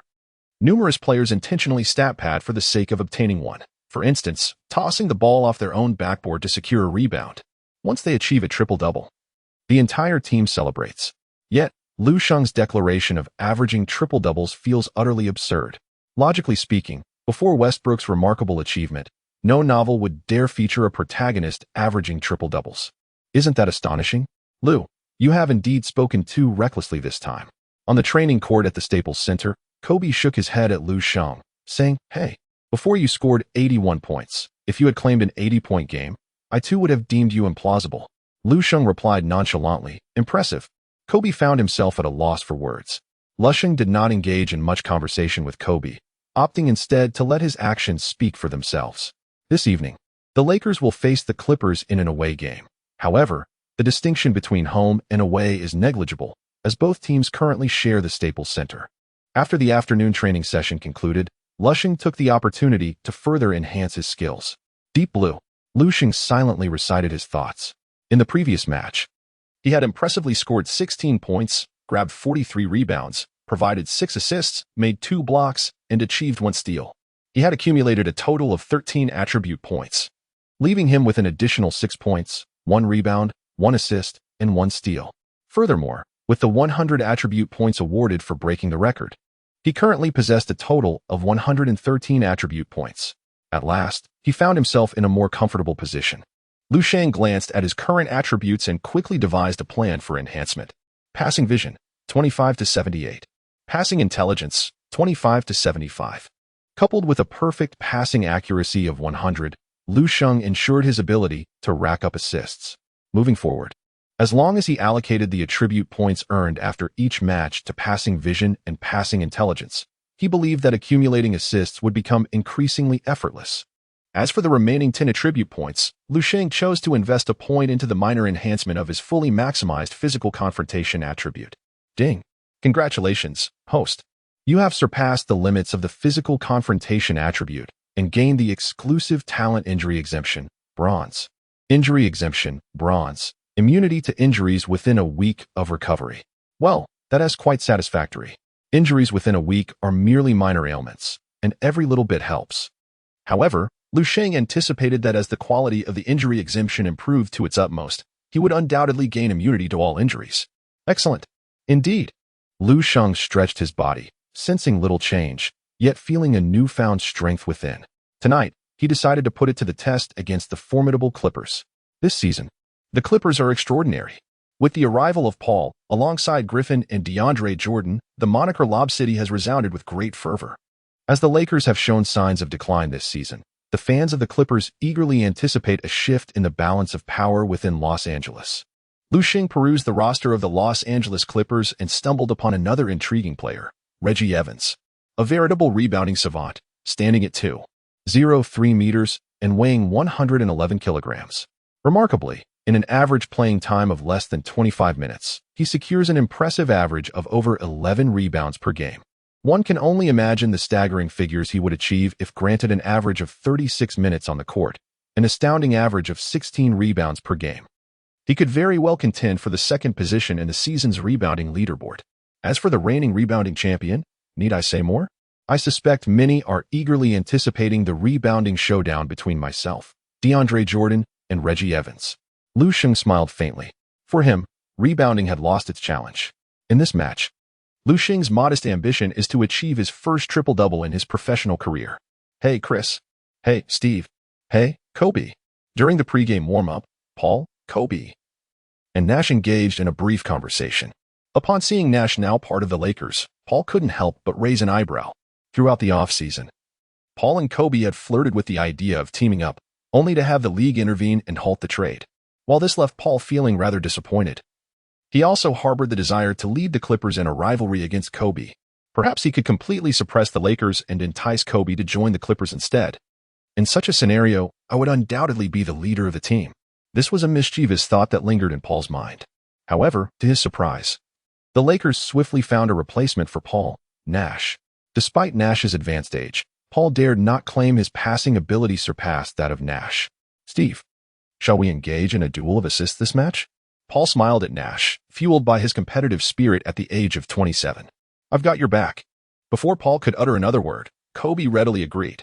Kobe, you truly are something. Nash chuckled, shaking his head, choosing not to elaborate further. It seems I have yet to fully enter this circle. On the other side, Lu Sheng was warming up with his shots, each one echoing off the rim with a resounding clang. Observing Paul, Kobe, and Nash engaged in lively conversation, it became evident that barriers existed among the players. Despite Lu Sheng's currently explosive performance, in the eyes of true superstars, he remains merely a nouveau riche blue-collar worker, lacking genuine accolades. It is indeed challenging for him to earn the respect of other elite athletes. In the latter half of this season, a remarkable phenomenon emerged, the rise of Lin Shunhao. However, how many players genuinely regard Lin as a superstar? None. Such fleeting talents are far too common, without the passage of time to validate their prowess. They are destined to be but a brief flame. As the game is about to commence, Mike Brown and the Clippers head coach, Vinny Del Negro, exchange a handshake. Vinny Del Negro is undoubtedly an unjustly maligned coach. In his previous tenure, during the 2 seasons following Chris Paul's arrival, Del Negro led the Clippers to 1 Western Conference semifinal and 1 first-round elimination. Such a record was evidently unsatisfactory for the Clippers, prompting his dismissal. Subsequently, the renowned coach Doc Rivers took the helm. It is said that Paul was so exhilarated at the time that he spontaneously performed a freestyle rap. Yet, Rivers also guided the Clippers to 2 Western Conference semifinals and 2 first-round exits. Del Negro must have pondered, is there truly a difference between our respective tenures? Eventually, Paul transferred to the Rockets, where the notion of reaching the Western Conference Finals became a running joke, only to find success after joining the Suns. Thus, the coaching realm is not an easy one to navigate. Ultimately, it boils down to Del Negro's lesser renown compared to Rivers. The championship Rivers secured with the Celtics is often mockingly suggested to be attainable by anyone, even a dog on a leash. As the starting players from both teams gradually take to the court, the Clippers lineup features DeAndre Jordan, Blake Griffin, Karen Butler, Chauncey Billups, and Chris Paul. This formation essentially utilizes a dual point guard strategy. Billups, now 36, still has considerable fuel left in his tank. The Lakers' starting 5 includes Lu Sheng, Pau Gasol, Matt Barnes, Kobe Bryant, and Steve Nash. This starting lineup has largely solidified. Standing at 7 feet 5 inches, with broad shoulders and hands that reach past his knees, he possesses keen eyesight and striking features, his face delicately sculpted, lips like painted silk. He is broad-minded, concise in speech, exhibiting a calm demeanor that conceals his emotions, yet harbors grand ambitions and delights in forging connections with the world's elite. Truly remarkable. Lu Sheng gazed at the opposing circle, where the diminutive Jordan prepared to jump ball with him, and couldn't help but exclaim, indeed, there are only erroneous names, but never inappropriate nicknames. The title of Lu Huangshu is truly befitting for Little Jordan. As Little Jordan noticed Lu Sheng's unwavering gaze upon him, a sense of nervousness inexplicably washed over him. Recently, Lu Sheng has been making quite a name for himself in the league. This season marks the 4th year of Little Jordan's professional career, and he is still in a phase of development. After all, with Paul just joining, even if he is merely capitalizing on opportunities, it requires considerable practice. The game has commenced. The referee tosses the ball high into the air, prompting both Lu Sheng and Little Jordan to leap simultaneously. Currently, Little Jordan possesses one of the most impressive vertical leaps among interior players. However, given the disparity in their weights, he cannot match Lu Sheng's speed of ascent.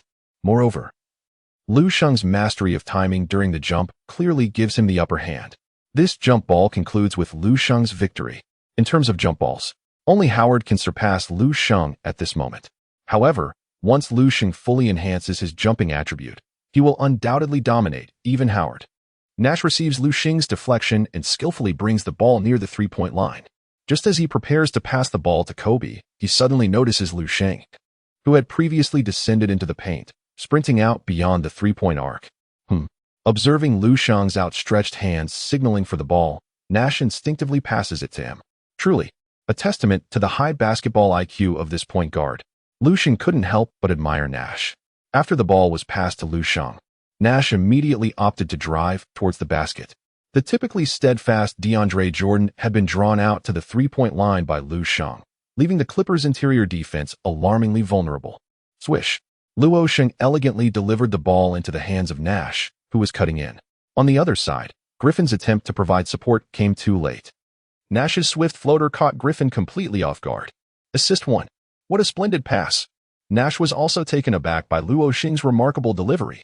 Lu Sheng was undoubtedly aware of his previous precise passes. However, this time, his choice of timing for the pass was remarkably more accurate. Could this be a new tactic employed by the Lakers? The Clippers head coach, Vinny Del Negro, couldn't help but cast a glance at Mike Brown, who was seated on the bench. During the pre-game strategy briefing, Del Negro certainly did not anticipate that the Lakers would unveil such a strategy. It was unexpected that Mike Brown, renowned for his defensive prowess, could also orchestrate offensive plays with equal finesse. Mike Brown thought to himself, "Don't look at me. Can I claim ignorance?" As the Clippers initiated their offense, Paul and Griffin executed a pick and roll.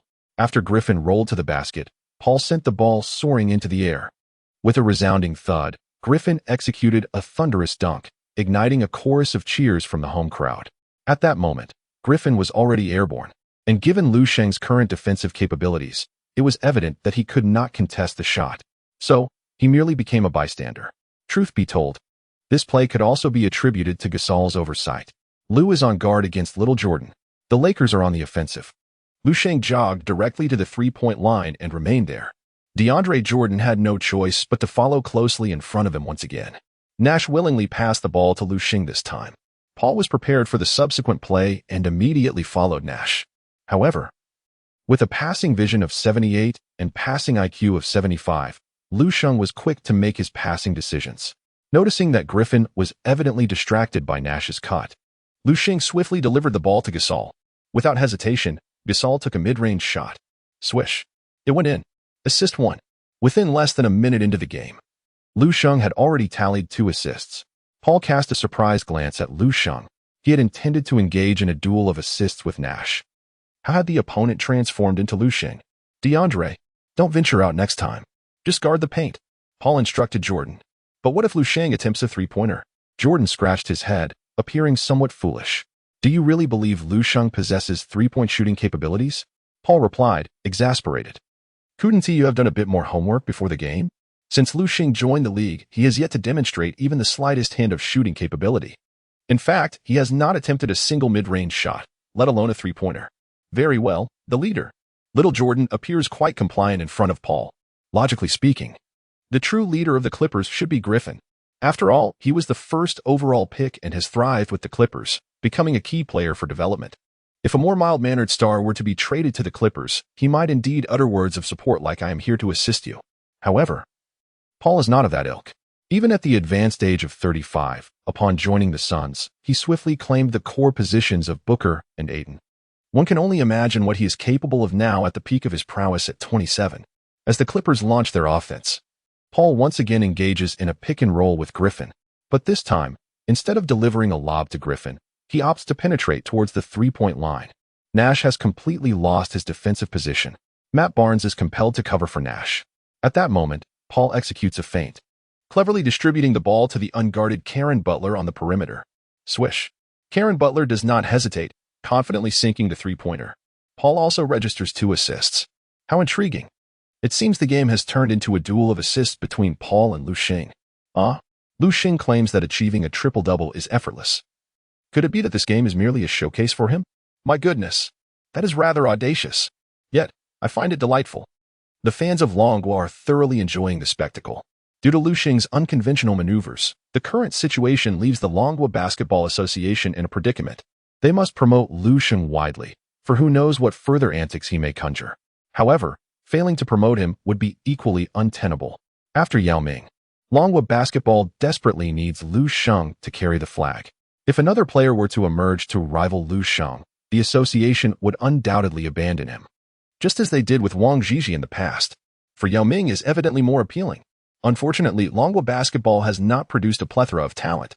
At present, it is not merely a matter of finding another Yao Ming. Even discovering another Yi Jianlian or Sun Yu seems beyond reach. Perhaps it is time for Yao Ming to have a serious conversation with Lu Sheng. Ultimately, the Longhua Basketball Association has arrived at this conclusion. Longhua players should embody humility and restraint. The on-court brawls and off-court outbursts exhibited by Lu Sheng have left the official basketball authorities of Longhua in a state of alarm and trepidation. Lu Sheng did not emerge from the basketball system of Longhua, and the official basketball authorities of Longhua find themselves at a loss, unable to devise any means to counterbalance Lu Sheng's influence. If the situation escalates to an impasse, and Lu Sheng declines the national team's call, what then? Will they resort to the moral high ground as in the past? The times have changed. The fans of Longhua are no longer swayed by such tactics. On the court, Lu Sheng prepared to once again position himself at the three-point line, only to notice a shift in the Clippers' defense. DeAndre Jordan ceased to shadow Lu Sheng and retreated to the basket instead. This development left Lu Sheng with an enormous opportunity for an open shot should he receive the ball beyond the arc. Nash, observing the situation, swiftly passed the ball to Lu Sheng, his eyes glimmering with anticipation. Kobe shared a similar sentiment, for Lu Sheng had a penchant for delivering astonishing feats at regular intervals. What a predicament it would be if Lu Sheng possessed exceptional three-point shooting prowess yet lacked the opportunity to showcase it. Upon receiving Nash's pass, Lu Sheng found himself in a rather awkward predicament. At that moment, he felt as though he was caught in a cycle of DJVU previously. During a match against the Celtics, he had allowed Rondo to take a three-point shot in a similar manner. Now, he was facing the same targeting from the Clippers. To be honest, at this instant, Lu Sheng regretted not allocating all his attribute points to his three-point shooting before the game. Nevertheless, there was no need to rush. Bread will come, and milk will follow. However, since they wish to witness my three-point shooting, then let it be so. Lu Sheng does not possess the habit of shifting blame. Draw your weapon. Unleash the shot. In the instant Lu Sheng landed, he charged directly toward the paint. It was certain that this shot would miss. The buff for predicting the rebound's trajectory had already been activated. Bang! The sound of iron echoed. Indeed, Lu Sheng lacked the ability for long-range shooting. Paul felt a surge of joy in his heart, knowing that his guidance for DeAndre Jordan's defensive positioning was undeniably correct. The coaches on the court were not without purpose.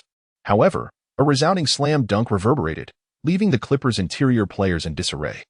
Just as Lu Sheng's shot clanged off the rim, both DeAndre Jordan and Blake Griffin prepared to contest the rebound. Griffin was eager to bolster his rebounding statistics. After all, in traditional views, a big man must achieve a 20-10 stat line to gain respect.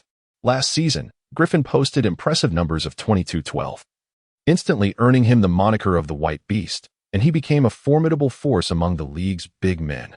Everyone praised Griffin as a future Hall of Famer. This undoubtedly made Griffin even more conscious of his statistics. DeAndre Jordan thought, "Are you really going to contest this rebound with me? Isn't that a bit excessive?" Jordan relied on his rebounding prowess to establish his presence on the team, and now Griffin was encroaching on his territory. Jordan was instantly displeased. Regardless of Griffin being the first overall pick, he had no intention of yielding. Yet, an ominous shadow loomed over both Jordan and Griffin. Their outstretched hands in midair failed to secure the rebound. Lu Sheng seized the rebound with remarkable foresight, claiming it with precision. Oh, what an exclamation! Both DeAndre Jordan and Blake Griffin let out a string of curses, utterly unprepared for Lu Sheng's sudden emergence. After being forcefully collided with, both players were sent sprawling towards the baseline. With a triumphant roar upon landing, Lu Sheng cast a glance at the fallen Griffin and Jordan, reminiscent of a divine warrior descending from the heavens. A gasp of exhilaration escaped the crowd. Lu Sheng fulfilled every fantasy I held regarding basketball players. Is that a pair of ladies upstairs? A chance for acquaintance. On the court, Paul briefly paused before rushing to assist Griffin and Jordan. The fleeting moment of personal triumph he felt was now entirely erased. So what if one cannot shoot three-pointers? a resounding dunk can still be executed. This was a flawless putback dunk, devoid of any foul issues. Although Jordan and Griffin were knocked off balance, if anyone were to be accused of a foul, it would certainly be them. The referee's whistle remained silent. Matt Barnes celebrated with a chest bump against Lu Sheng. Meanwhile, Kobe, Nash, and Gasol stood by, clapping enthusiastically. This putback dunk was indeed a display of sheer dominance. The morale of the entire Lakers team surged dramatically. By the end of the first quarter, the Lakers led the Clippers by a mere 2 points, 27-25. Paul had taken only one shot in this quarter, missing it. Yet, he managed to secure 5 assists. Under Paul's orchestration, the Clippers exhibited an exceptionally high offensive efficiency. Karen Butler scored 11 points with a remarkable 4 out of 5 shooting, supplemented by free throws. Griffin and Paul executed a simple pick and roll, feasting on easy baskets with ease. Griffin also netting 8 points from 4 out of 5 attempts. Jordan attempted a shot, only to be blocked by Lu Sheng. Lu Sheng Gasol. I am unable to assist you defensively at the moment. My sole responsibility lies with DeAndre Jordan. Currently, Lu Sheng's defensive prowess can only be elevated through physicality. Recklessly attempting to provide assistance would not only yield minimal results, but also risk leaving DeAndre Jordan unguarded. However, on the offensive front, Lu Sheng generously facilitated Gasol's scoring. After the Clippers adjusted their defense and ceased allowing DeAndre Jordan to chase Lu Sheng beyond the three-point line, Lu Sheng no longer stood idly at the arc, rendering the Lakers a man down. Instead, he focused on securing rebounds. He then deftly directed the ball towards Gasol. Swish, swish, swish. For the first time, Gasol experienced the joy that came with Lu Sheng's arrival. Griffin, after all, remains rather young, overly concerned with padding his stats. In his eagerness to snatch rebounds in the backcourt, he inadvertently allowed Gasol to slip through unmarked. Lu Sheng, this is what it means to accumulate data. What I possess is true prowess. Understand? In the first quarter, Gasol also shot 4 out of 5, adding free throws to secure 9 points. Kobe attempted 4 shots, making 2, including 1 three-pointer, effortlessly accumulating 5 points. Meanwhile, Lu Sheng recorded 4 points, 7 rebounds, 5 assists, and 1 block, edging closer to a triple-double. As for Nash, his performance resembled that of Fisher: 0 points, 1 assist, 0 rebounds, 0 blocks, and 0 steals. Nash quipped, I bought a watch last year. What happened to my assist duel with Paul? Some young guns are stealing the spotlight. Never mind. He has already garnered the accolades. And now it's all about chasing that elusive championship. Nash swiftly adjusted his mindset. To be honest, only Nash could remain composed. Had it been Paul on the opposing side, there would undoubtedly be chaos. For instance, Lu Sheng's audacious attempt to seize the finals MVP in a favorable situation? Of course, the specifics remain uncertain. Only Paul from that time truly knows. On the bench, Lu Sheng and Paul exchanged a distant yet perceptive glance, both sensing each other's formidable strength. St. Paul's capabilities are beyond reproach. He is a quintessential primary ball handler, significantly elevating a team's baseline performance. In contrast, while Lu Sheng currently cannot uplift a team's lower threshold, he can enhance the upper limit given a sufficiently high baseline. If merely dominating the boards could render a team invincible, then Dennis Rodman would have been the true leader of the Bulls, rather than Jordan. Rodman averaged over 15 rebounds per game for 6 seasons in his career, with his peak seasons reaching averages of 18, 3, and 18, 7. What does that signify? At that time, the entire team's average rebounding was merely around 40. Rodman registered over 20 rebounds in a single game, an astounding 158 times. To be fair, aside from the ancient legends Wilt Chamberlain and Bill Russell, Rodman has indeed mastered the art of rebounding. He is comparable to the assist maestro, Stockton. The statistics from that ancient era are simply outrageous. Chamberlain averaged 30, 1 points, 22, 9 rebounds, and 4 assists for his entire career. Bill Russell averaged 15, 1 points, 22, 5 rebounds, and 3 assists. Chamberlain and Russell would scoff. Lu Sheng, is that all? Lu Sheng, I can't believe it. Deep Blue. Fill me up completely. The reason Rodman's total rebounds are not particularly high is that he entered the league at the age of 25 and only reached his peak at 29. Throughout his entire career, he played merely 991 games, an alarmingly low number. Presently, many fans are still debating whether Rodman qualifies as a superstar. What does this indicate? It suggests that merely excelling in rebounding does not guarantee a significant place in the annals of league history. Fortunately, Lu Sheng is currently excelling in both rebounds and assists. I believe it won't be long before his scoring catches up. Do you truly aspire to achieve a triple-double? Kobe, upon observing Lu Sheng's statistics in the first quarter, felt a surge of disbelief. At this rate, a triple-double could be within reach by halftime. Kobe, please refrain from such comments. Do not use the term stat padding. I have always relied on my abilities. Lu Sheng said lightly. All right. The regular season is casual. Let's perform well in the playoffs. Kobe patted Lu Sheng's shoulder, choosing not to elaborate further, instead offering him a knowing glance. Lu Sheng shrugged his shoulders. With over 40 games remaining in the regular season, this season being a shortened one with only 66 games, Lu Sheng's overall abilities are bound to experience significant enhancement. Be wary, for at that time, a mere disagreement could lead him to seize your FMVP. Lu Sheng pondered lightly. At the commencement of the second quarter, Lu Sheng refrained from continuing his presence on the court as he had in the previous game. In the regular season, unless one is intent on accumulating statistics, there is truly no necessity to play the entire 48 minutes. Mike Brown reverted to the conventional rotation. Both teams deployed their bench players. This season, the Clippers bench has proven to be quite formidable. Reggie Evans took on the responsibility of securing rebounds, while Mo Williams engaged in reckless shooting. The two developed a commendable synergy. On the other hand, the Lakers bench was evidently inferior, relying solely on Fisher and Brendan Haywood to contribute. The pivotal moment arrived when Brendan Haywood, upon entering, was swiftly outmaneuvered by Reggie Evans, who seized 3 consecutive rebounds. Such an unpleasant recollection nearly led Brendan Haywood to believe he was contending against Lu Sheng. The score stood at 24-24. In the second quarter, the two teams were locked in a stalemate. The Clippers bench had the upper hand, yet once the starters returned, the Lakers swiftly reclaimed the lead. Upon entering the second quarter, Lu Sheng persisted in his straightforward yet remarkably versatile style of play. Occasionally, he would distribute the ball, but more often, he engaged in the relentless pursuit of offensive rebounds. After securing a rebound, he either executed a dunk himself or passed to a teammate for an assist. Points, rebounds, assists. Lu Sheng's statistics have seen a remarkable increase across 3 categories: 8 points, 12 rebounds, 8 assists, and 1 block. By the conclusion of the first half, he had already amassed nearly a triple-double.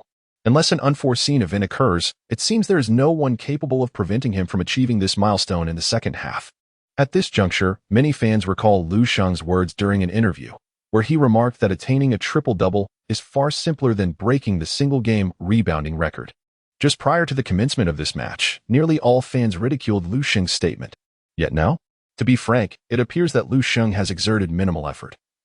So how is it that his statistics are on the verge of a triple-double? Is it truly that effortless to achieve such a feat? Lu Sheng, let us invite Westbrook to elucidate the tactics of the underworld. Bang. Rebound. Swish.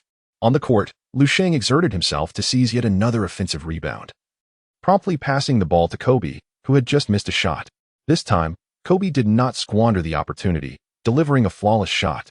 10 points, 17 rebounds, 10 assists, and 1 block. A triple-double achieved. Lu Sheng has just secured the final assist needed to achieve a triple-double. Once again, it is Kobe.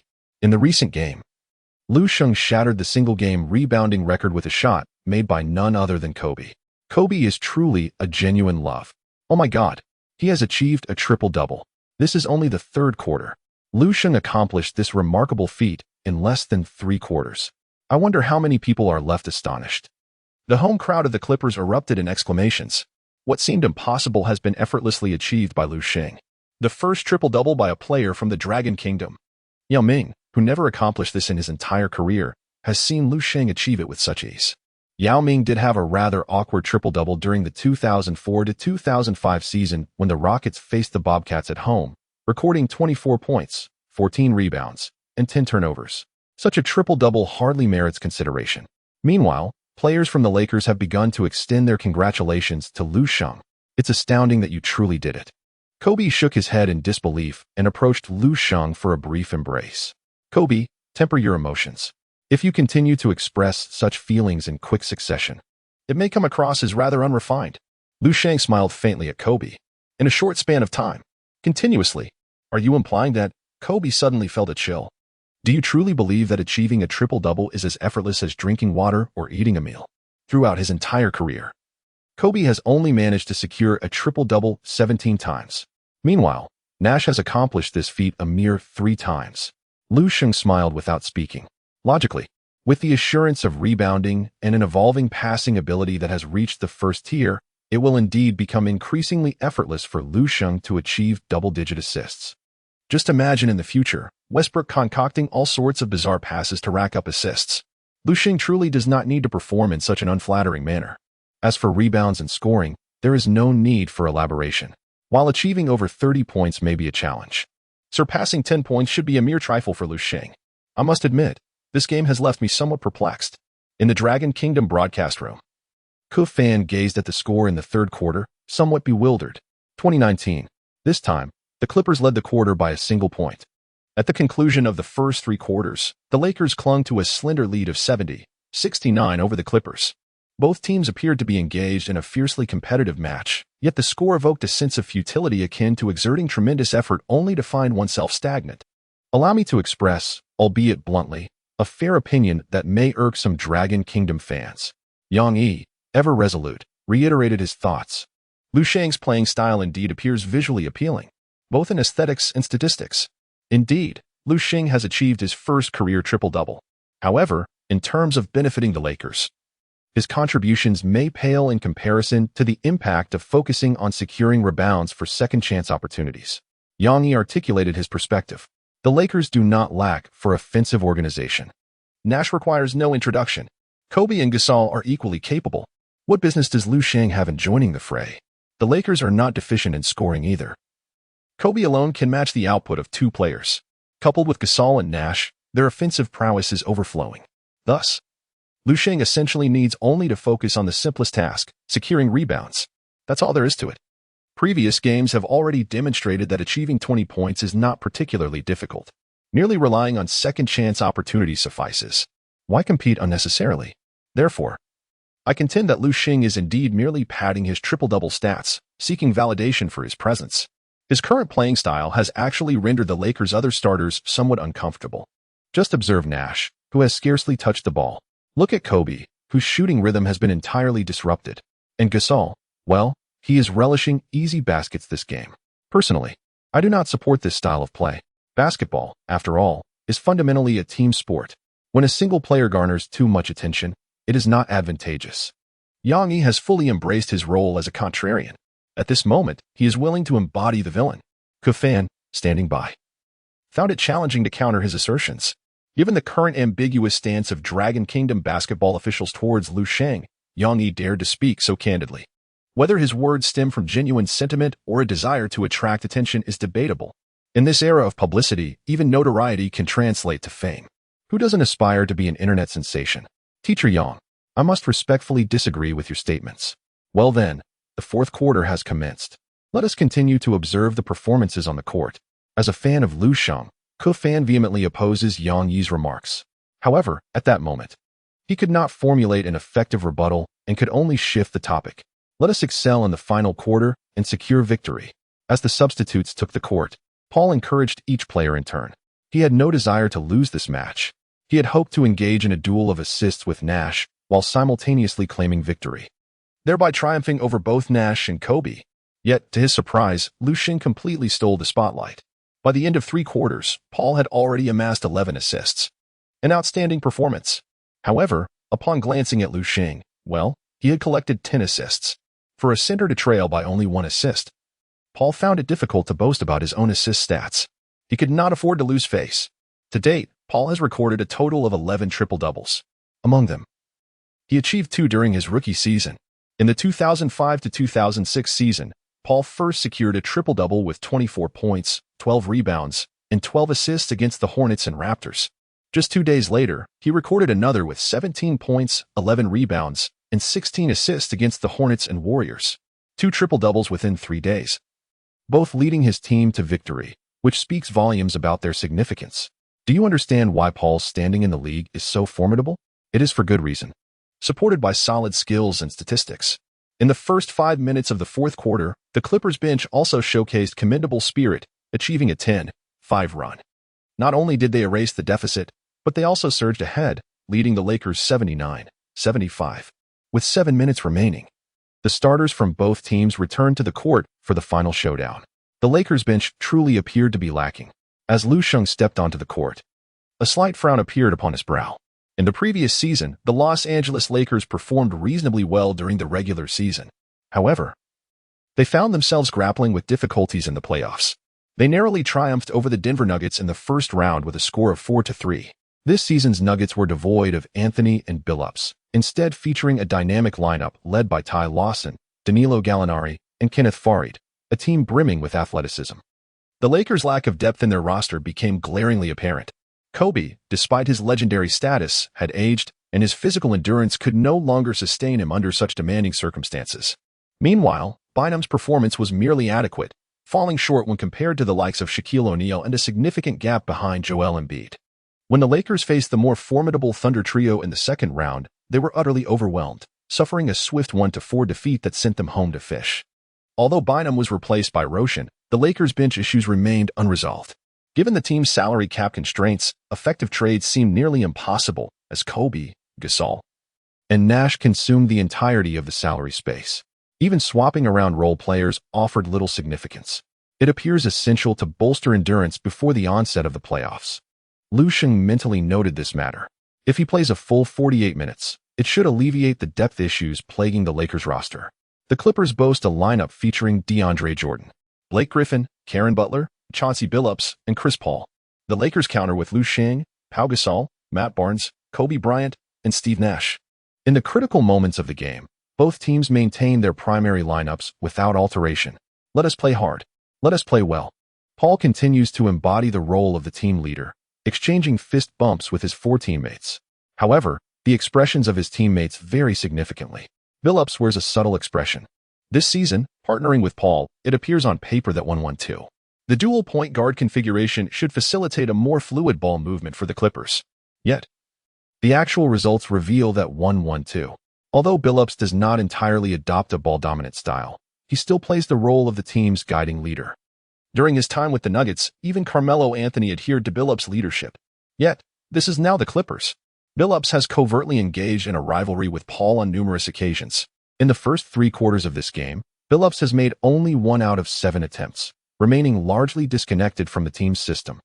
It's akin to placing both Luka Doncic and Nikola Jokic on the same team, seemingly a dual-core powerhouse. But do you believe that their contrasting styles could unravel the team's cohesion? Griffin and Karen Butler closely trail Paul, as they rely on him for scoring opportunities.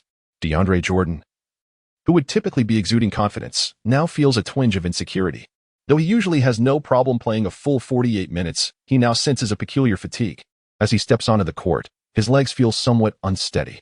Jordan even questions whether he has contracted some strange ailment. Lu Sheng, do not indulge in baseless thoughts. You are simply lacking in physical prowess. After enduring a relentless 3 quarters and accumulating a multitude of debuffs, how could it possibly have no effect? The Lakers initiate their offense. Kobe directly calls for the ball from Nash. As the final moments approach and the score lingers in their deficit, Kobe's competitive spirit ignites, transforming him into a figure of utmost seriousness. Nash, embodying a state of zen, promptly passes the ball. Kobe, confronted by Billups' defense, faces an old rival. In their bygone days, Billups, while with the Pistons, had dismantled the F4 Lakers in the finals. With deft footwork and a series of graceful maneuvers, he executes a picturesque jump shot. Clang. Kobe, having just entered the game, has yet to find his rhythm and misses the shot. Box out the boards. Paul shouts towards the paint. Throughout this match, the defensive efforts of Jordan and Griffin concerning the backcourt rebounds have been evidently inadequate. Yet, Paul, sensing his inability to overshadow Lu Sheng in assists, refrains from overly criticizing Jordan and Griffin regarding rebounding. You take it. I'll box out. Griffin, abandoning his pursuit of rebounds, instead focuses on positioning to obstruct Gasol. As the game reaches this critical juncture, every player yearns for victory. Nonetheless, the typically jubilant Jordan now feels on the verge of tears. Jordan, Griffin, would you like to take the next rebound? Whereas in the first 3 quarters, Jordan could seize a few rebounds amidst Lu Sheng's tight defense. At this moment, he finds himself wholly at the mercy of Lu Sheng's whims. The impeccable positioning technique of Lu Sheng left little Jordan utterly at a loss for a launching point. Those familiar with 2K understand that once one is effectively boxed out, frantically tapping the jump button yields no response. Moreover, one might even incur a foul for pushing, resulting in an additional rebound. Lu Sheng effortlessly seized the rebound. What is going on? Griffin, witnessing DeAndre Jordan's ineffectiveness, could not restrain himself and rushed over to double-team Lu Sheng. In a moment of brilliance, Lu Sheng deftly delivered the ball into Gasol's hands as Griffin executed a double-team. Gasol, poised to take a shot, noticed Paul rushing towards him and swiftly passed the ball to Nash on the perimeter. Uncontested, Nash seized the opportunity and launched a three-pointer. Swish. The score was now 78-79, with the deficit reduced to a mere single point. Nash, still exhilarated from his shot, couldn't help but make a few additional shooting motions. It seemed his touch had not abandoned him. Kobe, who had just missed a shot, felt a pang of anxiety in his heart. Meanwhile, Paul stood with his hands on his hips, visibly displeased. This was a collective failure in the paint. Rebound, rebound, rebound. I could easily grab 10 rebounds. Can't you? Paul shouted directly at DeAndre Jordan. With his head hung low, Jordan remained silent, intimidated by Paul's intensity.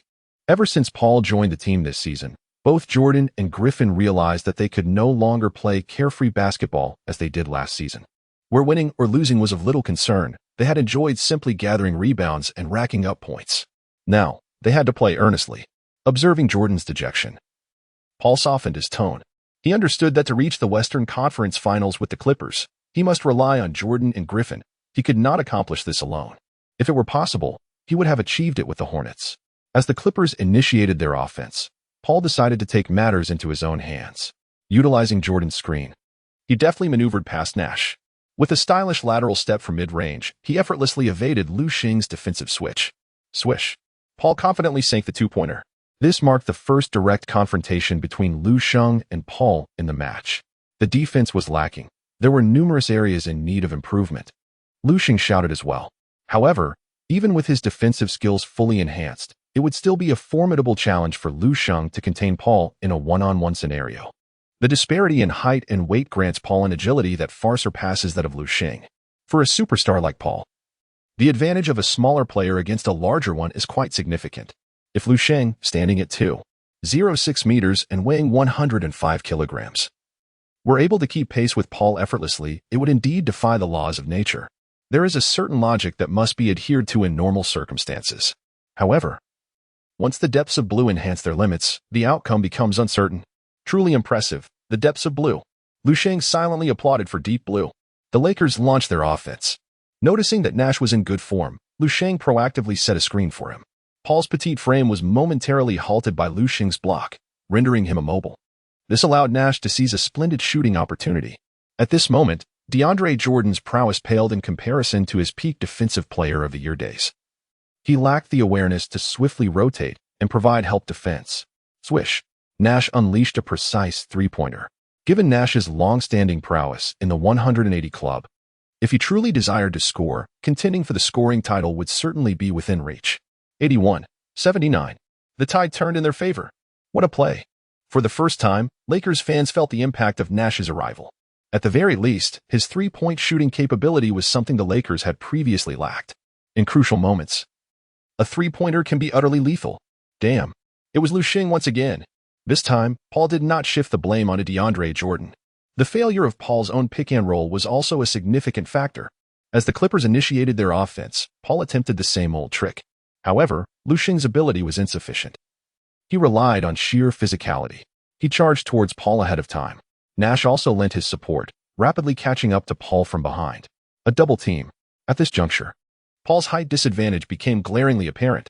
With a sweeping motion of his long arm, Lu Sheng obscured Paul's view of his teammates' positions, rendering it a challenge for Paul to swiftly pass the ball. Alas, was he attempting a nutmeg? Realizing the aerial pass was unfeasible, Paul resolved to play it along the ground. However, Lu Sheng denied Paul the chance for a humiliating nutmeg, instead sending the ball soaring into the stands with a decisive kick. The referee promptly approached, issuing Lu Sheng a technical foul. While others merely nudged the ball with their feet, your action of launching it into the audience conveys a different intent altogether. Is this a game of soccer? Do not act impulsively. Both Kobe and Nash rushed over in an attempt to restrain Lu Sheng. Lu Sheng, I had no intention of causing any trouble. This was an unforeseen circumstance. Lu Sheng's kick was truly instinctive. In that moment, he suddenly realized that Carlisle understood him well. Although he was reckless, he was far from foolish. Paul executed the technical foul free throw. Swish. It went in. The score transformed to 81-80. It seemed that the contest would remain fiercely contested. However, as the game progressed, The home fans of the Clippers felt their hearts racing with anxiety. Bang! Paul's jump shot clanged off the rim, and Lu Sheng effortlessly secured the rebound. Bang! Kobe's jump shot also missed, and once again, Lu Sheng claimed the rebound with ease. Swish! Kobe scored after receiving a pass from Lu Sheng. Such scenes recurred multiple times in the final 5 minutes of the match. This was reflected in the score as the Lakers continued to ascend, while the Clippers found their scoring stagnant. 13-2. In the last 5 minutes, the Lakers surged with a small spree, sealing the game. Paul, witnessing the rebounds being snatched by Lu Sheng repeatedly, was on the verge of tears. By the end, Paul was too weary to even place his hands on his hips.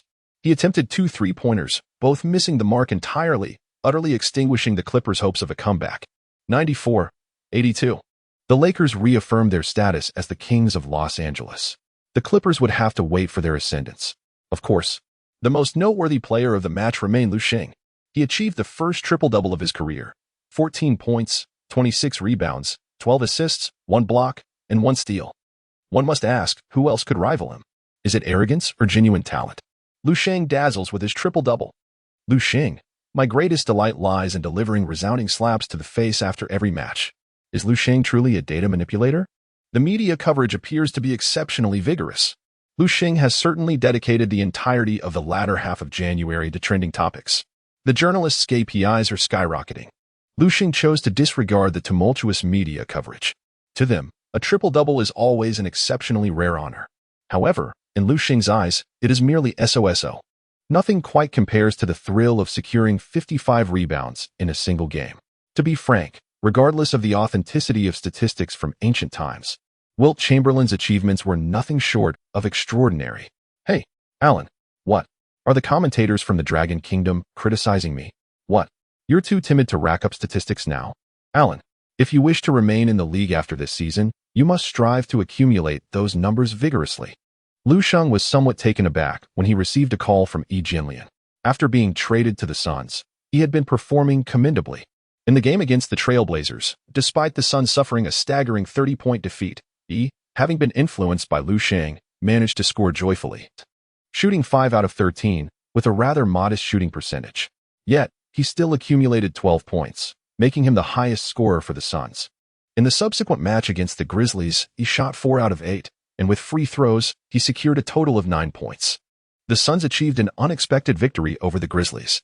In the last game against his former team, the Mavericks, he unleashed his shooting, hitting 5 out of 14 attempts for 13 points. Although his shooting percentage was indeed low, the Suns ultimately fell to the Mavericks with a score of 99-122. Over these 3 games, he had successfully raised his average points per game to double digits, which is quite commendable. However, after the game, he noticed that the domestic media were leveraging Yang Yi's commentary to criticize Lu Sheng for allegedly padding statistics, which made he hesitant to continue his scoring spree. To be frank, in a team where the management has clearly signaled a lack of ambition, the head coach is entirely indifferent to players accumulating statistics. As for who scores more, it ultimately depends on individual capability. In such circumstances, refraining from padding statistics feels like a betrayal of one's passion for the game. Is Yang Yi criticizing me? Lu Sheng went online to check the recent news from the Dragon Kingdom media. Indeed, look at how I countered it. Lu Sheng directly registered a social media account in Longhua, unlike Durant, who had a habit of creating secondary accounts. He boldly named himself Invincible Lu Sheng. After some contemplation, Lu Sheng decided to bide his time, believing the moment had not yet arrived. In the office of the league's commissioner, Stern observed Lu Sheng's triple-double statistics and nodded in approval. Quite impressive. He had already secured the coveted ticket to the league's spotlight. However, due to the repercussions of Yi Jianlian's situation, Stern was not inclined to support him with the same fervor he had shown for Yao Ming. Let us observe a few more games to assess his consistency, he remarked to his assistant, Mark Norton. In recent seasons, Stern had been contemplating his successor. Although Vice President Xiaohua appeared competent, Stern felt an unsettling uncertainty in his heart. As for Mark Norton, Stern glanced at his loyal assistant of many years. While he might not possess Xiaohua's sharp intellect, he excelled in faithfully executing Stern's directives. If Stern wished for the league to continue evolving in accordance with his vision, Mark Norton could indeed be a viable candidate. There's no rush. I can still manage for another 2 or 3 seasons. Decisions can wait, Stern mused, pulling his thoughts back. Meanwhile, Lu Sheng, the subject of Stern's scrutiny, began to dominate the league. On January 29th, the Lakers triumphed over the Timberwolves with a score of 109-101 in an away game. Lu Sheng achieved an impressive triple-double with 21 points, 24 rebounds, and 10 assists, marking his second consecutive triple-double, leaving the league in astonishment. On January 31st, back on their home court, the Lakers triumphed over the Bobcats with a resounding victory of 106-73, a margin of 33 points. Lu Sheng once again displayed his prowess, achieving a remarkable tally of 13 points, 19 rebounds, 12 assists, and 2 blocks. Had the game not descended into garbage time so early, his statistics could have soared even higher. This marks his third consecutive triple-double, nearly bringing Mr. Chiao to tears. Lu Sheng's performance served as a powerful rebuttal to Jordan's previous verbal jabs directed at him. It is said that upon returning to their home court, every player on the Bobcats faced Jordan's relentless tirade as their owner. On February 3rd, the Lakers continued their road journey, triumphing over the Nuggets with a score of 93-89. Lu Sheng achieved a remarkable feat with 10 points, 30 rebounds, and 11 assists, carving a path through the relentless onslaught of the Nuggets' athletic players. He has recorded triple-doubles in 4 consecutive games. On February 4th, the Lakers faced the Jazz in a back-to-back away game, securing a narrow victory of 88-87. The hero of the match, delivering the decisive shot, was none other than Lu Sheng, who contributed 18 points, 22 rebounds, and 10 assists. Lu Sheng seized the rebound forcefully over Al Jefferson after Kobe's near buzzer beater clanged off the rim and executed a powerful putback dunk, a true game winner, achieving triple-doubles in 5 consecutive games. The entire league erupted in excitement. Lu Sheng effortlessly surpassed Chris Paul's record of 2 triple-doubles in his rookie season, as well as Steve Nash's 3 triple-doubles throughout his career thus far. The Lakers have achieved an impressive 7 consecutive victories since Lu Sheng's arrival. Their position in the Western Conference has soared to 3rd place. Incredible! Upon witnessing Lu Sheng's remarkable displays of triple-doubles, Paul could not help but utter expletives. He had previously taken pride in his own achievement of consecutive triple-doubles during his rookie season, especially considering the scarcity of guards capable of such feats in that era. After all, Paul stands at a mere 183 meters. However, in response to Lu Sheng's extraordinary performances, Paul has now altered his social media bio from the little point guard with consecutive triple-doubles in his rookie season to in seclusion, please do not disturb. Meanwhile, in the league's commissioner's office, Stern has decisively crowned the player of the week following the conclusion of the recent games. No further observation required. Lu Sheng is the pivotal figure in the Alliance's further expansion into the Dragon Kingdom market. Eastern Conference Player of the Week, January 29th to February 4th. Paul Pierce, averaging 21, 3 points, 5, 8 rebounds, 6, 0 assists, 0, 5 blocks, and 1, 3 steals. Western Conference Player of the Week, January 29th to February 4th. Lu Sheng, averaging 15, 5 points, 23, 7 rebounds, and 10, 7 assists with 0, 5 blocks. Pierce, what I regret the most is receiving this Player of the Week accolade. Compared to Lu Sheng, I feel utterly insignificant. Yao Gu. Alright, good. See you then. Recently, there have been quite a few seeking me out. Lu Sheng smiled faintly, likely anticipating the purpose of Yao Ming's call. Meanwhile, on the other end of the line, Yao Ming wore a resigned smile. Previously, the officials from Longhua had approached Yao Ming, urging him to have a word with Lu Sheng, advising him to temper his exuberance and maintain a more composed image within the league. Yet, shortly thereafter, Lu Sheng astonishingly recorded 5 consecutive triple-doubles. Under such circumstances, what could Yao Ming possibly discuss with him? Yao Ming certainly did not possess the prowess to achieve triple-doubles himself. Given Lu Sheng's current trajectory, surpassing Yao Ming's accomplishments in the league seemed merely a matter of time. Yao Ming had been striving to adjust his mindset, realizing that he could no longer address Lu Sheng as a junior. In fact, following Lu Sheng's remarkable 5-game streak of triple-doubles, the sentiment within Longhua had undergone a dramatic 180 shift. Nearly all media outlets were unanimously lauding Lu Sheng, elevating him to celestial heights. 5 consecutive triple-doubles. In the entirety of league history, only 3 individuals had previously achieved this feat: Wilt Chamberlain, Oscar Robertson, and Michael Jordan. Now, Lu Sheng joined their ranks, with the potential for Russell Westbrook to follow suit in the future. In a previous life, Lu Sheng achieved an impressive feat, with Westbrook recording triple-doubles in 11 consecutive games and achieving 5 consecutive triple-doubles on 4 occasions. Both Doncic and Jokic also possess significant potential for similar accomplishments. Moreover, even non-superstar players may not be devoid of possibilities. As we advance into the era of small ball, the value of a triple-double has diminished considerably.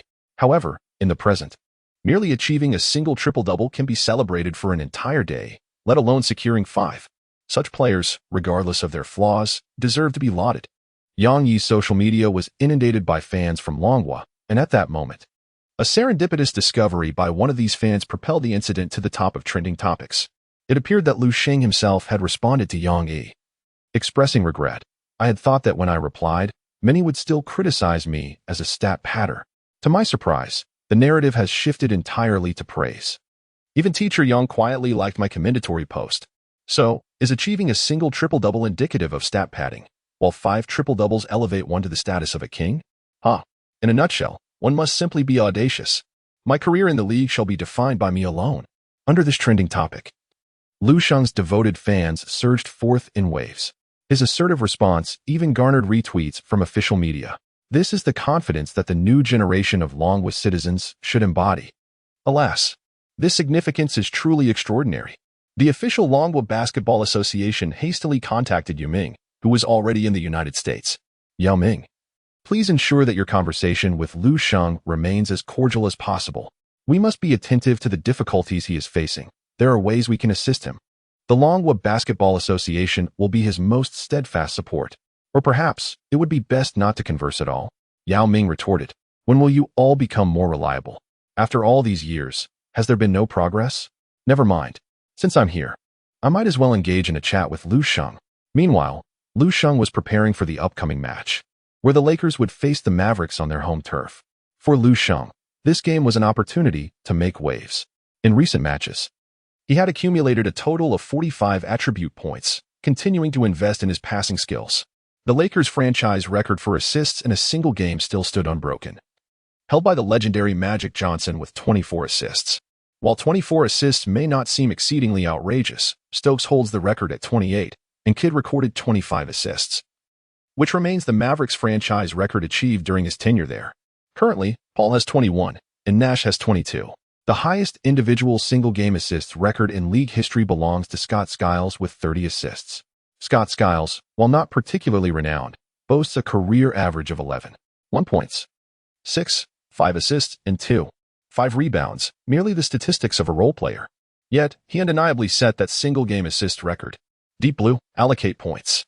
Lu Sheng acted without hesitation. His passing intelligence surged from 75 to an impressive 100. Lu Sheng then clicked once more on the small plus sign next to the maximum value of his passing intelligence attribute. Ding. Congratulations, host. You have surpassed the upper limit of your passing intelligence attribute. You have obtained the exclusive talent 10 cents, bronze.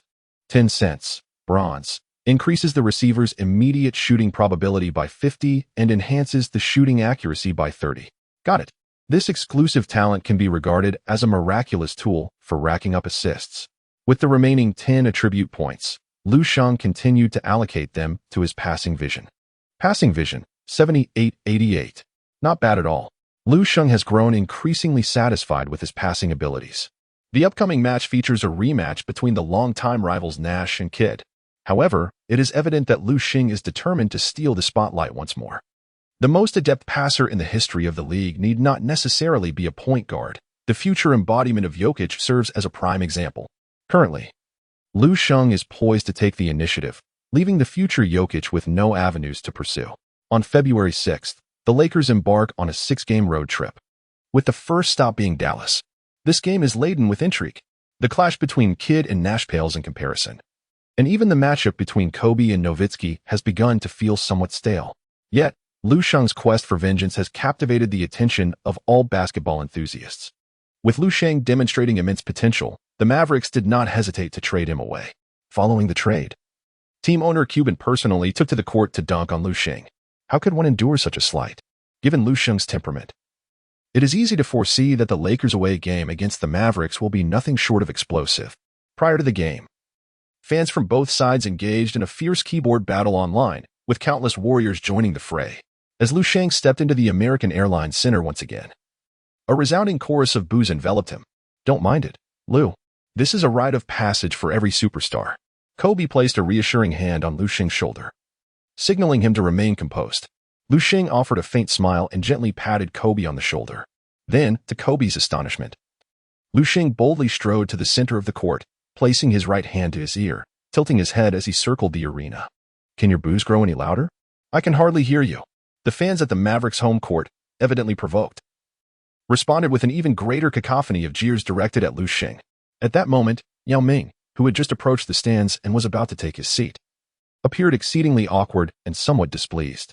Indeed, Dallas was the meeting place for Yao Ming and Lu Sheng, and Yao had intended to witness Lu Sheng's performance in person.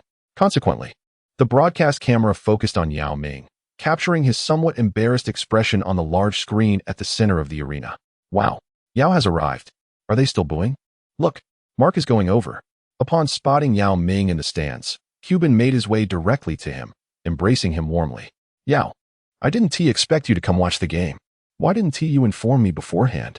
I'll make sure you get a front row seat." Cuban, with the demeanor of an old friend, greeted Yao Ming with great enthusiasm. Yao Ming responded with a subtle smile. Cuban's actions, broadcasted for all to see, undoubtedly conveyed the message that his grievances were solely directed at Lu Sheng and not at the players from Dragon Nation. In truth, Cuban felt a tinge of regret for having traded Yi Jianlian as well. Otherwise, providing Yi with more opportunities would have been splendid, as he posed no threat to Nowitzki whatsoever. By suppressing Lu Sheng while continuing to profit from the goodwill of Dragon Nation's fans, how delightful that would be. Yet, such petty antics appeared rather juvenile to the people of Dragon Nation. It seemed that the atmosphere here was far from amicable. "I suppose I won't be returning to watch games here," Yao Ming remarked to Cuban with a faint smile. Cuban raised an eyebrow, surprised by Yao Ming's forthrightness. Nonetheless, he maintained a smile on his face, conversing a bit longer before returning to his seat.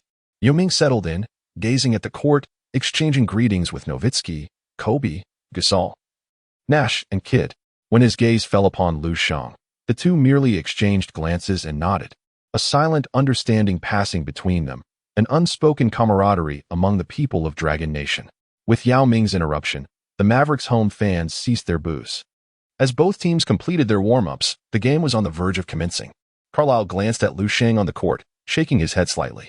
At present, he still held the position granted by Cuban and could not afford to say too much to Lu Sheng. He could only hope for another chance to collaborate in the future. The Mavericks' starting lineup included Beria, Nowitzki, Marion, Carter, and Kidd, while Artest found himself on the bench after joining the Mavericks, indicating his lackluster form. The Lakers' starting lineup featured Lu Sheng, Gasol, Matt Barnes, Kobe, and Nash. Lu Sheng and Byram met at the center circle for the jump ball. Their encounter exuded a palpable sense of rivalry, reminiscent of foes crossing paths. However, this time, Byram refrained from hurling any harsh words at Lu Sheng. The prowess of Dragon Nation's martial arts is not merely a hollow reputation. Byram, along with his fellow Lakers, exchanged not a single word. In Byram's eyes, the Lakers' abandonment of him felt nothing short of a betrayal. In this regard, both Byram and Lu Sheng shared a degree of empathy. The match commenced. Lu Sheng effortlessly secured the jump ball, a heavy tank like Bayram, unless endowed with extraordinary talent akin to Shaquille O'Neal, is unlikely to exhibit remarkable leaping ability. Nash received the basketball, could approach to apply some interference, but Nash feigned a move, evading him. The two engaged in a strategic exchange reminiscent of the established patterns in the game of Go, initiating with a series of deft maneuvers. Kidd habitually sought to thwart Nash's fast break. However, now that Nash is with the Lakers, opportunities for fast breaks are rather scarce. Or rather, they are virtually non-existent. For all fast break opportunities have been monopolized by Lu Sheng. After Lu Sheng secured the rebound, he promptly initiated a long pass fast break, which is significantly swifter than handing the ball off to Nash before launching the attack. There is no need for an intermediary exchange with Nash. This illustrates why, in the forthcoming era of small ball, the rebounding statistics for point guards are expected to soar. Teams are consciously creating conditions for point guards to directly secure rebounds, thereby markedly enhancing the transition from defense to offense. Alternatively, much like Green and Jokic, centers can seize the rebound and propel the ball forward themselves, another viable strategy. Regardless of whether ancient purists acknowledge it, the tempo of games in the forthcoming small ball era far surpasses that of bygone times. While the emphasis on physicality has indeed been inappropriate, the league has made subsequent adjustments. However, the absence of the fierce confrontation seen a decade or two ago can be attributed to the significantly accelerated pace of the game, which leaves little opportunity for physical engagement. Before one can even close in, the opponent has already passed, shot, or dunked. How can one counter that? The most apparent shift is the near disappearance of strong low-post plays. Thus, the traditional bruising center has become virtually obsolete and is destined for obsolescence. If Lu Sheng possessed shooting capabilities, facing Bailam would be akin to child's play. Given Bailam's stature, it is virtually impossible for him to defend the perimeter. On the court, Nash controlled the ball near the three-point line. Lu Sheng directly steps up to set a screen. For the opening shot, Lu Sheng is determined to make a bold move. Surely, Kobe would not mind. Kobe, does it even matter if I care? Nash, upon witnessing Lu Sheng's action, quickly comprehends his intentions. Throughout Lu Sheng's remarkable streak of 5 consecutive triple-doubles, he has established his own system through his unique style and rhythm of play. In that moment, both Kobe and Nash seemed to forget their previous playing methods. It felt as though they were being led by Lu Sheng. Now, Nowitzki realizes that Lu Sheng is a disruptive force, doesn't he? Nevertheless, with the Lakers on a winning streak, Kobe and Nash naturally have no objections. Victory, after all, can obscure all matters. However, if the Lakers were to suffer defeats while Lu Sheng continues to achieve triple-doubles, would we not witness Kobe's frustration? As Lu Sheng initiated the pick-and-roll, Kid immediately comprehended Lu Sheng's forthcoming maneuvers. Kid expressed his profound understanding of Lu Sheng's game, although Kid endeavored to navigate around the screen. His age hindered his agility, ultimately allowing Lu Sheng to exploit the situation. Consequently, this granted Nash ample time to orchestrate his play. After a successful screen by Lu Sheng, he swiftly cut towards the basket. Meanwhile, Nash's pass arrived precisely on cue. Just a step inside the free throw line, he took off with grace. At present, Lu Sheng's ability to execute impactful dunks is somewhat limited, with his only notable move being the stationary slam dunk. However, determined to make a statement, he launched himself into the air for the opening shot, disregarding any reservations. Bairam boldly confronted him, eager to demonstrate his own prowess. Although Bairam may not possess the sharpest intellect, his ascent to the position of the second-best center in the league speaks volumes about his capabilities. Meanwhile, on the other side, Nowitzki surprisingly abandoned Gasol and charged towards Lu Sheng. Nowitzki's recent circumstances have been quite awkward. Does he truly lack a temper? The atmosphere in the stands erupted as Mavericks fans expressed their disbelief with exclamations of shock. On the court, the three bodies collided fiercely in midair. Lu Sheng was subjected to considerable interference. Let me in. At this moment, Lu Sheng exhibited a dunking prowess that transcended his usual capabilities. Bang! Nowitzki's enormous hand slapped against Lu Sheng's arm. Bayram's elbow jabbed into Lu Sheng's ribs. Yet, none of this could alter the inevitable outcome of their confrontation. Roar! Upon landing, Lu Sheng let out a thunderous shout towards the audience, disregarding the searing pain radiating from his arm and ribs. Come on, make the boos even louder. I can't hear a thing. Lu Sheng truly cannot hear, for the central arena of the rout has descended into a brief silence. The opening dunk by Lu Sheng left the entire Mavericks team momentarily stunned. Although the home crowd eventually responded with boos directed at Lu Sheng, their reaction seemed lacking in conviction. Cuban's expression darkened with displeasure, taken aback by Lu Sheng's audacity. He remained skeptical that Lu Sheng could truly be contained. Meanwhile, in the audience, Yao Ming unabashedly applauded Lu Sheng, creating a stark contrast to the surrounding Mavericks fans, which felt quite jarring. The broadcast cameras captured this moment perfectly. Ouch. That really hurts. Is Bailam sabotaging me? At this moment, Lu Sheng began to feel the pain in his ribs intensifying. Ding. Host has sustained soft tissue bruising of the ribs. Recovery time estimated within a week. The exclusive talent injury exemption is now in effect. At that moment, the system's prompt echoed in his mind. Lu Sheng cast a murderous glare at Bayram. Is this the level of filthiness and washing, blowing, and cutting? As for Nowitzki's foul, it was merely a momentary sting. Lu Sheng has always acted in such a manner. However, Bayram's actions, using his elbow to jab into the ribs, are exceedingly egregious. This is not the first time Bayram has committed such a foul. It is not an exaggeration to assert that Bayram's transgressions could easily be compiled into a highlight reel.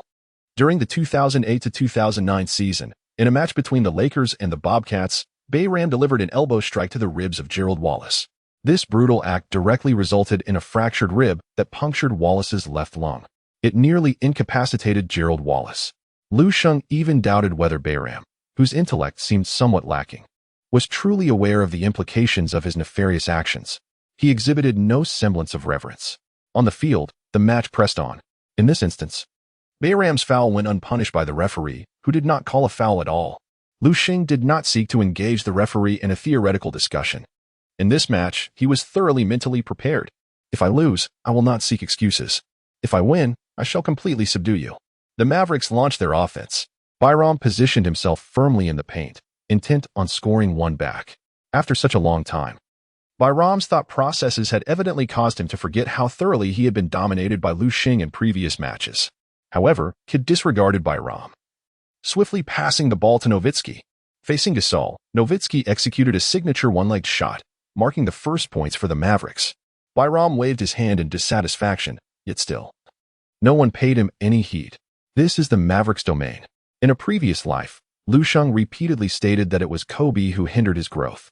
Such a claim, however, lacks merit. Kobe, having partnered with Shaquille O'Neal for an extended period, undoubtedly understood how to collaborate effectively with a center. Bayram is a center, not a guard. Thus, there is no contention for ball possession with Kobe. Any competition would arise with Pau Gasol, who also plays in the paint. The Lakers' nurturing of Bayram has been commendable. Yet one cannot overlook his own emotional and basketball intelligence, which appear to be lacking. Whom can he blame for this? Upon joining the Mavericks, Bayram sensed an atmosphere of indifference.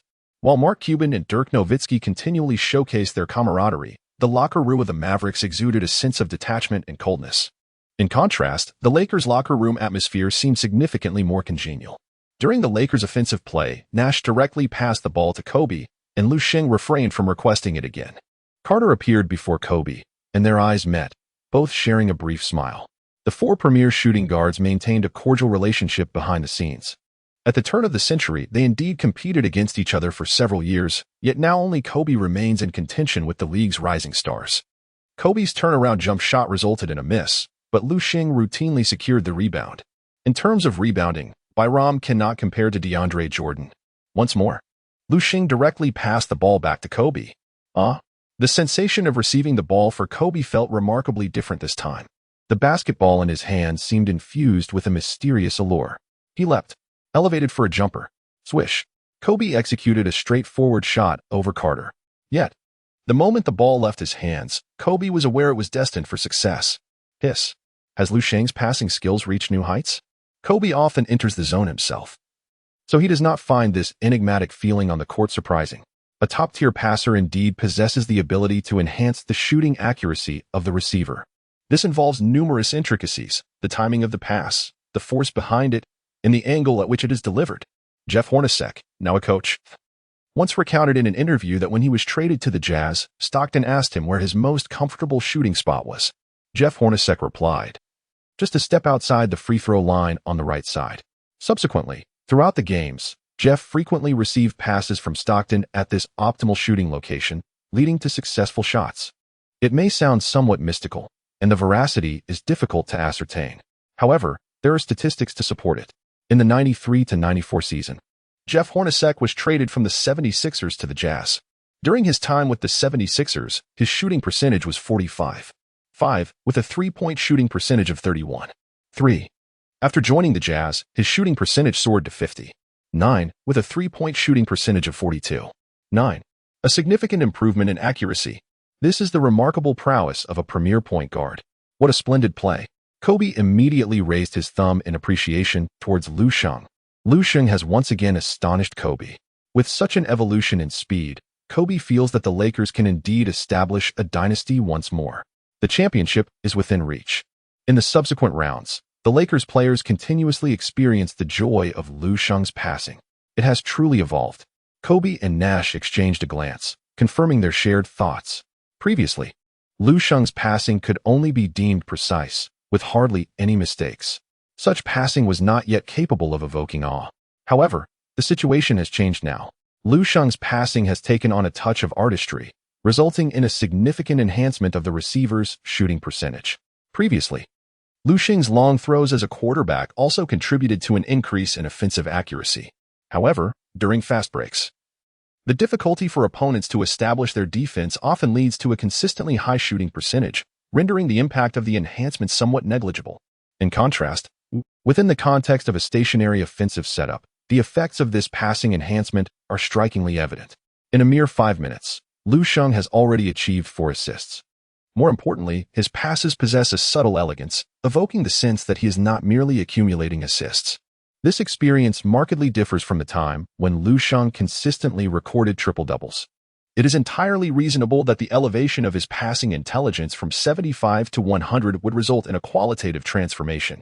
Furthermore, Lu Sheng possesses the exclusive talent 10 sense, which emerges after surpassing the limits of passing intelligence. The future of basketball in Longwo indeed holds great promise. Yao Ming, seated in the audience, is filled with deep emotion.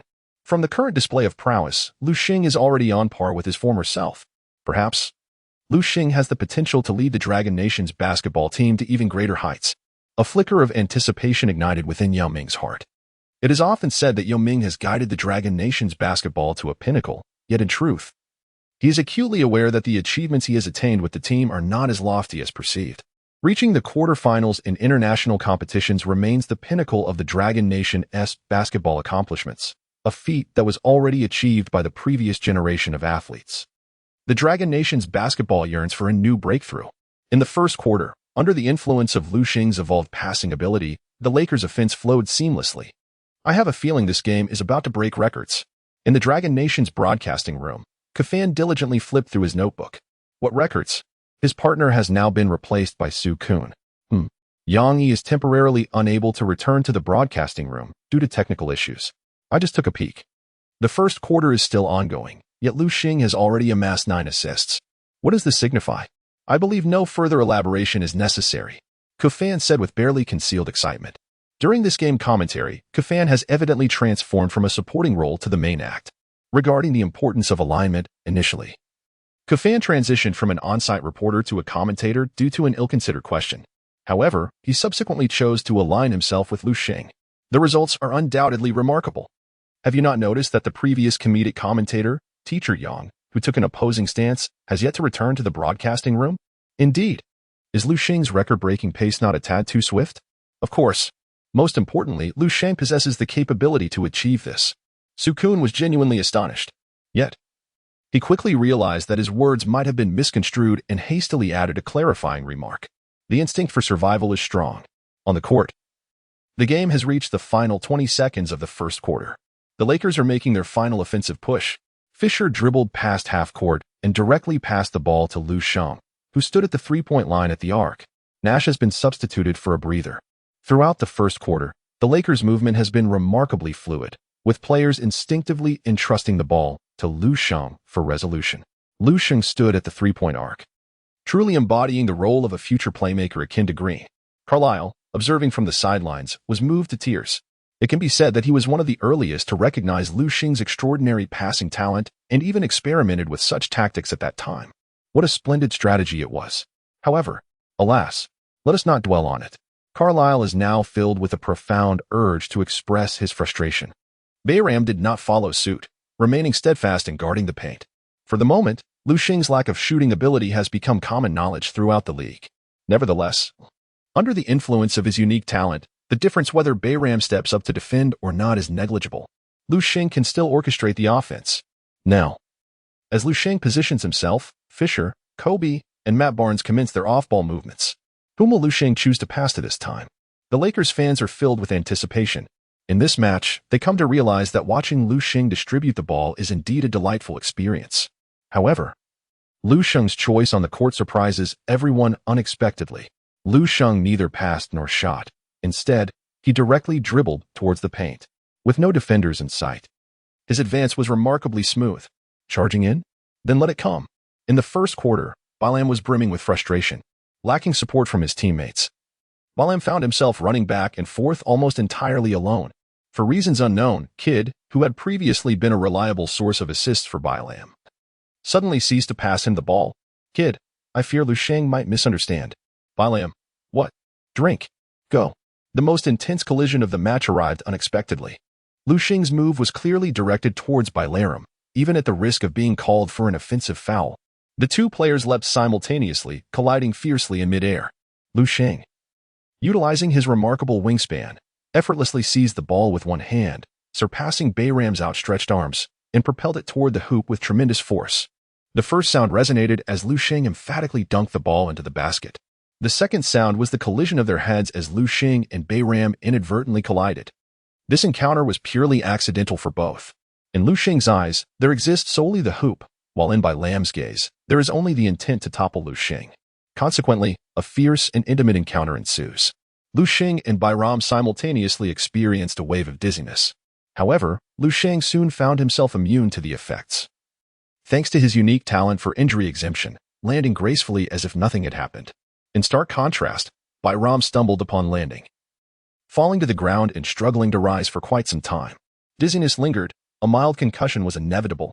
Bayram had been taken down by Lu Sheng once while playing for the Lakers, and now, upon joining the Mavericks, he found himself floored by Lu Sheng once more. Unbelievable. Hey, is this not a malicious foul? Referee, eject Lu Sheng from the game.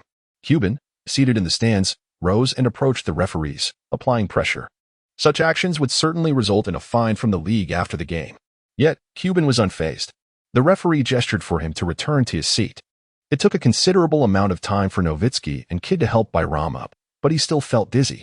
Eventually, with the assistance of an assistant coach, he returned to the locker room.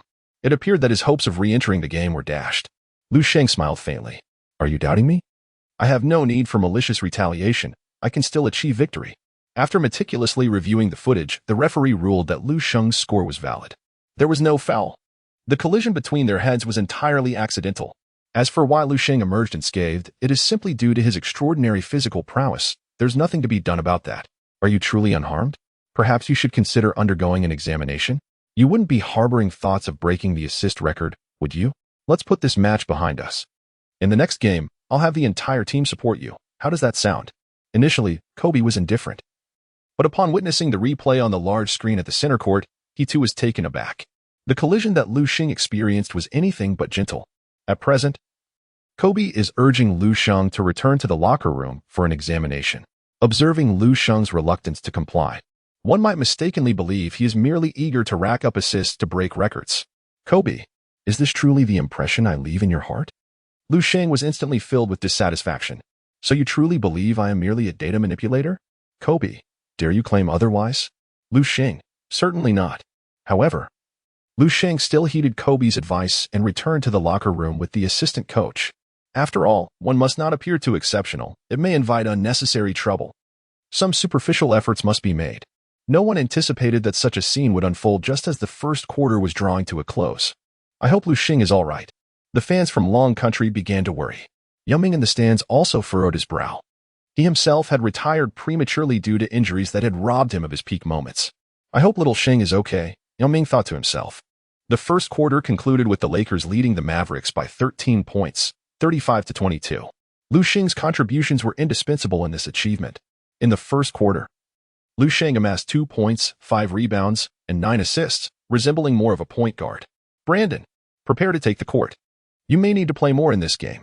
Do your best, Mike Brown stated to Brandon Haywood as the second quarter was about to commence. Whether Lu Sheng can return to the court in this match remains uncertain. Hence, Brandon Haywood is undoubtedly poised to play a more significant role. After all, Brandon Haywood was previously a starter for the Mavericks, and his overall prowess surpasses that of several of the Lakers' backup big men. Coach, I am ready. Brandon Haywood nodded vigorously. After expressing his loyalty to Lu Sheng, he was granted numerous opportunities to participate in the game. He has almost assumed the role of the Lakers' sixth man. Thus, Brandon Haywood has become Lu Sheng's steadfast protector.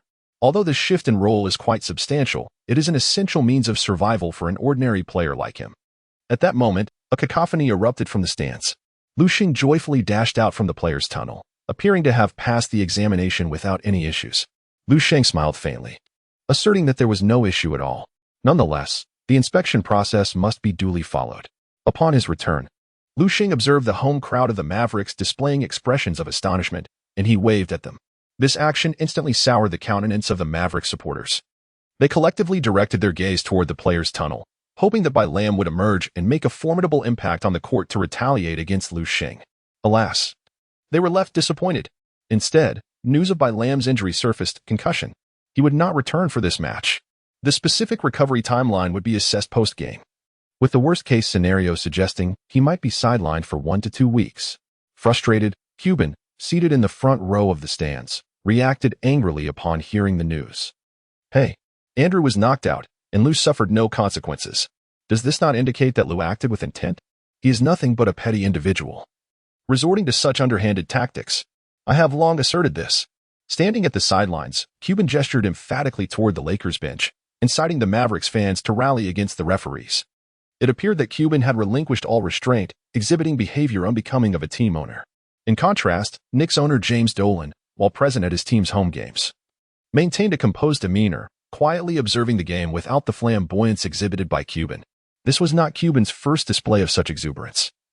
He has always been quite audacious at the Mavericks' home games, earning considerable praise from the media as one of the most down-to-earth owners, truly a passionate fan of his team. After all, isn't that what a fervent supporter embodies? However, Cuban's antics irked all the Lakers players. Humph, what a clown, Nash scoffed. As his relationship with Cuban was far from cordial, the unfolding drama could easily become the plot of a soap opera. Kobe shook his head in disapproval, deeming such behavior disgraceful. While it is common for head coaches to pressure referees, it is uncommon for owners to engage directly in such tactics. Kobe found this reliance on age and position quite distasteful. In truth, Jordan had also been a victim of such circumstances. During the Eastern Conference Finals, when the Bulls faced the Pacers, Coach Larry Bird exploited his standing in the league to exert pressure on the referees frequently.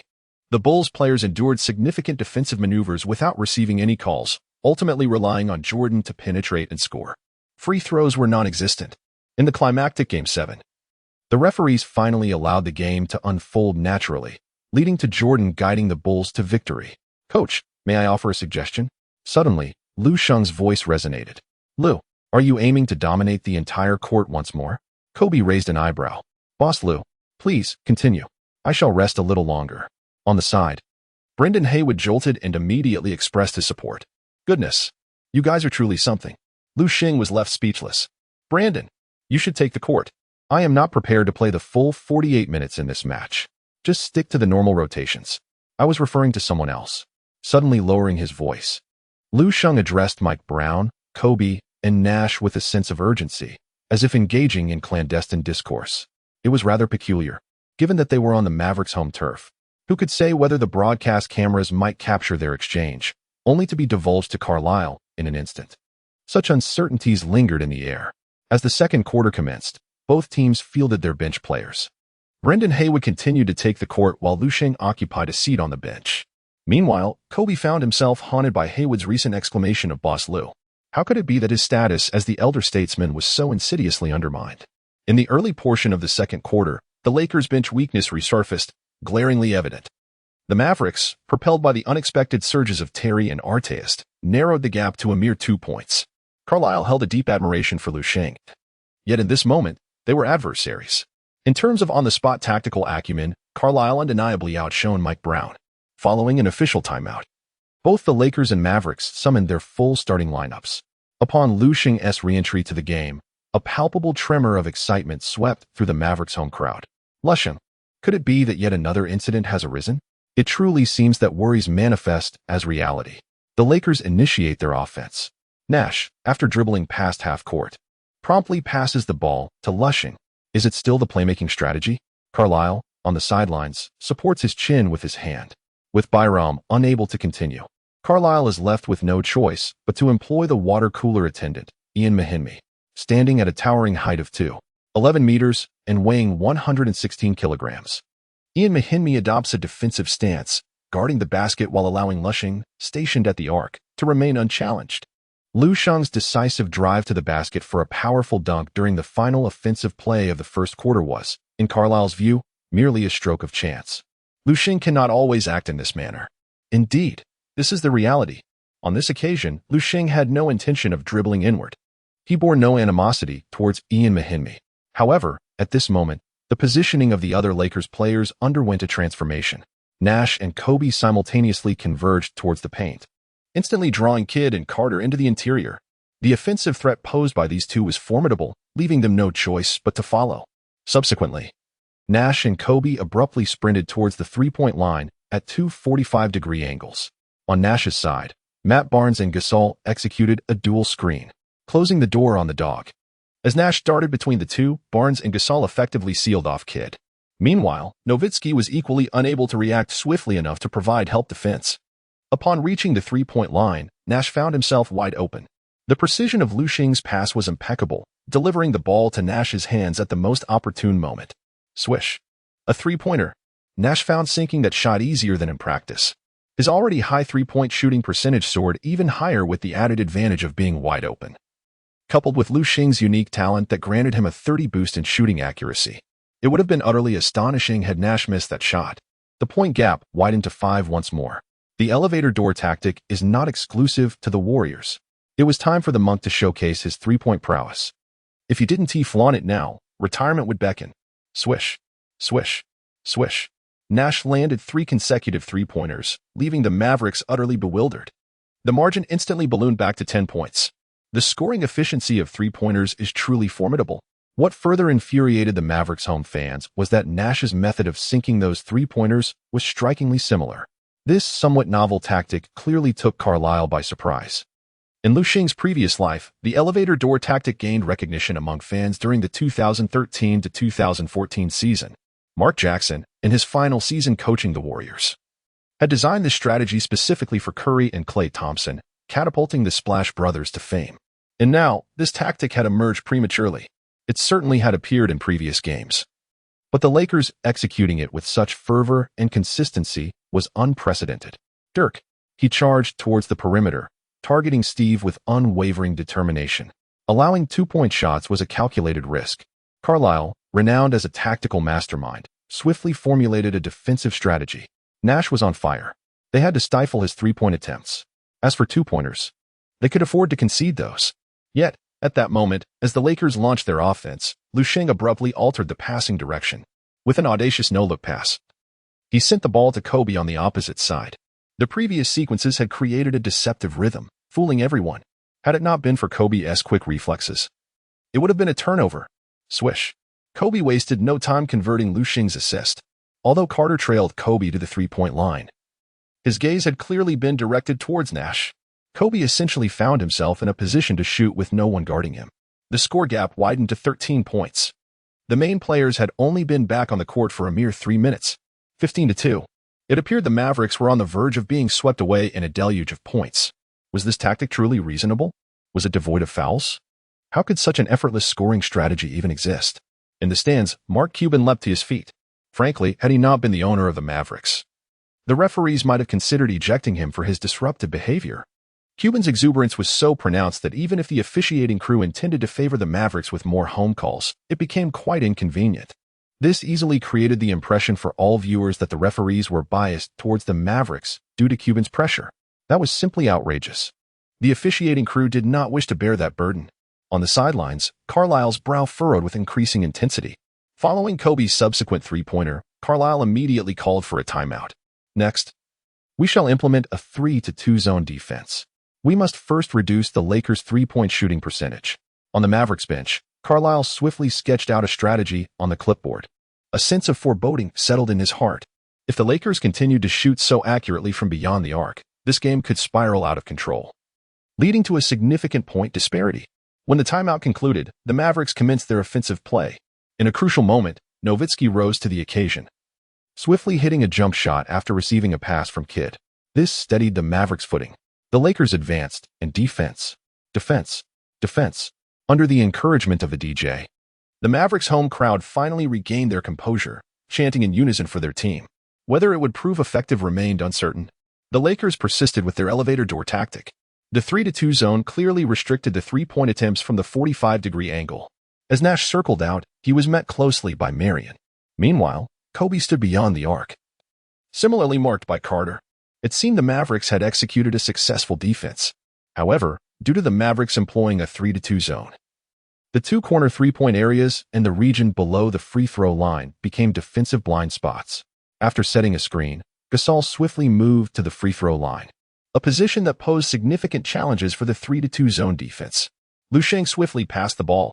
Almost simultaneously, Matt Barnes, who had set a screen with Gasol, suddenly darted towards the right corner three-point area. Lu Sheng also sprang into action, opting for an interior-exterior strategy.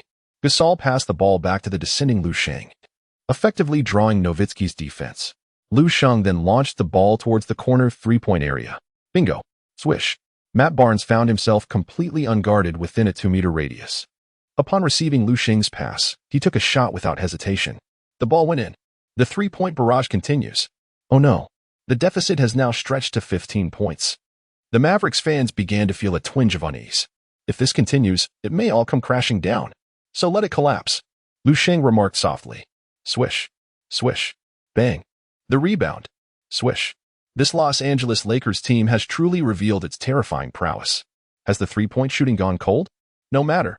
With the absence of Byram, the Mavericks' interior defense has utterly failed to safeguard the rebounds. Lu Sheng is a player who can be freely taken and demanded. Is the three-point defense too tight? No matter. Do you really think Kobe is just a decoration? Attacking within the three-point line has no dead angles. After all, this is Kobe. If they double-team Lu Sheng to restrict his passing, it doesn't matter. Nash can still score. Gasol can equally take on a significant playmaking role. Chaos ensued. Everything fell apart. Moreover, the Mavericks' lack of fighting spirit this season ultimately led to their collapse. In the last minute of the second quarter, the Mavericks' defense was completely thrown into disarray. Their offense was repeatedly failing. Carlisle called another timeout, yet he could not halt the Mavericks' descent into the abyss. With a swish, Nash made another three-pointer. And the second quarter came to an end. The Lakers had successfully widened the gap to over 20 points. 37-22. The Lakers led the Mavericks by 15 points in the second quarter. The halftime score was 72-44. The difference had reached 28 points. The entire center arena fell silent once more. Cuban stood up and left. He would not return to the court for this game. This was a first.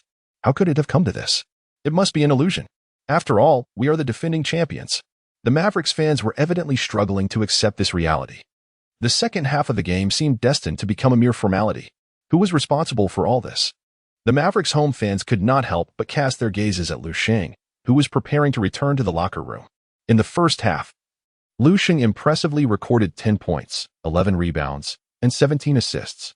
A first-half triple-double. Seeing Lu Sheng achieve another triple-double, the media and fans were no longer astonished. After all, this was rapidly becoming a regular occurrence for Lu Sheng. Now, the media and fans were more focused on whether Lu Sheng would break another record. He was merely 7 assists away from the Lakers' franchise record for most assists in a single game. With half a game still to play, it appeared he would surely surpass it. Should we really not trade Lu Sheng? Such thoughts arose in the minds of the Mavericks fans. However, what is done cannot be undone. Hello? Mark? What made you think of calling me? Shouldn't you be watching the game at home? In the office of the league commissioner, Stern was somewhat surprised to receive a call from Cuban.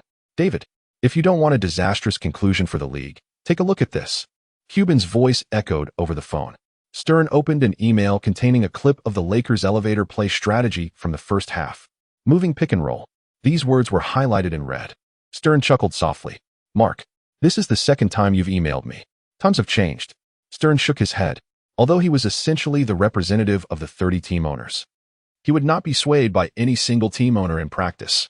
David, I know you are looking out for the Chinese market, but do not forget that the American market is our foundation. Seeing that this attempt had failed, Cuban directly hung up the phone. Stern remained unfazed.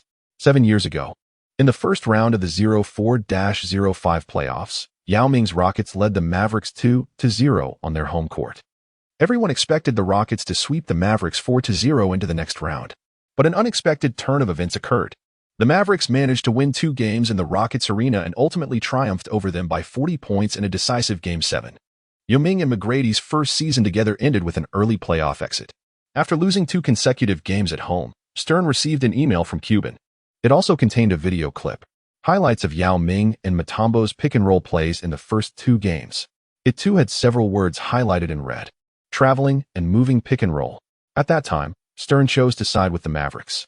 While he was keen on promoting Yao Ming to expand into the Chinese market, he also recognized that Yao Ming was already under scrutiny due to all-star voting.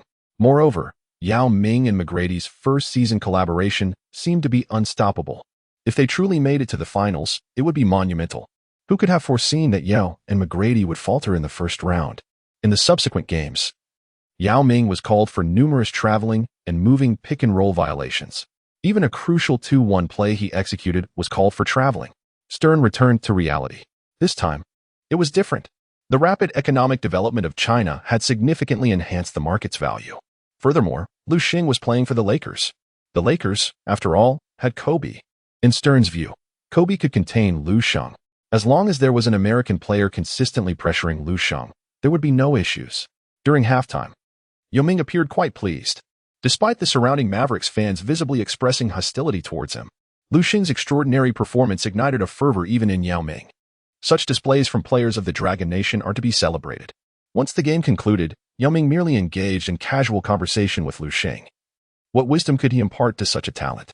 With players like Lu Sheng, the officials of Dragon Nation basketball must be secretly reveling.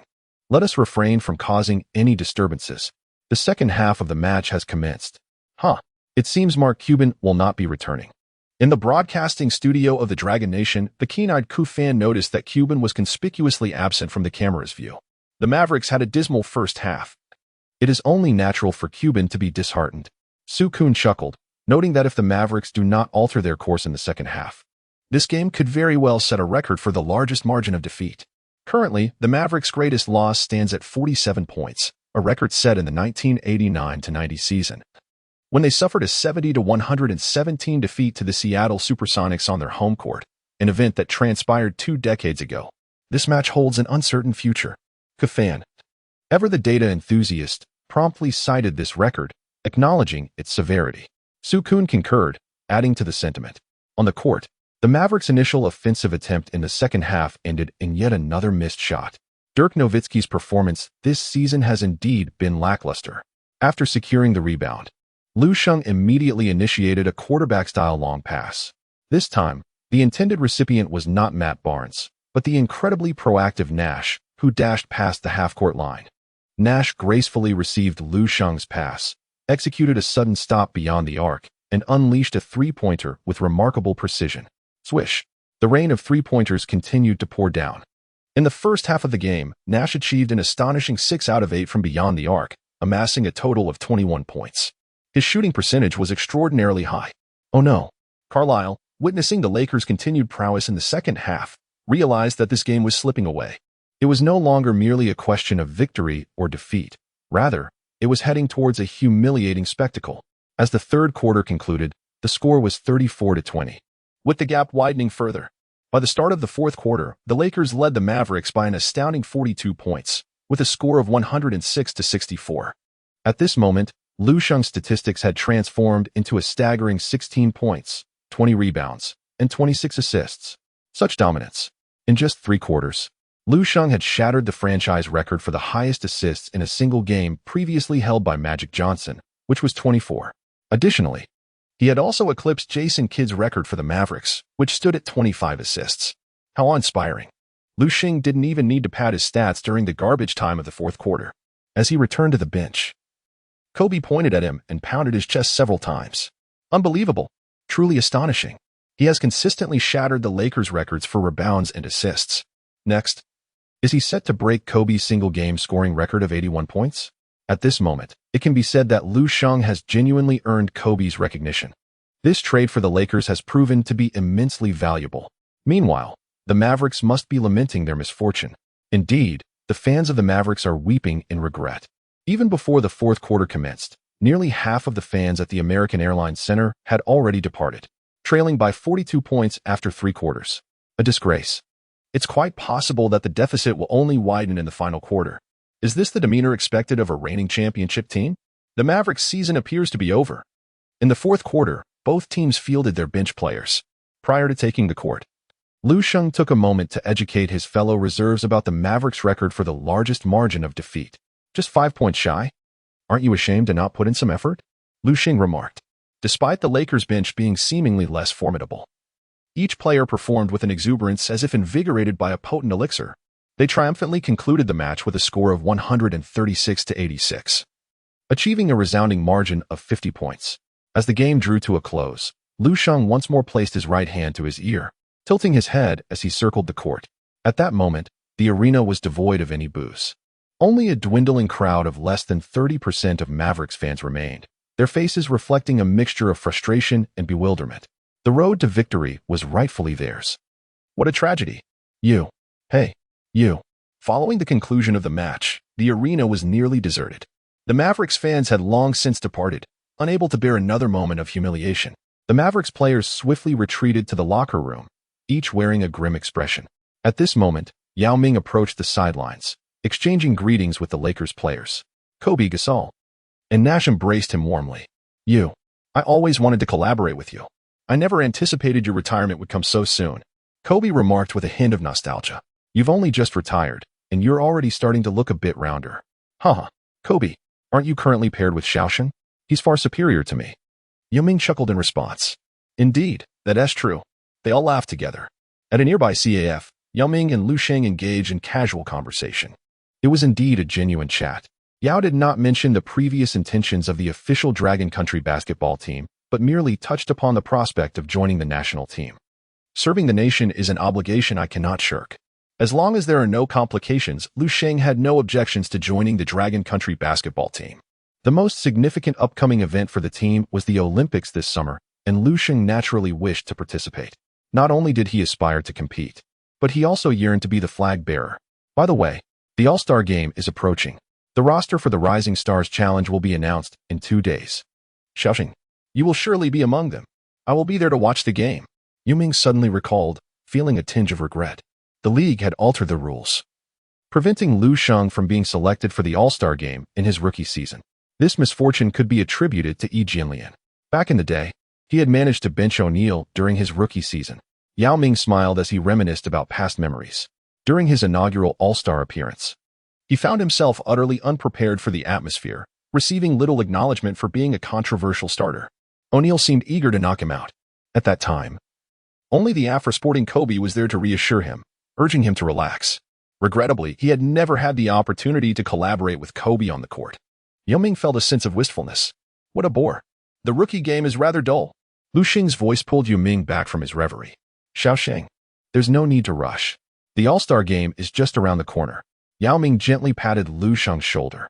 Lu Sheng's brilliance shines conspicuously, starkly contrasting with his demeanor. However, who asserts that the people of the Dragon Nation must always be reserved. Times have changed. This is an undeniable truth. Lu Sheng chuckled with delight. In the recently concluded match, he once again shattered the franchise record for individual assists in a single game for the Lakers, earning himself an impressive 100 attribute points. Coupled with the points obtained from data exchange, Lu Sheng now possesses a total of 110 attribute points. He has yet to determine how to allocate these points. Lu Sheng and Yao Ming conversed for a while before parting ways. The Lakers were in the midst of a 6-game road trip, set to depart for New York early the next morning. Their second opponent during this stretch would be none other than the Knicks. Interestingly, just a few days prior, the phenomenon known as Linsanity had officially commenced. On February 4th, during a home game against the Nets, Jeremy Lin played 36 minutes off the bench, achieving an impressive 10 out of 19 shooting, scoring 25 points, along with 5 rebounds, 7 assists, and 2 steals, becoming the pivotal player in securing the victory for his team. On February 6th, during a home game against the Jazz, the standout performance led to Lin being elevated to the starting lineup. He played 45 minutes, shooting 10 out of 17, amassing 28 points, 2 rebounds, 8 assists, and 2 steals, once again guiding the Knicks to triumph. Jeremy Lin's name began to resonate throughout Madison Square Garden. In Lu Sheng's previous life, due to Lin's Chinese heritage, he garnered immense support from fans back home. Following Yao Ming's retirement and Yi Jianlian's lackluster performance, the hopes of Chinese fans were heavily placed upon Lin's shoulders. It could be said that Lin received adoration and recognition far beyond his actual capabilities in his homeland. However, Lin is an American, with no ties to China whatsoever. In this life, Lu Sheng seamlessly took over Yao Ming's legacy in the league and quickly displayed a level of prowess that far exceeded Yao's. At this moment, no Chinese fans were paying attention to Jeremy Lin. When the game between the Lakers and the Knicks commenced, the appearance of another Chinese face on the court, aside from Lu Sheng, elicited astonishment. Who could he be? Upon hearing the commentators provide context, it was revealed that he was merely an American. Oh, that has nothing to worry about. Just a foreigner. What does it matter to me? Lu Sheng ascended to the hallowed grounds of Madison Square Garden. Revered as the sanctum of basketball, Madison Square Garden has been a stage where countless stars have taken pride in achieving remarkable scores. Lu Sheng expressed his intention to join in the excitement. Prior to the commencement of this match, he had completed a new round of attribute enhancements. His three-point shooting from an open position escalated from 25 to 100. His jumping ability surged from 85 to 100. Explosiveness increased from 85 to 100. Stamina rose from 95 to 100. Given that Lu Sheng often finds himself completely unguarded beyond the three-point line, he prioritized enhancing his open three-point shooting ability. Subsequently, he further augmented his physical attributes. As for pushing the limits of his skills, Lu Sheng chose to hold off this time. He deemed those 10 attribute points to be quite valuable. This season, the head coach of the Knicks is Mike D'Antoni, which fundamentally explains the emergence of Lin's incredible performances. Had there been a different coach, Lin Shihao would not have been afforded such ample opportunities to showcase his talents. Under D'Antoni's guidance, any point guard with passing skills can effortlessly accumulate over 10 assists. In the previous life of Lu Sheng, D'Antoni assumed the role of head coach for the Lakers. Following Kobe's injury and the dissolution of the Lakers' F4, he evidently began to embrace a more liberated coaching style. He chose to rely heavily on Kendall Marshall, a player whose true capabilities were akin to that of a mere water boy. It seemed almost effortless for Marshall to amass over 15 assists, making it appear as simple as drinking water. One might have been tempted to compare his assist numbers to those of Chris Paul. However, it was not long before Kendall Marshall found himself relegated to the ranks of unwanted players. After a series of transitions between teams, he bid farewell to the league, leaving behind a mere average of 5 points and 4 assists over 4 seasons. During his tenure with the Lakers, he recorded 8 points and 9 assists in that particular season. D'Antoni remarked, "If you're a point guard eager to rack up assists, feel free to come and sign up with me." Upon stepping onto the court, Lu Sheng exchanged a glance with Lin Shihao, but no words were spoken between them. Some fans from the Dragon Kingdom might have naively assumed that the scene should have been one of emotional camaraderie between the two, given their shared Eastern heritage. However, that was a misguided notion. To Lin Shihao, the people from the Dragon Kingdom were merely strangers.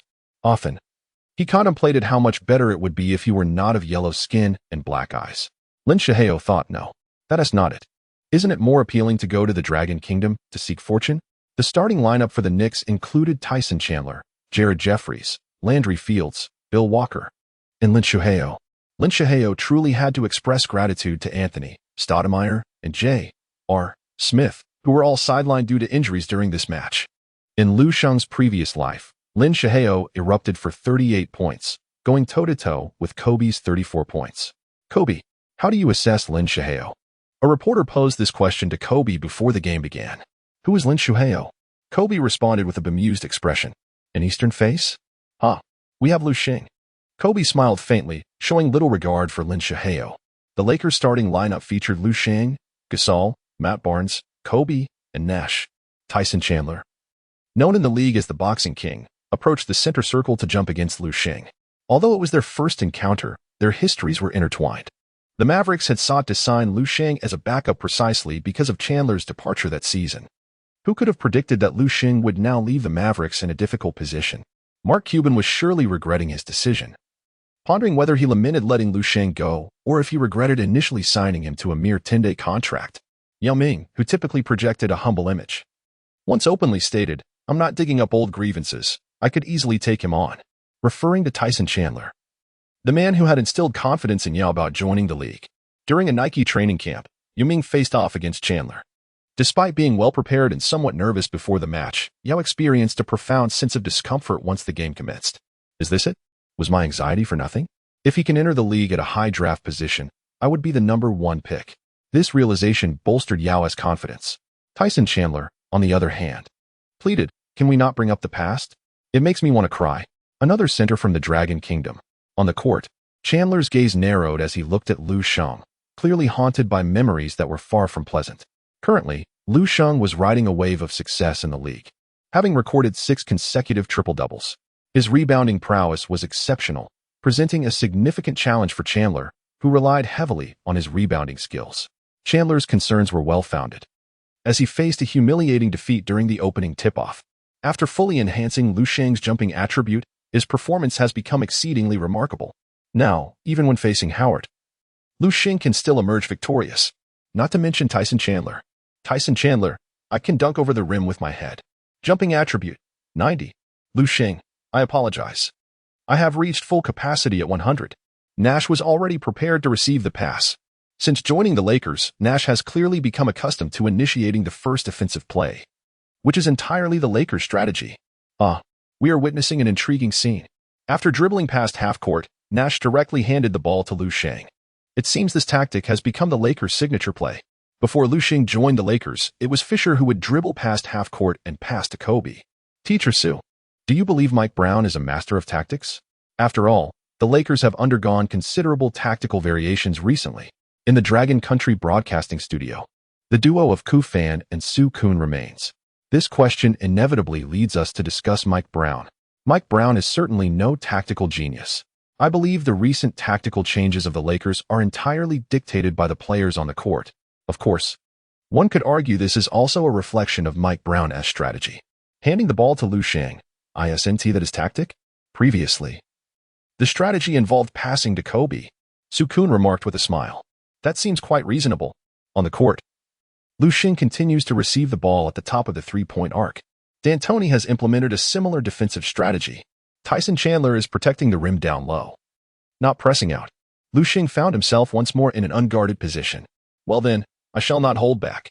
Amidst the astonished gazes of those around him, Lu Sheng launched a three-point shot without hesitation. Watch his rebound.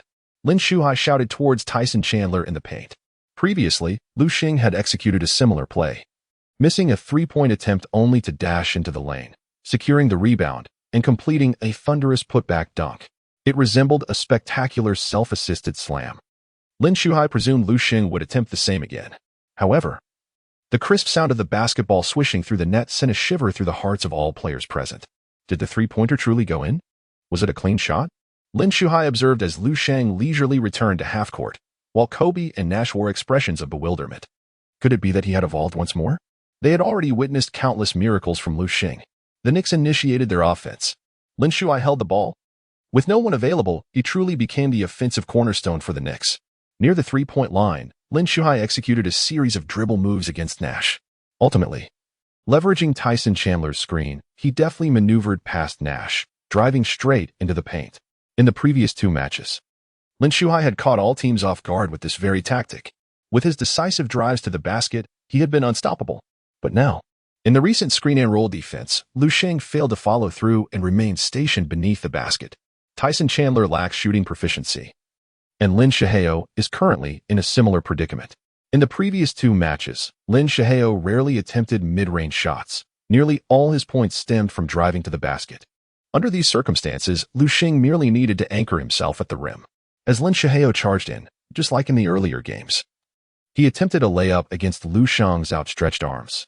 This was an overestimation on your part. Lin Shuhai's layups predominantly rely on the element of surprise afforded by his agility, rather than on any significant technical skill. Even if Lu Sheng's shot-blocking ability is somewhat lacking, he could hardly resist Lin Shuhai's audacious maneuver right into his hands. With a swift motion, Lu Sheng, without leaping, snatched Lin Shuhai's layup with his left hand, leaving spectators gasping in disbelief. The viewers from Longhua could hardly contain their exclamations. The visual spectacle was truly exhilarating. The commentator, who consistently praised Lin Shuhai, had to admit that he faltered against Lu Sheng, appearing utterly ineffective. Meanwhile, Lu Sheng, upon landing, exhibited no hesitation and executed a quarterback-style long pass to the fast breaker Matt Barnes. With a thunderous slam dunk, Matt Barnes scored, his spirits soaring. Finally, it was his moment to shine.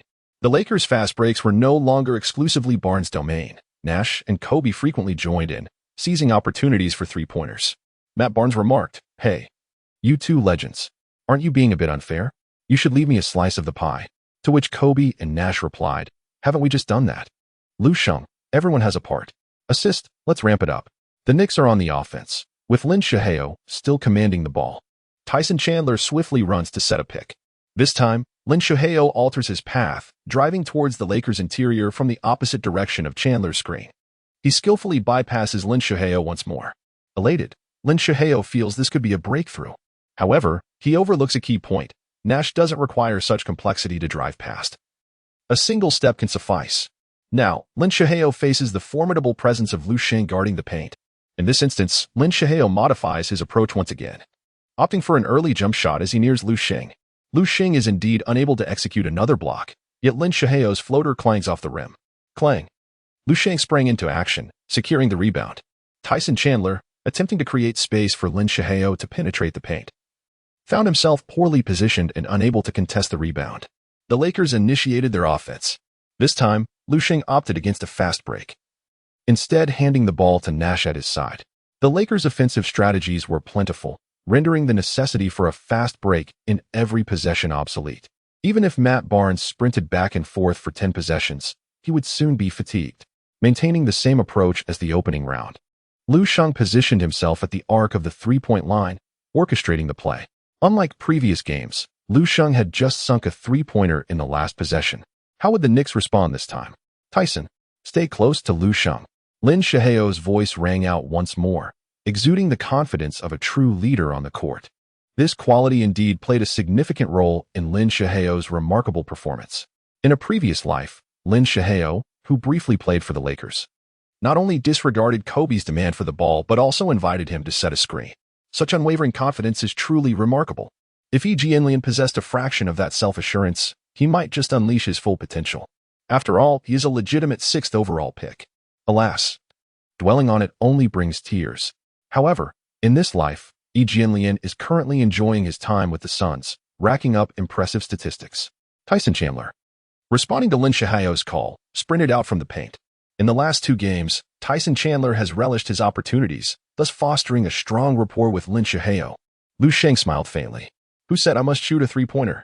After giving Kobe a knowing glance, Kobe made a swift drive towards the basket.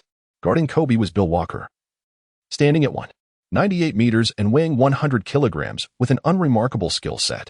At that moment, witnessing Kobe's sudden drive, he found himself completely outmaneuvered by Kobe's exquisite technique. Lu Sheng adeptly delivered the ball to Kobe in the most comfortable position for a catch. Upon receiving the pass, Kobe effortlessly drove to the basket. Swish. Ding. 2 points secured. An additional free throw. So easy. Kobe smiled as he exchanged a celebratory high-five with Lu Sheng. What a delightful moment. Bill Walker's expression bore a sense of helplessness. Kobe simply overpowered him. There was nothing he could do. This was the sheer dominance of skill. Shouldn't I have vacated the area beneath the basket? Tyson Chandler furrowed his brow, questioning Lin Shuhua's earlier shout.